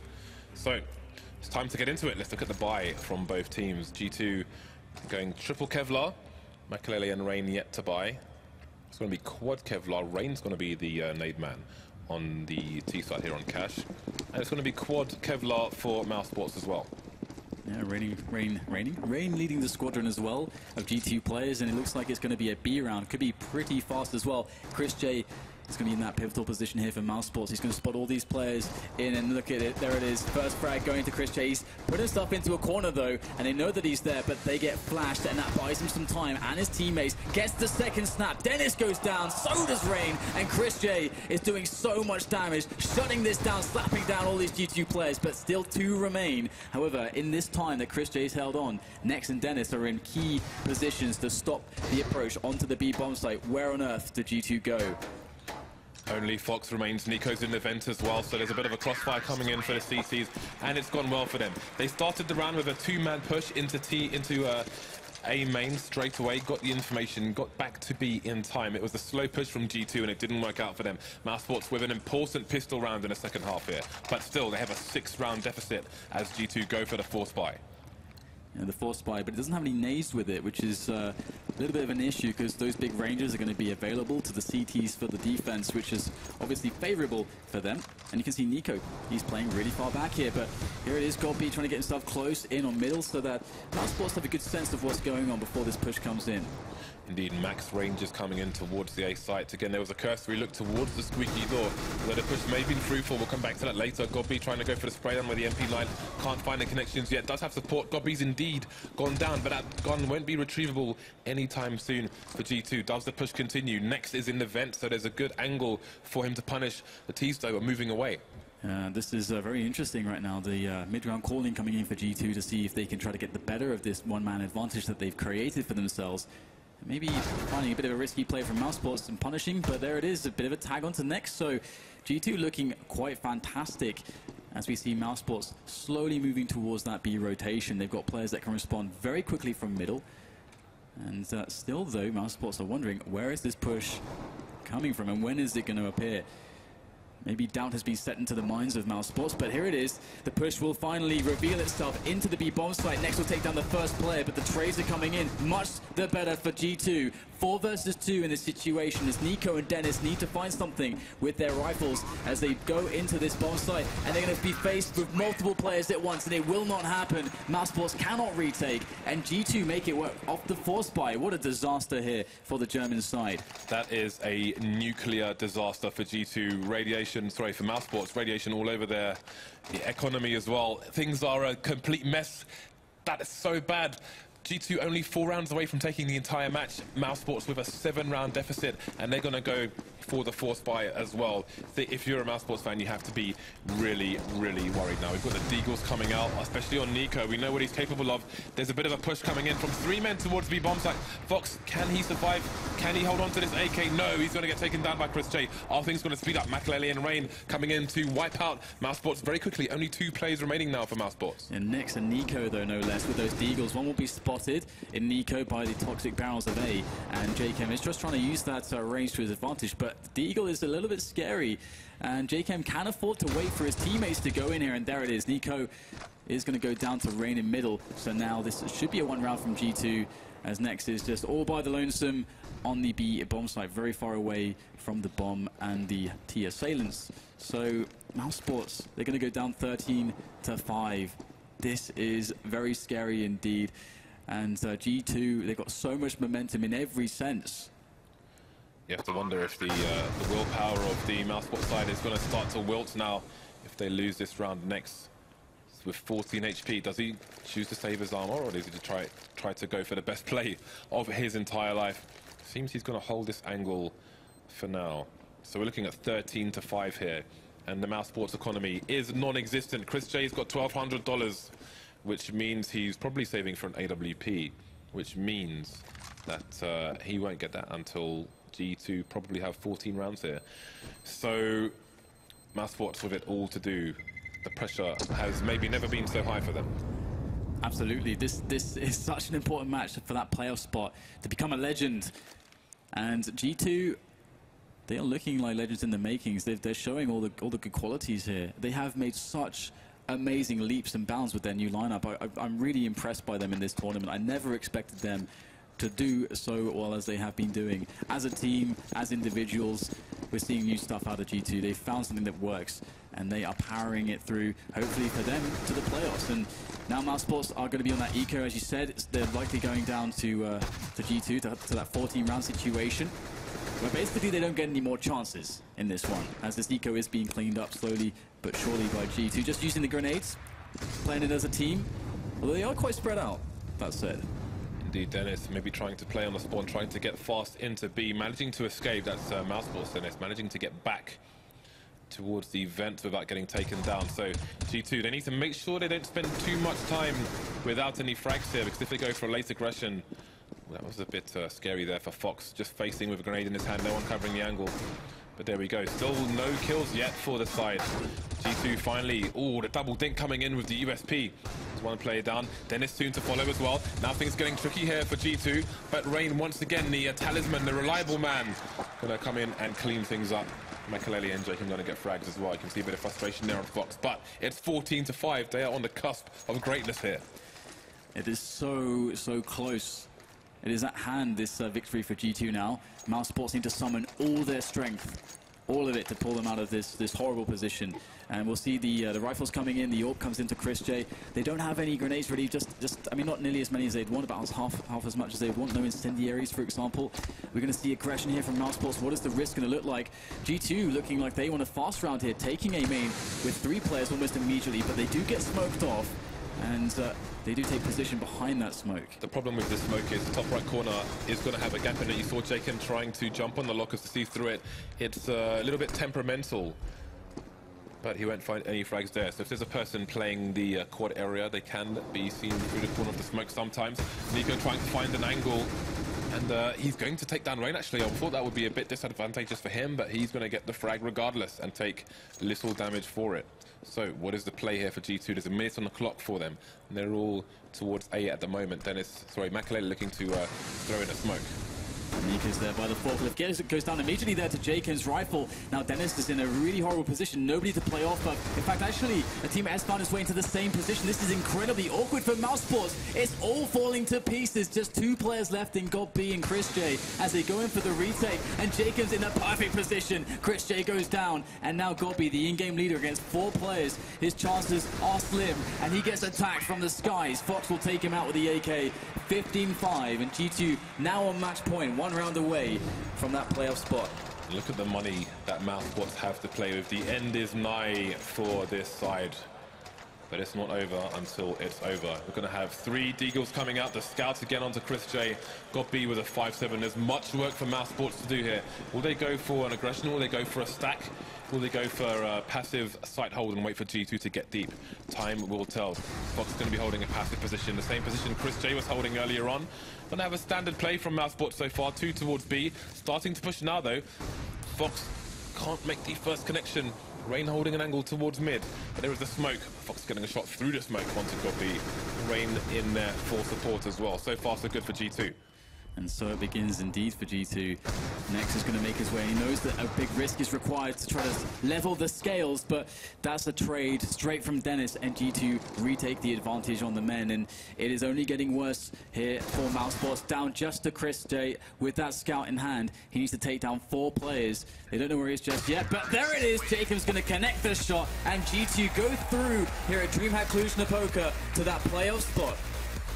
G2 with a dominating performance in the final map there again. Just an insurmountable lead in the first half, and they continued it in the second. Mousesports with only 5 rounds on the board. Only 1 in the second half, and that was a pistol. Instantly got traded. So they showed a valiant effort in the first 2 maps, but G2 just built up too far a lead there in the final one on their CT side. Very impressed. I can't really say it enough when it comes to G2. This lineup when they were back to when they were Kingwin and everything. The questions, there are so many. How will this lineup make it happen? Who's going to play what role? How do they get over these communication issues? There are so many things that seem like it could never work. And then we've gone through this huge evolution, different players joining the lineup, and then finally we arrived here at this G2 lineup. And it seems like something that can go quite far and give any team in the world a run for its money. Well, going forward, the challenges will only get more difficult for G2 as the numbers start to thin out in this tournament. Again, there are more days of Counter-Strike to come and more matches to come today as well, so make sure you stay tuned. I'm going to go to the stage for an interview now, being led by Redeye. Thanks very much, Makalele. Well done. Congratulations on a fantastic victory. We certainly enjoyed the match ourselves, but what was it like for you in the booth? A bit harder, I would imagine. The first game was crazy. Good, really good. Everyone is happy. Yeah, let's talk about that first map a little bit, because you were responsible for basically dragging your team, kicking and screaming, to 15-15. You're 15-11 down, and it's clutch after clutch after clutch. What do you put it down to? I don't know. We just had it. I don't know. We just played super good together, and I think we won like 8 clutches. Doesn't matter. It was like 1-on-1, 1-on-2, 1-on-3. We just won everything and all the important rounds. We lost a couple of important rounds as well, but we managed to win the most important ones. Second game, Inferno, you must have been sitting there thinking, okay, we're 1-0 up and we're now going to play Inferno, and we've already beaten them on Inferno. This is going to be easy. They did the homework. They knew exactly how we were going to play, and they did a really good job. And final map, talk us through it. Cash, probably one of our strongest map. We have a really good results from before on it. So it's like a home turf, how to say it, like that, if I can say it like that. So we feel comfortable going into cash, and we just managed to play our own game style and won. Definitely look comfortable in it. In terms of where you are now, I know you've qualified for quarters and semis and even a final before at a major, but to do it with these guys for G2 must be a great thrill for you. Yeah, I mean, it's amazing. The major tournament is where you get all the motivation from, kind of, and it's just amazing to be here, to be able to play against all these top teams, even though it's from Europe or America. Everyone enjoys it, everyone is playing really good, and yeah, it's amazing. Well, good luck in the quarterfinals. We'll see you then. G2 Esports are through to the quarterfinals. Let's find out from our panel what their thoughts are on a thrilling three-mapper. Thanks a lot for that, Paul, and an interview with the absolute legend, Makalele, who had a legendary performance in that game. But I just want to say, now we know that we're in a major. What a great series that was. And when we were looking at it, we were thinking these are two teams that might, maybe not set the world on fire in terms of performance. It was so close, so back and forth. And in the end, of course, me and Henry's predictions on point. As right as always, of course. So let's talk about this game. Well, I mean, the first thing I'd like to highlight in this game was that it really could have been 2 maps to Mousesports. They could have won the first one, like me and Anders said that Mousesports would win. Yeah. No, obviously, actually, what was amazing about this series was first game was really, really good. That was an epic match. Absolutely. I mean, it looked for a long time like, hey, Mousesports has got this one. They're going to make it there.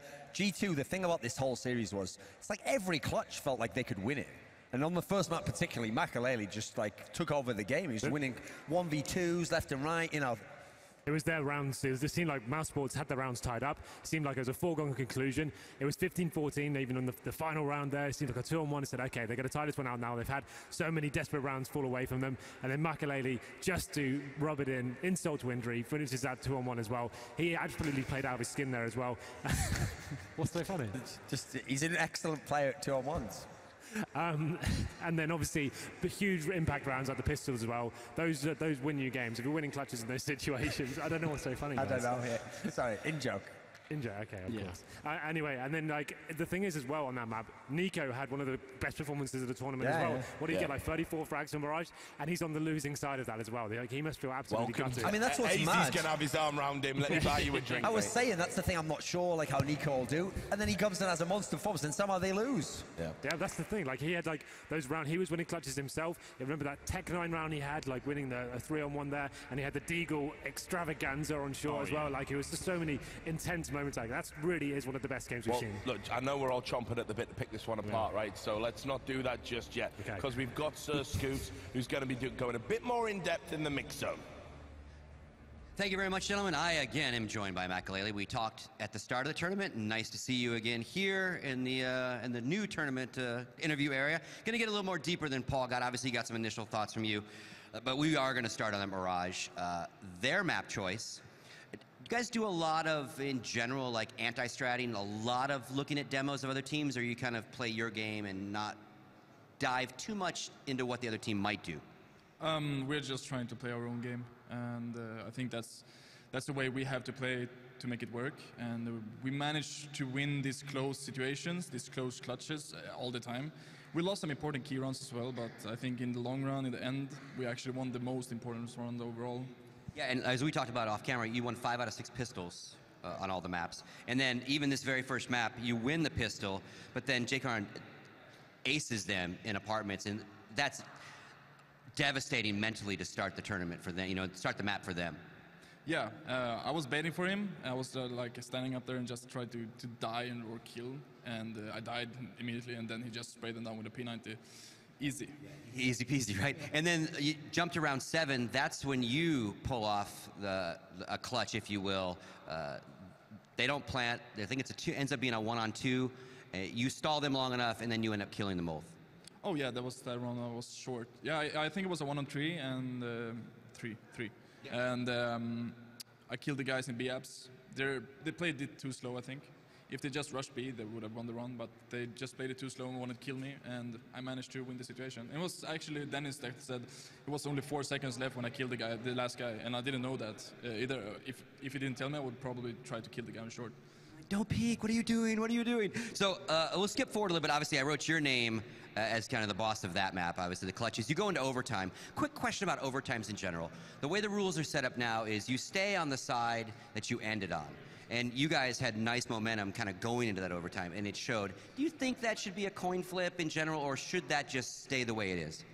I don't think it matters. I think teams know how to play their own, like on their sides. And we managed to win 2 rounds. We actually would have won the last round, but Chris J was like clutching at 1 or 2 with a deagle something. But in general, overtimes, I think it's okay. I mean, it's fair and square. We started as CT the first time, now we started as T, you know, so I think it's fair and square. All right, let's go ahead and jump to Inferno. Again, your map choice, you do lose it. I wrote Nico down, 22 and 10. Thoughts on Nico on that map? Nico is a really good player. He's just super good, and I don't know what more to say about him. He's a raw talent. He will probably be one of the best players in the world. Maybe not this year or next year, but he will be eventually. He just crushed us. He was so good, and yeah, he won. He was mouse sports. Yeah, and you definitely were mounted a comeback. I mean, they sat on the 15th round for quite a while. What goes through your guys' mind? I mean, we always go 1 round at a time. Don't worry about it. You know, it's easy when you're sitting there watching it. You guys thinking the same thing, or what goes in your mind when you're on that game point against you? We knew that at Mirage we were down 15-11, and we actually managed to come down and to close the game in overtime. And we hadn't thought that we could do the same in Inferno. Fortunately, we couldn't do that, but it was really close. I think it was like 16-13, and we were down like 16-8 or something. So, I mean, yeah, I guess we just, yeah, of course you're trying your best all the time, even though it's 15-1, 15-0, 15-2. You just have to play and just try to win. And let's jump to the last match. Again, you can see him a lot less notes. I mean, you were on a roll, 8 straight rounds. And even then, they never really got much going till the very end. And literally, almost all you guys are written down here. Like Dennis, Rain jumps in. Like, it was just a hell of a match for you guys. Yeah, as I said with Red Eye, Cash is one of our strongest map. We feel really, it's like our home turf. We could just enjoy playing the map because everyone knows exactly how their mates are playing. And we just tried to play our own game style again, and we did that, and we just closed it out pretty easily, I would say. They had some good rounds, some close rounds that we won, and I don't know if it would have been if they won it, but in the end we won the most important rounds there as well. And now your next opponent tomorrow. Not necessarily, well, none of them are easy, but Virtus Pro. Thoughts on Virtus Pro's matchup tomorrow? 16-0. 16-0 twice, right? Yeah, before, so probably. Yeah. So 2-0, you're calling it, you're aiming, home run, 2-0. I hope so. Got to have the confidence. All right, well, congratulations again. That's going to do it for us. And obviously, we went back to the desk after commercial break. And then again, it just gets hotter. Titan is going to take on Nip.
everyone, and welcome back to the DreamHack Opener Cluj-Napoca. It was absolutely an insane series. It was a tale of mouse and men. Mouse sports losing, they were the mice. G2, the men. Incredible performance. Can you spell that out anymore for us, please? Yeah, just in case people didn't realise. It's a book. Oh, it's a book. Yeah, oh, okay, yeah, sorry. Yeah, okay. You're like Lenny right now. So anyway, let's get into it, boys. It was literally such an amazing back and forth Literally series. a game of mice versus men. Literally. And humans. And occasionally, some of them. So, some star players there playing out. So let's start with Mirage. Star mice. Yeah. Some star mice playing out of their minds there. So most notably, Nico from Mouse Sports, Makaleli for G2 as well. Really exciting stuff there. Really back and forth action.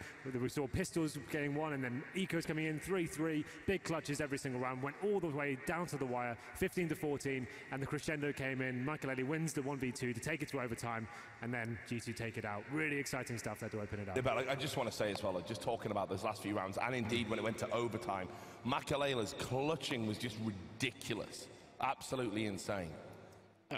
I mean, if you're Mouse Sports right now and you go back from an event like this, you try and look at some demos to figure out what's been going wrong. Sometimes I think you could be faced with a scenario where you're thinking, you know, it's going to be a little bit tricky, and we're going to look for details, small details that are going wrong. But if you have, you know, 8 or 9 clutches or something like that, and Makaleli is clutching all over the place, you've got to start asking yourself, it's like a general theme, if there's a pattern here. And I think, you know, not to take anything away from G2, but sometimes, I mean, when there's that many of them, then Mouse Sports have got to be making some mistakes as well. That's also where I get a bit worried, because we know Mouse Sports just changed to English instead of speaking German before, and then also one of the players they've lost to get this fantastic talent of Nico is they've lost a guy who was like a role player, but he had a long-term history with players, synergy, and so whenever people talk about synergy and teamwork and stuff, what I think of it as is synergy to me is like the unspoken chemistry you have. It's not like, oh, you do this after I do this. It's like just knowing where the other guy's going to be. And so when you're tending not to win so many of those clutch on situations, that suggests to me people are a bit off. Like they don't necessarily play off each other so well. Meanwhile, I mean, well, I guess Makaleli wasn't really playing with anyone in that scenario. It was just him versus 2 people at all times. Now, while I agree with you, Anders, that Makaleli, while he was making these good clutches, obviously mistakes have to happen, right, if you're going to make these clutches. But I just want to show you some of these clips that we've got from Makaleli here. It's just incredible. Like right now, I think when there's multiple people on him, he just seems to be at his best. This is the thing. When Mouse Sports are in this situation, it started off like a 3-on-1. It seemed like they played it so slowly. Instead of focusing on the objective, playing together, I'm not really sure how he's got this much positional control. There should be he's getting out, focusing on getting the bomb down here. It seems like he's got way too much space. There's a pincer coming in from short. He somehow finds a kill there and then onto the bomb site. And it's a disgusting clutch to watch. And actually, I think Mouse Sports are going to watch that back in a bit of horror. Here's the pistol round on the second half here. It's not the most fabulous clutch in the world, but in the context of the game, it's absolutely huge. He's got a nice bomb down, and 2-on-1. The CT's really struggling. He finds that one kill, and you know he's won at that point. Yeah. Massive round to win, and just really intelligent play from him. Didn't have to go crazy with the aim, but just really but nice that's what I mean. It shows he's got, you know, ice in his veins. He Yeah. didn't go for that re-peak where we see people do that all the time.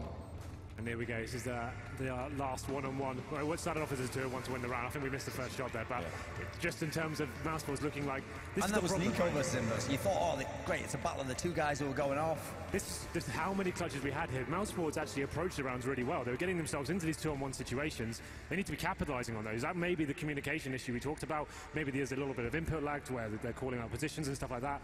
So when you lose that many clutches in a row, you've got to think, like, okay, something's probably going wrong here. Yeah, I agree. I've got to say as well, just probably bring the statistics up, it's kind of tangentially linked to the match, but you know, you think about how he had this spell in NIP and was sort of deemed surplus to requirements. They must be in the audience watching this right now thinking like, well, you know, what we could have had when you're looking at some of their players and how they're statistically under-delivering.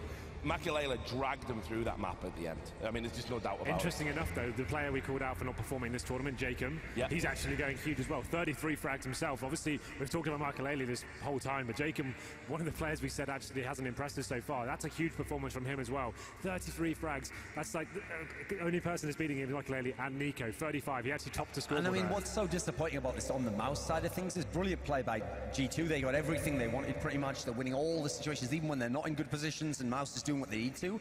The Mouse engine was working. It was exactly the way you'd want the scoreboard to be, the right stars at the right times. Gobby's the only one lagging a bit behind. That's the way it's supposed to be. That's why they've got all this firepower, so it doesn't matter. You put yourself time and time again in position to win, and he's unable to close the job. Even if there's two people, they can't find the crossfire, they can't bait the guy in. Makelele just made good decisions, but then it was combined with like just poor understanding of how to play those situations out. You know, and when you think, you know, about G2 and the talent they've got there in terms of fragging, you know, you got Jacob in there, Dennis in there, obviously Brain in there, you know, and then Makelele's come into this game. I'm just going to add myself to that threesome. It's just incredible. We've got another clip, Henry, if you just want to talk us through this one and the relevance. So this is the B execute. This is Mouse Sports onto a force buy here. So they're going into the B bomb side. They're up against the ropes. They haven't got guns to work with. Smoke's come down. This is really viable on a map like Mirage. You actually have access to bomb sites before any information can be gathered. They get the first kill. Next is the only man of the weapon here. That entry kill comes in. I think it's Dennis that gets his first couple of frags towards short of the Tech 9. And it's just such a fabulous round to win. That's the first one. And it's just Nico left in a 2-on-1 clutch. He has a Tech 9 against two rifle players. Bomb down, out of position, and somehow pulls it off. That's miraculous, that last shot there. And this is the Deagle, the bonanza I spoke about before. That was such a devastating round. That's the kind of round to put you on full tilt here. The fact that G2 can come back into this game after receiving that, it's absolutely incredible. It's 1, 2, 3 in a bed. This is the 3-man sprayed out from Nico again. Another stellar round from him. The fact, look at this positional control they've got on the map. So we've got one player backing him up, covering him from apartments. He knows he can rely on his teammate there. And it's the 3-man spray down there. What's so funny about that? I didn't laugh. But here's the thing. So when you perform that well, when you end up on the losing side of a map, you know, I don't know enough about the dynamic within Mouse Sports, but I usually think if you're the player that's played well, there is going to be a little bit of a tilt factor set in. We saw this with Kenny S when he was like going God mode for Titan, you know, and he was like 50 frags. We're still losing the game, are we? Okay, great. You know, what have I got to do? And you know, we saw how disappointed Izzy looked, and it's like, you know, why didn't you all help me? You know, I don't know. I don't know if that's going to be on his mind, frankly. You're like going in, because it's series, obviously you've got another map to play. And the other problem is, I always think this as well, there's so many times you see a series go like that, like, oh, we were so close to winning map 1, and then map 2 we did win, but really close, and then map 3 we got, why do we get blown up in map 3? It's because the amount of effort it's taken you just to get to the third map. It's like, you've wasted so much of your effort on the first one, you've put everything into it, you've been going so hard, and to get on to the third one there, I mean, to survive through 2, you just not. It's going to be so hard at that third one. That's probably a nice segue to come on to Inferno now. Yeah, I guess, right? I agree. We'll bring the statistics up from that. And we talked about Inferno. It was a problem map for Mouse Sports. We wondered whether or not they were going to be able to address these problems overnight, whether or not they were going to be able to sort of disseminate some tactics. Obviously, judging by the looks of things with GOB's scoreline, he did spend the previous night working on tactics a lot because it got him the win. Before we came into this game, we speculated what the problems were on the first stage with the group match on Inferno. Chris J finally actually getting the AWP out, and he was really influential. He may not have the most frags there, but he was actually finding that form, that dynamic, aggressive AWP, pushing into apartments, finding first kills, helping out in the clutch situations as well. So it's good to see him coming to life as well. Nico, another huge performance as well. 35 frags in the first map, 24 on this one, and their CT side was actually really solid. They came back and they just managed to claw their way back into this one. The same with their T-half as well. When you look at the first 2 maps, yes, Mouse could have won, but man alive, Nico really did have an AZS performance. He did everything he could on the first 2, where he should have been leaving here. Okay, no need for a third map, we've won already, guys. But it's because G2 always managed to stay there in terms of the fragging. They never let them get a pace to them in that sense, and so you add in clutches, and it was always going to be possible also for G2 to win all these maps. And there was a moment, could have also been a 2-0 member for G2, certainly. Yeah, definitely. I mean, me and Anders were watching this game, and we were like, okay, we're definitely going to that third map now. And then all of a sudden, G2 were coming back into it. 15-9, right? They won a full eco. It was like PG50s. Yeah, exactly. And they came to 15-10, and then I think it was 16-13 they finished around, but definitely a scary moment there. Yeah, and then me and Anders were like, it's actually going to happen again. We've got another overtime coming, so... Yeah, I mean, you've got to have a lot of stamina if you're going to go into a third like that. If you finish off 2 and you're still there for the third, I mean, that's the top players can do that. Yeah. So we move on. Well, I mean, we won't dwell too much on Inferno. Have you got any clips for Inferno, Henry? No, actually. Okay, good. Lazy. So we won't dwell too much on it. We'll move into. He falls asleep after 2. We'll move into the third part of this epic encounter. So let's start talking about Cash. We'll get those statistics up on screen for a moment. But this was a game where it was like, I said I didn't know what Mouse Sports could do on this map in particular. G2, notoriously good on this map. They enjoy playing it. This is where, for me, this is why when we were calling predictions, I was just like, look, Mouse Sports going to struggle here. This is the difficult part. Well, the thing for me, when G2 got onto that CT side, it was reminiscent of that during Valencia result against Virtus Pro, the 16-0 there, it looked like for a second that was actually coming to fruition again. I mean, one of the things we introduced G2 with was saying that they have pretty much 5 players who can all at any one time step it up. But if you look at who's top fragging throughout these 3 maps, it actually has been a pretty good rotation of players. Fox was on the last one, Dennis is up there every once in a while, Jacob obviously having a really good game overall, but you know, and Rain there at the end. So like it turned out to be true across the 3 maps as well, that whenever someone would cool off, someone else would just step it up. And in general, actually, across the 3 maps, he never was like the top fragging guy, the guy who did the highlight rounds, but Fox stayed very high level of fragging, actually. He really kept them apace. Thinking about it, he's actually, the roles is really interesting within G2. So obviously on the T side, we have Makalele going for the more flashy style AWPing, but on the maps like Inferno and Cash, Fox is actually taking over the CT AWPing roles, and he's actually being very effective on them. In Cash, he was going for the aggressive picks towards B, getting the first pick, rotating the next round, and he did the same on Inferno as well. So it's actually quite nice to see him be able to pick that weapon back up and them giving him the freedom to play with his like legendary weapon. That's what he was known for within the Portuguese scene. Yeah. Well, look, it's got to be said as well. Nobody on G2 has played bad this tournament. So obviously we get a bit of a stick from Fox fans because we've been critical about him in the past. He's showing up at this tournament, and I think G2 right now, incredibly, they've kind of gone under the radar as dark horses for even us as the pundits. You know, we've talked about Team Liquid even ahead of them. Now I think we can see they're a real threat to be reckoned with, and they're getting better. Anyway, let's get the MVP overall of the whole series. It has been determined to be Jacob. I think that's relatively fair. I mean, Makalele might have had the more highlight rounds, the more impactful rounds, the clutch rounds. In terms of consistency, I'd say Jacob delivered. Anders, he's your boy. Any words about his performance? Just very impressed. I mean, with the kind of pressure that was on them here, sort of do or die time, I'm impressed that he managed to step it up very consistently. It's been one of his big fall downs and letdowns earlier, that when the pressure was really on, we've all seen the players that can step it up in online games and do really well. And I think that used to be Jacob's role as well. But I'm excited that he managed to play consistently. In terms of experience, it's obviously huge for him. I think his value as a player has increased throughout just one best-of-3 game, essentially. And the funny thing is, when we used to see that some of these Norwegian players, Rain, etc., back in London Conspiracy, aside from the one Gfinity G3, which is like August of 2014, aside from that, they never lived up to that potential. They always had it online, they always had interesting tactics, some good skills there, but they never transitioned into these deep runs. Well, now we're seeing a couple of them. They're getting into major round of 8, so we're seeing if they'd had the right players around them, maybe they would have been able to develop like this before. Right, and the Norwegian scene was played horribly by completely inconsistent roster lineups, and it's almost like Jacob and Rain are like the escapees from that scene, decided, you know, the Norwegian scene is never going to function in that way, or at least not with us, so we'll go somewhere else.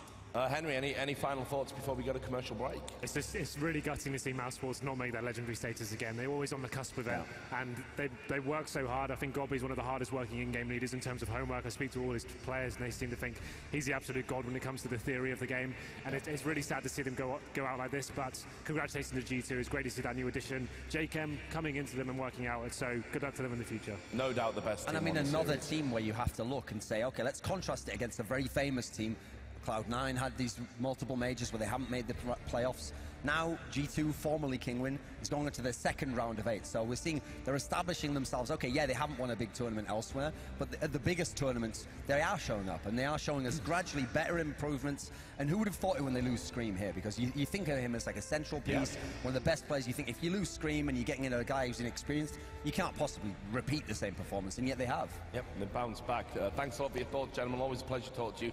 No doubt we'll see you all a little bit later in the day. And we want to remind you at home, before we go to our break, that you can keep up to date with all of the scores and indeed articles and coverage features with our coverage partner, The Score Esports. That's at thescoreesports.com. Go there and download the app.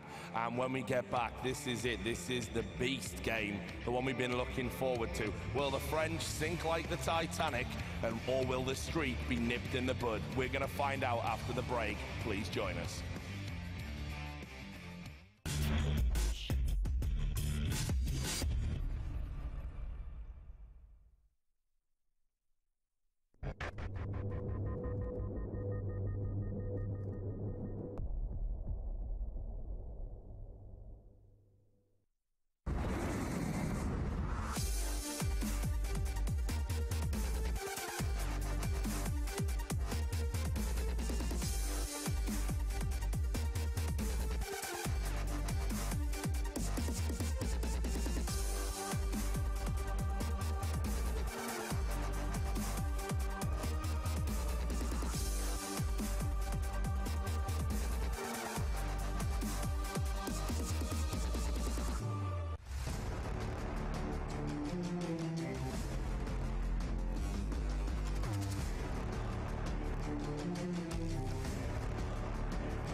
sorry. That's my story. I know less than most do.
Just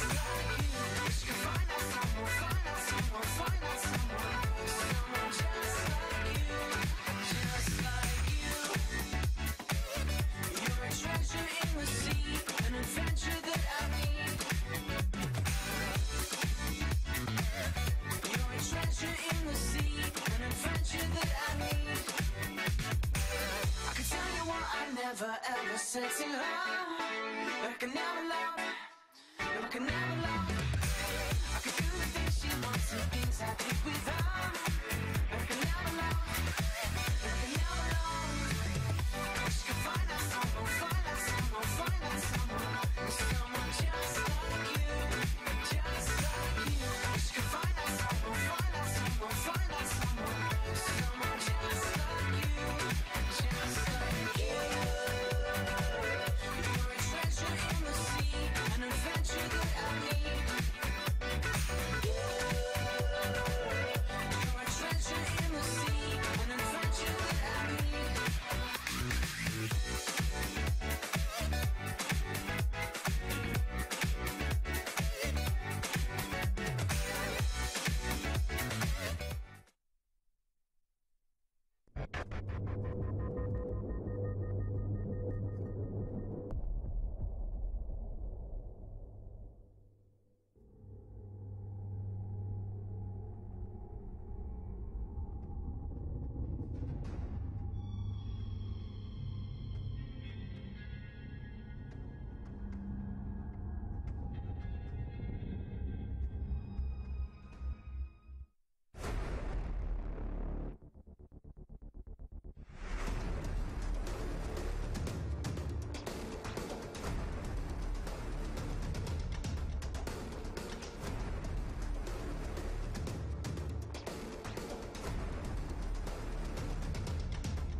Hello everyone and welcome back to the DreamHack Open in Cluj-Napoca. I'm Richard Lewis, your host on this Intel analysis desk. With me, again, we have got some of the greatest minds in Counter-Strike. We have got on my immediate left, g0rth4n Shields, the leading CSGO analyst in the world. One of the boys from Bucharest has joined us as well. That is, of course, Sadakist. He's had a meteoric rise, doing his first major, going well as well. Meteoric. Just, yeah. You know, meteors always burn out in the Earth's atmosphere. Yeah, exactly. That's right. It can go either way still. Yeah, it's in the balance. We'll look after you. And of course, someone who needs no introduction, ex-NIP star, now currently plying his trade with Twitch. It is, of course, g0rth4n. How are we all doing today, guys? Been enjoying it so far? Good. Yeah. Good couple of games? Yeah, we've had a good couple of games, and now we're about to get into one where it's good we brought you on the desk, because this is either going to be Heartbreak Ridge or, you know, it's going to be a trip down memory lane for you, of course, back when NIP were winning. So they're going to go up against Titan. Got a good memory. Just, you would need it. What is this? But I don't know why he's roasting you all of a sudden. Thorin's off the leash today. But let's just talk a little bit about these two teams. Both of them, realistically, I would say, kind of have championship aspirations. Certainly, they both want to get through tomorrow. But actually, one of the teams aren't going to be able to achieve that, which is incredible, given their pedigree and, of course, the history of these two, groups of players. So, just some thoughts about this. Well, match. let's not forget, NIP have never failed to get out of the group stage. Titan have only made it out once, and that was the first one when technically they weren't even Titan; they were very games. So, what the fate of one of these teams can quite drastically change today. Yeah, or it could be the same as usual. Well, no, if you look at that statistic, right, that seems like a storyline that if you didn't know the history of these teams and the current form of these teams, you'd think, okay, well, that's obvious. It's not. I think the Titan actually has a really good chance here. We saw NIP yesterday. We predicted Liquid could even take them down, and Titan is definitely a lot more formidable than them. I don't think it's going to happen. I think NIP will still advance. Yeah, I was going to ask, are we getting a bit carried away with this NIP slump thing? Because ex-NIP member. There was, obviously. When have I ever been biased? Yeah, I was going to say, Robin's never been biased about this. You're stuff. the one that's biased towards Titan. Oh, I see how it is. Yeah, okay. You know, okay. I mean, we'll see who's biased. I feel like I'm in the wrong spot right now. Yeah, let's move over here. Done. Okay. But no, on a serious note, are we getting carried away with this slump? Because I actually thought maybe, when people were sort of unilaterally saying, hey, Team Liquid are going to beat them, I thought that was actually still a bold prediction, even though it was one I made myself. It's not a prediction I would ever make, I think. Despite having, bad tournaments, bad online results whatsoever, then Titan is still the same team as they have been throughout the old majors. You still have Existence that probably has, some spooky ghost in his brain right now that will probably not cause him to actually advance to the quarters. Great analysis. Spooky ghosts, feeling bad vibes. Yeah. I mean, listen, the guy's copying my style. He's starting being biased. When's it going to end? I have never been Just biased. don't tell us what you think of Romania. When is it going to end?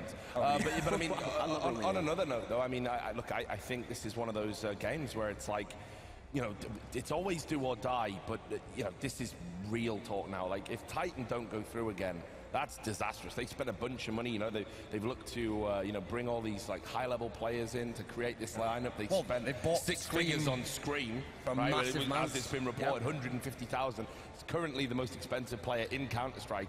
This is a phenomenal level of investment, and that's pretty much the Titan story. They put so much in, you know, they gave him a team house when people didn't have team houses in Counter-Strike. They brought in this all-star lineup. They brought in Very Games. They were the highest bidder, and actually, the return they've had for all this investment hasn't been a lot. By contrast, NIP, you know, the candle is burning right down now. We don't know how much wax is left, but this is, for me, and I know we've said this for like maybe 3 or 4 events on the bounce, this is the last hurrah. It's got to be. Do you want the legacy to end on a high, or do you want it to fizzle out? I mean, even if it isn't the last event, people will remember the last major. That's the thing. I mean, for example, when Fifth Lauren's career ended, it wasn't actually at the major where you won. It was a couple of tournaments after, but everyone remembers, no, at the end they won the Cologne major. So actually, NIP, despite all the troubles of the last few months, if they could make a deep run somehow, if they can get to the playoffs, make a deep run, that in some ways, in history at least, of the bigger picture, it will take away some of the issues there. So it would be a great last send-off for them. Or they could go out in absolute iniquity, losing to guys who famously they used to always beat at the beginning of CSGO.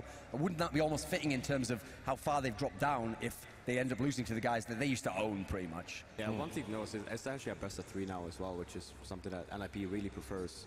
Having lose to Titan in the best of 1 2 days ago, I don't think that really says the whole picture. So I think now coming into it, they might have a slow game, maybe to lose the first map, but I really don't see them dropping out. All right, well, thanks a lot for your thoughts. Now, this, as we said, is one of the great rivalries. These two groups of players know each other inside out. We got their thoughts about this matchup earlier today.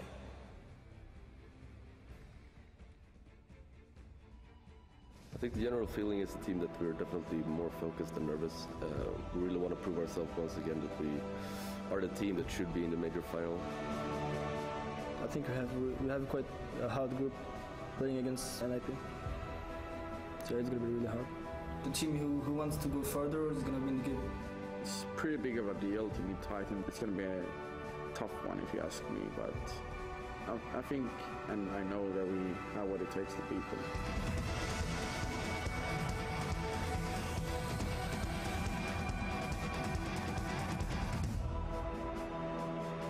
Ladies and gentlemen, welcome to the third elimination game of the day.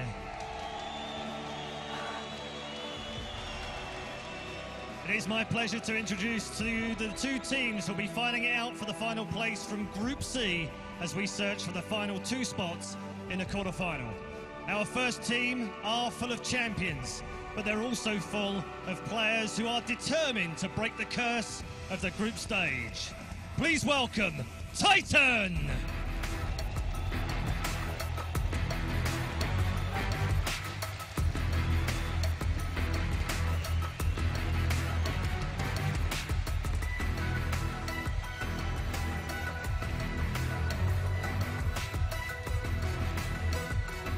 And their opponents are no strangers to the quarterfinals at majors.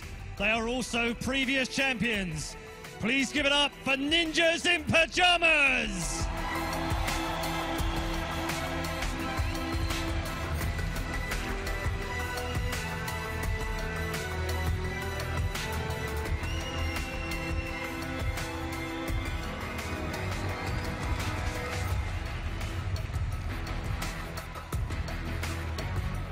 Okay, quick few words from these 2 gentlemen before they get started. Alu, how are things in the NIP camp right now? How are you guys set up for the game? We're feeling really good. All good? Everything fine from yesterday? All the problems you talked them through? Yeah, everything is good. Okay. You're not going to give me much away, I know, but enjoy the match. I know it's a tough match to play in, but this Group C has been tough, hasn't it? Yeah, it has been. I think it's one of the toughest group in this major, together with Group D. So yeah, it's a tough group to be in, but I hope we advance. Any words for these boys? Any words for Titan? Good luck. Okay. Hello, mate. How you doing? Good, and you? Yeah, all good. You seem very calm, actually, I have to say, before a big match. Finally, can you guys get out of the group stage? I hope so, and I definitely think we can do it. Any final words for the Ninjas in Pajamas? Just good luck and have fun. Since the beginning, we meet them, you know, since we were also very games and stuff. Like, it's always been a history of love and always heroic matches. So I just hope for a good game and may the best win.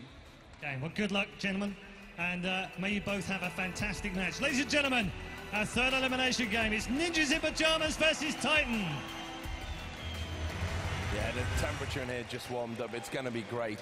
And, you know, it's like I say, Shock's rightly said it there. It's a history of love. That So you'd think it was a heated rivalry, but apparently no, a history of love. No, what's funny is in a weird way, I know what he means by that, because it's like, there's once a great way that it was described for rivalries in a sports rivalry context, where someone said, the thing about the guy who always loses to the champion is, he's actually the only guy who knows just how good that guy is, because if he's really playing to a world-class level himself, and that other guy is able to always somehow overcome him or just beat him when he's at his best, he knows, like, it takes everything to beat that guy. And so in a way, I think Very Games always respected Nip in that sense. And then when obviously the Very Games guys were able to start taking over from NIP, you knew that wasn't just that NIP were bad at that point in time. They really earned it at that point in time. They were able to get over that hurdle. And that's why it's always been a great rivalry back and forth, because it's always been about true competition, I think. And this is where I want to bring you in. So obviously some of these players that are in this Titan lineup right now, they were part of the players that were going up against your NIP. Yeah. So what can you tell us about them, speaking from a competitive viewpoint?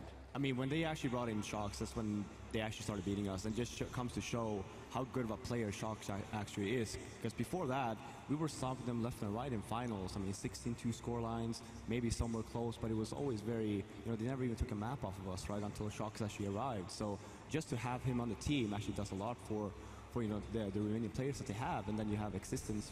Back in the day, I mean, when he transitioned over from Source over to CSGO, he still had his mindset on, well, let's just play how we did in Source, and never really panned out to do probably the way that he wanted to.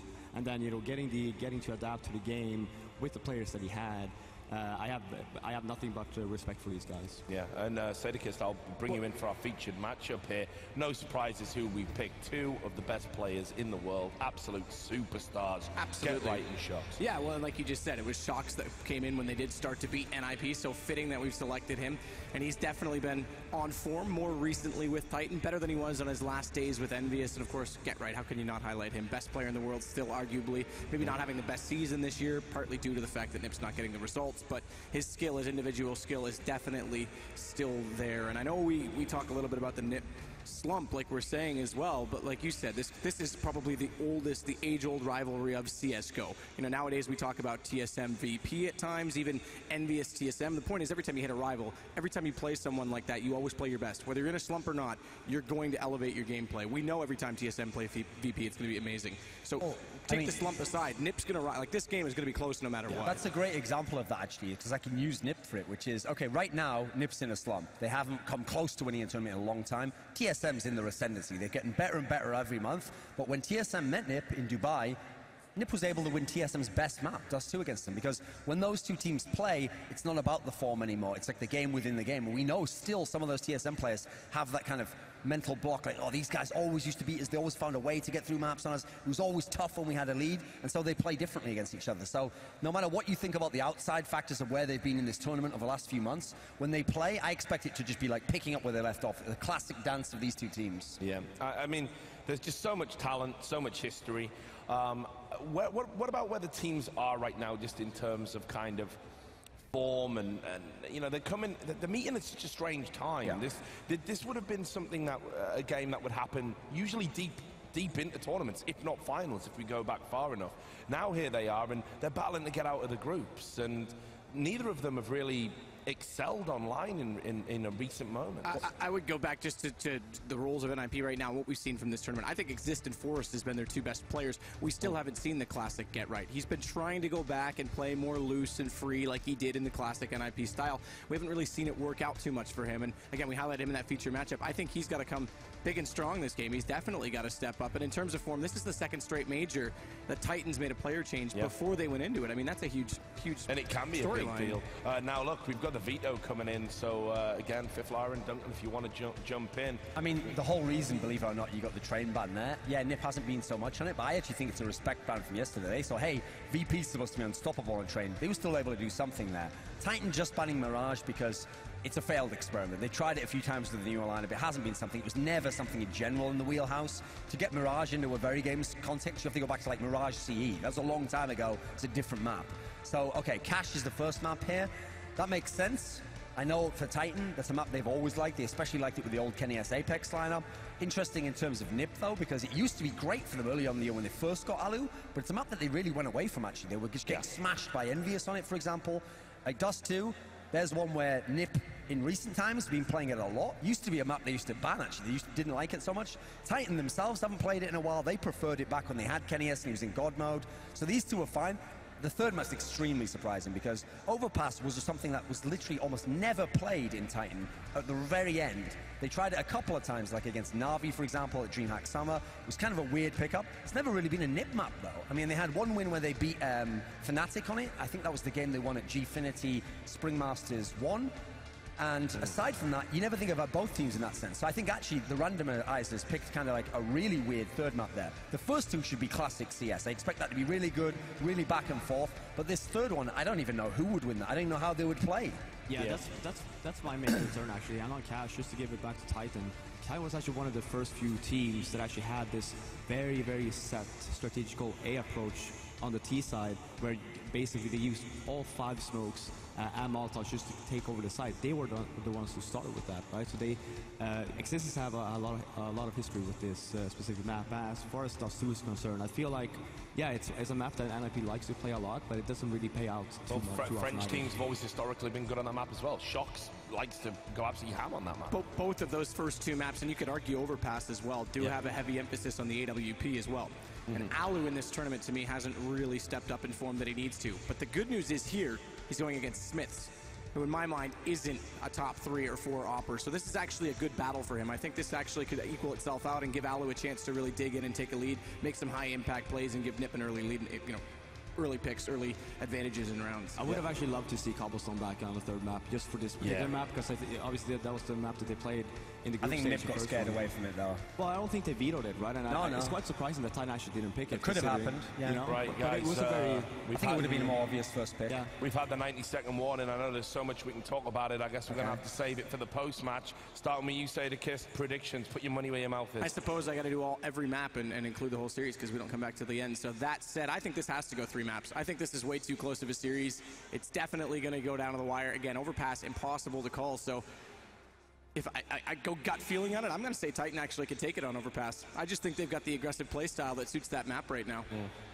Robert? I just don't see NIP actually going out of the tournament, especially if best of 3 versus a Titan that, you know, like Thorin said, only, you know, hit the playoffs once in a major. I'm going to say NIP 2-1. You know what? I thought for sure with the way the map veto would go, this is going to be a 2-1 series. I thought we'd see like Inferno in the mix. I thought they'd like to play that, possibly a Cobble pick like you're saying here. I actually am going to say Titan's going to win 2-0. I think they're going to take cash, and I don't like Dust 2 for Nip at the moment. Yeah, they have been very good at it at certain times. I really think actually Titan's going to win 2-0. Listen, mate, this isn't TSM they're playing now. Different teams, different horses for courses, Richard. Okay, excellent. Well, look, it's a bold prediction, Duncan. You're known for them. I want to thank you, gentlemen, for your thoughts. I know we're going to have lots to talk about by the end. I can't wait for this one. Anyway, there we go. Without any further ado, we're going to get into this. It's classic. It's NIP versus Titan, and it's going to be Anders and Semler casting this one. Take it away, boys. Hello, ladies and gentlemen. We're going to be ready here. It is popularly called El Clasico, and it's going to be one hell of a matchup here. Best of 3 as well between Titan and NIP. Semler, how are you feeling? Fantastic, man. I think everybody knows now that I've had a little bit of a kip, a little bit of a nap, just to make sure that I was fired up and ready for this one, Anders, because this is the big match. I mean, you have 2 legends. You have 2 just legendary lineups already, and this is a clash that has been going back since the beginning of CSGO, pretty much. I mean, back when Titan were very games, this was the match that everybody wanted to watch, and now we're getting right into it as well. No time wasted, straight into the pistol. Oh, Scream, he's the headshot machine, but so far 0 headshots, and he's not going to get a chance. Get Right will take him out, and then we are off to a great beginning here for NIP. Forrest landing a headshot on Existence as well. Looking good right now for the Swedes. 5 versus 3. RPK finally getting back into it. Exist actually covering the back line, but he's going to get trapped. And it's a double kill for RPK as we go into 2 versus 3. But there's not a lot of time here for Titan. They don't have a kit. They've got to move quick. And the triangle's already set up here for NIP. There's a man, Forrest, waiting in the vents. There's a man at the back. Get right. They have no idea. They just now figure it out. RPK hits 1 great headshot, a second one as well. And the ace! This is it, RPK! The legend from Source. He actually comes through in the pistol round. That is a nut round. No, they can't make it. Maybe there could have been a kit on the site for them to pick up, but it's not going to happen. Oh no! You get 5 kills, you ace in the pistol, and you don't have time to defuse the bomb. I swear I just saw a bit of a nervous tick smile there on Freiburg as well as they realized they probably shouldn't have had that round. If there was a kit as he ran into that site, that would have been it. NIP respond with buying 4 MAC-10s and an AK. Come at us. Good nades, actually, for NIP as well. They've got all the Molotovs to clear the angles. Titan are going to have a little bit of a rough time hiding around here on this map. With all these Molotovs here, NIP is going to make a lot easier for them to get onto a site and not have to worry so much about the close angles with the CZs and the 5.7s. Scream, is there anyone nearby who could pop flash him in? It is a popular strategy to stand close to that smoke and have a friend pop flash you through, but not going to happen this time. They do have armor and pistols. These MAC-10s, they're going to be good, but there is a limit to it. There's no head armor on RPK, so he goes down quick and get right. Looking for a couple of more kills. Grenade going to be a bit early there, but Smith still walks into a shot from Forrest, and yeah, Scream can't do a lot here, so it looks like NIP are going to come out on top of it with a lot of money as well. I mean, this is probably the most economically sort of heavy round we've seen from any team, I think, in the major so far. 4 MAC-10s. I don't think we've seen that yet. No, they're really going for that SMG money right now. They want to farm it up. They're very confident that they're going to win this round. Existence going to work with the Deagle, but he will get sprayed down by Freiburg eventually. So bonus money going into Freiburg's pocket. The reason why we're making such a big deal of these SMGs is that you get twice as much money essentially as a pistol or a rifle. $300 per kill with those, $600 with an SMG. So this is just an economic game being played here by NIP. They want to get as much money going into the next rounds as possible. Losing 2 players, it's not the end of the world because those SMGs are pretty cheap as well. Yeah, they're going to be able to rebuy AKs instead if they want, or more SMGs, I suppose. They know this time that Titan won't have armor, so there's that added. They saw that they had it last round. The Eagle on Shocks, and that is pretty much it. Third round is coming up. And speaking of Shocks, I have really high expectations of him in this match. I think you know, the others gave their prediction. I think Titan is. I'd put them to win this game overall. Yeah, I would. You do, 2-1. Yeah, 2-1. I think it's going to be 3 maps. This is a glorious match just because, I mean, Titan haven't made it out of a group in 2 years in a major. NIP have never gone out in a group in a major. It's a huge clash here between the 2 teams. Shoxy waiting just on the edge of this smoke. He hears them going onto the site. The full rotation has come out from Titan. They're just trying to swamp onto NIP. Just go slamming in there. Scream is going to pick up 2 kills. He's got that Deagle, and Shoxy's got Get Right pinned down in the corner. He wants him to take that step out, and the spray is there. But Shoxy's now the last man alive in a 1v2. And Alu, he's got that crossfire established on short. Shox looking for the shots. They almost line up for him then. 1 bullet would have killed both, but he wouldn't have had a lot of time anyway, and Exist will end up with a triple, and that's going to be the first 3 rounds done. With the 4th one coming up, it's going to be Titan finally with some rifles, and not a huge amount either. 1 Molotov as well. Someone should probably pick up a defuse kit at some point. And Smith's going to be put on that duty, but either way, Titan's first chance to really fight back, and no defuse kits, in fact. Prioritizing those nades. I mean, they are investing. They were investing and reinvesting in pistols. So I mean, if you're going for a CZ, that's $500, $1,000 over 2 rounds. Can you think of a team that has ever had really unfortunate rounds with no defuse kits? Perhaps Anders. I think Nib are no strangers to that kind of thing. So maybe we'll see if they can get some justice here. Titan, if the bomb goes down, are going to have limited time to actually get in for that defuse. Shock's going to take down 1 and 2 in the middle. A double boost coming through. He actually had a teammate there and didn't even need any help and only dropped down to 69. So very good job indeed. That's heartening for Titan. If Shoxy starts to warm up early on in this map, NIP, they're going to be dealing with a little bit more than they were hoping for. Get Right will find the headshot on RPK. That's over on the B site. But Existence, Element is surprised. They didn't know that Existence was up close. So he takes out Alu. But it's still a little bit of a back and forth struggle here. Forrest and Get Right have taken quite a bit of damage, but they're the last 2 players alive here for NIP. And with 45 seconds left on this clock, they haven't lost bomb control. At least they have that going for them. But now Scream has actually been counter boosted up. And it seems like Forrest heard that. He was close enough to hear Scream drop down. So now you can see, bam, the headshot, nice and clean, into a 2-on-2. But they're running out of time now, NIP. They're going to have to make that call pretty soon where they want to go. Oh, Titan have to essentially spread out and cover both bomb sides, unless they want to try and play retake on A, which they could do. They don't have to stay hard on A. They kind of do have to stay hard on B. If the bomb goes down in B, things get a little bit more tricky. Existence hiding by the forklift. This is a very good corner. He could probably try and see if he can get the kill quick. 10 seconds and they're going back into B. Shox just has to get 1 shot here and the round is going to be done, and that's it. No chance to win. Even if Shox goes down, Get Right could do nothing to win the round any longer. So he's just going to try and see if he can get himself killed here before the round runs out, and that's going to be it. Shox will take him out for the quad kill, and it's going to be Titan picking up the round. considering that Shox also got the first 2 kills, this is still a slightly sloppy round from Titan. They should be able to survive with more than 2 members, but a big victory for them anyway here. Yeah, I'm kind of curious as to why Scream would feel the necessity to drop down, because you're obviously going to make noise. So if anybody's in A main or waiting close in garage like Forrest was, they're going to hear you coming. So maybe getting a little ahead of himself there, Scream, but still, Shoxy there to save the day. NIP also quite a bit of hesitation on their part to run down the clock that much, to give themselves only 12 seconds to get onto a site and get a plant. That's pushing it a little bit, even for the Ninjas. But a nice spray battle here, and Forrest is there to trade it up as Existence takes out Exist at the same time over in A main. Forrest going for a second one, but Scream's actually going to win that fight with just a FAMAS here. So now, Titan getting the better trade. Get right, Freiburg and Aluel left here. Freiburg going to put in a bit of a Molotov, looking for the headshot here. He's going to be spraying down shots. Good control from Freiburg. It's going to leave them in a 3 versus 3, and look how far away Titan is. They're now rotating back in. They do not have a kid currently picked up. See if they can find one on the ground somewhere, but otherwise it's going to be a bit tricky. I do like the Molotov on RPK though. And their Scream has been peeked out as well. He's down to 17 HP. No need to re-challenge that.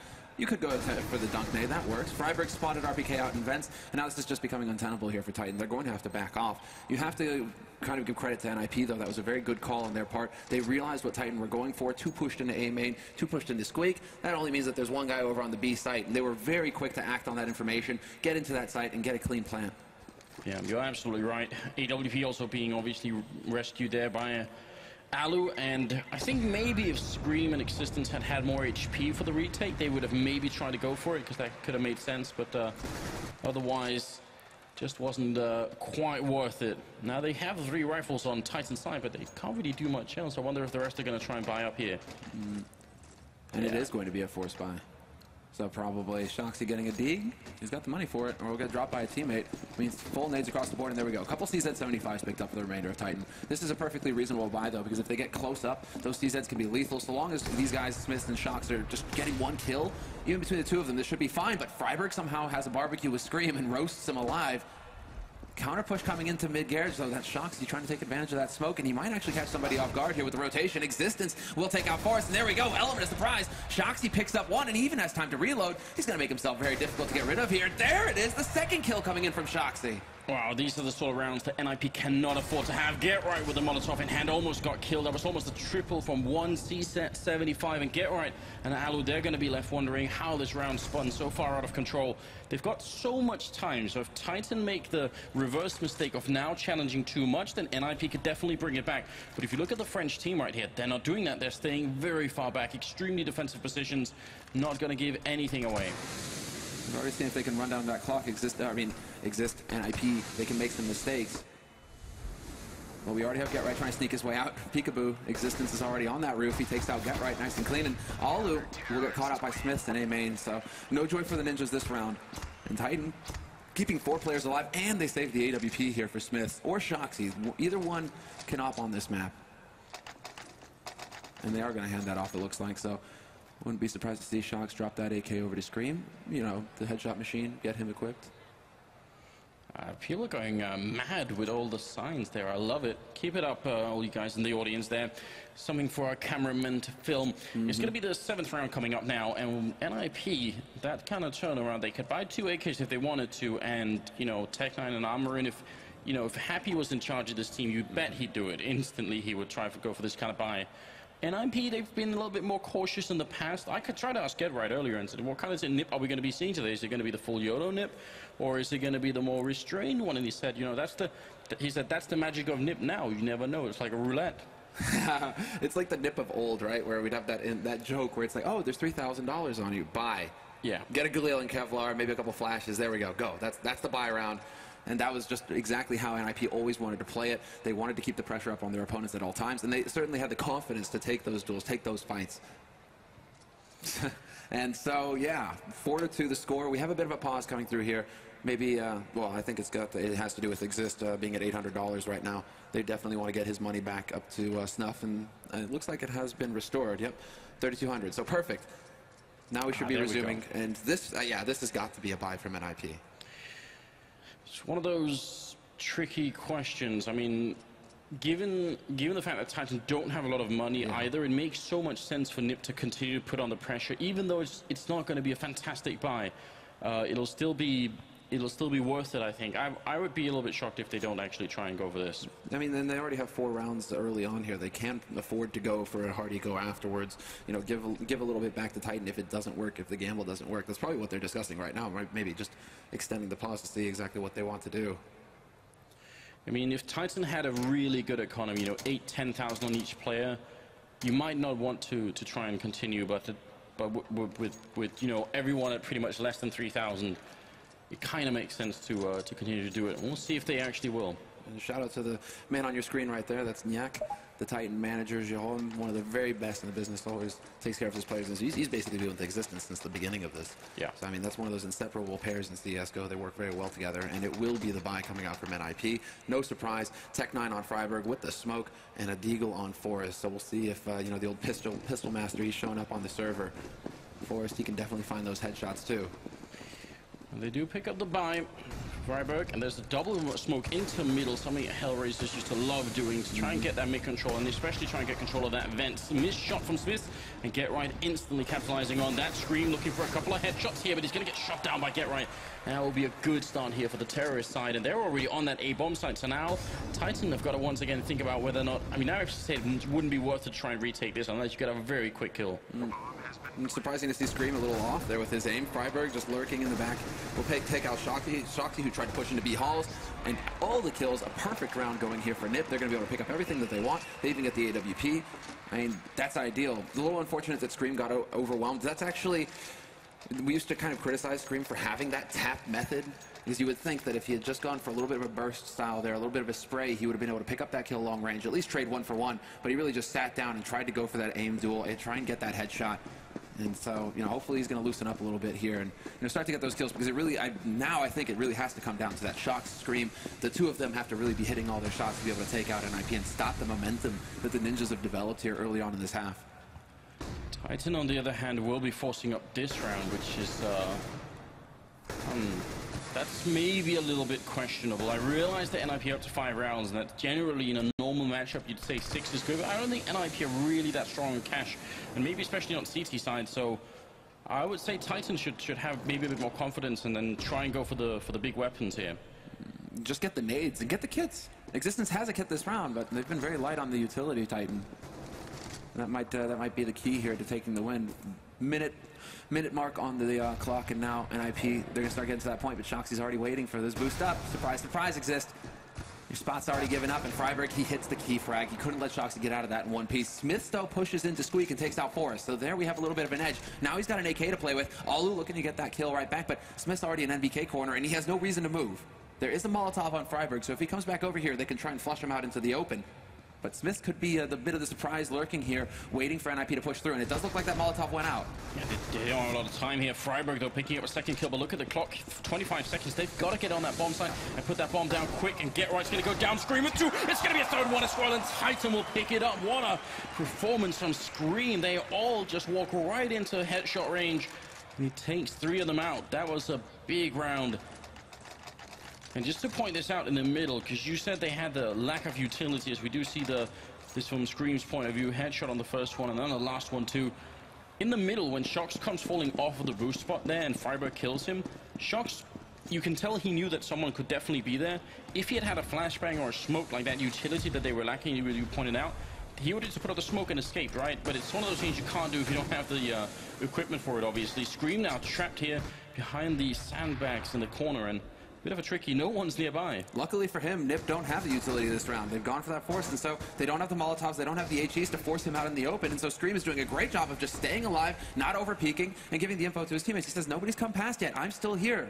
And Shox just walked up behind the whole NIP team. They see it coming, though. And g0rth takes 1 kill, Scream with a second, but now they're actually facing different directions. Shox kicking out another one, and RPK taking down Freiburg. It's all on Exist, and he's going to get shot down by Shox. What a flank. Even though g0rth saw it before he even went down, it still worked out perfectly.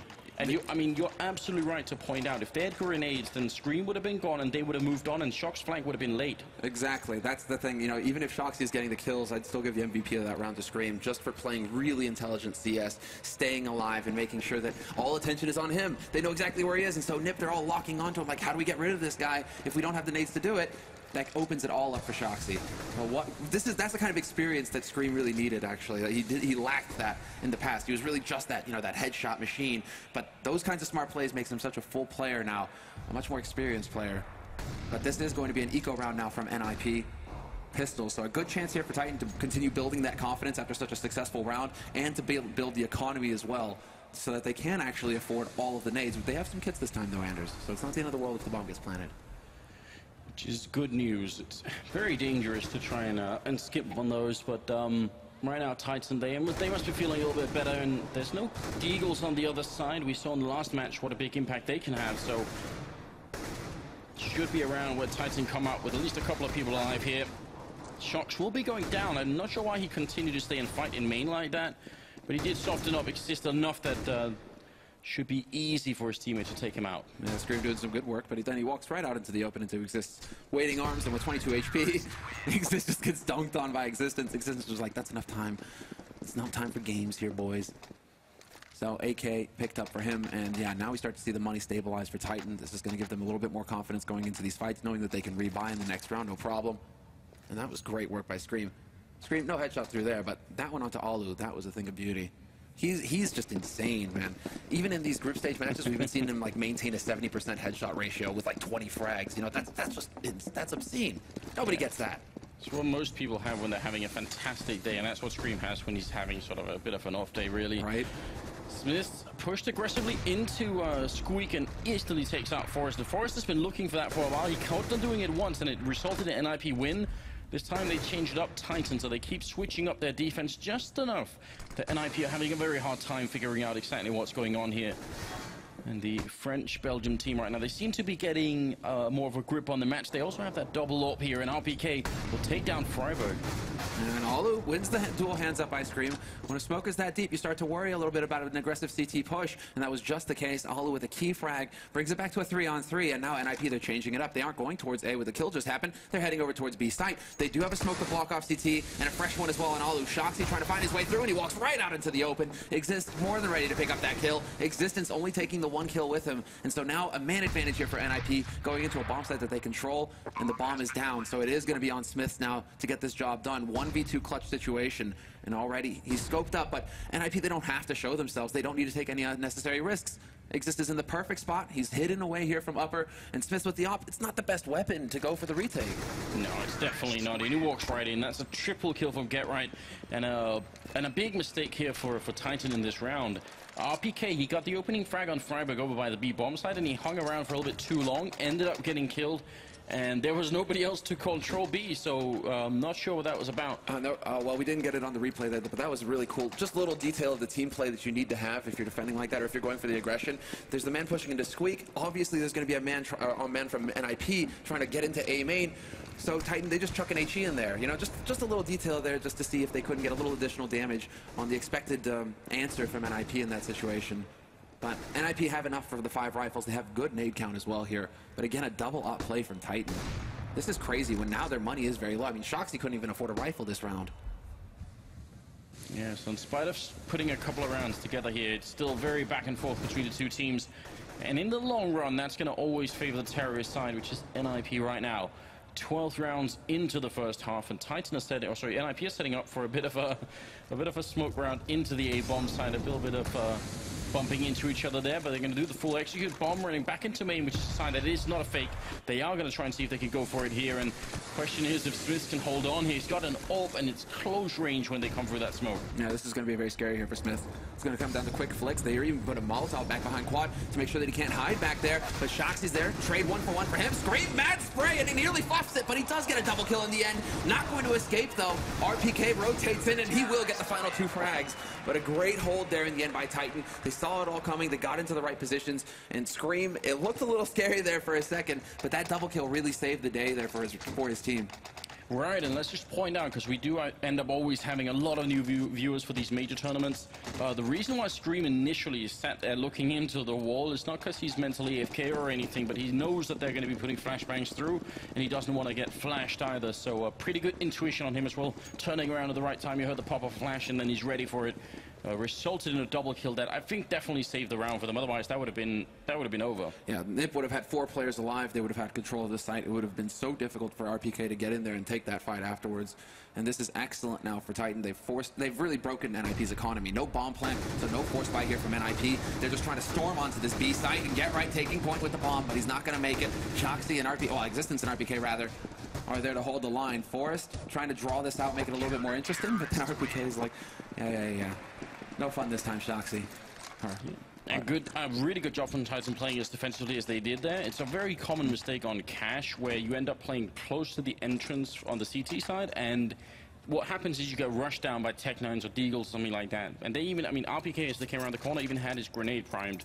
So they were always going to get shut down like that. Titan not leaving many openings in that particular round. And this is really scary for NIP, Anders, when they're having to now go for these kinds of forced rifle buys, very limited on the nades. Kind of cuts down on their options, and they're going to start heading over towards this A side, it looks like, because with one good smoke, you can block off CT and short. You give yourself a better chance of just funneling onto that NBK quad box corner here, this back corner that we had an overview of. So, that's kind of what NIP have in mind. They're going to go storming out of Squeak, and Scream is there to greet them with a headshot. Very good job, but they're quick on the bomb side this time, and Scream is going down. Here's another shot from Smith, and this time he lands, and he sees g0rth. No bomb plan, and that's huge. It's a leg shot as well, and Alu is going to be the last man left in that corner. 16 health. What a round from Smith. Triple kill, and you could have had him in 3 shots as well. That was incredible. Very, very good job, and I want to highlight the difference between the round that they just pulled off and the previous one that was also a smoke execute towards the A bomb site, because first time around they threw the smokes from all the way outside. Then they took a long time to run in, and that time gap makes Titan wonder, is it actually a fake? This time they throw the smokes, they wait a second, and then they go. So they're much faster on the bomb site, and Titan have very little time to react. So good tactical approach from NIP, really. Same strategy, just different delay on them. And again, this is just NIP with no money, no bomb plant, no bonus money to work with here. If you get that bomb plant on the T side and you lose a round, you get an additional $800 on every member. So, that would be a full set of nades nearly. Now, NIP, they're going for pistols just to be able to have some nades to work with. So the vent's getting cleared out there. At least NIP are being thorough, trying to check the usual hiding spots. RPK does like to get up into the vents every now and again to try and cover mid. Oh, that grenade. If he took the shot, then if that had lured them out a little bit further, that would have been very interesting. They do have a smoke to block off Existence, which means RPK could be a little bit alone here. He's got a Molotov, so he can buy some time on his own, and they're not even going to smoke him off, and that might have been a big mistake there. No chance at all. RPK picking up a triple, and Shox taking out Forrest. 9-6 at the end, which is a fairly even scoreline on this map. Normally, like I said, I don't particularly trust in NIP's CT side abilities here. Yeah, this is one round off of an ideal round half for NIP. They would love to have it finish, 8-7. Titan coming out ahead, but still 7 rounds, and then a 9-6 finish would do the trick for them. We do see that Titan really did start to get a grip on what NIP were trying to accomplish in the half. About halfway through, where we just start to see like a wall of blue, just a bunch of rounds stacked up for Titan. They get that economy. They're able to just keep buying AWPs, all of the incendiaries, the nades, the kits, everything that they needed. It wasn't like at the beginning of the round where they were constantly light on gear, and so NIP, it's the 4th, 5th round in where they started to lose a little bit of control in the situation, and that's where it kind of fell apart. Kind of what we expect. They go for the element of surprise. NIP right now, they are kind of like ninjas, Anders. They come fading out, but the thing is that if you've got a flashlight, Existence found it. He found the batteries, put them in, turned it on, and then NIP had nowhere to hide. Yeah, I see what you say, and they did it sort of halfway through as well. It could have been scary. Could have been really scary for Titan if they had managed to turn it around. Hey plebs, but Alu and a lot of other signs too. Good job. Look, seriously though, 9-6 scoreline there. NIP had a really good run. At some point they were 5-2 up against Titan. And that's not a comfortable scoreline. And then Titan actually comes back with a really, really good 7-round streak that's only broken up halfway in the middle there by NIP winning a single round. For the second half though, I think if Titan win this pistol, I think they might have it in the bag. I've got to say though, NIP are a team that lately have shown that if they get off to fantastic starts, then they tend to just then they can actually still steamroll through, whereas as soon as they meet opposition, they tend to crumble a little bit. I didn't see a lot of crumbling from NIP. It's not like they had huge mental breakdowns or anything. Titan just had some good rounds, but right now NIP still seem to be sort of mentally intact at least. And going into the second half, Existence has always been an in-game leader who just seems to get a lot out of his team on T-side cash. It's almost like this map, he just understands how it works. He knows how to set up for the plays and get the reads on the CT defense. And so Titan coming out ahead with 9 rounds, if they were to pick up the pistol like you say, NIP are going to be in a world of hurt, a world of trouble. It's going to come down to individual plays from this man, for example, g0rth4n. And whoa, they're right on top of each other. 2 pistol masters going at it. Shoxy up close to g0rth4n with the element of surprise, but Shoxy still takes his face off. Forrest with the refrag here, but he's in the corner, getting hunted down. He's finally going to drop. Scream did go down, and Smith is going to be falling as well. friberg with a nice headshot. Back into a 2 versus 2. The bomb is not yet down. In fact, it's dropped out in the open here, and right now Titan are thinking, if we just rush, if we only think about the bomb now, we might get picked off, so we've got to be really careful. And that's the right way to play a situation like this. friberg does have a kit, and they have a bit of a health advantage as well. Shox, though, sneaking around back, and this might be the round-making, well, the game-making round here. friberg gonna go down. Alu, last man left. 1 versus 2, trapped underneath there. He has no way of knowing that Shox is on top. He's gonna go and check all around.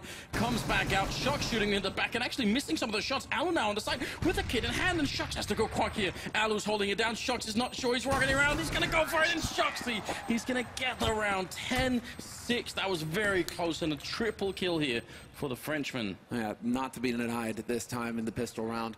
Last time it was an ace from RPK in the CT half, but they didn't have a kit. This time Shoxy, he's not having anything go wrong for his team. He's going to lock it down. Great pressure here by Titan as well. This is what a T-side pistol or a T-side rush kind of situation is all about. Once you initiate the rush, you never stop. You just swarm onto that site. And so Forrest is desperately trying to find a place to hide, some kind of nook and cranny, an angle that he can exploit, and it just wasn't there because Titan were so quick to get on top of him. Well, speaking of which, friberg just goes right through the smoke at mid and catches Existence with a nade in his hand, so there's a little bit of an element of surprise to take advantage of. Yeah, a bit unfortunate. Existence trying to set up for a grenade, maybe invent. Could when the smoke fades, just walks out and does that. Right now, we can tell, although Titan can't, that they're actually sort of stacked outside a bomb site where nobody is in there. I think maybe friberg is about to be close by, but that shouldn't be enough to stop them here. He's running into the fire as well. They've thrown the Molotovs from outside Toxic as well. And now friberg is in a lot of trouble in that corner. No chance for survival. So even though they got that first kill, it shouldn't amount to anything here for NIP. A really interesting decision here by NIP to stack on the A side as well. It's like they're trying to think 1 step ahead of Titan. Because in general, teams, if they're in this situation, they'll try and perhaps, you know, stack on B site, leave a guy in CT on A, and then maybe attempt the retake on A if things go well. But NIP, it seems like they were trying to get a little bit of ahead of Titan, see if they couldn't just try and bait them in onto that A site and spring a trap on them. But it just didn't work this time around for NIP. Titan just too quick to get onto that B site and take control. And Titan also going with 4 SMGs here, as you can tell, so I would say that that's a big risk. I mean, it's working out great for Titan right now, so maybe it's hard to criticize too much, but I think if you're in a major tournament and you know, for Titan's point of view, first time making it out of the groups and everything, it's leaving a lot to chance. You can get more money out of it, but what if NIP had gone for like a mad force-off or anything like that? Yeah, that's exactly. I mean, you run the risk. It's always a little bit of a gamble. And right now we do actually see quite a bit of money over on NIP, more than we're used to seeing, actually. It's going to be enough for g0rth4n to go ahead and invest in some Kevlar because he found that Tech 9 off of Shoxy. So it's not the end of the world here for NIP. I mean, the score is 11-6. Titan's starting to get a little ahead here. And they didn't look too confident in the booth there either. NIP Forrest definitely looking a little frustrated with the situation. But Exist, that'll give some confidence. Nice little headshot on RPK to start things off. Shoxy, though, shows that he can get them too. Picks off Alu from across the map. And now it looks like Titan, they're just looking to just collapse on this A site. Yeah, pretty good teamwork as well, moving up, covering individual angles. And it's going to be pretty nice here for Titan. I think they're still in the 2 versus 3. g0rth4n, he's doing some damage and is down to 15 health as well. But when the bomb goes down, NIP will essentially have a lot of pressure on them here. Shox hiding by the forklift. He's going to go down, in fact, to g0rth4n. Picking up a Mac 10 as well. Now it's a 2 versus 2, and things have turned around a little bit here. NIP getting closer still. Smith going to take down one. Existence on the other side, and he's dropped Smith down to 1 health as well. Existence hiding in here, pulling bullets for the smoke, and he's finally going to be able to do it. Smith picking it up. Existence maybe jumping, or Exist jumping the gun a little bit there. No, that would have been godlike if it worked. Exist was trying to pre-fire just that spot through the smoke, but he got discombobulated once he got in there. He got the angle wrong, so he's just spraying into the wooden box. Exist. That would have been just a ridiculously smart play if he actually, I mean, it was a smart play regardless if it worked or not, but if it had worked, that would have been amazing. A 1v1, it could have something, you know, magic could have happened there. But would have been worth it. Now we're going to go into the 19th round. A WP on Alu, and we saw him saving for it earlier, so not such a big surprise, really. Early Molotov out on the boost box just to make sure that there are no early tricks on Titan, although they are already up there with Scream. We'll see. Right now, Titan doubling the round score of NIP. So now Freiburg, he's about to get a little toasty over there. On short, he's having to back off. He's got that M4. Forrest up close in the smoke, though, and he's really well hidden here. He's channeling in his inner ninja and existence again. He had the flashlight ready, and he has it for Freiburg as well. Great headshot there to open up short. And now we see the pressure coming in from Titan. They want to take these fights on A site. Shoxy goes bursting through. He takes out Exist. Get right there to remove existence. And Alu gone from the site as well. A key round lost for NIP. And now NIP, they've really got their backs to the wall. They definitely needed to win that round to just cut Titan short and start getting something going for themselves. Now Titan, they're on 13. Do NIP go for the force, or do they play? Do they put themselves in a position where they have to play the perfect half? I'd say no force here. I think that would be way too much. A bit of a shame that Alu didn't hit that first shot down the middle. I mean, right now Titan are essentially just saying to NIP, if you give us any room, we'll take the round. A couple of mistakes, that's all you're going to be allowed to get. I think it's reasonable for NIP not to try and force up with. It would have been sort of close to pistol armor only this round if they would have gone for it. So I don't see what they could accomplish with that. No, it's just you have to play now with the idea in mind that if you lose the round, you're on match or map point rather. So it's going to be a lot of pressure on NIP. If anybody was capable, it would be NIP, but we'll see how it pans out here. Smith is down to 5 HP. Scream trying to go for a little bit of a peek just to see if g0rth's holding up close. Hasn't spotted him though. And there we go. No joy there for g0rth. He did get flashed, but Scream knows that somebody's holding close at this point, so they know where one player is here. NIP already trying to rotate over towards that A site, though, but Titan, they're making very good use of the time so far. 50 seconds left, and they still haven't committed anywhere. They're still waiting for somebody on NIP to make a mistake. Well, that's not going to be the case. Exist with the double kill. How does that happen? Well, Exist at least goes down, but now it's 3 versus 4, and again, you brought up the time here. 35 seconds. They've got to eventually try and make their way onto a bomb site. And NIP, they're rotating back into middle here. g0rth going down, no chance of surviving there. RPK up on the rooftop already, and Scream is going to stick around. In fact, they will rotate back into A once they get that kill in the middle.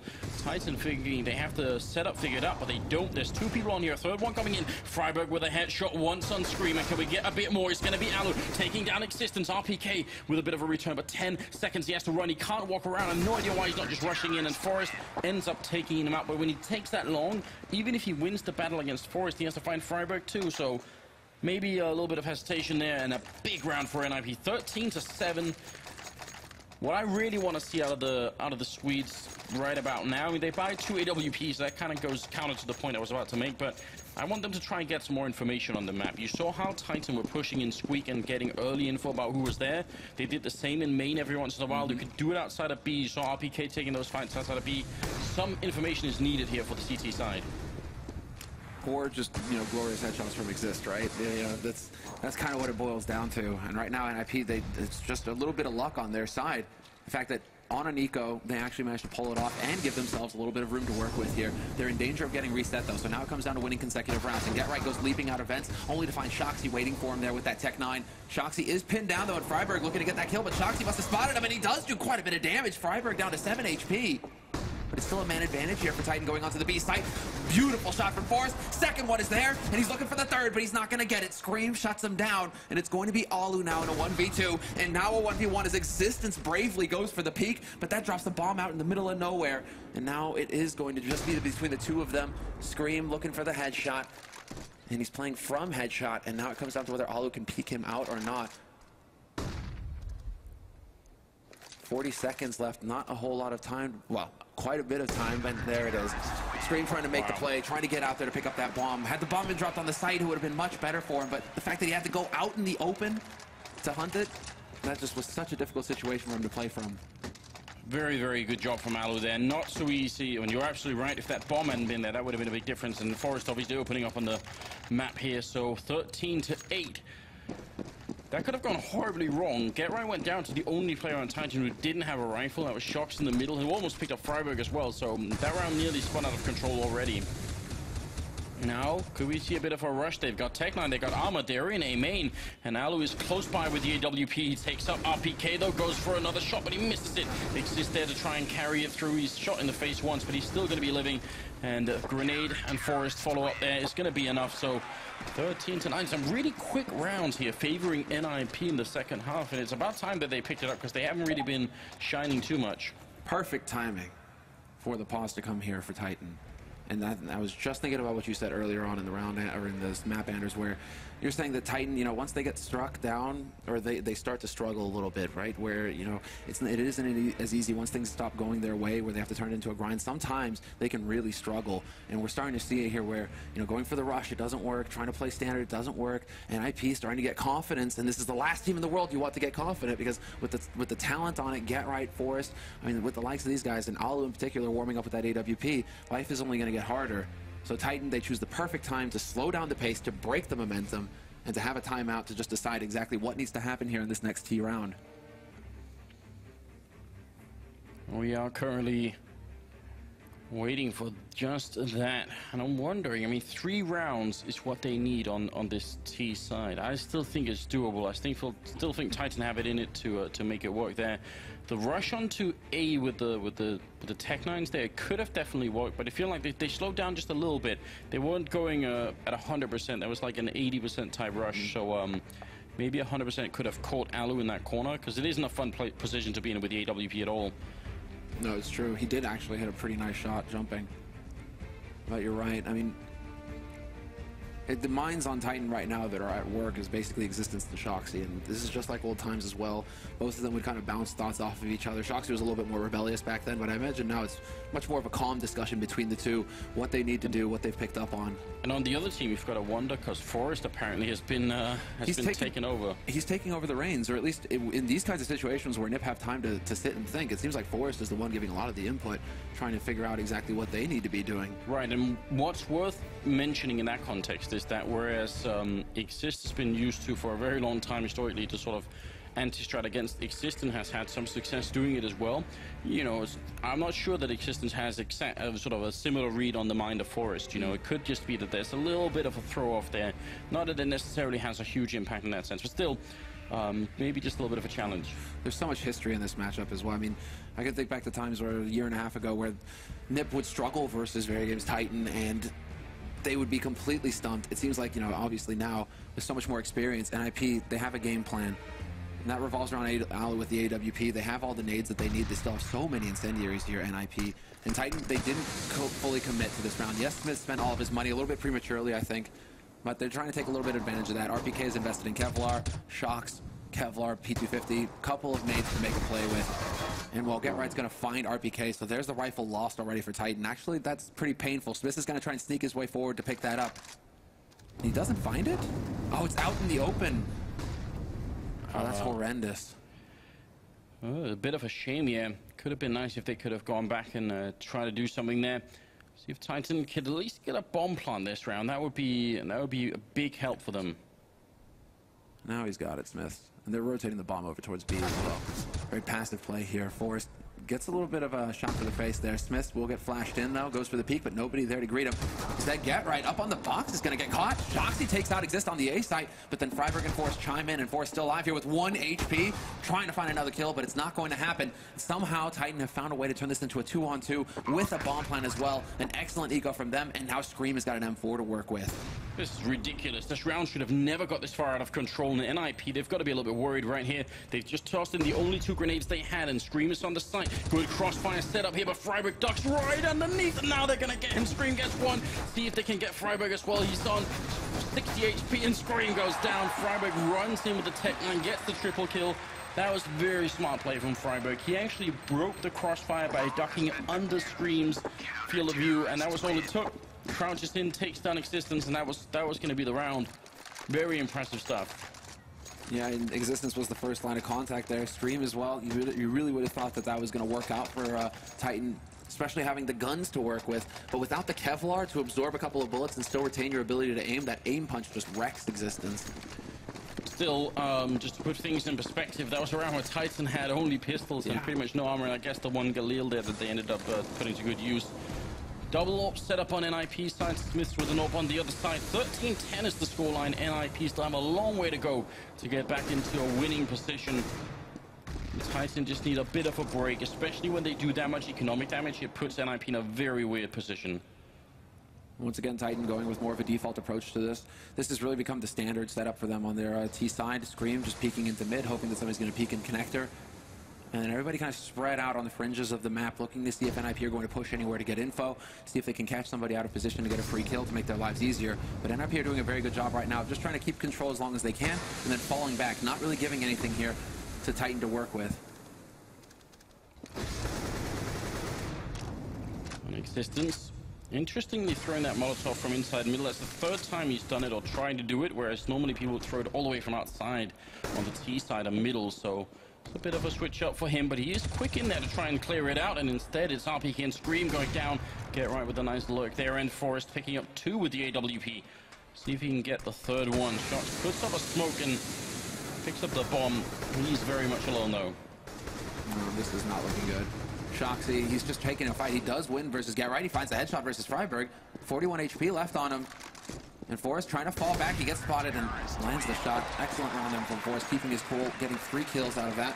Managed to stop that push from Titan, who decided to just go running in without any flashes, without any smokes.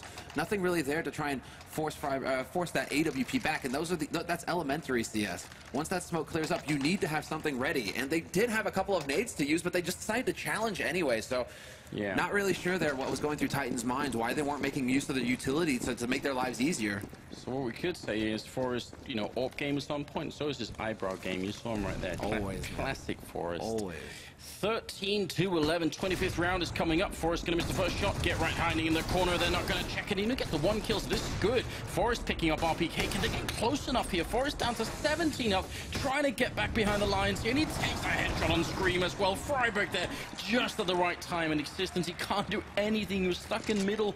This is the play. Existence, is not like he didn't want to help out his teammates, but he was looking for the backstab once the bomb is down, and they go and try and retake it. So Forrest is just hitting a godlike level in these last 2 rounds. Yeah, this is unreal. The fact that he manages to pace it, he's staying right on the edge of that Molotov. Again, Titan, though, just a delay there for Smiths to get picked, but the fact that g0rth was able to do some damage, slow it down, allows for Forrest to regain his breath, get better placement on that B site, and really make it difficult for Titan to get rid of him. And all the time, all the while, NIP are rotating over from that A site towards the B one to support him. So, man, this is really coming together for NIP. This is where they really start to get scary, because once things start going right, they get that confidence, they start getting rounds like that under their belts. And the Titan, well, it is going to be some kind of quasi-buy actually from them. I don't think that they fully committed to this, did they?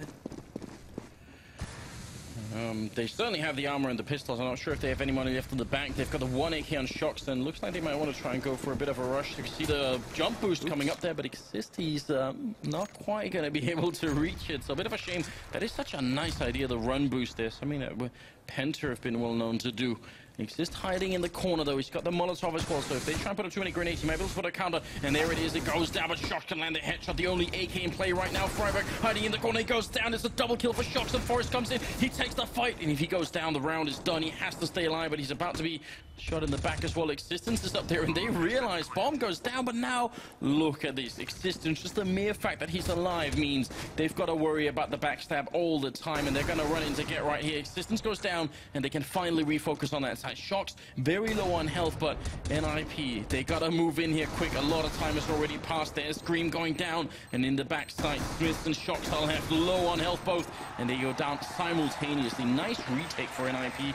And get right with the triple, but that challenge from Forrest against Shox, if he loses that 1 AK bullet to the face, the round probably falls apart right there. Yeah, it wouldn't be enough there for NIP to work with. And unfortunately for Existence, he lost that element of surprise without really getting anything done. They just peel get-right off, put him through Link to make sure that the CT is covered. And once they don't see him come back out into mid, they know exactly where Existence is going, and g0rth is there to wait for him, and he's ready to get the job done there. Now, I wish I could have sat in on the team speak and also understood French at that point in time. I'm wondering if Existence teammates were calling out, you've got to get here quick, because we could tell that he actually didn't have to get there quick. Nobody was retaking the site just then. So maybe some communication issue there on Titan that sort of maybe Existence almost got baited into that by his teammates. It seemed like maybe he was a bit too quick. It might happen. It might happen. I think nerves are starting to play a little bit of, are coming into play here for Titan. I mean, they did not go for the full buy in the last round, Quasis, but now they actually have all the rifles, all the nades, and all the smokes. And so where do they set him up? RPK right on the edge. He steps, though, so Get Right now, he keeps playing from this position because Titan allow it. Although the Molotov going down, and Get Right this time around, that's the adjustment made. He gets forced back onto the site, and RPK with the double entry kill onto the site is going to start things off strong here for Titan. A similar situation to the last round. Okay, then. Scratch that. RPK gets the headshot on Forrest, and there you go. Shoxy couldn't deliver it last round, Anders, but RPK gets the job done this time. Magnificent. That was close to almost as clean entry as you can get on this side with the Molotov and everything to force Get Right out. Alu so taking a bit of fire damage and ends up falling right into RPK, who picks up a 4th kill of the round. Exists stuck in CT spawn. RPK is probably going to go down here. 4 health on him. Yeah, no chance at all, but still very impressive round here from a man who's himself, you could easily say, a legend, hailed by everybody that I've ever talked to in the Source scene as the best Source player of all time. So it's not for nothing. And it's so crazy as well because it's not flash a lot of the time, granted. I mean, this was a pretty fantastic round right here. He's just like the sleeper shall awake, and no, he's always awake. He's just very quiet about it. He's sitting on 26 frags right now, just slowly but surely being very consistent for his team, backing up Shoxy, who's leading the way for Titan. But this puts Titan up onto 14 rounds, and it puts Nip in a very awkward spot. You can see they're light on the gear right now. They could afford an AWP on Alu, and he's gonna get that shot. Yes, he does. Picks off Existence immediately, but a second man is through, and Shoxy's taken out Freiburg from short already. Alu playing from connector, though, that's not something that happens very often. Look at Freiburg's reaction, just pure frustration there. It's back into a 4 versus 4, and here's the thing, neither team has any money to work with right now, so winning this round could well win you the map. We're right at the edge here, 28th rounds, there's not a lot left. Let's see, they are rotating the bomb back over to the B bomb site. The only one holding it is Forrest, and he's done very well. In fact, he's had a lot of triple kills in this bomb site. Right now, he's going to have to do one more time. They're going to right in front, and he misses the shot, and who other than RPK is going to be picking up that kill. Now Get Right trying to see if he can stop it, but Scream will drop him, and there's no reason. NIP should not try and retake this now. No, they need to back out. They don't have the money to re-equip the AWP exist unless they can get a shot immediately. Just like that. I mean, there is a lot of damage taken on Titan's side, but already Shoxy's moving into position for the backstab, and they are just going to commit to this. Exist goes charging in, and 2 kills, and Shoxy's so far away. They need to figure this out, though. Smoke goes down into the back corner, and now does Shoxy know where the bomb is planted? This is going to come down to communication from his teammates. Shoxy's out in the open. He's on upper, and the bomb gets defused before he can do anything about it. NIP, in a situation that should be impossible for them, they make it work. Well, so here's the reason why this round was never going to work for NIP. Titan decided to cross 3 people into the bomb site for absolutely no reason. That was an insane choice. They could have done that if they had put a smoke into the main entrance into CT spawn, but they just walked 3 people right in the crosshairs. All they needed was one guy to go in and plant the bomb while the rest occupied checker, and that's it. The round is 100% won. There's no way NIP have time to check everything and get the people killed. That was a huge tactical error by Titan, and it just may have cost them the map. Now they do have the full buy Titan. Shoxy with the AWP, he's trying to change it up.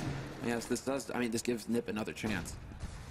Still 3 kills in the last round on NIP, so it's not the perfect buy for them, and we can see Get Right going with the shotgun, the Swag 7 right now. And again, Titan going back to default. So now they're just trying to wait it out. See if Nip are going to give them anything for free. And nice opening. Shocks. He did probably check forklift, but not when Exist was looking, so now things are looking grim indeed. Bomb plant did help Titan to get a little bit of money, and they've obviously used that here, but this is down to the wire. I mean, right now, Classico is certainly living up to the name. 14-14, Smith going down. 3 versus 5. Existence in the middle, trying to take a fight. But right now, there is no reason why NIP should try and fight this. Most they could do is give up an opening here. Existence drops as well. Alu with a double. And it's about time that he steps it up. Triple kill for him before he goes down. And it's 15-14, map point for NIP. What a comeback. No bomb plant either for Titan, so they're going to be strapped for cash this round. Shoxy can go for a full buy, but the rest of them, it's going to be combination Tech 9s, P250s, just so they can get the nades to work with in this round. NIP, it's incredible how close it is, and you're right, El Clasico is living up to it. Just such a long struggle between both of these teams. And to see it just come back where it's only 2 players, 1 on each team that's different from the original lineups. They used to dominate the CS world. But now, I mean, Titan, with them being so limited, they have to go quick. And Forrest, he's alone. Look at this nonsense from Forrest. Everything on the speed bomb site is on him. If he goes down, the whole bomb site crumbles. And he's in this corner once again. He drops RPK, sprays with the smoke, takes the second, still got bullet first time, but he's not going to get the kill. But that gives time for g0rth to get into these vents here. And he can actually see that no one's coming through. They should know it's a fake, and they've got people in the middle waiting. This is a great round for NIP. It's very likely that Titan can make it out here. Limited health on Smith and Existence both, and they're boxed in. With nowhere to go. Alu's already pushed up. He's holding from garage into B hall, so if they come through with the bomb, they're going to lose control of it. Smith gets the angle right, does some great damage, but then g0rth finally gets his chance to shine from the vents. Patience rewarded. Takes out Smith, and now Alu finds Existence, who is trying to get back into mid. They have bomb control in IP, and it comes down to the legend himself, Shoxy. He was a god once. Can he actually get it done now? He's trying to line up that angle. He wants to go into it. Steps out. Both of them miss the shot, but Alu not the second time around, and it would be 30th round. 16-14 win for NIP in the first map of the group, of this deciding match in the groups. A huge comeback here from the Swedish team, a very unlikely one. They were far behind, and Titan were playing this game very well, but the one crucial mistake in that 29th round, crossing all those people into the bomb site, that cost them dearly. Yeah, and this is where the nerves come into play. And just to refresh everybody's memories, I mean, this what's on the line here in this best of three. Titan haven't made it out of a group stage in the majors since the first one in DreamHack Winter 2013. It's been a very long time that Existence has been looking for a team to rebuild and get out of the groups, get into the playoffs once again. NIP, however, they have never gone out in the group phase of a major. They have always made it deep into the bracket, apart from last time where they went out in the quarterfinals. I mean, this is, for NIP, it would be a humongous catastrophe. I mean, just a catastrophe if they actually got knocked out here. So it's all on the line for both of these teams. An absolute disaster. There's no other way to put it. Dust 2 is the second map up, obviously. And I don't know, that's also going to be one hell of a map between these two teams. Smith has already been OPing pretty decently in this game. And we'll see if he can continue to do so on the second map. We've got a commercial break coming up, and then Dust 2 for the second map between Titan and NIP.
I'm a wanderer, yeah, a wanderer. I roam around, around, around, around, around, around, 'cause I'm a wanderer, yeah, a wanderer. I roam around.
Wasted moments for that potential that torment, an angel in disguise.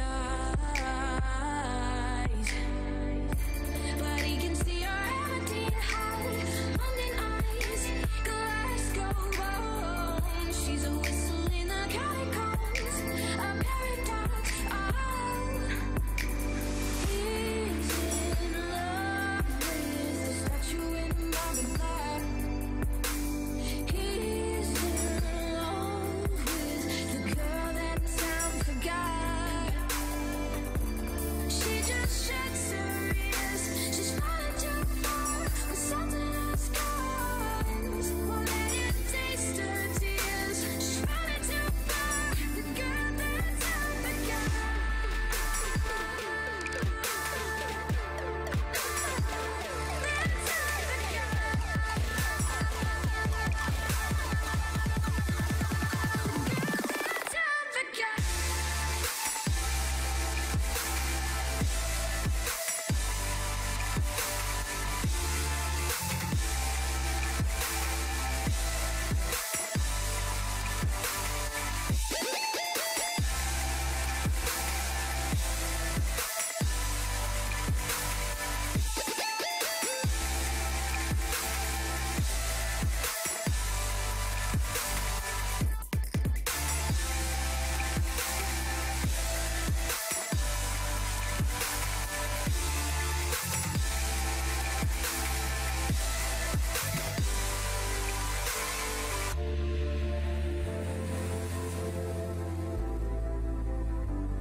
And we are back once again. It's going to be Dust 2 this time between NIP and Titan. NIP just barely edging out a win against Titan on Cash. It looked like it could have gone either way. In fact, it looked for a while like Titan was going to sweep it away, and then NIP came back into it. That's what I'm telling you, Anders. I walked into here and it was a revelation. I figured it out. I know what the Nip Magic is all about. It has nothing to do with powering themselves up, right? You know, they don't buff each other. No. They brainwash, they mind control their opponents into making mistakes, into giving them rounds they shouldn't get, and to allow them to actually get back into the map and win it. Like, so many opportunities lost by Titan to close out that map that by every right they should have won it and been up 1-0 in the series. Instead, it's the other way around. NIP are now having a one map advantage going into Dust 2. They need 2 to get out of the group, Anders. Oh man, I mean, NIP, I guess, if you look at the history, are the expected team to make it through. I would, though, say if you may look at the very recent history, NIP have been looking shaky and out of form and with a lack of focus, and Titan pretty much the opposite, I would say. So, you know, recent history versus, you know, the whole of history, I'm not sure. Last map is Overpass, by the way, which is going to be like, that's a very strange map for both teams, I think, to end up on. So I'm not sure what to really make of it, but on Dust 2, neither Nip or Titan are particularly bad on this map. I mean, they've both got their strengths here. That was the same for the analysts, right? You know, Dust 2 could go either way as well. I mean, Titan did pick it. Titan picked it, so they're obviously feeling comfortable on it. Nip, not too shabby on it either, so this is going to be a real struggle. I could see this going 30 rounds as well. But not even Thorin knew how Overpass was going to play out. That map is a mystery. If it goes down to the last map in this best of 3, things are going to get pretty crazy. And I think so, it was you know, between the ninjas, man, they've got to be prepared for everything, right? It was in their between training. Overpass and Inferno, right? I think was the at the end. Yeah. So ultimately, that's you know, that would have been a bit interesting. But we are still just waiting for everything to get on the way, and then we should be good to go. Do you have an opinion? Do you want to give us your prediction of this map? Who's going to take it away? Is it going to be a 2-0 for Nip?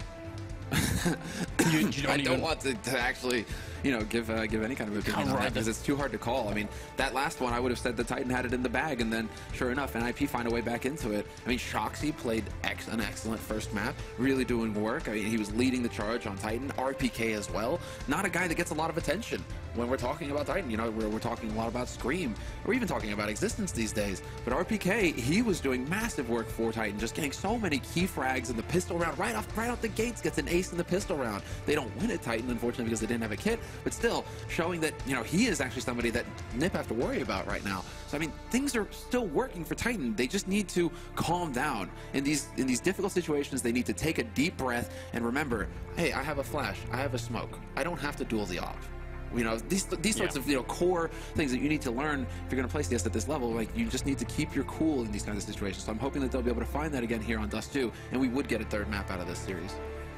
I mean, I am also impressed by sort of the resilience of RPK, really. You know, he got picked up on the team when they had Kenny and Apex, and then those two went away, and I think the future must have looked a bit uncertain at that point. Plus, he himself was playing horribly, so you got to wonder at that point, did I make a huge mistake coming back? I was doing something else with my life.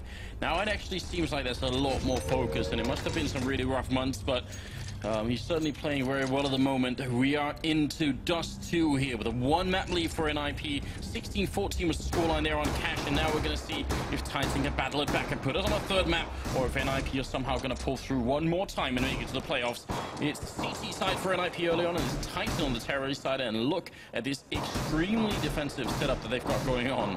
Yeah, everybody actually, although I would say that NIP are willing to go for a little bit more of an aggressive stance in mid, with Exist challenging the man in Suicide that's Existence. And there's Alu on Cat, the aggressive push here from NIP. They really want to try to get somebody out. Alu with the fadeaway headshot onto Smith. What is this? All he did was jump. Yeah, Smith's getting a little ahead of himself. And now Scream challenging the Alu, gets another headshot. He holds his ground. He shuts down the headshot machine. All right, now it's 3 versus 5, and not a good position to be in if you're going to be in the pistol round here. They haven't even got close to being on a bomb site. Yeah, and Freiberg looking for it. He's going to get that headshot, trying to bring it back. Well, Titan are at least. And Shoxy, he's on the way. He picks up the headshot on Alu, finally removes the Finn from short. Existence trying to take point, trying to find another one. But NIP, they know that they're running this clock down. They're playing the time, and Titan are going to start feeling more and more pressure in this situation. Titan trying to make it sound like they're going to head back to B, but they're stomping around on Cat, and Forrest is close enough. in CT to hear this. He gets right back under him, and now they know this is going to be an A-side play, and Existence starts off strong, finds the headshot on Freiburg. Exist playing on A-slope, just trying to stay alive. Doesn't do a very good job of it, and Shoxy's in a 1v2, but with 15 seconds left, it isn't a whole lot of time to make this play. He needs to challenge Forrest, win the duel, but it's not going to happen. Forrest shuts him down, and NIP, they win the pistol round here, once again starting off strong on the map. Yeah, and the battle at the end there, a fitting one as well. Forrest versus Shock, some of the best pistol players in the world right there. Also got Edward on Na'Vi somewhere, but there are some players like that have a bit of a talent with that particular. Old habits die hard, Anders. Smith, you can't make jumps like that and expect to get away with it anymore. Not since the update. No, but I mean the style in which Aloe got the fadeaway was ridiculous. I mean, he actually had been looking, but that was just him saying, "Oh, I'm not going to stay here anymore. I'm going to fall back. And I guess I'll take Smith with me." Yeah, right. Why not? Why not? I'll just go ahead and pick up another one too. Like 2 kills for him. Alu, speak of the devil, changed up his position now. He has the scout holding in mid. Misses the headshot, and this is a force buy out of Titan. They've got pistols, few nades, the Kevlar as well. They want to see if they can just strike right back at NIP. But yeah, get right with the P90 on B side up close. This could turn into a slaughter. Yeah, and what's interesting is that unlike Cash, where NIP were expecting time to get a little bit close, this time they don't pick up the really sort of soft SMGs like MP9, MP7. They want the long-range battle here, and P90 and the FAMAS obviously was not an SMG. Still works well on long range. Forrest is going to pick up one before he goes down. And Alu, get right in the back lines here, helping out to get himself a double kill. This is just silly. Goes ahead, sprays away, gets another kill. So 2 for Get Right. So just to point out again, the difference in how the map architecture is, Dust 2 is such long range that if you get an MP7 or an MP9, it just becomes a bit more tricky. So this is actually NIP playing it a bit safe, and I like that. I think when you have as much on the line as you do for a major here, I think it's worth it to keep your cool just a little bit. Yeah, and NIP, I mean, obviously they want that 2-0. They want to get into the quarterfinals. And so Titan, unfortunately for them, it didn't work out with the force buy. They're going to go for another hard eco here. It's going to be Glocks and P250s, no nades to help things along, and they're straight out into mid. Perhaps going to just charge straight out into the blender here. Yeah, exactly. Forrest holding the line with that M4A1. Triple sprayed out for him, looking for the headshot as well, and he's calmly clicking away, but Alu robs him with the HE, and it's going to leave Existence all by his lonesome. And Exist is ready and waiting for him. Hey, how's it going, Existence? Time for a dirt nap. And it's going to be a 3-0 lead here for NIP. Very quick round there for Titan. Indeed, we're even seeing a couple of smiles on the NIP side, so a good start here for them. Now Titan, 4th round coming up here. They've got all AKs and 4 smokes. Is there going to be a bit on Shocks as well? We'll see if they could put something to good use. No AWP in play. Aloe still has the scout. I don't mind that. I think it's worth it for him to hold on to. It's still a very good weapon. And all the AKs, and actually just exact same strategy coming out here from Titan. All 4 into upper dark, just leaving Long alone. Smith is the one lurking at top mid. Suicide trying to keep an eye on Cat. Right now, they're really looking to try and get the punish. Flashed, and it's completely ineffective. Existence actually blinded, and Exist still with the P90. Triple spray as they try and go through. Titan trying to pull a fast one on NIP, but NIP not going to get caught off guard. Exist will finally go down, but he did his job. 3 kills for 1, and now NIP, they're in a perfect situation to just lock down this round. Wow, not a reflection of how effective the P90 usually is. That was a hell of a round. Alu going to be taking down Smith here, and RPK in lower dark, shot in the face. Alu takes him down, double kill, and both headshots. The return on investment for the P90, I feel like, is not usually that much. I mean, it's kind of meant for close range spray like that, but when you've got 3 people coming in like that, it's a bit much, you know. Yeah, it just spits out bullets. The other thing to keep in mind is that with the P90, you're not getting that bonus money that you get with the other SMGs. You're only getting the $300 per kill. So, it's not going to just be that huge amount of money just right there in your pocket. But, it's all right. I guess when you start the round with 10,000, you can go ahead and get a Scar 20. No problem. And Freiburg just straight up the top mid, gets the double kill, drops the bomb carrier. RPK, though, takes that Alu on long. So still Titan trying to find some kind of leverage here on the map. Shock's taking a fight as well. Freiburg looking for more. He needs the kills here. It's going to be the triple. Looking for one last bullet on Shock's.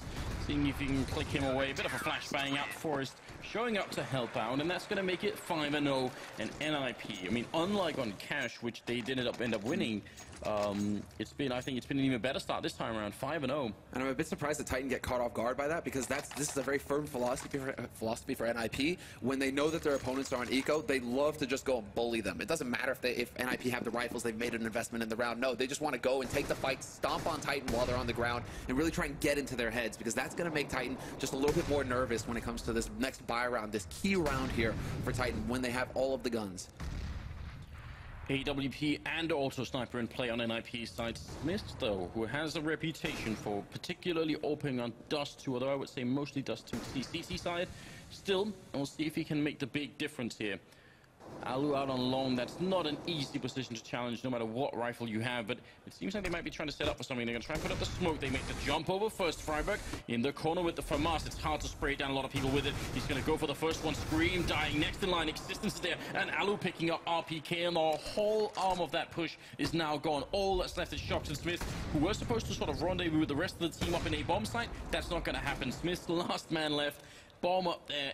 NIP, where is this coming from? They can't do it. I mean, Titan just they're going for these fixed plays, but there's the sense of urgency there that really isn't pleasing to watch, at least if you're a Titan fan. I mean, NIP, they just keep getting set up, they get those crossfires established, and actually we have a pause coming out now, so I wouldn't be surprised actually, yeah, it's Shoxy initiating it, so I wouldn't be surprised to have this be just a tactical pause saying, guys, we need to actually take a breather here. We've got to point out that it's not common for teams to take a tactical pauses this early, but I think it's a good idea. You're down 6-0, why wouldn't you? And I mean, they just haven't been getting any kills at all, Titan. So the money is completely out of control for NIP. Titan, it is now or never because they have a long road ahead of them to start getting NIP to even, get close to ecoing. It's just like 2 rounds in a row, 3 rounds in a row. And by then, loss bonus is going to start kicking in for NIP. So this is pretty much the worst case scenario for Titan. They need to just get rolling right here. And they have enough money to go for a buy with this round. So what can they actually go for? They've tried the fixed executes. They've gone for what seems like, well, I mean, they've gone for 2 strats at least. One with the lower dark push straight into mid. They try to do that twice in a row. Okay, that gets shut down. Now let's try and execute onto A long. See if that works. Nope. So what's that left with? What does that leave you? A B split, something like that? That Titan haven't tried yet. But NIP are going to be having the exact same conversation. What haven't Titan tried yet? How can we set up to shut it down?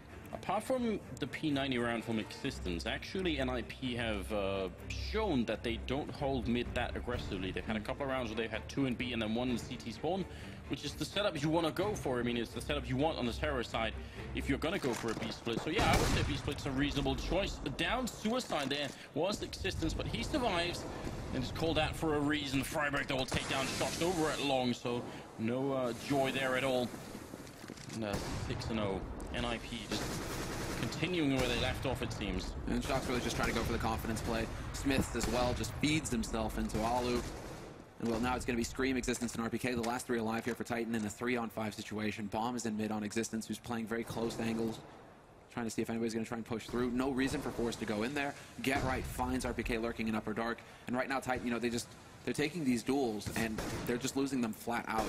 If you're going to go for this style of play, you have to have the confidence to just win those fights straight up. That's what Shoxy's trying to do over at long. He's just running out there alone, looking for a duel, just saying, okay, if I can get this kill, I can be the one to get things going for my team. That's what we expect of Shoxy. He is that godlike type of player. Yeah.